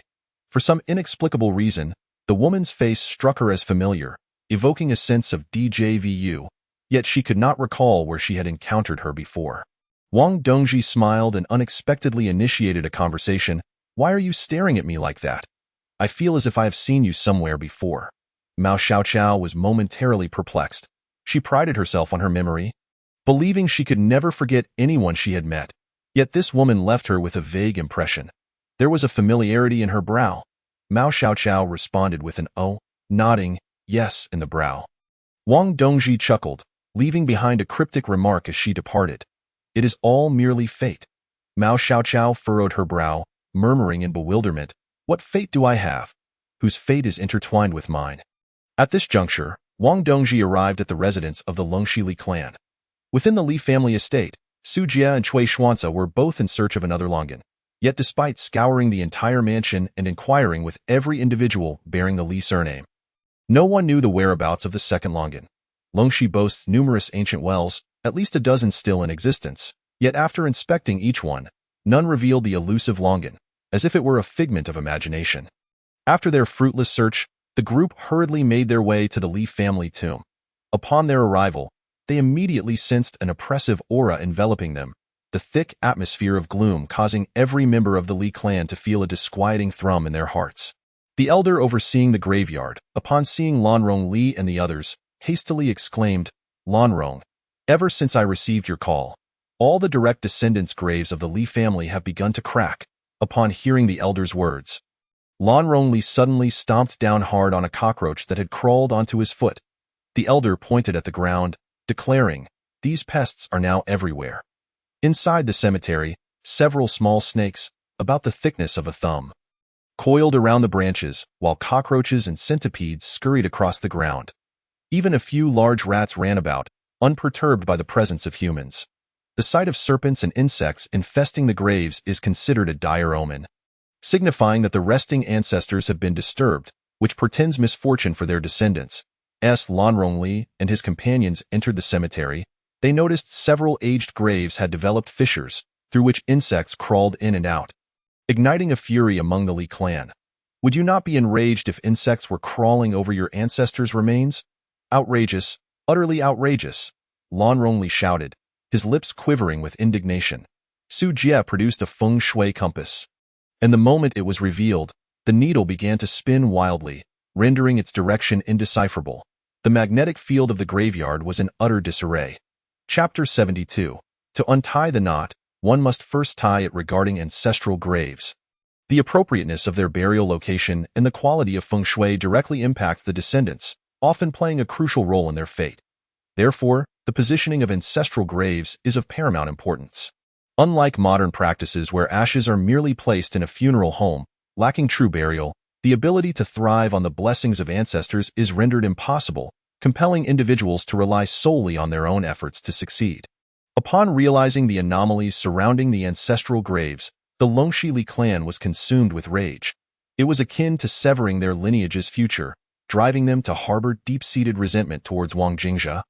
Without considering that their own clan had breached their agreement first, at this moment, Lanrong Li and Mao Qingshui were blinded by fury, failing to recognize the basic judgment that this was merely a marriage contract and questioning why it had escalated to such a degree.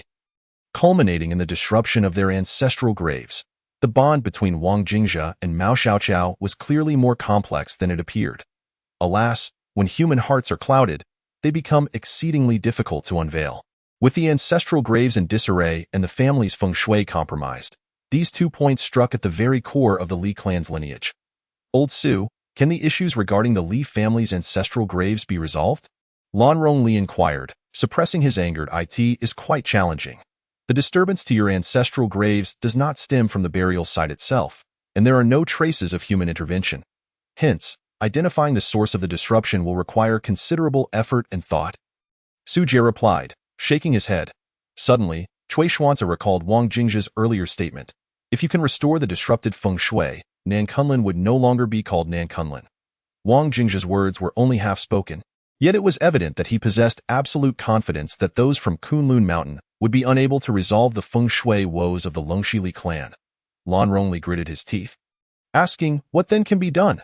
Su Jie remained silent for a moment before reluctantly responding, "To untie the knot, one must first tie it." Lanrong Li was immediately silenced. Cui Xuanzi whispered to Su Jie, "Master, have you noticed a troubling issue?" "What?"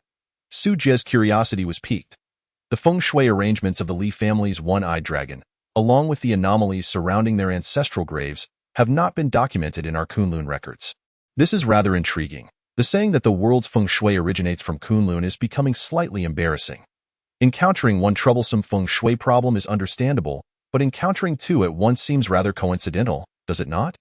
It is akin to us at Kunlun being mere elementary students faced with a high-stakes examination. Su Jie was taken aback, furrowing his brow as he asked, "What are you suggesting?" Cui Xuance's mind worked quickly.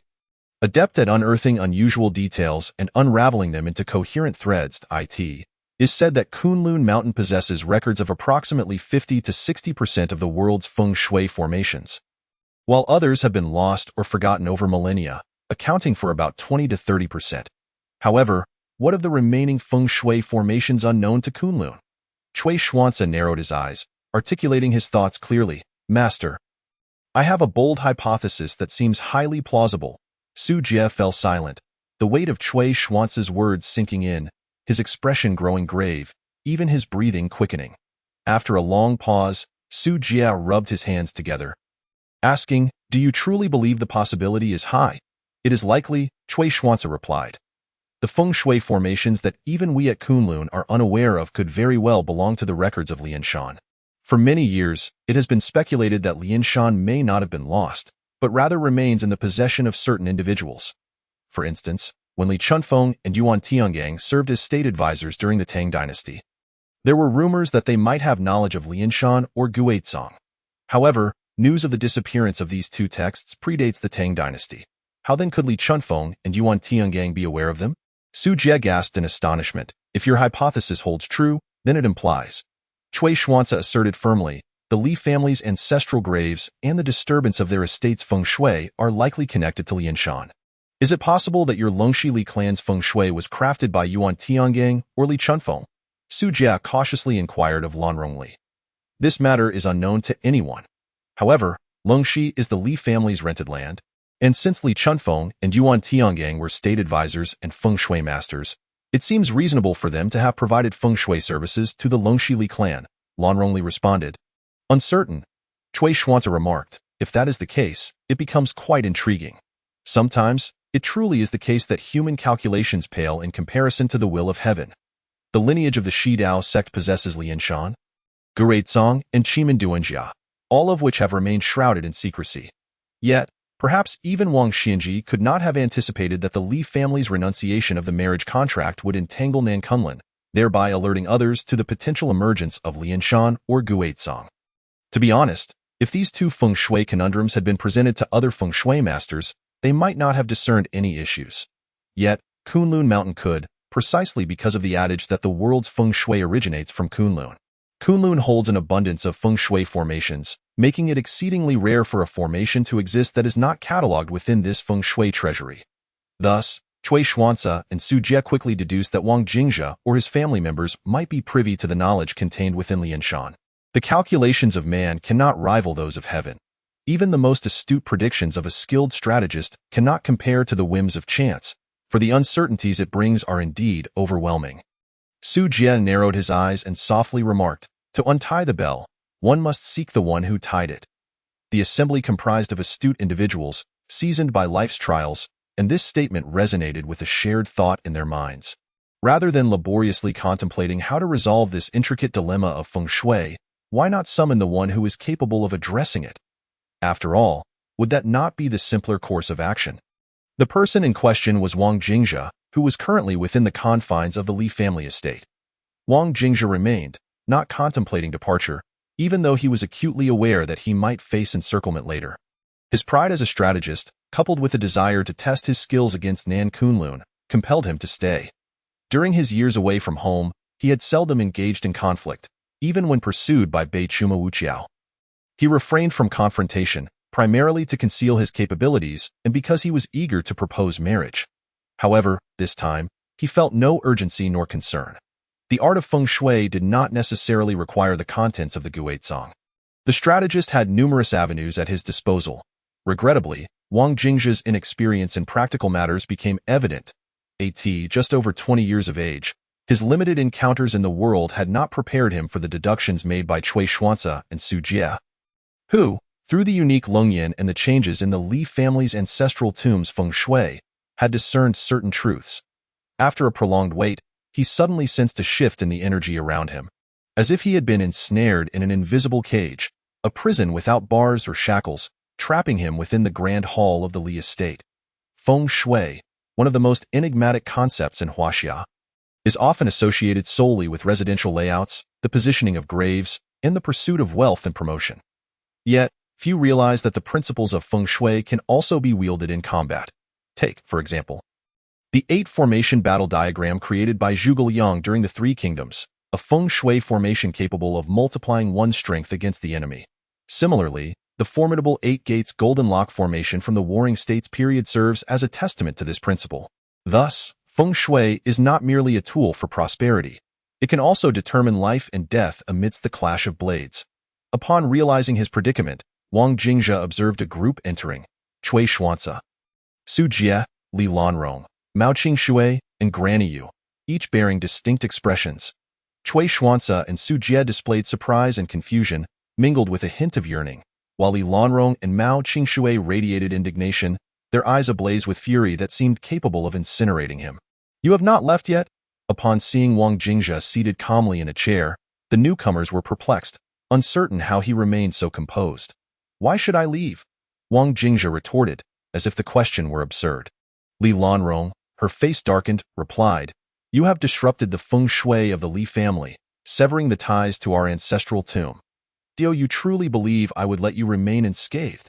She dismissed any notion of legal repercussions, asserting that in Longxi, where the Li family held great influence, even his demise would go unnoticed, reduced to mere bones in the Wei River, indistinguishable among countless corpses, both innocent and deliberate.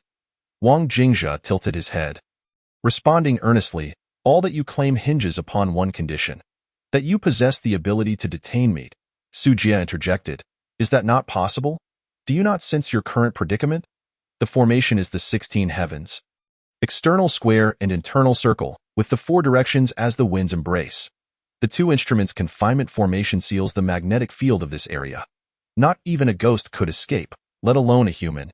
It is said this feng shui layout was employed by Zhong Kui to capture spirits." Cui Xuanzi clapped his hands in delight, exclaiming, "Truly remarkable. You have not moved an inch yet have discerned your situation. I was initially concerned that my deductions might lack merit, yet my confidence has significantly increased. Few outside of Nan Kunlun understand the 2 instruments' confinement formation, and to think you recognized it so readily. I have a question for you, though I am uncertain if it is appropriate to ask." Wang Jingzhe frowned. "What is it?" Cui Xuanzi narrowed his eyes. The myriad of feng shui techniques, though ever-changing, remains rooted in the principles of the I Ching. Among them, the records in the Lianshan and Guizhong texts are the most detailed. It is said that 7 or 8 parts of the world's feng shui originate from these 2 texts, or have evolved from them. Am I correct in this assertion? Wang Jingzhe maintained his composure, responding without hesitation. Zhong Kui hails from Zhongnan Mountain and is a renowned celestial master. It is said he has taken many disciples. His teachings have not been lost, have they? "Ah, your response is rather swift," Cui Xuanzi remarked. Wang Jingzhe, Cui Xuanzi continued, "Your quick reply and reaction are not quite right. If I were you or anyone else, the most appropriate response after my question would be, 'What nonsense are you spouting? What do Lianshan and Guizhong have to do with me? Have you lost your senses? Those texts have been lost for countless years. How could you presume I would comprehend Lianshan and Guizhong? Are you mad?' Yet, you immediately attributed it to Master Zhong Kui, entirely avoiding the mention of Lianshan and Guizhong, which is rather transparent and, to be frank, quite a failure. Any seasoned negotiator would detect a subtle inconsistency in your defense." Su Jie, with a sardonic smile, added, "Whether you admit it or not is inconsequential. We can always compel you to confess later. I need not confirm anything, merely harboring suspicion suffices. In the world of Jianghu, there exists no morality, only interests and desires." At that moment, Wang Jingzhe felt a shift in expression, realizing he had unwittingly stepped into a simple verbal trap. It was undeniably awkward. Yet, what could he do? A novice who had never held an advantage in conversations with women was ill-equipped to spar with a seasoned figure like Cui Xuanzi. Time and again, he found himself outmaneuvered by Mao Xiaoqiao during their acquaintance, often left speechless by her remarks. "Lianshan and Guizhong, can you tell me which text you are familiar with?" Cui Xuanzi's inquiry caused Granny Yu and Su Jie to tense, their breaths quickening, as if Wang Jingzhe had suddenly transformed into a veritable treasure trove, and they stood at its threshold. Wang Jingzhe remained silent, his gaze sweeping over them coolly as he remarked, "But what does that matter? First and foremost, you must be able to keep me here." Chapter 74. 2 Masters of the Nation. Wang Jingzhe asserted, "First, You must possess the means to detain me. Cui Xuanzi countered. Secondly, can you even escape? Following their brief exchange, silence enveloped the room. After a moment of mutual understanding, Wang Jingzhe suddenly moved, but instead of charging at any of them, he bolted straight towards the hall's entrance. Upon stepping out, he felt as though he had touched a barrier, the confinement created by the two instruments' confinement formation, rendering those within its grasp as if trapped in a cage, unable to escape even if they sprouted wings. This was the technique employed by the celestial master Zhong Kuei to ensnare wandering souls. Once outside, Wang Jingzhe swiftly pivoted and dashed towards an ancient locust tree in the courtyard. As he approached, he drew a seemingly ordinary kitchen knife from his bag, leaped onto the trunk, and with a swift stroke, severed a seemingly innocuous branch. Crack! The branch fell under the knife's edge. Su Jie furrowed his brow, commenting, indeed remarkable. He has so quickly located the formation's core. Every feng shui formation hinges upon the concepts of life and death. Entering the death gate leads to entrapment, while discovering the life gate offers a path to liberation. Wang Jingzhe appeared to possess an acute familiarity with the two instruments' confinement formation, swiftly identifying its life gate and shattering the arrangement with a single strike. Just as Su Jie prepared to intervene and reinforce the formation, Cui Xuanzi halted him, saying, Master Uncle, this is a matter for the young. Allow me to handle it. It is said that Nan Kunlun masters the world's feng shui. If I cannot surpass him in this domain, it would tarnish our reputation. Very well, go ahead, I shall support you. Su Jie nodded in agreement.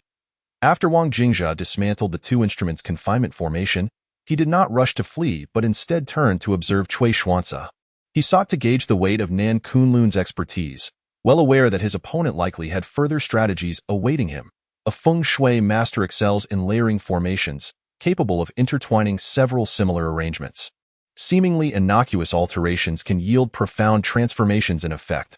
Indeed, Cui Xuanzi then spoke slowly.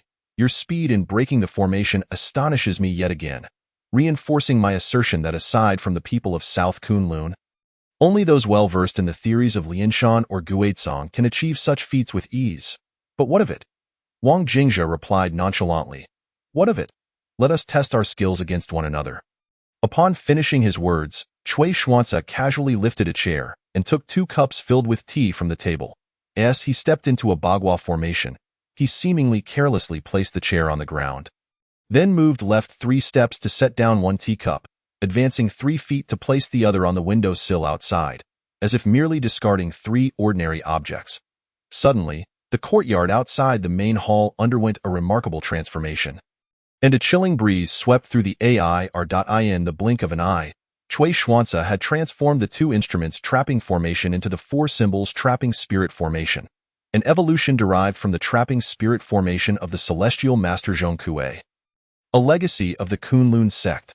This formation rarely manifests in the world, existing solely in the records of Kunlun literature. The former is utilized to trap wayward souls, while the latter can confine any living being. Most crucially, Cui Xuanzi was certain that apart from their South Kunlun kin, no outsiders had ever encountered this 4 symbols trapping spirit formation. Indeed, although Cui Xuanzi had made only slight modifications, Wang Jingzhe instantly furrowed his brow. The seemingly casual adjustments had drastically altered the formation, rendering it unrecognizable from the familiar 2 instruments formation. Cui Xuanzi asked, why not give it another try? If a trial is what it takes. Wang Jingzhe responded, his tone lacking conviction, for this was, in truth, his first genuine encounter with a fellow practitioner since leaving home. Had Wang Dongji been present instead, such a casual conversation would have invited nothing less than a disdainful glance from her. You are unworthy of such a trial. After exchanging words with Cui Xuanzi, Wang Jingzhe stepped forward, yet he did not approach the chair or the cups. Although these were the objects employed to set the formation, simply shattering the chair or breaking the cups would not suffice to dismantle it. The formation's energy had already solidified, and to break it, one must locate the formation's critical point. With a furrowed brow, Wang Jingzhe wandered through the courtyard, rapidly calculating the transition from the 2 instruments' formation to the 4 symbols in his mind. His lips murmuring incantations that trembled slightly. If one were to draw near, they would hear him reciting. The earth formation has 12 forms, all perfectly square.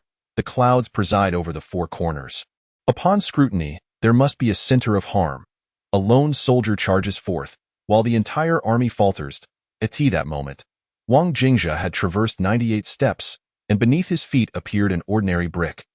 About the size of a fist, he raised his leg and kicked the brick away.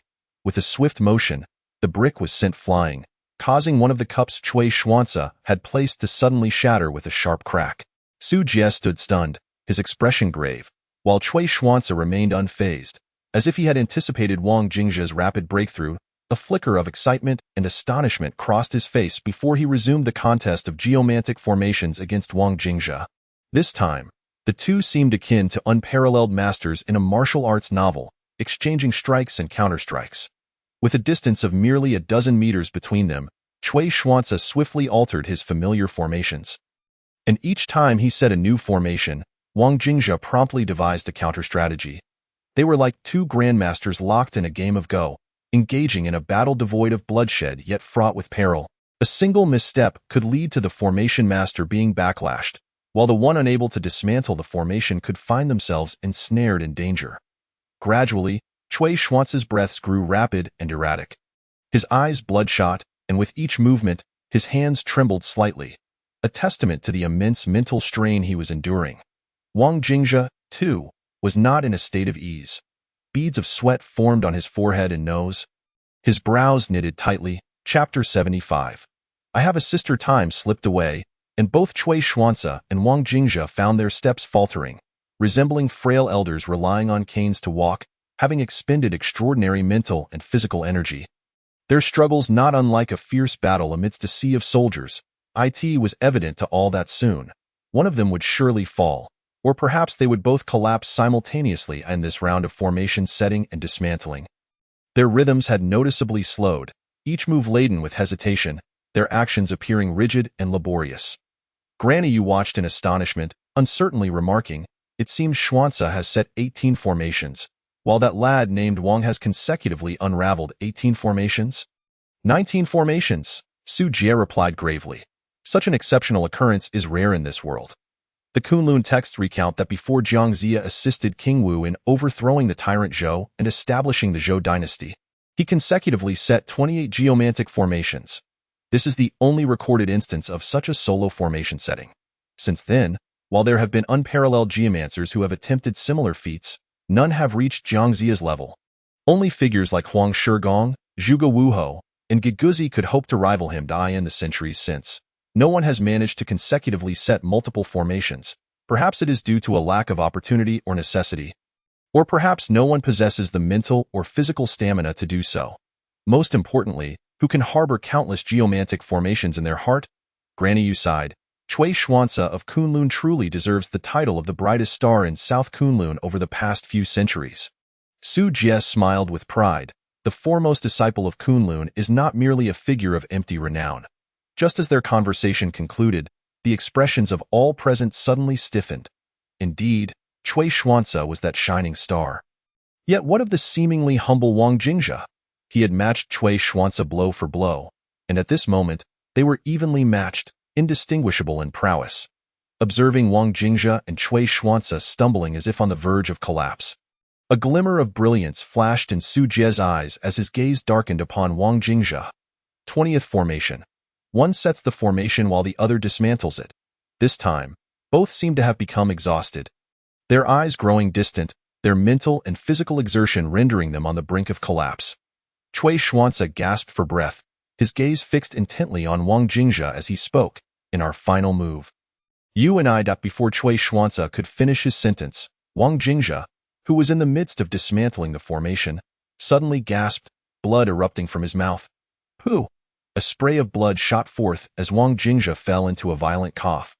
His right leg giving way as he knelt on one knee, his knee striking the ground. Cui Xuanzi stood frozen in shock before turning furiously to Su Jie, shouting, "Master, what are you doing?" Unbeknownst to him, Su Jie had positioned himself merely 7 or 8 meters away from Wang Jingzhe, standing at the critical point of the final formation, disrupting Wang Jingzhe's energy flow just as he was about to break the formation, leading to an immediate backlash. The shameless Wang Jingzhe wiped the blood from the corner of his mouth. Su Jie calmly replied to Cui Xuanzi, "You are the foremost disciple of Kunlun, destined to inherit the position of sect leader. Your duty is to elevate South Kunlun, not to squander your energy in this endless and meaningless private duel. Should you suffer backlash and face misfortune, it would be a significant loss for South Kunlun. Wouldn't it? You fought long enough. It is unnecessary to prolong this standoff. Cui Xuanzi sighed. But isn't this also a form of tempering? To enhance oneself through conflict has always been the best approach. Such opportunities are rare and precious. Master, your actions are not helping me but rather hindering me. What I seek is not victory or defeat, but a true confrontation.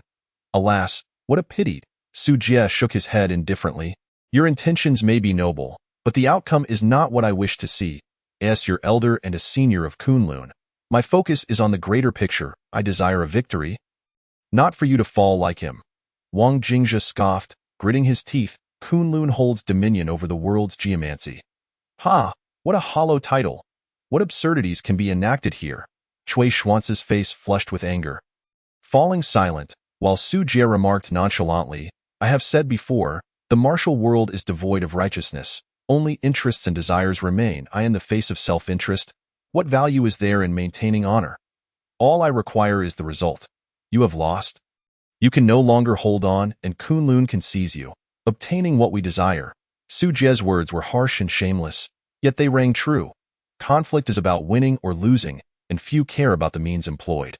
As the saying goes, 2 fists cannot contend with 4 hands. It matters not how many hands I use against you. If I win, that is sufficient. Su Jie approached Wang Jingzhe slowly, stating, I have also mentioned that I do not care whether you admit to understanding Lianshan or Guizhong. I need not your acknowledgement. All I require is to capture you and interrogate you afterward. Is that not so? Wang Jingzhe cast a fleeting glance at him, then turned her gaze towards the visibly relieved Li Lanrong. Mao Qingxue and Granny Yu, suddenly uttering a seemingly nonsensical statement. I have an older sister. Su Jie and Cui Xuanzi were momentarily taken aback. I have an older sister named Wang Dongji. Her temper is quite dreadful. She has often bullied me since childhood. If I dared to retort or resist, she might slap me or give me a beating. When I was too lazy to study, she would wield a broom to whip me. I cannot recall how many brooms she has broken over me. Wang Jingzhe inhaled deeply and slowly continued. Despite her foul temper and her tendency to torment me, she absolutely will not permit anyone else to bully me. Just like that time when I was chased and bitten by a wild dog in the village. My sister kicked that dog to death in an instant. She declared that if anyone dared to lay a finger on me, she would sever that person's hand. After a moment of shock, Su Jie frowned and said, What nonsense are you spouting? Wang Jingzhe replied, I am not speaking nonsense. I am informing you that if you dare to bully me, my sister will ascend Kunlun and overturn your grand hall, extinguishing the lineage of the Li family from Longxi. I am not jesting. I am quite serious in warning you not to mistreat me, for my sister would be exceedingly angered. Chapter 76.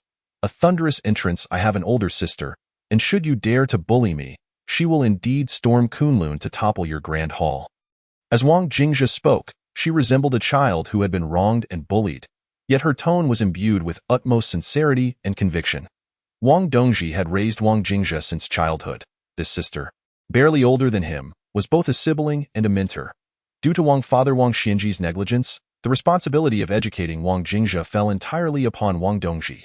Wang Xianji once lamented that it was a pity Wang Dongji was not a son. Had the legacy of the Shidoran been entrusted to her, she would have far surpassed Wang Jingzhe, leaving him far behind. While Wang Jingzhe spoke earnestly, others found his words amusing, akin to a child who, after losing a fight, runs to a parent to complain. Su Jie looked at him with a mocking tone and said, Have you lost your mind? You speak of toppling our grand hall? Do you know who the ancestral master of the Kunlun sect is? Are you aware of the countless disciples on Kunlun Mountain? Do you know who the current leader is? Have you any idea how many have dared to provoke Kunlun over the years, only to find it exceedingly difficult to leave unscathed? Wang Jingzhe shook his head and replied, I do not know any of that. What I do know is that Wang Dongji will not spare you. Then let someone go to Kunlun and bring you back. I would like to see who dares to wreak havoc in our South Kunlun. Su Jie sneered, advancing to restrain Wang Jingzhe. Just then, the gate of the Li family's courtyard was suddenly kicked open from the outside. A woman with an unadorned face and a calm demeanor stood at the threshold, her gaze fixed on Su Jie's outstretched hand. If you dare to lay a finger on him, I shall sever one of your claws. If both hands touch him, You shall henceforth eat with your toes. Wang Jingzhe turned his head and upon seeing Wang Dongji at the door, felt a surge of emotion, his eyes reddening as he called out, "Sister, behave." Wang Dongji suddenly smiled, her cold, icy demeanor transforming as if a spring breeze had swept in overnight. Several pairs of eyes turned towards the woman at the door. Wang Dongji was not strikingly beautiful in an earth-shattering sense, yet her presence evoked a myriad of poetic comparisons. She resembled a lotus that emerges unsullied from the mud, or a peony, resplendent and vibrant, or perhaps a rose, bright yet thorny in essence.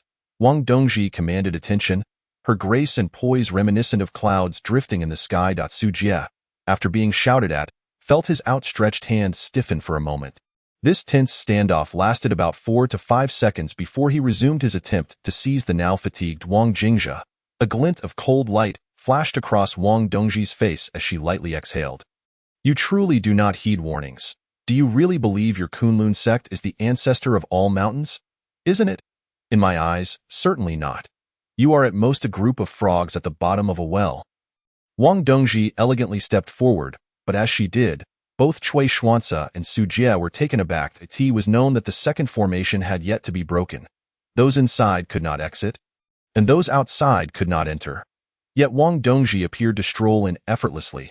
Cui Xuanzi was incredulous, thinking the woman was exceedingly strange. Why did he not perceive her as extraordinarily powerful? He believed that even if she had been cultivating since birth, it would not necessarily enable her to cast him aside easily. This was not a martial arts novel where one could accumulate decades of internal power or take elixirs to augment their strength. Such notions were mere fabrications of fantasy.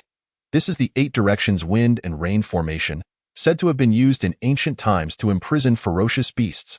This is certainly a fallacy. For where would such beasts come from? It is merely a hunting trap utilized by ancient shamanic tribes, which later evolved into feng shui formations. Why, dear brother, did your sister not teach you that this so-called 8 directions wind and rain formation is quite simple to dismantle, requiring merely the grasp of the kan and kuan positions? Look at you. At your age, have you truly lived like a dog, allowing that claw to strike you? Is it not filthy? I ask you.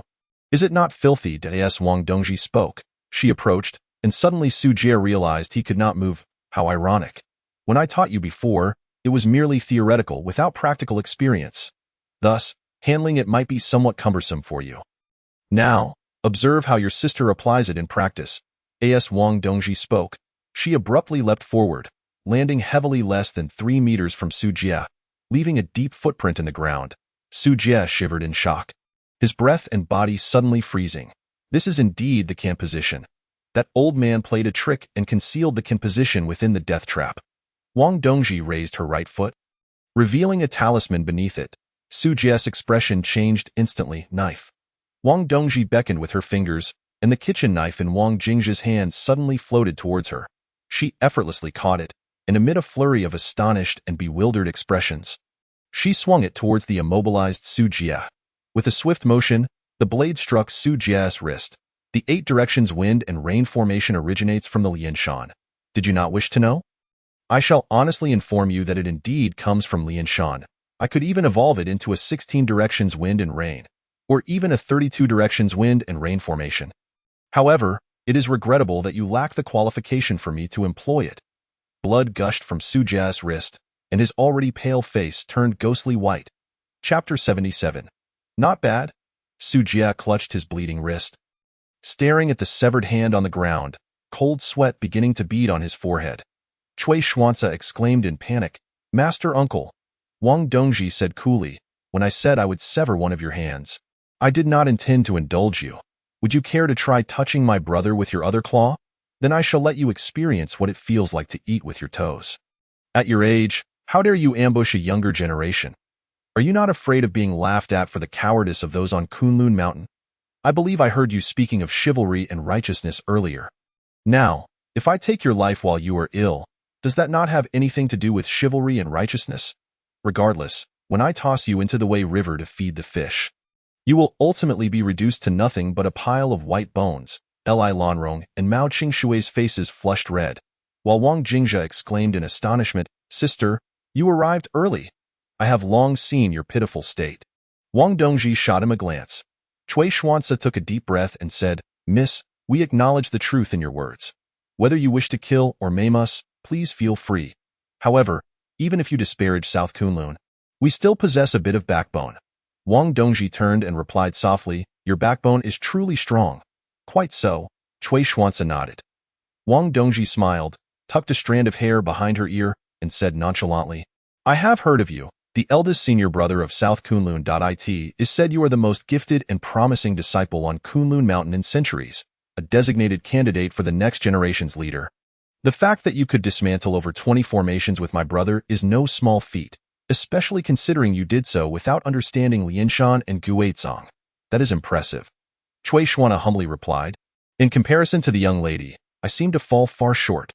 Heh, what are you comparing yourself to me, a mere woman? In the future, simply compare with my younger brother. Wang Dongji turned back to Wang Jingzhe and remarked. The consequences you have woven for yourself are not something I should resolve for you, correct? Wang Jingzhe nodded in agreement, affirming, indeed. Wang Dongji shot a glare at Su Jie and exclaimed, Then why are you still lingering here with your useless paw?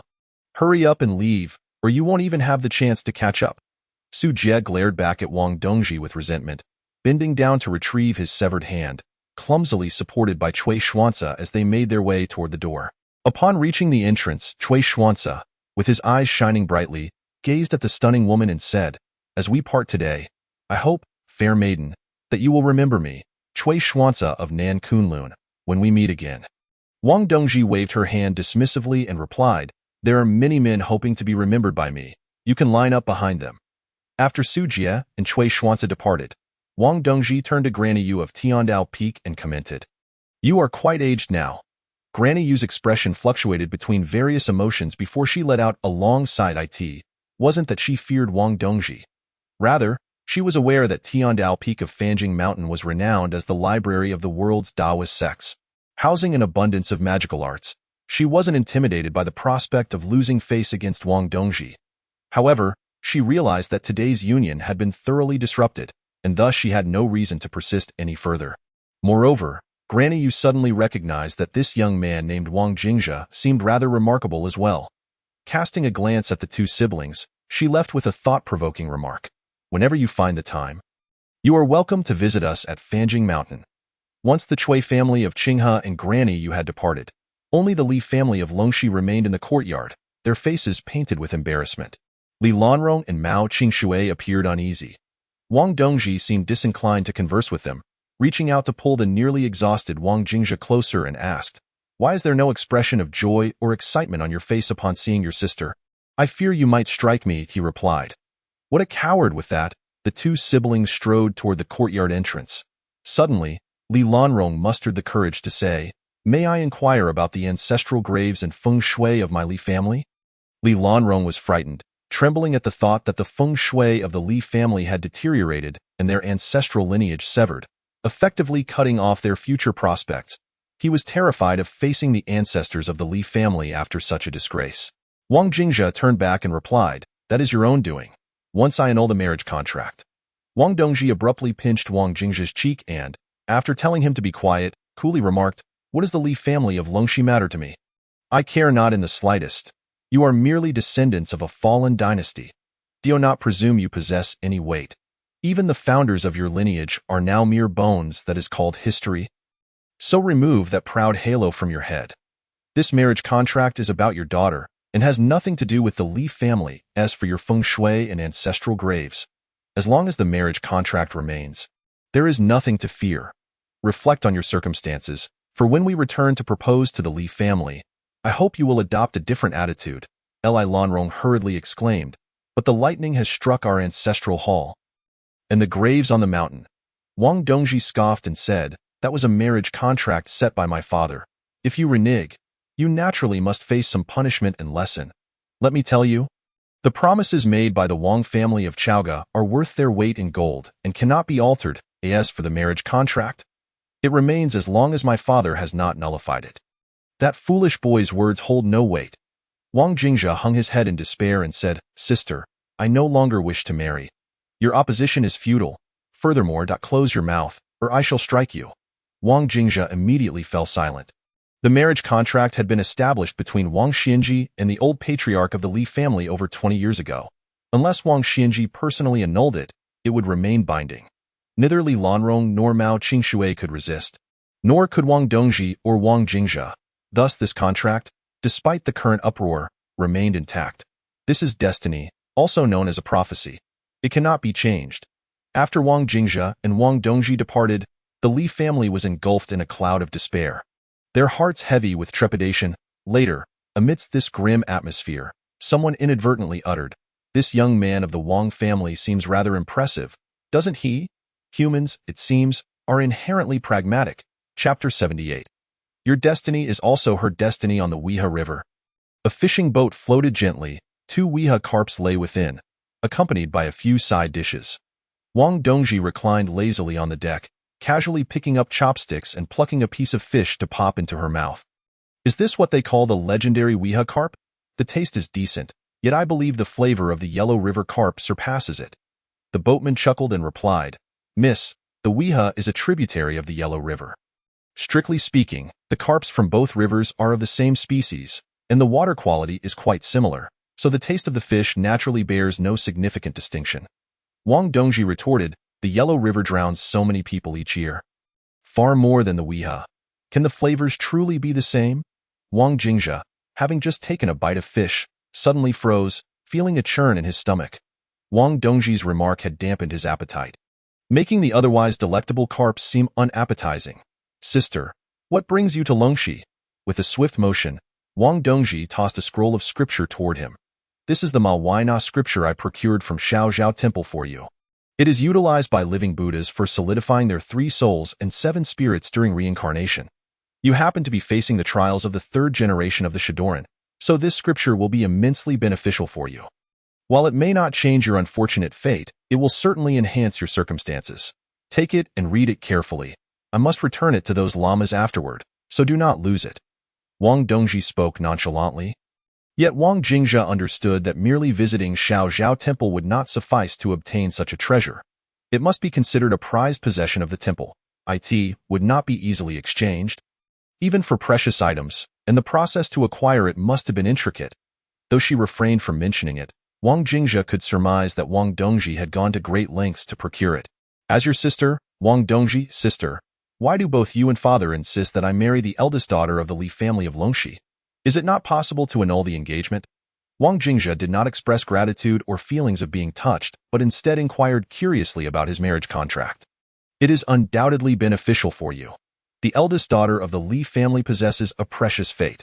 Uniting with her means you will be mutually reliant, and her fortunate destiny will naturally bolster your own.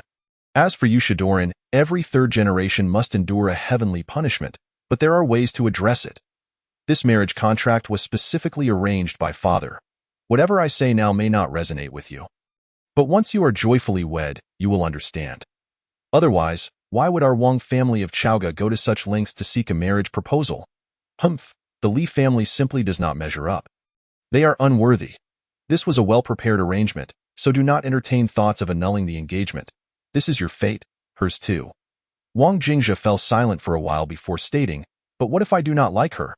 Does that matter?" Wang Dongji asked matter-of-factly. Wang Jingzhe replied earnestly, "A marriage contract entails marriage. I would be building a life with her, possibly raising children together. If I do not like her or she does not like me, would that not ruin both our lives? Does that matter?" Wang Jingzhe fell silent again, a girl's visage flashing through his mind. He turned to gaze at the river and said, "But what if I have someone I truly like? Does that matter?" Wang Dongji poked his finger at Wang Jingzhe's forehead and said, "You could marry the daughter of the Li family and still keep your beloved on the side. It's a win-win situation, isn't it?" Wang Jingzhe. With a sigh, Wang Dongji, unusually serious, addressed him, "You claim to have someone you like and wish to be with. Very well, let us assume she is willing to be with you as well. Under such circumstances, do you not need to be able to live safely and soundly? If you cannot even master your own fate, how can you speak of growing old together with the one you fancy? If you do not marry the daughter of the Li family and choose to be with that woman instead, by the time you reach 30, if you meet your untimely end, would you not leave her as a widow? Tell me, is this love, or is it a form of harm? If you were to have children, Would that not leave them as orphans, struggling to survive? If I were that girl, I would surely be heartbroken or utterly resentful. Wang Jingzhe stared blankly at the water, his thoughts in disarray, utterly crushed by Wang Dongji's words. He then pondered that in this world, truly harmonious resolutions are exceedingly rare. If only the eldest daughter of the Li family were Xiao Chao. How wonderful that would be! Alas, the truth remains cruel. Enough of those thoughts. Focus on the marriage proposal in due time. You shall return to propose. Wang Jingzhe suddenly raised his head and said, I wish to visit Chang'an. Chang'an? Xiao Chao mentioned that the husband of the ghost with embroidered shoes should be buried there. Wang Dongji waved her hand dismissively and replied, Go wherever you wish. It is entirely up to you. Sister, where do you plan to go next? Mind your own business. I am quite busy. Wang Dongji suddenly said with a smile, There is something I need to remind you about. What is it? Right now. You are akin to a piece of Tang Seng's flesh. Once the people from Kunlun return, the matters of Lianshan or Guizhong that you possess will inevitably be leaked. Consequently, as you traverse the world, there will surely be those who wish to take a bite out of you, so you must exercise caution. Wang Jingzhe was taken aback for a moment before asking, Aren't you in the same predicament? Wang Dongji looked at him with an expression of incredulity and replied, Are you foolish? Am I a pig? Should I be afraid? Ha, how amusing. I only hope they do not cross my path when I am in a foul mood. Otherwise, the consequences could be quite severe. Wang Jingzhe pondered for a moment and felt that Wang Dongji's words held a certain truth. If someone truly wished to devour Tang Seng's flesh and encountered Wang Dongji, she would not be the venerable monk who grants immortality. Rather, she would be the monkey king, Sun Wukong, and with a single swing of her staff, the one who dared to approach would surely be left in tears. My dear brother, it would be wise to exercise caution. Wang Dongji said earnestly. Chapter 79. Suddenly, one night, the spring breeze arrives out of the blue. A gust of wind swept through the realms of the Xinmen, Maoshan and Tianshi, stirring up quite a commotion, leaving those who heard it in a state of agitation. Whispers circulated that the tomes of Lianshan and Guizhong had resurfaced, and that someone had grasped the arts contained within, providing examples with conviction. This breeze undoubtedly originated from South Kunlun, and some may wonder why the Xinmen sects kept this knowledge concealed, while South Kunlun chose to let the wind spread. Surely, they understood the principle of 3 monks having no water to drink? Cui Xuanzi remarked, This large cake is clearly too big for us to consume alone. We are utterly incapable of countering Wang Dongji's display of strength, since we cannot eat it all ourselves. Why not invite others to partake? Although our share would be diminished, it is still better to have a taste than to leave empty-handed. A wise person never laments over what they cannot obtain. Instead, they devise ways to reach out and touch it. Cui Xuanzi's sentiment found unanimous agreement among the people of Kunlun. After deliberation, they concluded that the news should be disseminated, allowing all those interested in Lianshan and Guizhong to emerge and collectively extract these treasures from Wang Dongji and Wang Jingzhe. Thus, as Wang Dongji suggested, Wang Jingzhe ought to be wary. She had become Tang Seng's flesh while her sister was the white-boned spirit. They might not dare to provoke her, yet they would not hesitate to target him. Indeed, once the news spread, many were quick to react. In the capital, a gathering took place among Tianyi, Susu, and their masters, their expressions grim. The news was exceedingly vexing to them. This renders our agreement with Wang Jingzhe null and void. Tianyi sighed. What was once our secret is now common knowledge. What should we do? Susu clenched her small fists and gritted her teeth, exclaiming, This is so annoying. The masters exchanged glances, remaining silent. As it was evident they were contemplating some scheme. The Xinmen Grand Hall had already ordered a meeting regarding this matter. The 5 branches of the Xinmen, Shan, Yi, Ming, Xiang, and Bu, had traditionally operated independently, yet they were all rooted in the Xinmen, which had a Grand Hall above them. Although it lacked the authority to govern or control each branch, it could convene them in times of significant events. The current gathering of the 5 branches was indeed prompted by the emergence of Lianshan and Guizhong. The intention of the Grand Hall was clear. They wished to join the others in pursuing Wang Jingzhe. It was evident that such a tantalizing temptation would stir interest among the Xinmen. Thus, the question before them was whether to advance or retreat alongside the Grand Hall. The second master furrowed his brow and asked, What are your thoughts? The first master raised his head and inquired, What do you all think? I believe we should follow the Grand Hall's lead. Our 5 branches have always shared a common fate. Although we previously had contact with Wang Jingzhe, and she had given her word, it remains merely a matter of paper. Someone clearly inclined to go with the flow remarked, "Doesn't that put us at odds with that young man?" Isusu frowned and retorted, "That would mean we are being fickle. Once words are spoken, they cannot be taken back. It's not proper to change our stance so easily, especially for us, as promises are not mere platitudes. Profit is paramount," Etienne sighed. "Following the Grand Hall is not incorrect. Yet I believe that since we have already reached an agreement, we should not change it lightly. After all, with so many vying for a piece of the pie, how much we may ultimately gain remains uncertain. However, adhering to our previous agreement could yield greater benefits. But what if someone snatches Wang Jingzhe away first? There are a pack of hungry wolves eyeing him," the second master countered. The first master tapped the table and said, "Let's not argue for now. We'll assess the situation after we reach the Grand Hall, but for the time being, we should avoid antagonizing Wang Jingzhe and observe how things unfold." Meanwhile, in Yongcheng, the northern outlaws had also gathered. Wu Qiao listened with his hands behind his back as the debate unfolded. "So it truly is that woman? We chased her from the capital to Yongcheng, and she has now fled to Longxi? And she has even gotten into a dispute with the people from South Kunlun? Ha, what a restless woman she is. She certainly gave us quite the headache back then, approximately a month prior." The northern outlaws had encountered Wang Dongji in Yongcheng, resulting in a conflict that ended with Wang Dongji effortlessly taking them down before drifting away. However, the northern outlaws had been formidable, and during their confrontation with Wang Dongji, they had forced her to unleash her full prowess to escape, nearly succumbing to their encirclement. Ultimately, she had to resort to her most powerful techniques to break free, thereby revealing her true capabilities, prompting Wu Qiao to rush over. "This woman has a brother? According to reports from Kunlun, his feng shui skills seem rather impressive. What is the background of this brother-sister duo that they possess both Lianshan and Guizong? Why should we concern ourselves with their background? What we know is that our opportunity has arrived." "What opportunity?"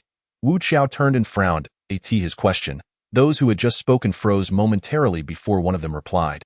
"To rob them, of course. Everyone desires good things. If we cannot obtain them, we might as well steal. Haha. The people of the north are inherently a bit unruly." Wu Qiao glanced at them dismissively and said, "Do you think the people from South Kunlun are fools? They don't seem too foolish, right? It is said that their top disciple, Cui Xuanzi, is quite talented and is about to take over as the current leader of Kunlun." Wu Qiao countered, "If he's so clever, why would he let this information slip? Isn't that curious? Unless the folks from South Kunlun are a bunch of pigs, why would they forego such a significant benefit and share the news? If you knew where a gold mine was, would you invite outsiders to dig with you? Is this some sort of moral evaluation?" Chapter 80. For instance, Love Wu Qiao's words rendered the group speechless. None were foolish, and a moment's reflection revealed the deeper implications of South Kunlun's actions. "Old Qiao, what do you mean?" Wu Qiao responded, "Unless South Kunlun considers this a tough nut to crack, I cannot comprehend why they would not hoard it all for themselves. That woman, whom you have all faced, is capable of overpowering you. It would be unwise to underestimate her. Furthermore, have you not noticed that they are merely two youngsters in their 20s? Such talent at such a young age cannot be merely innate. It suggests they possess formidable mentors or influential family backgrounds. Even if we could bully these two, can we guarantee that their elders will not intervene? Protecting one's kin is a natural instinct for many." Upon hearing Wu Qiao's analysis, the northern outlaws felt a chill run down their spines, realizing he had struck at the heart of the matter. They had not encountered Wang Jingzhe, but they had faced Wang Dongji, a seemingly delicate young woman who could easily overpower them. It hinted at the formidable individuals standing behind her, possibly more than one. Surely we cannot remain idle. So many are stirring. Are we outlaws to simply watch from the sidelines? After some contemplation, Wu Qiao replied, "Let us observe how things unfold. Sometimes, enemies are not eternally adversarial, and friends may not always be genuine allies." At the Longxi train station, after parting ways on the Wehe River, Wang Jingzhe bought a ticket to Chang'an, feeling an inexplicable urge to follow the little grass girl who had donned embroidered shoes to the same destination. Time is a term that can inflict great torment. Much like a phrase that perfectly encapsulates Wang Jingzhe's current mindset. "It has been only a few days since we last met, yet I find myself yearning for you." Amidst the throngs of passengers, he passed through the ticket gate and boarded the train. Once he had stowed his bag, he settled into a window seat. Before long, an elderly man, frail and bearing tattered luggage, took the seat beside him. This man, dressed in the garb of a laborer, wore a set of faded clothing speckled with mud. As he sat down, he deliberately maintained a slight distance from Wang Jingzhe, seemingly to avoid any contact between their garments. Wang Jingzhe cast a brief glance at the old man. Aside from his gaunt frame, the elder's countenance was a sickly yellow, with dark circles under his eyes and a faint, shadowy line etched across his forehead, an unmistakable sign of a terminal illness, indicating that he had been besieged by a severe ailment. Without prompt medical intervention, it seemed unlikely he would endure many more years. After organizing his belongings, the old man retrieved a bottle of water and a dry, hard piece of bread, which he began to nibble on. Perhaps due to his haste, he soon erupted into a violent coughing fit, scattering crumbs everywhere. The passengers across from him wrinkled their brows in disgust. The old man quickly offered an apologetic smile, extending his gnarled hands, calloused and covered in dead skin, to clean up the mess. Wang Jingzhe silently observed the elder and softly suggested, "Sir, if you feel unwell, it would be wise to seek medical attention." He refrained from explicitly stating the old man's evident affliction. There are many truths that a debt collector can perceive, yet not all can be spoken aloud. Each day, countless individuals confront the specter of death. A debt collector is not a deity of mercy, capable of alleviating every woe. While they may discern the cycles of life and death written in a person's features, they cannot simply sit on the streets and prophesy destinies. The world necessitates a cycle. When it is your time to depart, there is no point in clinging to life. Upon hearing Wang Jingzhe's words, the old man showed little reaction, merely uttering a seemingly mundane yet bitter remark. "I generally endure minor ailments and await the inevitable with major ones." Wang Jingzhe, perplexed, inquired, "Why is that?" The old man, after taking a sip of water and wiping his mouth, replied, "Because I lack the funds. There are many who languish and wait for death due to financial constraints." This elder had clearly long understood the state of his health. As he had articulated, "I typically bear minor illnesses and await death for the grave ones, for I cannot afford treatment." Yet, Wang Jingzhe detected no hint of regret, helplessness, or despair etched upon the old man's face. He was an ordinary individual at the very bottom of society, yet one would expect a human being to harbor thoughts of survival. Wang Jingzhe was indeed such a person, striving against the fate that came with being a debt collector. To observe is better than to remain blind. Perhaps, beyond financial barriers, there are other avenues for healing, he mused, frowning as he offered his counsel. The old man chuckled, setting down his bottle and speaking slowly. "Having lived a long life, married and raised children, I once tasted wealth in my youth through business ventures. Now, in my old age, I have also experienced the hardships of life. I have endured all that one ought to. So the question of life and death has become trivial to me. After all, we all must die eventually. Why should I contest for a few extra days?" Wang Jingzhe was taken aback, hearing such a seemingly ordinary yet profoundly philosophical statement from this man. Particularly striking was the final query. "Why should I contest for a few extra days?" Wang Jingzhe suddenly pondered, "Why should I contest for a few extra years?" The essence of the elder's words conveyed that he had savored all that life had to offer and faced all experiences. Life is, after all, quite simple. Living well constitutes a lifetime, while merely existing also amounts to one. A moment of clarity washed over Wang Jingzhe as he contemplated what he had yet to experience. What pleasures he had yet to savor. If death was inevitable, he resolved to fully embrace all that remained untried and unexperienced in his life. Love, perhaps? At that moment, Wang Jingzhe finally understood the origin of his sudden yearning to venture to Chang'an. "Thank you." He suddenly turned to the old man, expressing his gratitude. The elder appeared taken aback, seemingly unaware that their conversation had brought such enlightenment to Wang Jingzhe. That simple thank you allowed Wang Jingzhe to release many of his own burdens. Hours later, the train arrived in Chang'an. The ancient city, the capital of 13 dynasties, welcomed him with its majestic aura as he stepped out of the station, the air thick with the essence of a regal past. This was a city imbued with nobility, where southern scholars and northern generals were interred in the yellow earth of Chang'an. Chapter 81. The graveyard of the dead. Outside Chang'an, in the eastern outskirts of Chang'an, lies a desolate expanse of land, a region awaiting development. Over recent years, The government has fervently advanced real estate projects, enveloping rural areas with urban sprawl, transforming the city's periphery. This particular area, situated in the eastern outskirts of Chang'an, has long remained barren and uninhabited. Logically, considering its proximity to the city, it could have been utilized for agriculture or manufacturing. Its neglect seems a pity. However, the elders of Chang'an are well aware that this land is not peaceful. Nor is it pure. If an elder speaks thus, it suggests the presence of something malign. According to tales, around 1995, a Taiwanese businessman, having set his sights on this expanse, negotiated with the authorities and swiftly acquired the land. When spring arrived, construction commenced, and materials were delivered, workers began their tasks. However, during the second week of excavation, an astonishing discovery was made. While digging the foundation to a depth of 3 to 4 meters, the workers unearthed a chaotic heap of white bones, startling them into disbelief. The construction team promptly alerted the police, who cordoned off the area and retrieved the remains. Roughly 5 to 6 skeletons were found, some bearing visible signs of knife and gun wounds. Subsequent investigations and forensic examinations revealed that these bones likely dated back decades, buried even before the establishment of the Republic, presumably victims of violence in tumultuous times when the dead were often discarded without ceremony. Since this matter fell under historical rather than criminal jurisdiction, it was swiftly brushed aside, and work resumed. Yet, merely a day later, another peculiar incident transpired.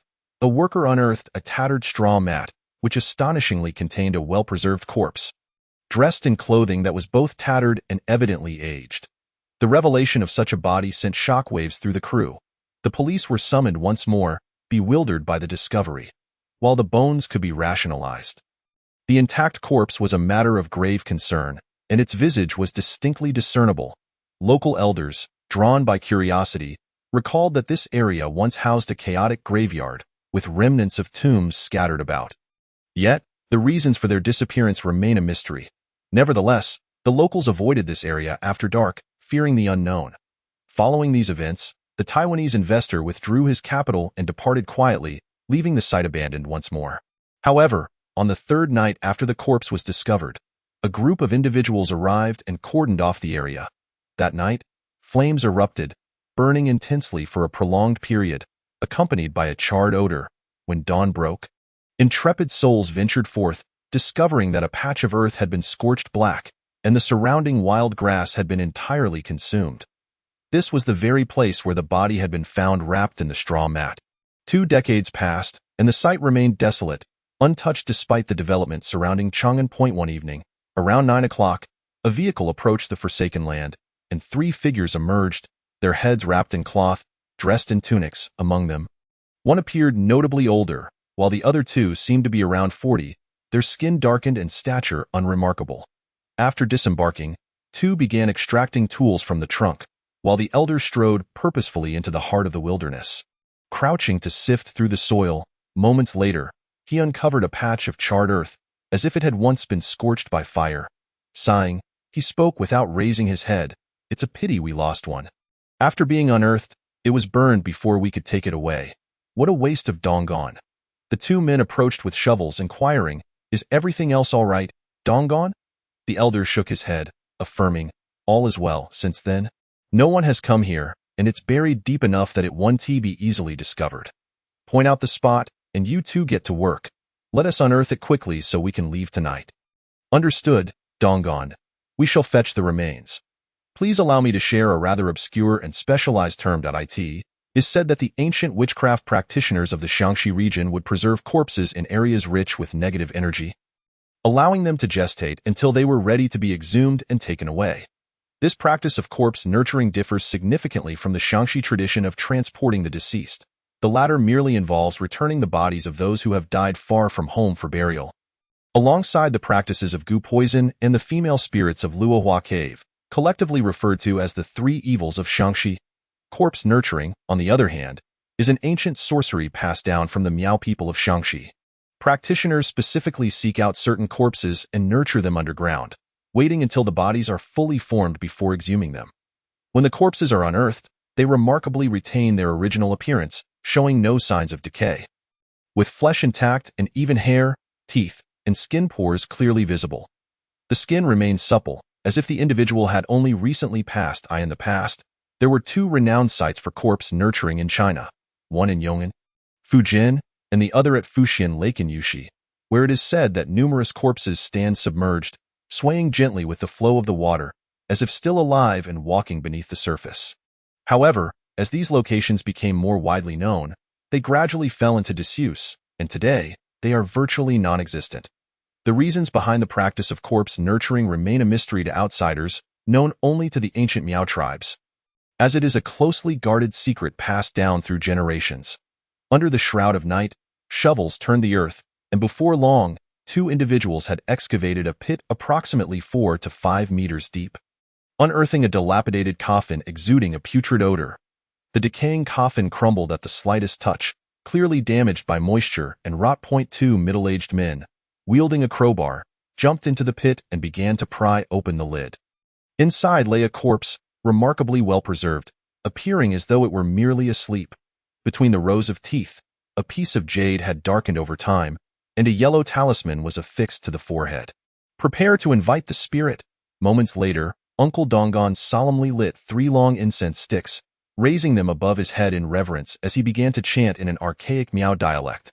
Great Zhurong, from afar, please bestow upon your faithful followers the power of the spirits. The two middle-aged men set down their crowbars and began to dance around the coffin in a ritualistic manner.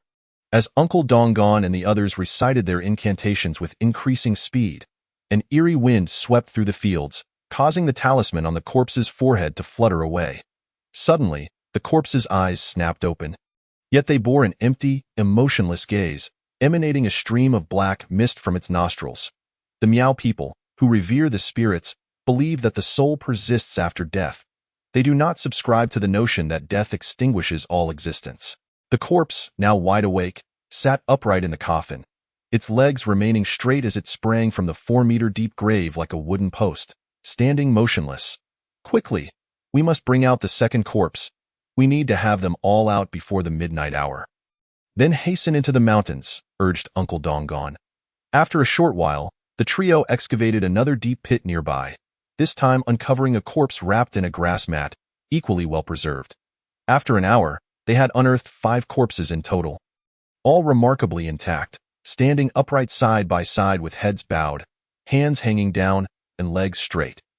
The jade pieces held in their mouths served to anchor their souls, ensuring that their spirits remained tethered to their bodies, creating the illusion that although they were dead, they were still somehow alive. One of the middle-aged men produced a long red string, tying the middle fingers of all 5 corpses together before firmly grasping one end of the string and positioning himself at the front. Wenhua, light the lantern, prepare to invite the spirits and lead the way, Uncle Dongon whispered. Wenhua retrieved a lantern from the vehicle and ignited it, emitting a ghostly blue flame that exuded an eerie and sinister aura. With a gentle shake of a bell in his hand, Uncle Dongon produced a clear chime that caused all the corpses to abruptly lift their heads, their hollow eyes staring ahead. Let us invite the spirits, Uncle Dong shouted, taking a few steps forward, and the middle-aged man, holding the red string, followed suit. The 5 corpses sprang to life in unison, leaping to keep pace with the 2men in the dark expanse of the eastern countryside. Only a sprinkle of starlight illuminated the scene, while the surrounding darkness was suddenly pierced by the thudding sound of footsteps, accompanied by the leaping corpses. Should anyone witness this surreal tableau, they would surely be overcome with terror. Before dawn, Dongon and his companions aimed to lead the corpses into the nearby forest to avoid detection. They would travel by night and rest by day, as the intense sunlight could trigger a transformation in the bodies, rendering them uncontrollable. Just then, a figure emerged at the edge of the eastern countryside, a petite woman with long hair, clad in a flowing gown, who happened to witness Dongon and the others guiding the corpses. She furrowed her brow slightly. "Are they from the corpse transporters?" murmured Mao Xiaoqiao, before she chose to ignore them, placing a pair of embroidered shoes on the ground. The tradition of corpse transport in Shaanxi has persisted for centuries, not merely a fabrication of films and novels, but a practice that has continued unabated in the regions of Yunnan, Guizhou, and Shaanxi.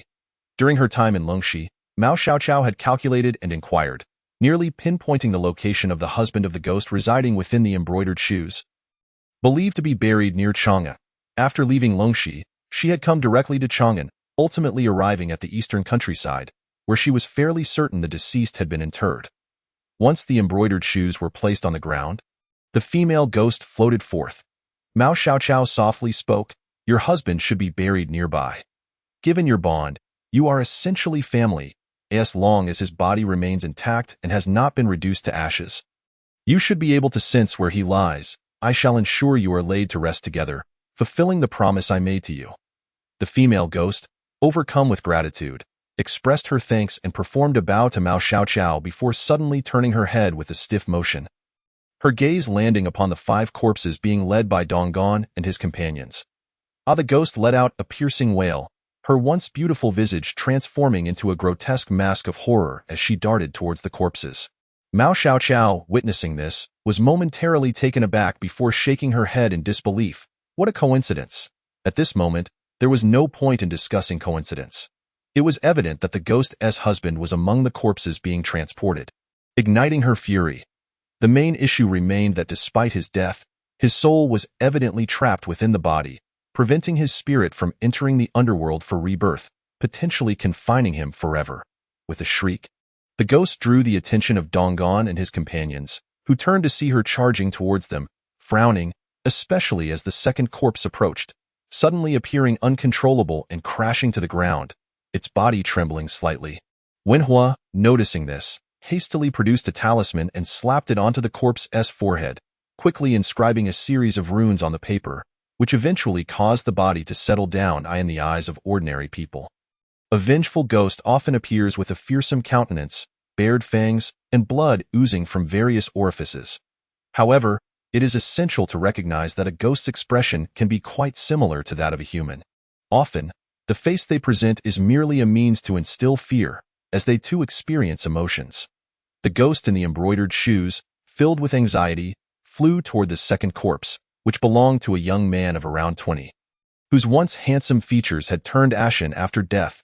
A stream of blood tears fell from the ghost's eyes, dissipating into mist. Her sorrow was evidently rooted in love.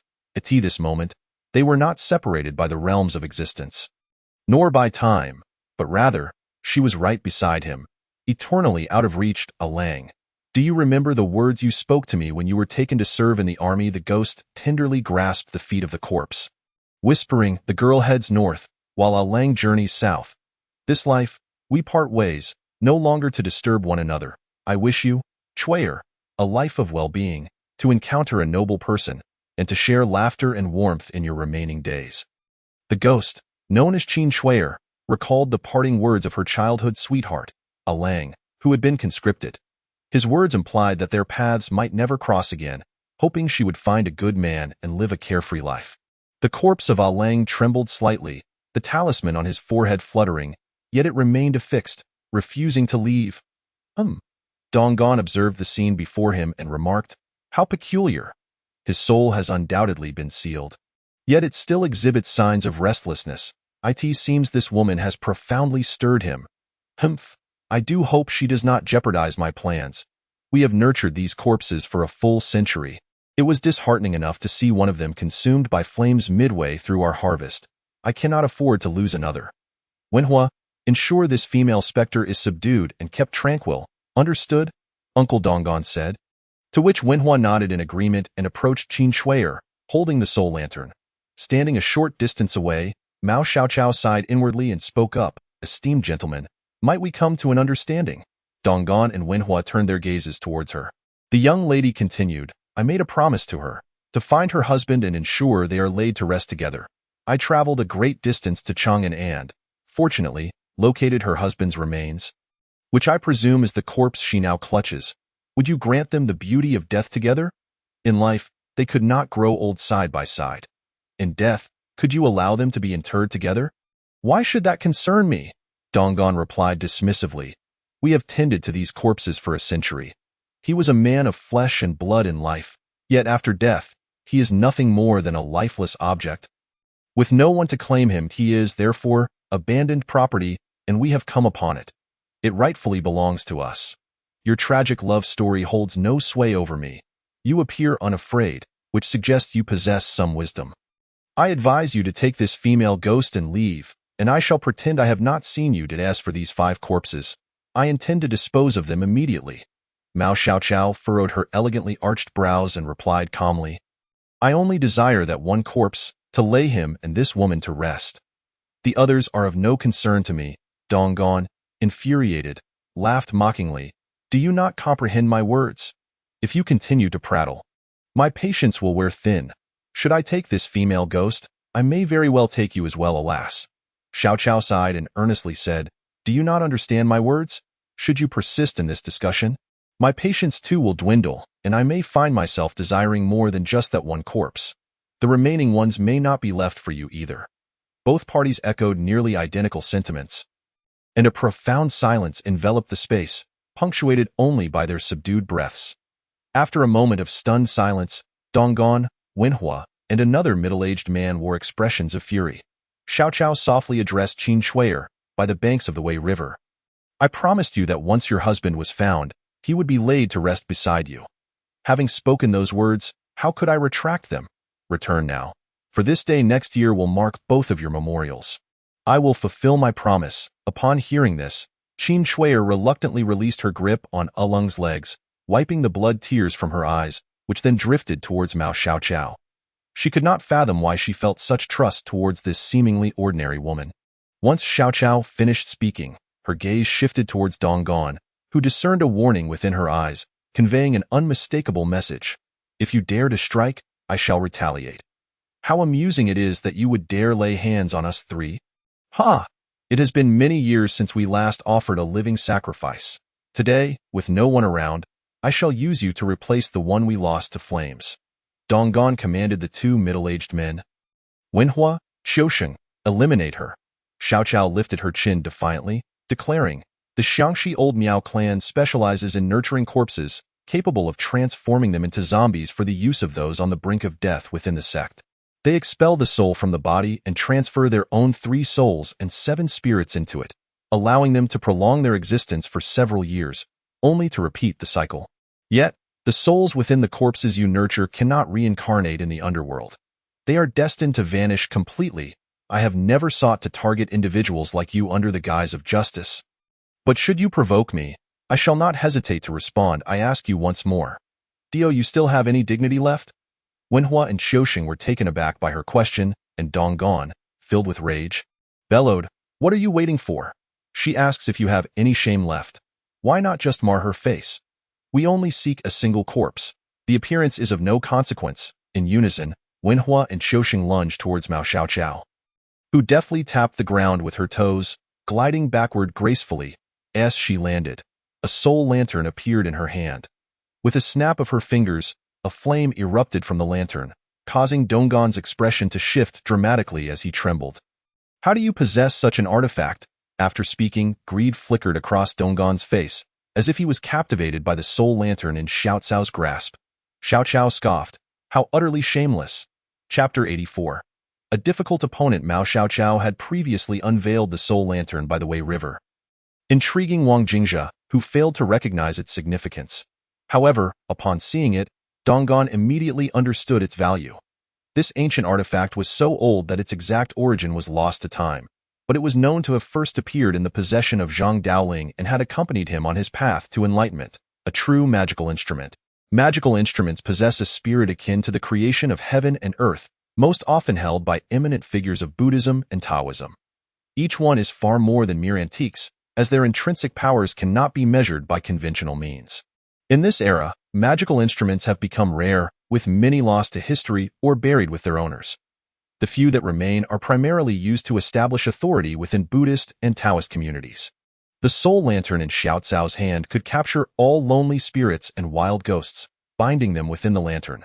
When ignited, it emitted the most potent yang fire in existence, akin to the legendary Sanmei true fire of Taoism. Donggon's greedy gaze flickered as Xiao Cao's contemptuous expression briefly vanished. With a puff, Xiaoqiao blew on the flame of the soul lantern, causing the flames to flicker vigorously. Donggon's heart raced.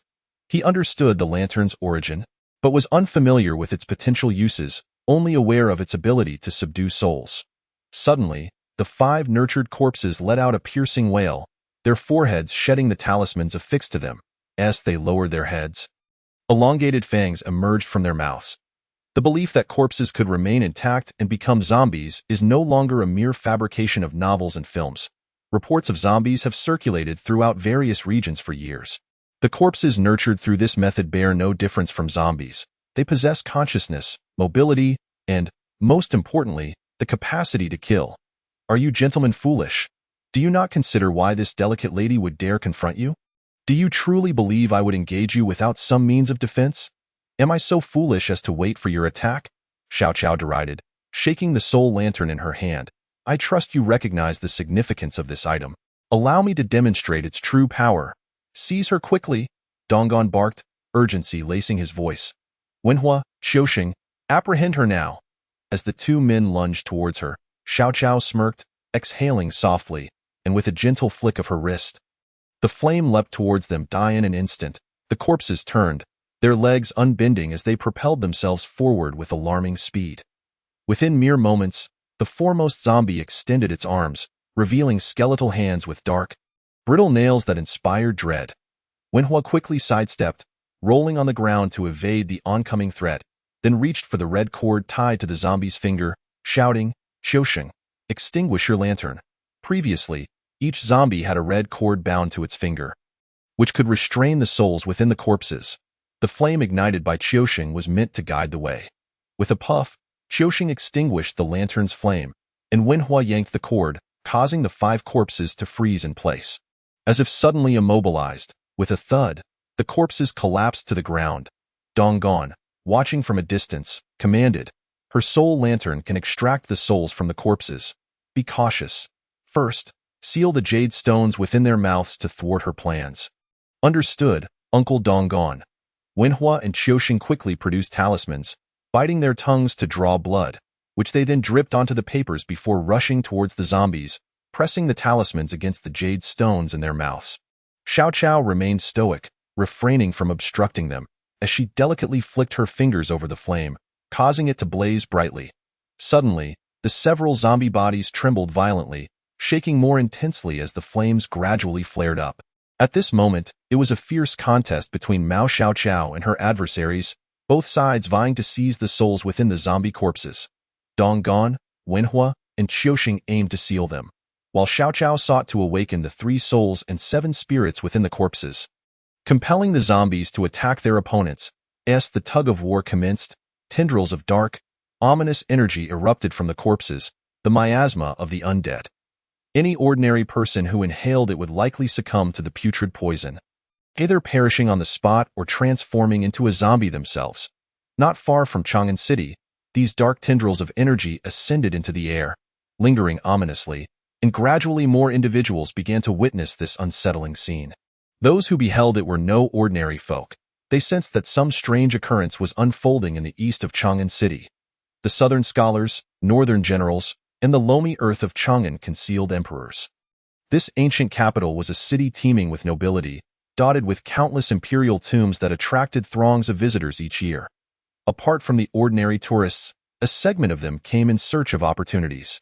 Beneath the royal tombs lay not only emperors but also countless chances, though few could ever grasp them. Nevertheless, this did not deter those who aspired to rise to greatness from seeking them here. As the miasma from the 5 zombies was forced into the air, several groups swiftly made their way toward the eastern wilderness. Upon witnessing this, Donggon was infuriated, cursing vehemently. Their sect, the corpse-raising sect, was the most despised, akin to a rat scurrying through the streets, and no one wished to associate with them. After all, nurturing corpses was now forbidden. Both the authorities and the common people held great disdain for it. The people revered the dead, believing in a peaceful resting place in the earth, while Donggon and his ilk acted in stark opposition to this principle. Stop, stop, stop, Donggon shouted, exasperated. You madwoman, cease this at once. Mao Xiaoqiao smiled sweetly, narrowing her eyes as she replied, If you want me to stop, how can I save face? Why didn't you come sooner? Donggon retorted, Have you lost your mind? What will happen when others arrive? If I can't be fine, how can you? Do you not fear having that soul-calling lantern snatched from you? Well, they would have to be capable of stealing it first, Xiaoqiao replied with a grin, her demeanor suddenly shifting as she inhaled deeply and blew at the lantern. Instantly, the flame surged, rising to a height of 3 or 4 feet, and beads of sweat adorned Xiao Cao's brow. Meanwhile, the 5 zombies, previously sealed of their 3 souls and 7 spirits, suddenly became motionless after a violent tremor, and a spirit floated out from each of their heads. "Gather," Xiao Cao called, beckoning the wandering souls, which immediately soared toward her. Donggon, Wenhua, and Qiuxing stood dumbfounded, their faces filled with despair as they murmured, "It's over, it's over. These corpses, nurtured over a century, are lost." They had originally intended to return the corpses to the Miao village in Xiangxi, but unexpectedly encountered Xiao Cao before they could even set off. If it were an ordinary person, it might have been manageable. However, Xiao Cao's soul-calling lantern effortlessly drew the souls from the 5 zombies. It was akin to a mouse being cornered by a cat. An unfortunate misstep. The 5 souls were captured within the lantern, leaving Donggon and his companions in a state of utter defeat and vexation, their expressions twisted in hatred. A century of effort had gone to waste. Akin to discovering your bank account, once filled with millions, suddenly empty due to theft. Who wouldn't be furious? Donggon gritted his teeth, stating, "If we cannot thrive, neither shall you, especially with that soul-calling lantern in your possession." Xiao Cao remained silent, tacitly acknowledging his words. There is a term, rare treasure, and she held in her hands what many desired, a singular artifact without equal in the world. For the first time, at the banks of the Weha River, Xiao Cao had displayed the lantern knowing Wang Jingzhe would not covet it. This time, she was compelled to extract the souls for Qin Shui'er and her husband's burial. Her promise must be fulfilled. She bent down to retrieve the embroidered shoes from the ground, preparing to tuck the lantern back into her belongings when several vehicles sped towards the wilderness, abruptly halting with a cacophony of slamming doors. Donggon and his companions watched with glee, taken aback by the swift arrival of others. In just 10 minutes, they had come, and surely more would follow. The first among them was clad in a Taoist robe, with long hair secured by a wooden hairpin and a wooden sword sheath visible on his shoulder, his attire authentically traditional, more so than Wang Jingzhe's, in today's world. Only the Tian, Longhu Mountain, and Maoshan sects don such attire. Having preserved their ancient garb for millennia, as he approached, a few others followed. Their appearances varied, some in plain clothes and others in Taoist robes. Yet, without exception, their gazes fixated on the soul-calling lantern in Xiao Cao's grasp. Particularly the foremost Taoist. "Unfathomable heaven!" he exclaimed, extending a trembling hand. "Is this not the soul-calling lantern of my Zhengyi sect? Since our ancestor Zhang Daoling's ascension, its whereabouts have been unknown. We believed it lost alongside the Tian. Yet it appears otherwise. Esteemed lady, may I inquire how you came to possess our Zhengyi's treasured lantern?" Upon hearing this, the onlookers shot him incredulous looks. He had the audacity to claim the lantern outright. Leaving no room for others to interject, Xiao Cao replied, "I found it." She understood that no explanation would suffice. She bore the burden of suspicion, and regardless of how many excuses she conjured, the response would always revert to Zhang Daoling's words. Indeed, it was widely known that the soul-calling lantern belonged to him, accompanying him in subduing demons. As for how it arrived at Mount Fanjing's Tiandao Peak, Xiao Cao was uncertain. It had been entrusted to her by her master, who claimed that only the designated saintess of Tiandao Peak could wield it. I am Qiu Chengzi, a disciple of the Zhengyi sect. Xiao Cao acknowledged with a nonchalant, and then, "The lantern you hold is an artifact of my Zhengyi sect, sought after by generations of leaders. It is a divine sign that I have finally found it. I humbly request you return it, and we shall be eternally grateful I found it." Xiao Cao reiterated, "It is not stolen. I found it, so it belongs to me." Qiu Chengzi was momentarily taken aback, his irritation evident. "What reasoning is this?" Xiao Cao brushed her hair aside, coolly responding, "Who is discussing reason with you? Do not be naive. Reasoning isn't worth its weight in gold. Whatever the value, I desire it all, you." Qiu Chengzi faltered, struggling to articulate his retort. Xiao Cao challenged, "If you possess the skill, come and claim it back. Then I would consider it yours." Very well, Qiu Chengzi nodded repeatedly. Such obstinacy and such unreasonable behavior. It seems I must inform your master to educate you properly. The onlookers remained silent, observing the exchange between them. The soul-calling lantern in Xiao Cao's possession was not something one could simply claim. With so many witnesses, it would ultimately be decided by who seized it first. In the vast eastern wilderness, the crowd continued to swell, resembling a spontaneous outdoor festival, albeit lacking the usual revelry. All gathered around a central figure, a maiden clad in a white dress. Her long hair tied back with a crimson ribbon, holding an ancient copper lantern. She commanded attention like a queen at a ball, drawing everyone's greedy, yearning gazes. Among them, only Qiu Chengzi introduced himself. The others remained silent about their origins. For only he could legitimately request the return of the lantern as a disciple of Zhang Duoling.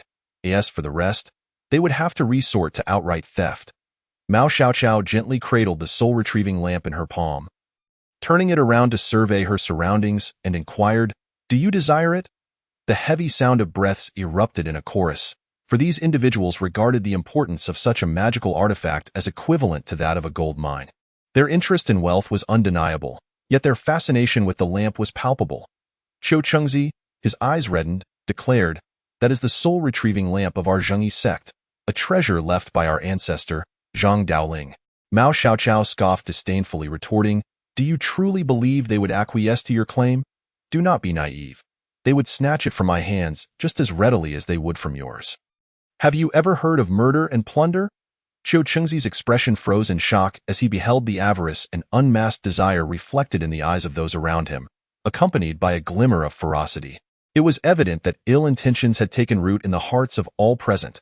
Mao Xiaoqiao continued, "For the sake of argument, let us assume this soul-retrieving lamp is indeed a possession of your Zhengyi sect. Even if I were to return it to you, do you believe you could safeguard it? Ha! Forget whether you can keep it. Your very life may be at stake unless the entirety of your Zhengyi sect comes to protect you. Otherwise, do I need to elaborate further? However, I can promise you one thing." Qiu Chengzi furrowed his brow and asked, "What is it?" "I promise that if, by the end of today, the lamp remains in my possession, I shall personally return it to your Zhengyi sect," Mao Xiaoqiao solemnly reiterated. Qiu Chengzi's gaze sharpened. "Are you serious? You truly intend to return the soul-retrieving lamp to us? I assure you, if the lamp is still in my hands by the end of today, I will personally restore it to your Zhengyi sect," Mao Xiaoqiao earnestly reaffirmed. "The condition, however, is that we must survive this night, correct?" Perhaps no one realized that in just a few words, the cornered Mao Xiaoqiao had cleverly drawn Qiu Chengzi into her camp. As all attention shifted to her proclamation of returning the lamp to the Zhengyi sect, a flicker of gratitude and excitement ignited in Qiu Chengzi's eyes. "Thank you," he said sincerely, bowing. Mao Xiaoqiao smiled sweetly. "We are all fellow practitioners. No need for formality." Suddenly, Qiu Chengzi unsheathed a peachwood sword from behind him, taking a defensive stance in front of Mao Xiaoqiao. As he turned, he failed to notice the faint smirk curling at the corner of the lips of the girl who had just been so candid with him. So easily deceived. Dong Gon, standing nearby, seethed with frustration. "Qiu Chengzi, are you foolish? She's using you as her pawn. Can't you see you've been tricked?" Mao Xiaoqiao replied nonchalantly, "As practitioners of Taoism, our words are as precious as gold. Do you think I would compromise my integrity for such trifles?" Qiu Chengzi nodded. "What this young lady says is true. Since she has openly acknowledged it, she will not go back on her word. Come now, let us see who dares to brazenly seize the soul-retrieving lamp of our Zhengyi sect." The onlookers furrowed their brows. The Zhengyi sect was the legitimate Taoist sect, its founder being Zhang Daoling. Few could rival it, with only the likes of Mao Shan, Long Hushan, and Tianshi sects being comparable. To offend such a prominent sect without cause was indeed a foolish endeavor. Mao Xiaoqiao scanned the crowd, noting the lack of movement, then stepped back 2 paces. Qiu Chengzi, hearing her footsteps, also retreated, as the two slowly began to withdraw. Dong Gon, unwilling to accept the passivity of the crowd, exchanged glances with Wenhua and Qiu Shang, saying, "In this darkness, who can tell who strikes the first blow? Why hesitate? Let us seize the moment. In the midst of wrongdoing, a leader is all that is needed. Once one person takes the initiative, others will follow suit." This was why Qinshang and Wu Guang succeeded in their uprising with a single call. Dong Gon signaled to Qiu Shang and Wenhua, and they were the first to act. Though Qiu Chengzi might be somewhat dull-witted and easily deceived, when it came to action, he was unyielding. With a flourish of his peachwood sword, he aimed it at the two, but simultaneously, at least 7 or 8 others, witnessing the escalation, charged in, igniting a chaotic melee. At this moment, Wang Jingzhe, who had just emerged from the train station, caught sight of the sudden surge of sinister energy in the eastern outskirts of Chang'an. However, he was delayed in arriving and did not anticipate stumbling upon the very girl he was seeking. Xiao Qiao. Initially, Wang Jingzhe had intended to divine her location before seeking her out, but the unusual occurrences in the eastern outskirts piqued his curiosity. He too yearned to uncover the source of such heavy malevolent energy. When Wang Jingzhe finally arrived at the eastern outskirts, he barely had time to disembark before witnessing a chaotic battle unfold. The taxi driver, taken aback, glanced at the oddly dressed Wang Jingzhe and inquired, "Hey, friend, is that a gang fight or something? Are they negotiating? I don't know, but it looks like they're about to spark a firestorm. Is it anything but a fight?" The driver craned his neck, squinting from a distance, catching sight of someone wielding a long sword, and exclaimed, "They're really going at it, almost like a scene out of a Hong Kong movie." Wang Jingzhe, spotting the petite figure amidst the fray, felt a surge of urgency and rushed out of the vehicle. "Be careful. Weapons are indiscriminate. To hell with the Hong Kong movie," he thought, recognizing that he was more like a monk than a hero. Upon seeing Mao Xiaoqiao, he dashed towards her as if his tail were on fire. Chapter 87. The incantation from afar for men. The most frequently used phrase for a woman is to risk everything for her beauty. Wang Jingzhe was uncertain whether Xiaoqiao could truly be deemed his beauty, for her demeanor towards him had always been rather frigid, tinged with a hint of teasing. Yet, none of that mattered. What was crucial was that he had just witnessed her being besieged. By the time Wang Jingzhe arrived, Qiu Chengzi was already overwhelmed and on the verge of collapse. The consequence of being besieged was that his fists were insufficient against many, and his peachwood sword had been knocked away, forcing him to protect Mao Xiaoqiao with his bare hands. Mao Xiaoqiao had hardly engaged in the fight. Her demeanor projected the impression of a delicate lady unfit for violence. Thus no one anticipated the devastating impact she could unleash if she chose to fight back. However, she appeared to have no opportunity to act, as Wang Jingzhe had just arrived, as Mao Xiaoqiao and Qiu Chengzi retreated under pressure. She unexpectedly collided with someone behind her. A familiar scent wafted into her nostrils. The person she bumped into had a warm, soft chest and was panting heavily from the rush. The scent was reminiscent of their last encounter, which had not been long ago, and it was easy for her to recall who it was. Then, without preamble, she asked, "What are you doing here?" Wang Jingzhe, ever candid, replied, "I happened to arrive. I didn't expect to find you here." Mao Xiaoqiao rolled her eyes. "What else could happen? With so many people bullying me, do you even dare to help?" Wang Jingzhe puffed out his chest, about to declare that he had likely offended nearly every sect in the world since yesterday, and that offending a few more was trivial. He felt like a piece of tang song meat that everyone wanted to take a bite out of, yet the words caught in his throat. He believed that such a declaration lacked the necessary flair for this moment of heroism. "For you, I would not fear the wrath of the world," he thought. "If given another chance, I would still make the same choice. I would stand against everyone for you." Wang Jingzhe lowered his head, his face flushed. Mao Xiaoqiao stared at him in astonishment, and after a long moment, she finally remarked, "Are you a fool?" Wang Jingzhe's face reddened further. He realized his words had been entirely disjointed, a clear display of a terminal case of steel man syndrome. Whether Wang Jingzhe was a fool was debatable, but at that moment, Qiu Chengzi was on the brink of being battered senseless. His robe torn in several places and his hair, once neatly pinned, now disheveled. "Can you two help me out? Why must I be the only one fighting?" Qiu Chengzi cried out, feeling wronged. Wang Jingzhe pulled Mao Xiaoqiao behind him, and as she felt his grip around her wrist, she instinctively wanted to struggle free. However, once she found herself behind him, she was struck by an overwhelming sense of security, a feeling that even the most assertive and intelligent women could not resist. Wang Jingzhe released her wrist and reached into his bag, retrieving a piece of yellow talisman paper. His calm gaze swept across the crowd before him. In the world of Taoist practitioners, confrontations typically fell into two categories. One involved martial prowess, akin to the adept skills of the Taoist priests on Wudong Mountain, while the other was a contest of magical arts, determined by the purity of one's Taoist techniques. When facing demons, malevolent spirits, or human adversaries, the nature of combat was fundamentally similar. The last encounter with Cui Xuanzi from the South Kunlun, in a contest of feng shui formations, had significantly bolstered Wang Jingzha's confidence in his own abilities. If he could effortlessly contend with the star of this generation, Cui Xuanzi, then facing these individuals now instilled a sense of assurance within him.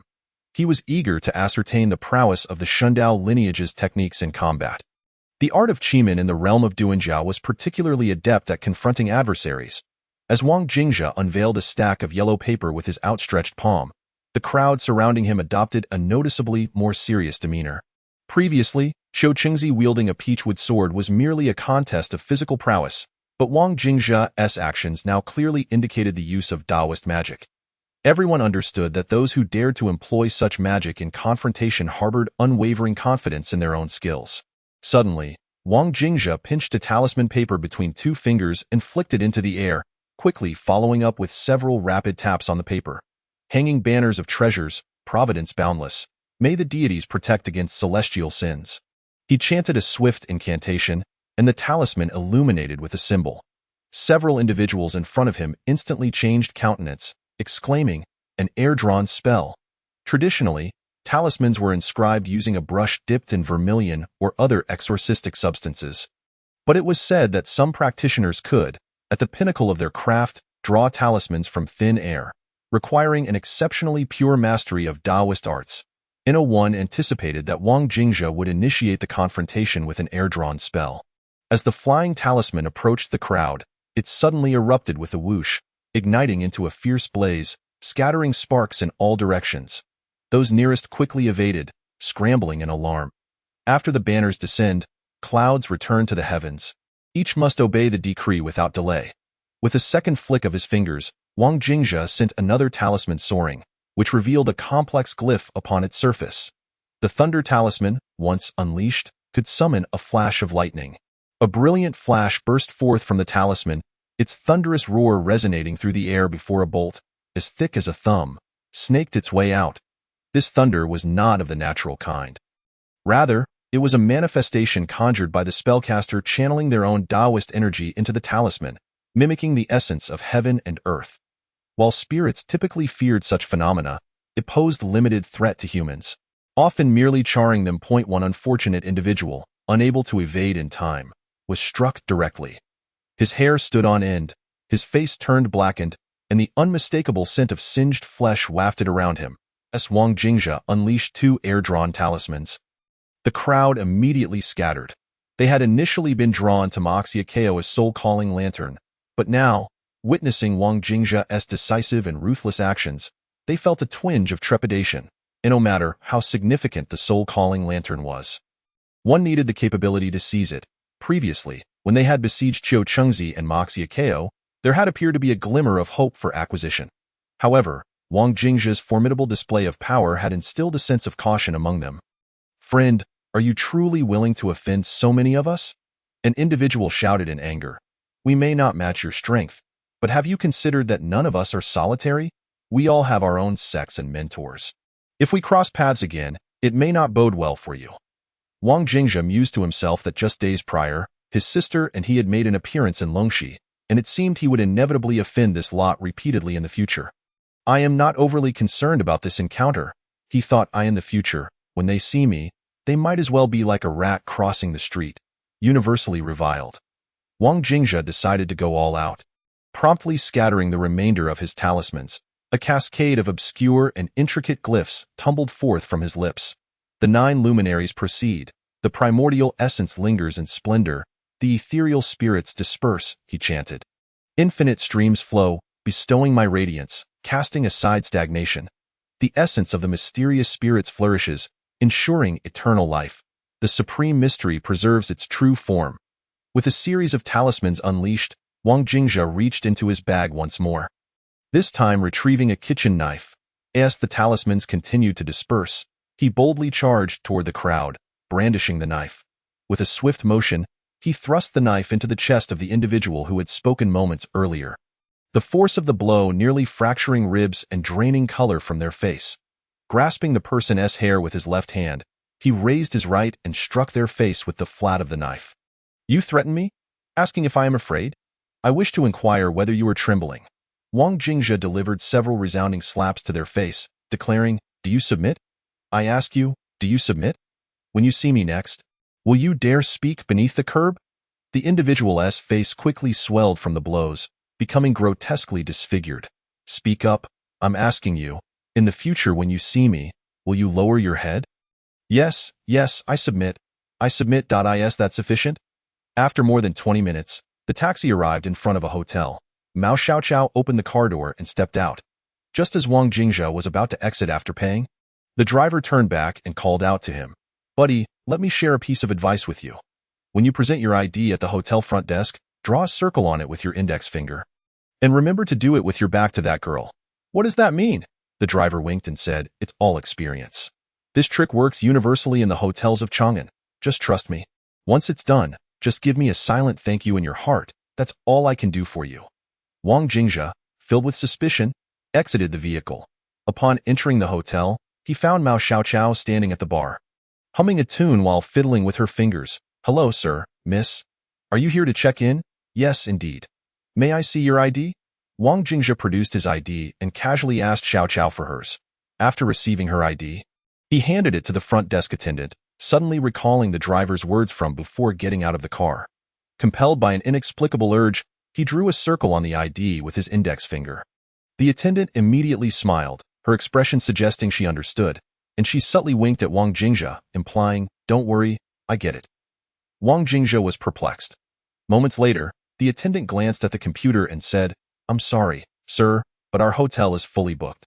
We only have one room left, a double bed. Wang Jingzhe blinked in bewilderment, his mind momentarily shutting down. Just then he heard a grinding sound behind him. Are you trying to trick me? I considered you a brother, and yet you would deceive me. Xiaoqiao, clenching her teeth, yanked Wang Jingzhe forward by his collar, poking her finger into his chest and saying, Ha, with your IQ, you think you can outsmart me. If we were to race our intellects, I would let you start 200 meters ahead and still overtake you in a curve. What do you have to outmaneuver me, you silly bird?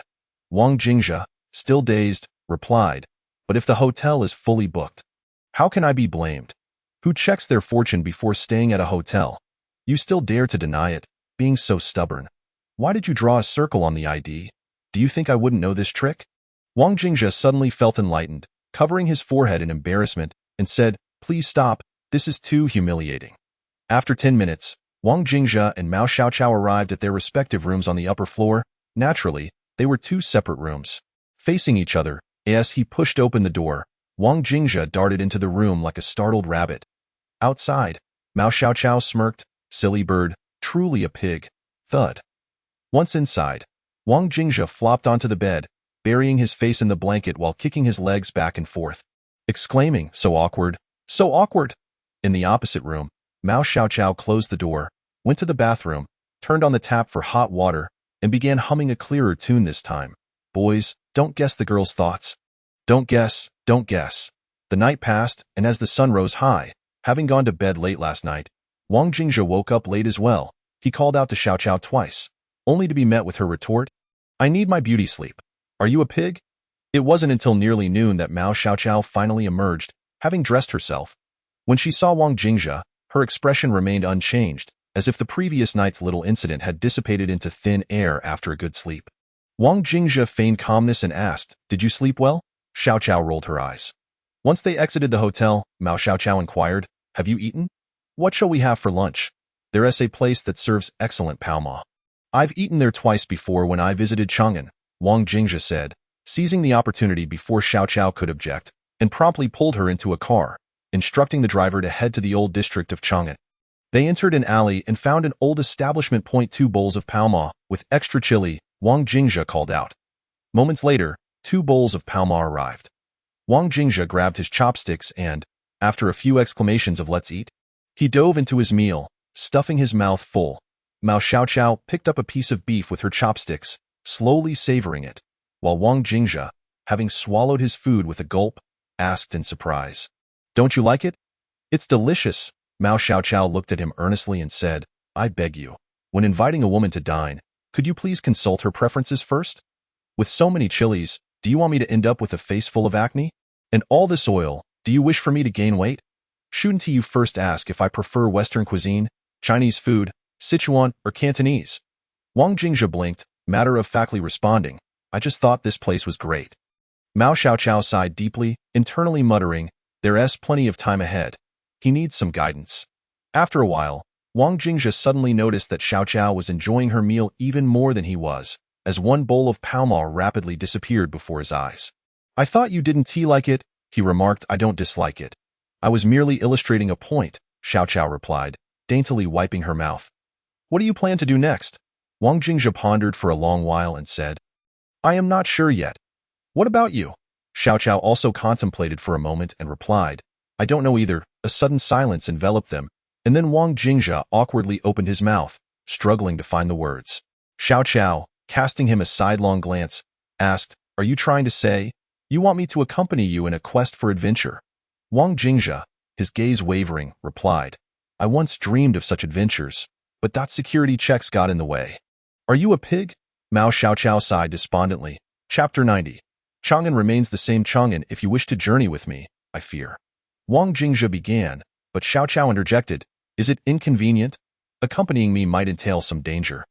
My current situation is precarious. Many eyes are on me, coveting what I possess. If they see me, their eyes would turn green with envy. Thankfully, last night was dark, and some news about me hasn't circulated yet. Otherwise, there would likely be many in Chang'an seeking to capture me. Mao Xiaoqiao tilted her head in surprise, asking, What heinous act have you committed to earn such a notorious reputation? Wang Jingzhe pointed to his own nose, saying earnestly, With someone like me, do you think I could ever commit any such dreadful act? Xiaoqiao considered this. After all, this boy struggled even to check into a hotel without a hitch. His courage and intellect hardly suited him for any nefarious deeds. So then? She inquired. Wang Jingzhe contemplated for a moment before responding. For now, I don't foresee any immediate danger. My information 1T spread too quickly, so we can still journey together for a while. For a longer duration, though, I cannot say. Xiaoqiao smiled, then let us embark on this journey for a time. Wang Jingzhe, taken aback yet elated, curiously asked, Why don't you ask why so many are interested in me? Aren't you curious? A woman should never harbor too much curiosity about a man. Haven't you heard the saying, Curiosity killed the cat? It might not kill me, but it can be perilous. She replied. Wang Jingzhe persisted. What kind of peril? Xiaoqiao, feeling a headache coming on, thought to herself that she couldn't possibly explain that when a woman grows curious about a man, it often leads to an emotional trap, where feelings begin with novelty and curiosity and progressively lead to entrapment.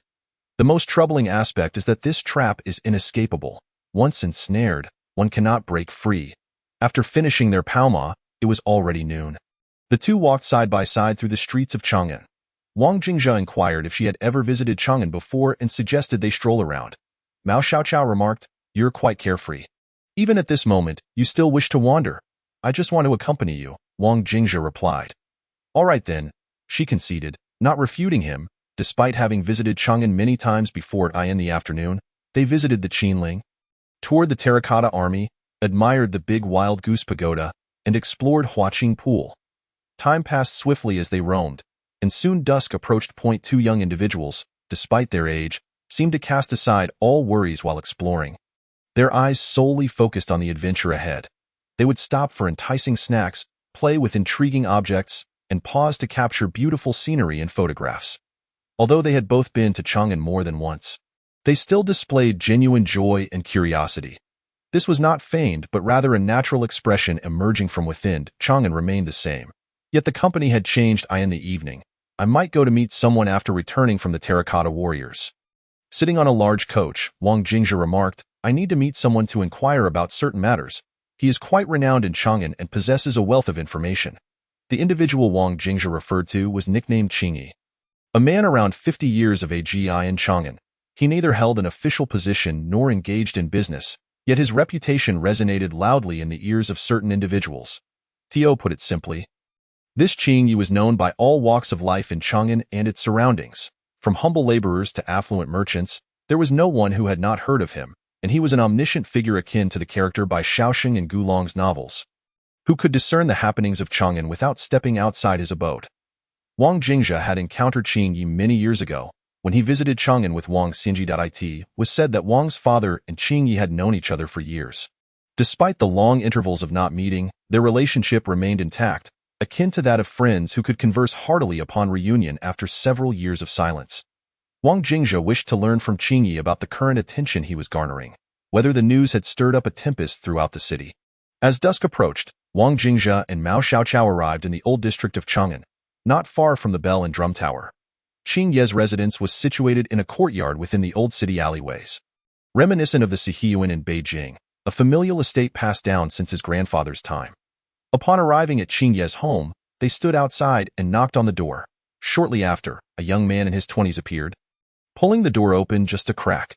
Upon seeing the pair outside, he frowned and inquired, "Who are you looking for?" Wang Jingzhe responded, "Is Qingyi home? If so, please inform him that a friend surnamed Wang from Chaoga wishes to see him." The young man acknowledged and asked them to wait, closing the door behind him. Mao Xiaoqiao's gaze shifted from the young man's hand, resting on the door gap, and remarked, "The person you just met seems rather extraordinary." "How so?" Wang Jingzhe asked. "The young man who opened the door has calloused hands and notably thick joints. This clearly indicates a long history of martial training, likely in Baguazhang. Such martial arts cannot be mastered without at least a decade of dedicated practice, and given his youth, it is evident he has been training from a young age." A moment later, footsteps echoed from within the courtyard, and the door swung open once more. A robust man clad in traditional Tang attire appeared at the threshold, and upon seeing Wang Jingzhe exclaimed, "You've grown quite a bit since the last time I saw you. Last time you visited with your father, you could barely wipe your nose. Qingyi, enough with the formalities, just call me Qing Shu."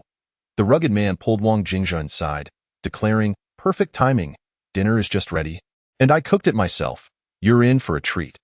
Qingyi led Wang Jingzhe and nodded at Mao Xiaoqiao with a smile as they entered his home. The courtyard exuded an ancient charm, spacious and adorned with old trees and vibrant flowers, featuring a stone table and benches, inviting tranquility. After a brief chat with Qingyi, the night sky darkened. "Jingzhe, sit tight. I'll check on the kitchen." Qingyi patted his shoulder and said with a grin, "All right, Qing Shu." Wang Jingzhe replied as Qingyi departed. Wang Jingzhe gazed at his retreating figure, murmuring softly, "Chang'an remains the same, yet the person may not be the same anymore." Chapter 91. The most difficult to understand is the human heart. Chang'an is still that Chang'an, yet the person is no longer the same. Wang Jingzhe was, of course, referring to Qingyi. The man was still the same, yet the heart had changed. Mao Xiaoqiao responded with a thoughtful "oh," furrowing her brow, and asked, "Have you discerned something amiss?" Wang Jingzhe replied, "It is quite simple to perceive the fluctuations of a person's heart. No matter how skilled a master of disguise may be, or how superb an actor, or even a standard hypocrite, it may be challenging to see through their facade. However, when they lie, regardless of how deeply they conceal it, their heart will inevitably stir, and this turmoil is often most apparent in their countenance. Just now, when Qingyi and I were conversing, everything seemed normal, yet when he stood to check on the kitchen, a line suddenly appeared between his brows, and a bead of sweat emerged at the tip of his nose. I knew then that he was lying. He did not intend to check on the kitchen, but rather to send a warning. Or perhaps he is merely going to the restroom or attending to some other matter without explicitly stating it." Mao Xiaoqiao mused quietly. Wang Jingzhe pointed to his own eyes, speaking earnestly, "If they were not accurate, our lineage would have perished long ago, drowned in the river of history." Sometimes what the eyes perceive may not be entirely correct, but when combined with intuition, it becomes certain. I do not require reasons to doubt. I merely need to sense it. Often, whether it be divination, calculation, or inquiry about the future, one cannot truly see the essence of things. Otherwise, it would become a prophecy of the future, something only heaven can accomplish. 3 parts observation, 3 parts calculation, and 3 parts intuition. This intuition is the essence. And what about the remaining part? Wang Jingzhe continued, "That part is fate, examining whether heaven favors you." Mao Xiaoqiao gazed at Wang Jingzhe, who spoke with such confidence, and sighed. "Since you already know he went to send a warning and that he is lying, it implies someone is coming to capture you. I am curious, during the time we have been conversing, we could have stealthily slipped away far, yet you remain here pondering." Wang Jingzhe lowered his head and replied, "I remember the first time I met Qingyi. He was intoxicated with my father, patting my head and suggesting I become his godson. At that time, my father refused, stating my fate was too tumultuous, and adopting anyone as a father would not bode well. I could see then that Qingyi had a fondness for me. I have stayed back to see what could have caused him to disregard our past acquaintance in just a few short years. Mao Xiaoqiao scoffed. Actually, there was something you said earlier that I wanted to refute. The most difficult thing to penetrate in this world is the human heart. Wang Jingjia closed his eyes, remaining silent, but inwardly grumbled, especially the heart of a woman. In the courtyard, after Qingyi emerged, he looked skyward, sighing deeply with a complex expression in his eyes. Father, are you still hesitating? The young man who practiced iron sanpom asked. Zhengkuan, do you think what I am doing is right? Qingyi frowned and inquired. Qi Zhengkuan smiled. In this world, where is there a clear distinction between right and wrong? What you intend to do may seem wrong to Wang Jingjia, but to me, it appears correct. Theo put it bluntly, it is merely a matter of differing interests and positions. Just like how the Han people wished for the Manchus to be utterly destroyed when they entered the pass. Yet the Manchus viewed it as the founding of the great Qing dynasty. The Han people naturally believe the Manchus are in the wrong. Yet the Manchus revel in their success. You deceive Wang Jingjia, and he will surely despise you. However, as your son, I am grateful for your actions, for it is all for me, father. Qingyi silently regarded him, pondering the essence of raising a son. Ultimately, it is all for the sake of the son. After a moment, Qingyi returned to his previous demeanor, followed closely by Qi Zhengkuan, whose expression remained unchanged. The father and son approached Wang Jingjia and Mao Xiaoqiao, and Qingyi said with a smile, Today, I personally prepared the meal. Jingjia, you are in for a treat. We should enjoy a good drink together. It has been years since we last saw each other. Even your father has not returned to Chang'an in quite some time. Wang Jingjia replied, I don't even know where he is. My father is incredibly irresponsible, abandoning my sister and me for years without a word.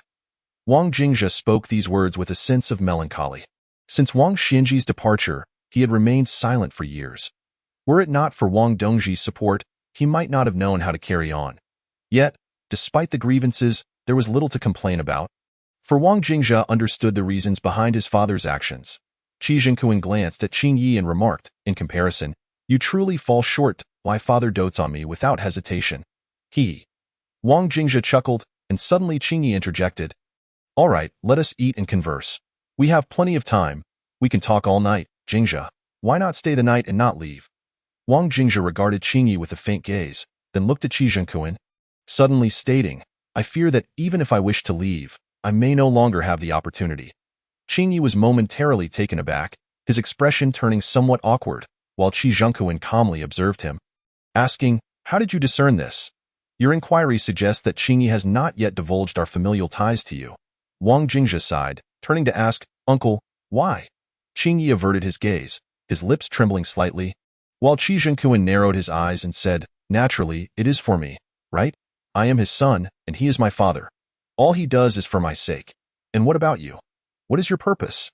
Qi Zhengkuan shrugged, smiling, Of course, it is for the lianshan and guizong within you. Who wouldn't he want such good fortune? Wang Jingjia asked in astonishment, What does practicing Baguazhang have to do with this? I have trained in the art of Baguazhang, yet my lineage hails from the Xinmin mountain character vein. The Xinmin mountain character vein is the most dedicated school among the 5 veins of Xinmin, excelling in the arts of alchemy, magical techniques, and talismans, while harboring a profound yearning for the principles of lianshan and guizong. This longing is akin to that of Etiani and Isusu, whom I encountered in the capital, along with their revered master, as they belong to the Xiang character vein, which focuses on observing mountains, waters, and people. Chapter 92. The World of Xinmin. Qi Zhengkuan's demeanor naturally reflects the attitude of the Xinmin mountain character vein. Previously, the master and Etiani had already received word about a conference at the Xinmin headquarters. At that time, the Xiang character vein failed to reach a consensus and intended to observe from the headquarters, whose stance was unequivocal, lianshan and guizong must be acquired. The significance of these two texts, along with Qimen Duanjia, is paramount to the 5 veins of Xinmin, much like the Ninein Manual to Guojing or the Qian Kuan de Nua Yi to Zhangwuji. Once these two individuals mastered their respective texts, they soared to new heights. Should the 5 veins of Xinmin obtain these 3 works, it would be an understatement to say they would simply take flight. It would be nothing short of ascending to the heavens. Xinmin, synonymous with the Taoist sect, boasts an almost millennial-old lineage, far more ancient than the orthodox traditions of Maoshan, Longhu, and Tianzhai. It is said that the founder of Xinmin was a direct disciple of Taoism's 3 pure ones. The yearning of Xianmen for these three texts is akin to a person on the brink of death in the desert, spotting a pool of fresh water, longing to plunge into it. Acquiring Lianshan, Guizhong, and Qimendunjia would restore the past glory of the authentic Xianmen. Wang Jingjia gazed at Qi Zhengkuan and Qingyi in confusion and remarked, given the relationship between our families, if you were to ask for a favor, I would likely oblige. Why then resort to such methods? Qingye's expression stiffened, averting his gaze in uncertainty. Qi Zhengkuan interjected, clarifying, to borrow implies a monumental favor. Should you lend it to us? I may never be able to repay it. If you refuse, it would damage our rapport. Even if you were to lend, you would surely retain some secrets for yourself, would you not?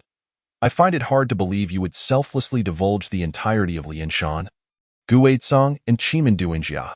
You might as well take refuge in Buddhism. Would that not be akin to the Buddha offering flesh to feed an eagle? Human nature is inherently greedy. Officials aspire to ascend the ranks. Merchants aim for greater fortunes, and we, too, desire more. Thus, we must take action against you, though not blame us for being pragmatic. It is merely the nature of humanity to be avaricious. Wang Jingjia offered a wry smile. Responding, your words ring true, yet they are undeniably cruel. Qi Zhengkuan inquired, however, I am somewhat perplexed. If you have already discerned this, why did you not leave earlier? Wang Jingjia turned to Qingyi and said, Uncle, you are a friend of my father. If I were to clash with you and cause harm, it could potentially lead to fatalities. I must have a reason to explain to my father. After all now, however, I have a justification. But I wish to ask, should I fall victim to you, how would you explain it to my father? Qi Zhengkuan halted Qingye's response with a scoff, declaring, now that the mask has been torn away, what need is there for explanations? An explanation would not restore our shattered bonds. Let us rend the facade completely. Whether you are in our grasp or we hold Lianshan's three texts, does your father's stance still matter? You have mentioned he has not appeared for many years. Perhaps he may never again. Wang Jingjia frowned, stating, your last remark has shattered the last remnants of my feelings for you. At this juncture. Still clinging to feelings. Might that not be overly naive? Qi Zhengkuan's palm struck the table with force, just as a cacophony of footsteps echoed from outside the courtyard. Since Wang Jingjia and Wang Dongji's appearance in Longxi, news of the siblings had spread rapidly, reaching the ears of the Xianmen Five Veins, Maoshan, Longhu, Tianshi, and numerous others. Yet none could rival the swiftness of the Xianmen Five Veins, who even learned of Wang Jingjia's arrival in Chang'an. Among the disciples of the Xianmen Five Veins, apart from the orthodox disciples, there exists an unfathomable multitude of external disciples, akin to the branches and veins of a great tree, sprawling across the vast expanse of 960,000 square kilometers of Huaxia. Xianmen encompasses the arts of mountain medicine, fate, and divination. The medical path, in particular, is intertwined with nearly every master of traditional Chinese medicine. The arts of fate and divination are closely tied to numerous fortune tellers. While many renowned geomancers are rooted in the Xiang character vein, Xianmen stands as perhaps the most colossal institution throughout history, and should it mobilize its full potential, the resultant energy would likely surpass all expectations. Decades ago, the energy of Xianmen even drew the attention of higher authorities, especially during the infamous Cultural Revolution, which fragmented the institution into disarray, with the Five Veins operating independently. Few are aware that this outcome was a result of negotiations between Xianmen and the authorities, who deemed the existence of such an organization intolerable, yet disbanding it was out of the question due to the vast number of individuals involved. Thus, Xianmen evolved into its current state, with the Five Veins governing themselves while officials were dispatched to monitor the organization. This arrangement has led to a somewhat harmonious situation. However, despite the division, the saying a starving camel is still larger than a horse holds true. Even when separated, the collective identity of mountain medicine, fate, and divination remains Xianmen, and when faced with matters of interest or survival, they still choose to unite in the face of the emergence of the three extraordinary texts, Lianshan, Guizhong, and Qimendunjia. The fragmented Xianmen has remarkably reached a consensus. In a seemingly inconspicuous alley of Chang'an, within a modest courtyard, 6 or 7 individuals squeezed in. A rapid assembly of Xianmen members. Qi Zhengkuan slowly rose to his feet, while Qingyi, his expression complex and conflicted, also stood. He looked at Wang Jingjia and advised, Jingjia, I urge you to reconsider. Address me as Wang Jingjia from now on. Wang Jingzhe replied. From this moment forth, your familiarity with the Wang family is no longer permitted. Chapter 93. In the realm of martial arts, none can break the calculation. 7 individuals stood before Wang Jingzhe, excluding Qing Yi Da. Qi Jinquan stood first, followed by 2 young men of similar age, both in their 20s. Tall and clad in simple Zhongshan suits, their sharp features and striking presence evident. Behind them stood 3 middle-aged men, attired in ordinary robes and holding folding fans, reminiscent of performers in a comedic skit. Wang Jingzhe's gaze traversed the group, landing on the last individual, that moment. Their eyes met, devoid of sparks or hostility, both displaying an air of indifference, akin to 2 strangers passing each other on the street. Yet, this calmness did not imply a lack of seriousness. Both Wang Jingzhe and the other man felt an instinctive wariness arise within them. The events of this evening proved far more formidable than the previous night's encounter, wherein he had rescued Mao Xiaoqiao from an anonymous mob. Tonight's assembly was not merely a prelude. It was the main course, a lavish feast. The 7 opponents before him were far from the nameless rabble he had faced the night before. They were undoubtedly individuals from the Xinmin 5 veins, though he could not discern which vein they belonged to. Last night had barely served as an appetizer. Tonight was the true banquet. Behind Wang Jingzhe stood only Mao Xiaoqiao. After a brief silence, the final member of the group subtly retreated a few steps, as though his movement had sounded the battle horn. Qi Jinquan, positioned closest to Wang Jingzhe, was the first to strike. He raised his hand, revealing calloused palms and roughened fingers devoid of fingerprints, a testament to his rigorous training in Baguazhang. With a resounding clap, Qi Jinquan struck the table between them, a solid redwood piece approximately 7 to 8 centimeters thick. Weighing around 100 jin, though aged, its sturdiness was evident, yet upon impact, its legs splintered and collapsed. Wang Jingzhe gently nudged Mao Xiaoqiao aside, his expression serene as he lifted his arm to engage in a counterstrike. Yet, he swiftly redirected the force of Qi Jinquan's blow downward, neutralizing its impact. In their initial exchange, their styles became apparent. Qi Jinquan's approach was fierce and aggressive, while Wang Jingzhe's was light and deft. Akin to using 4 ounces to deflect 1,000 pounds, no clear victor emerged. Qi Jinquan pressed his lips together and let out a cold snort through his nose.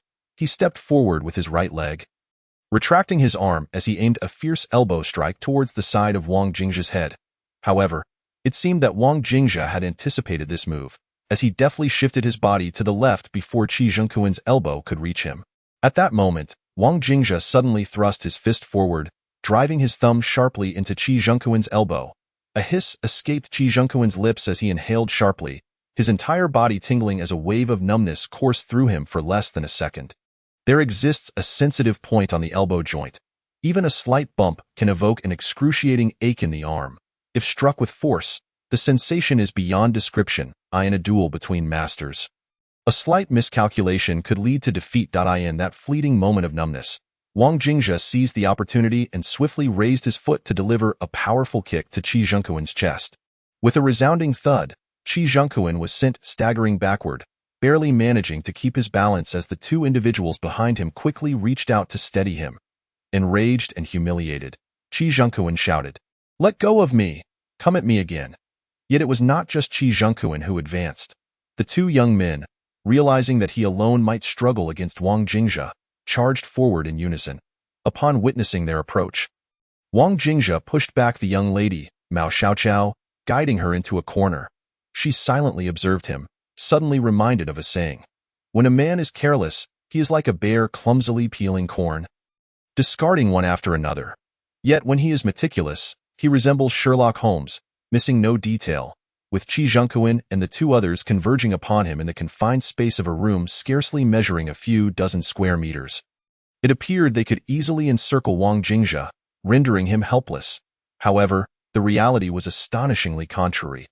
Each time they struck, just as their attacks were about to connect, Wang Jingzhe seemed to evade them with uncanny precision, as if by mere coincidence. For example, when one man swung a punch at Wang Jingzhe's face, another aimed a double ear slap. Wang Jingzhe expertly retracted his neck and dodged backward, emerging unscathed. His timing and angles were impeccably calibrated. To strike too weakly would leave him vulnerable, while too much force would result in wasted effort. With a slight frown, Wang Jingzhe deftly maneuvered to evade the 3-pronged assault, finding himself cornered against the wall. Qi Zhengquan smirked, believing he had successfully cornered his opponent. Yet unexpectedly, Wang Jingzhe swiftly kicked backward with his heel, striking the wall with a sharp sound before rolling onto the ground, executing a rather ungraceful maneuver akin to a lazy donkey's roll. He burst forth through the gap beneath the three attackers, pivoting his body to face them, and with his back towards the ground, he delivered 3 rapid kicks to the ankles of Qi Zhengquan and the other 2. With a thud, one fell, while another stumbled against the wall. Qi Zhengquan, the quickest to react, managed to shift his ankle back just in time to evade a fall. Wang Jingzhe propelled himself off the ground with his left foot, springing upright while retracting his right leg, his toes connecting with the leg of a nearby broken table. Seizing a wooden leg, he swung it with force. With a dull thud, the table leg struck Qi Zhengquan's arm, who grimaced in pain, beads of sweat forming as he instinctively recoiled. Wang Jingzhe narrowed his eyes and lifted the wooden leg once more, delivering a flurry of blows upon the other 2. After several strikes, the duo, forced into a corner, resembled beaten dogs, crouching down and cradling their heads. Applause erupted from the courtyard, followed by a sigh, as someone remarked, "Enough. Stop embarrassing yourselves. With every move, you fall perfectly into his calculated trap."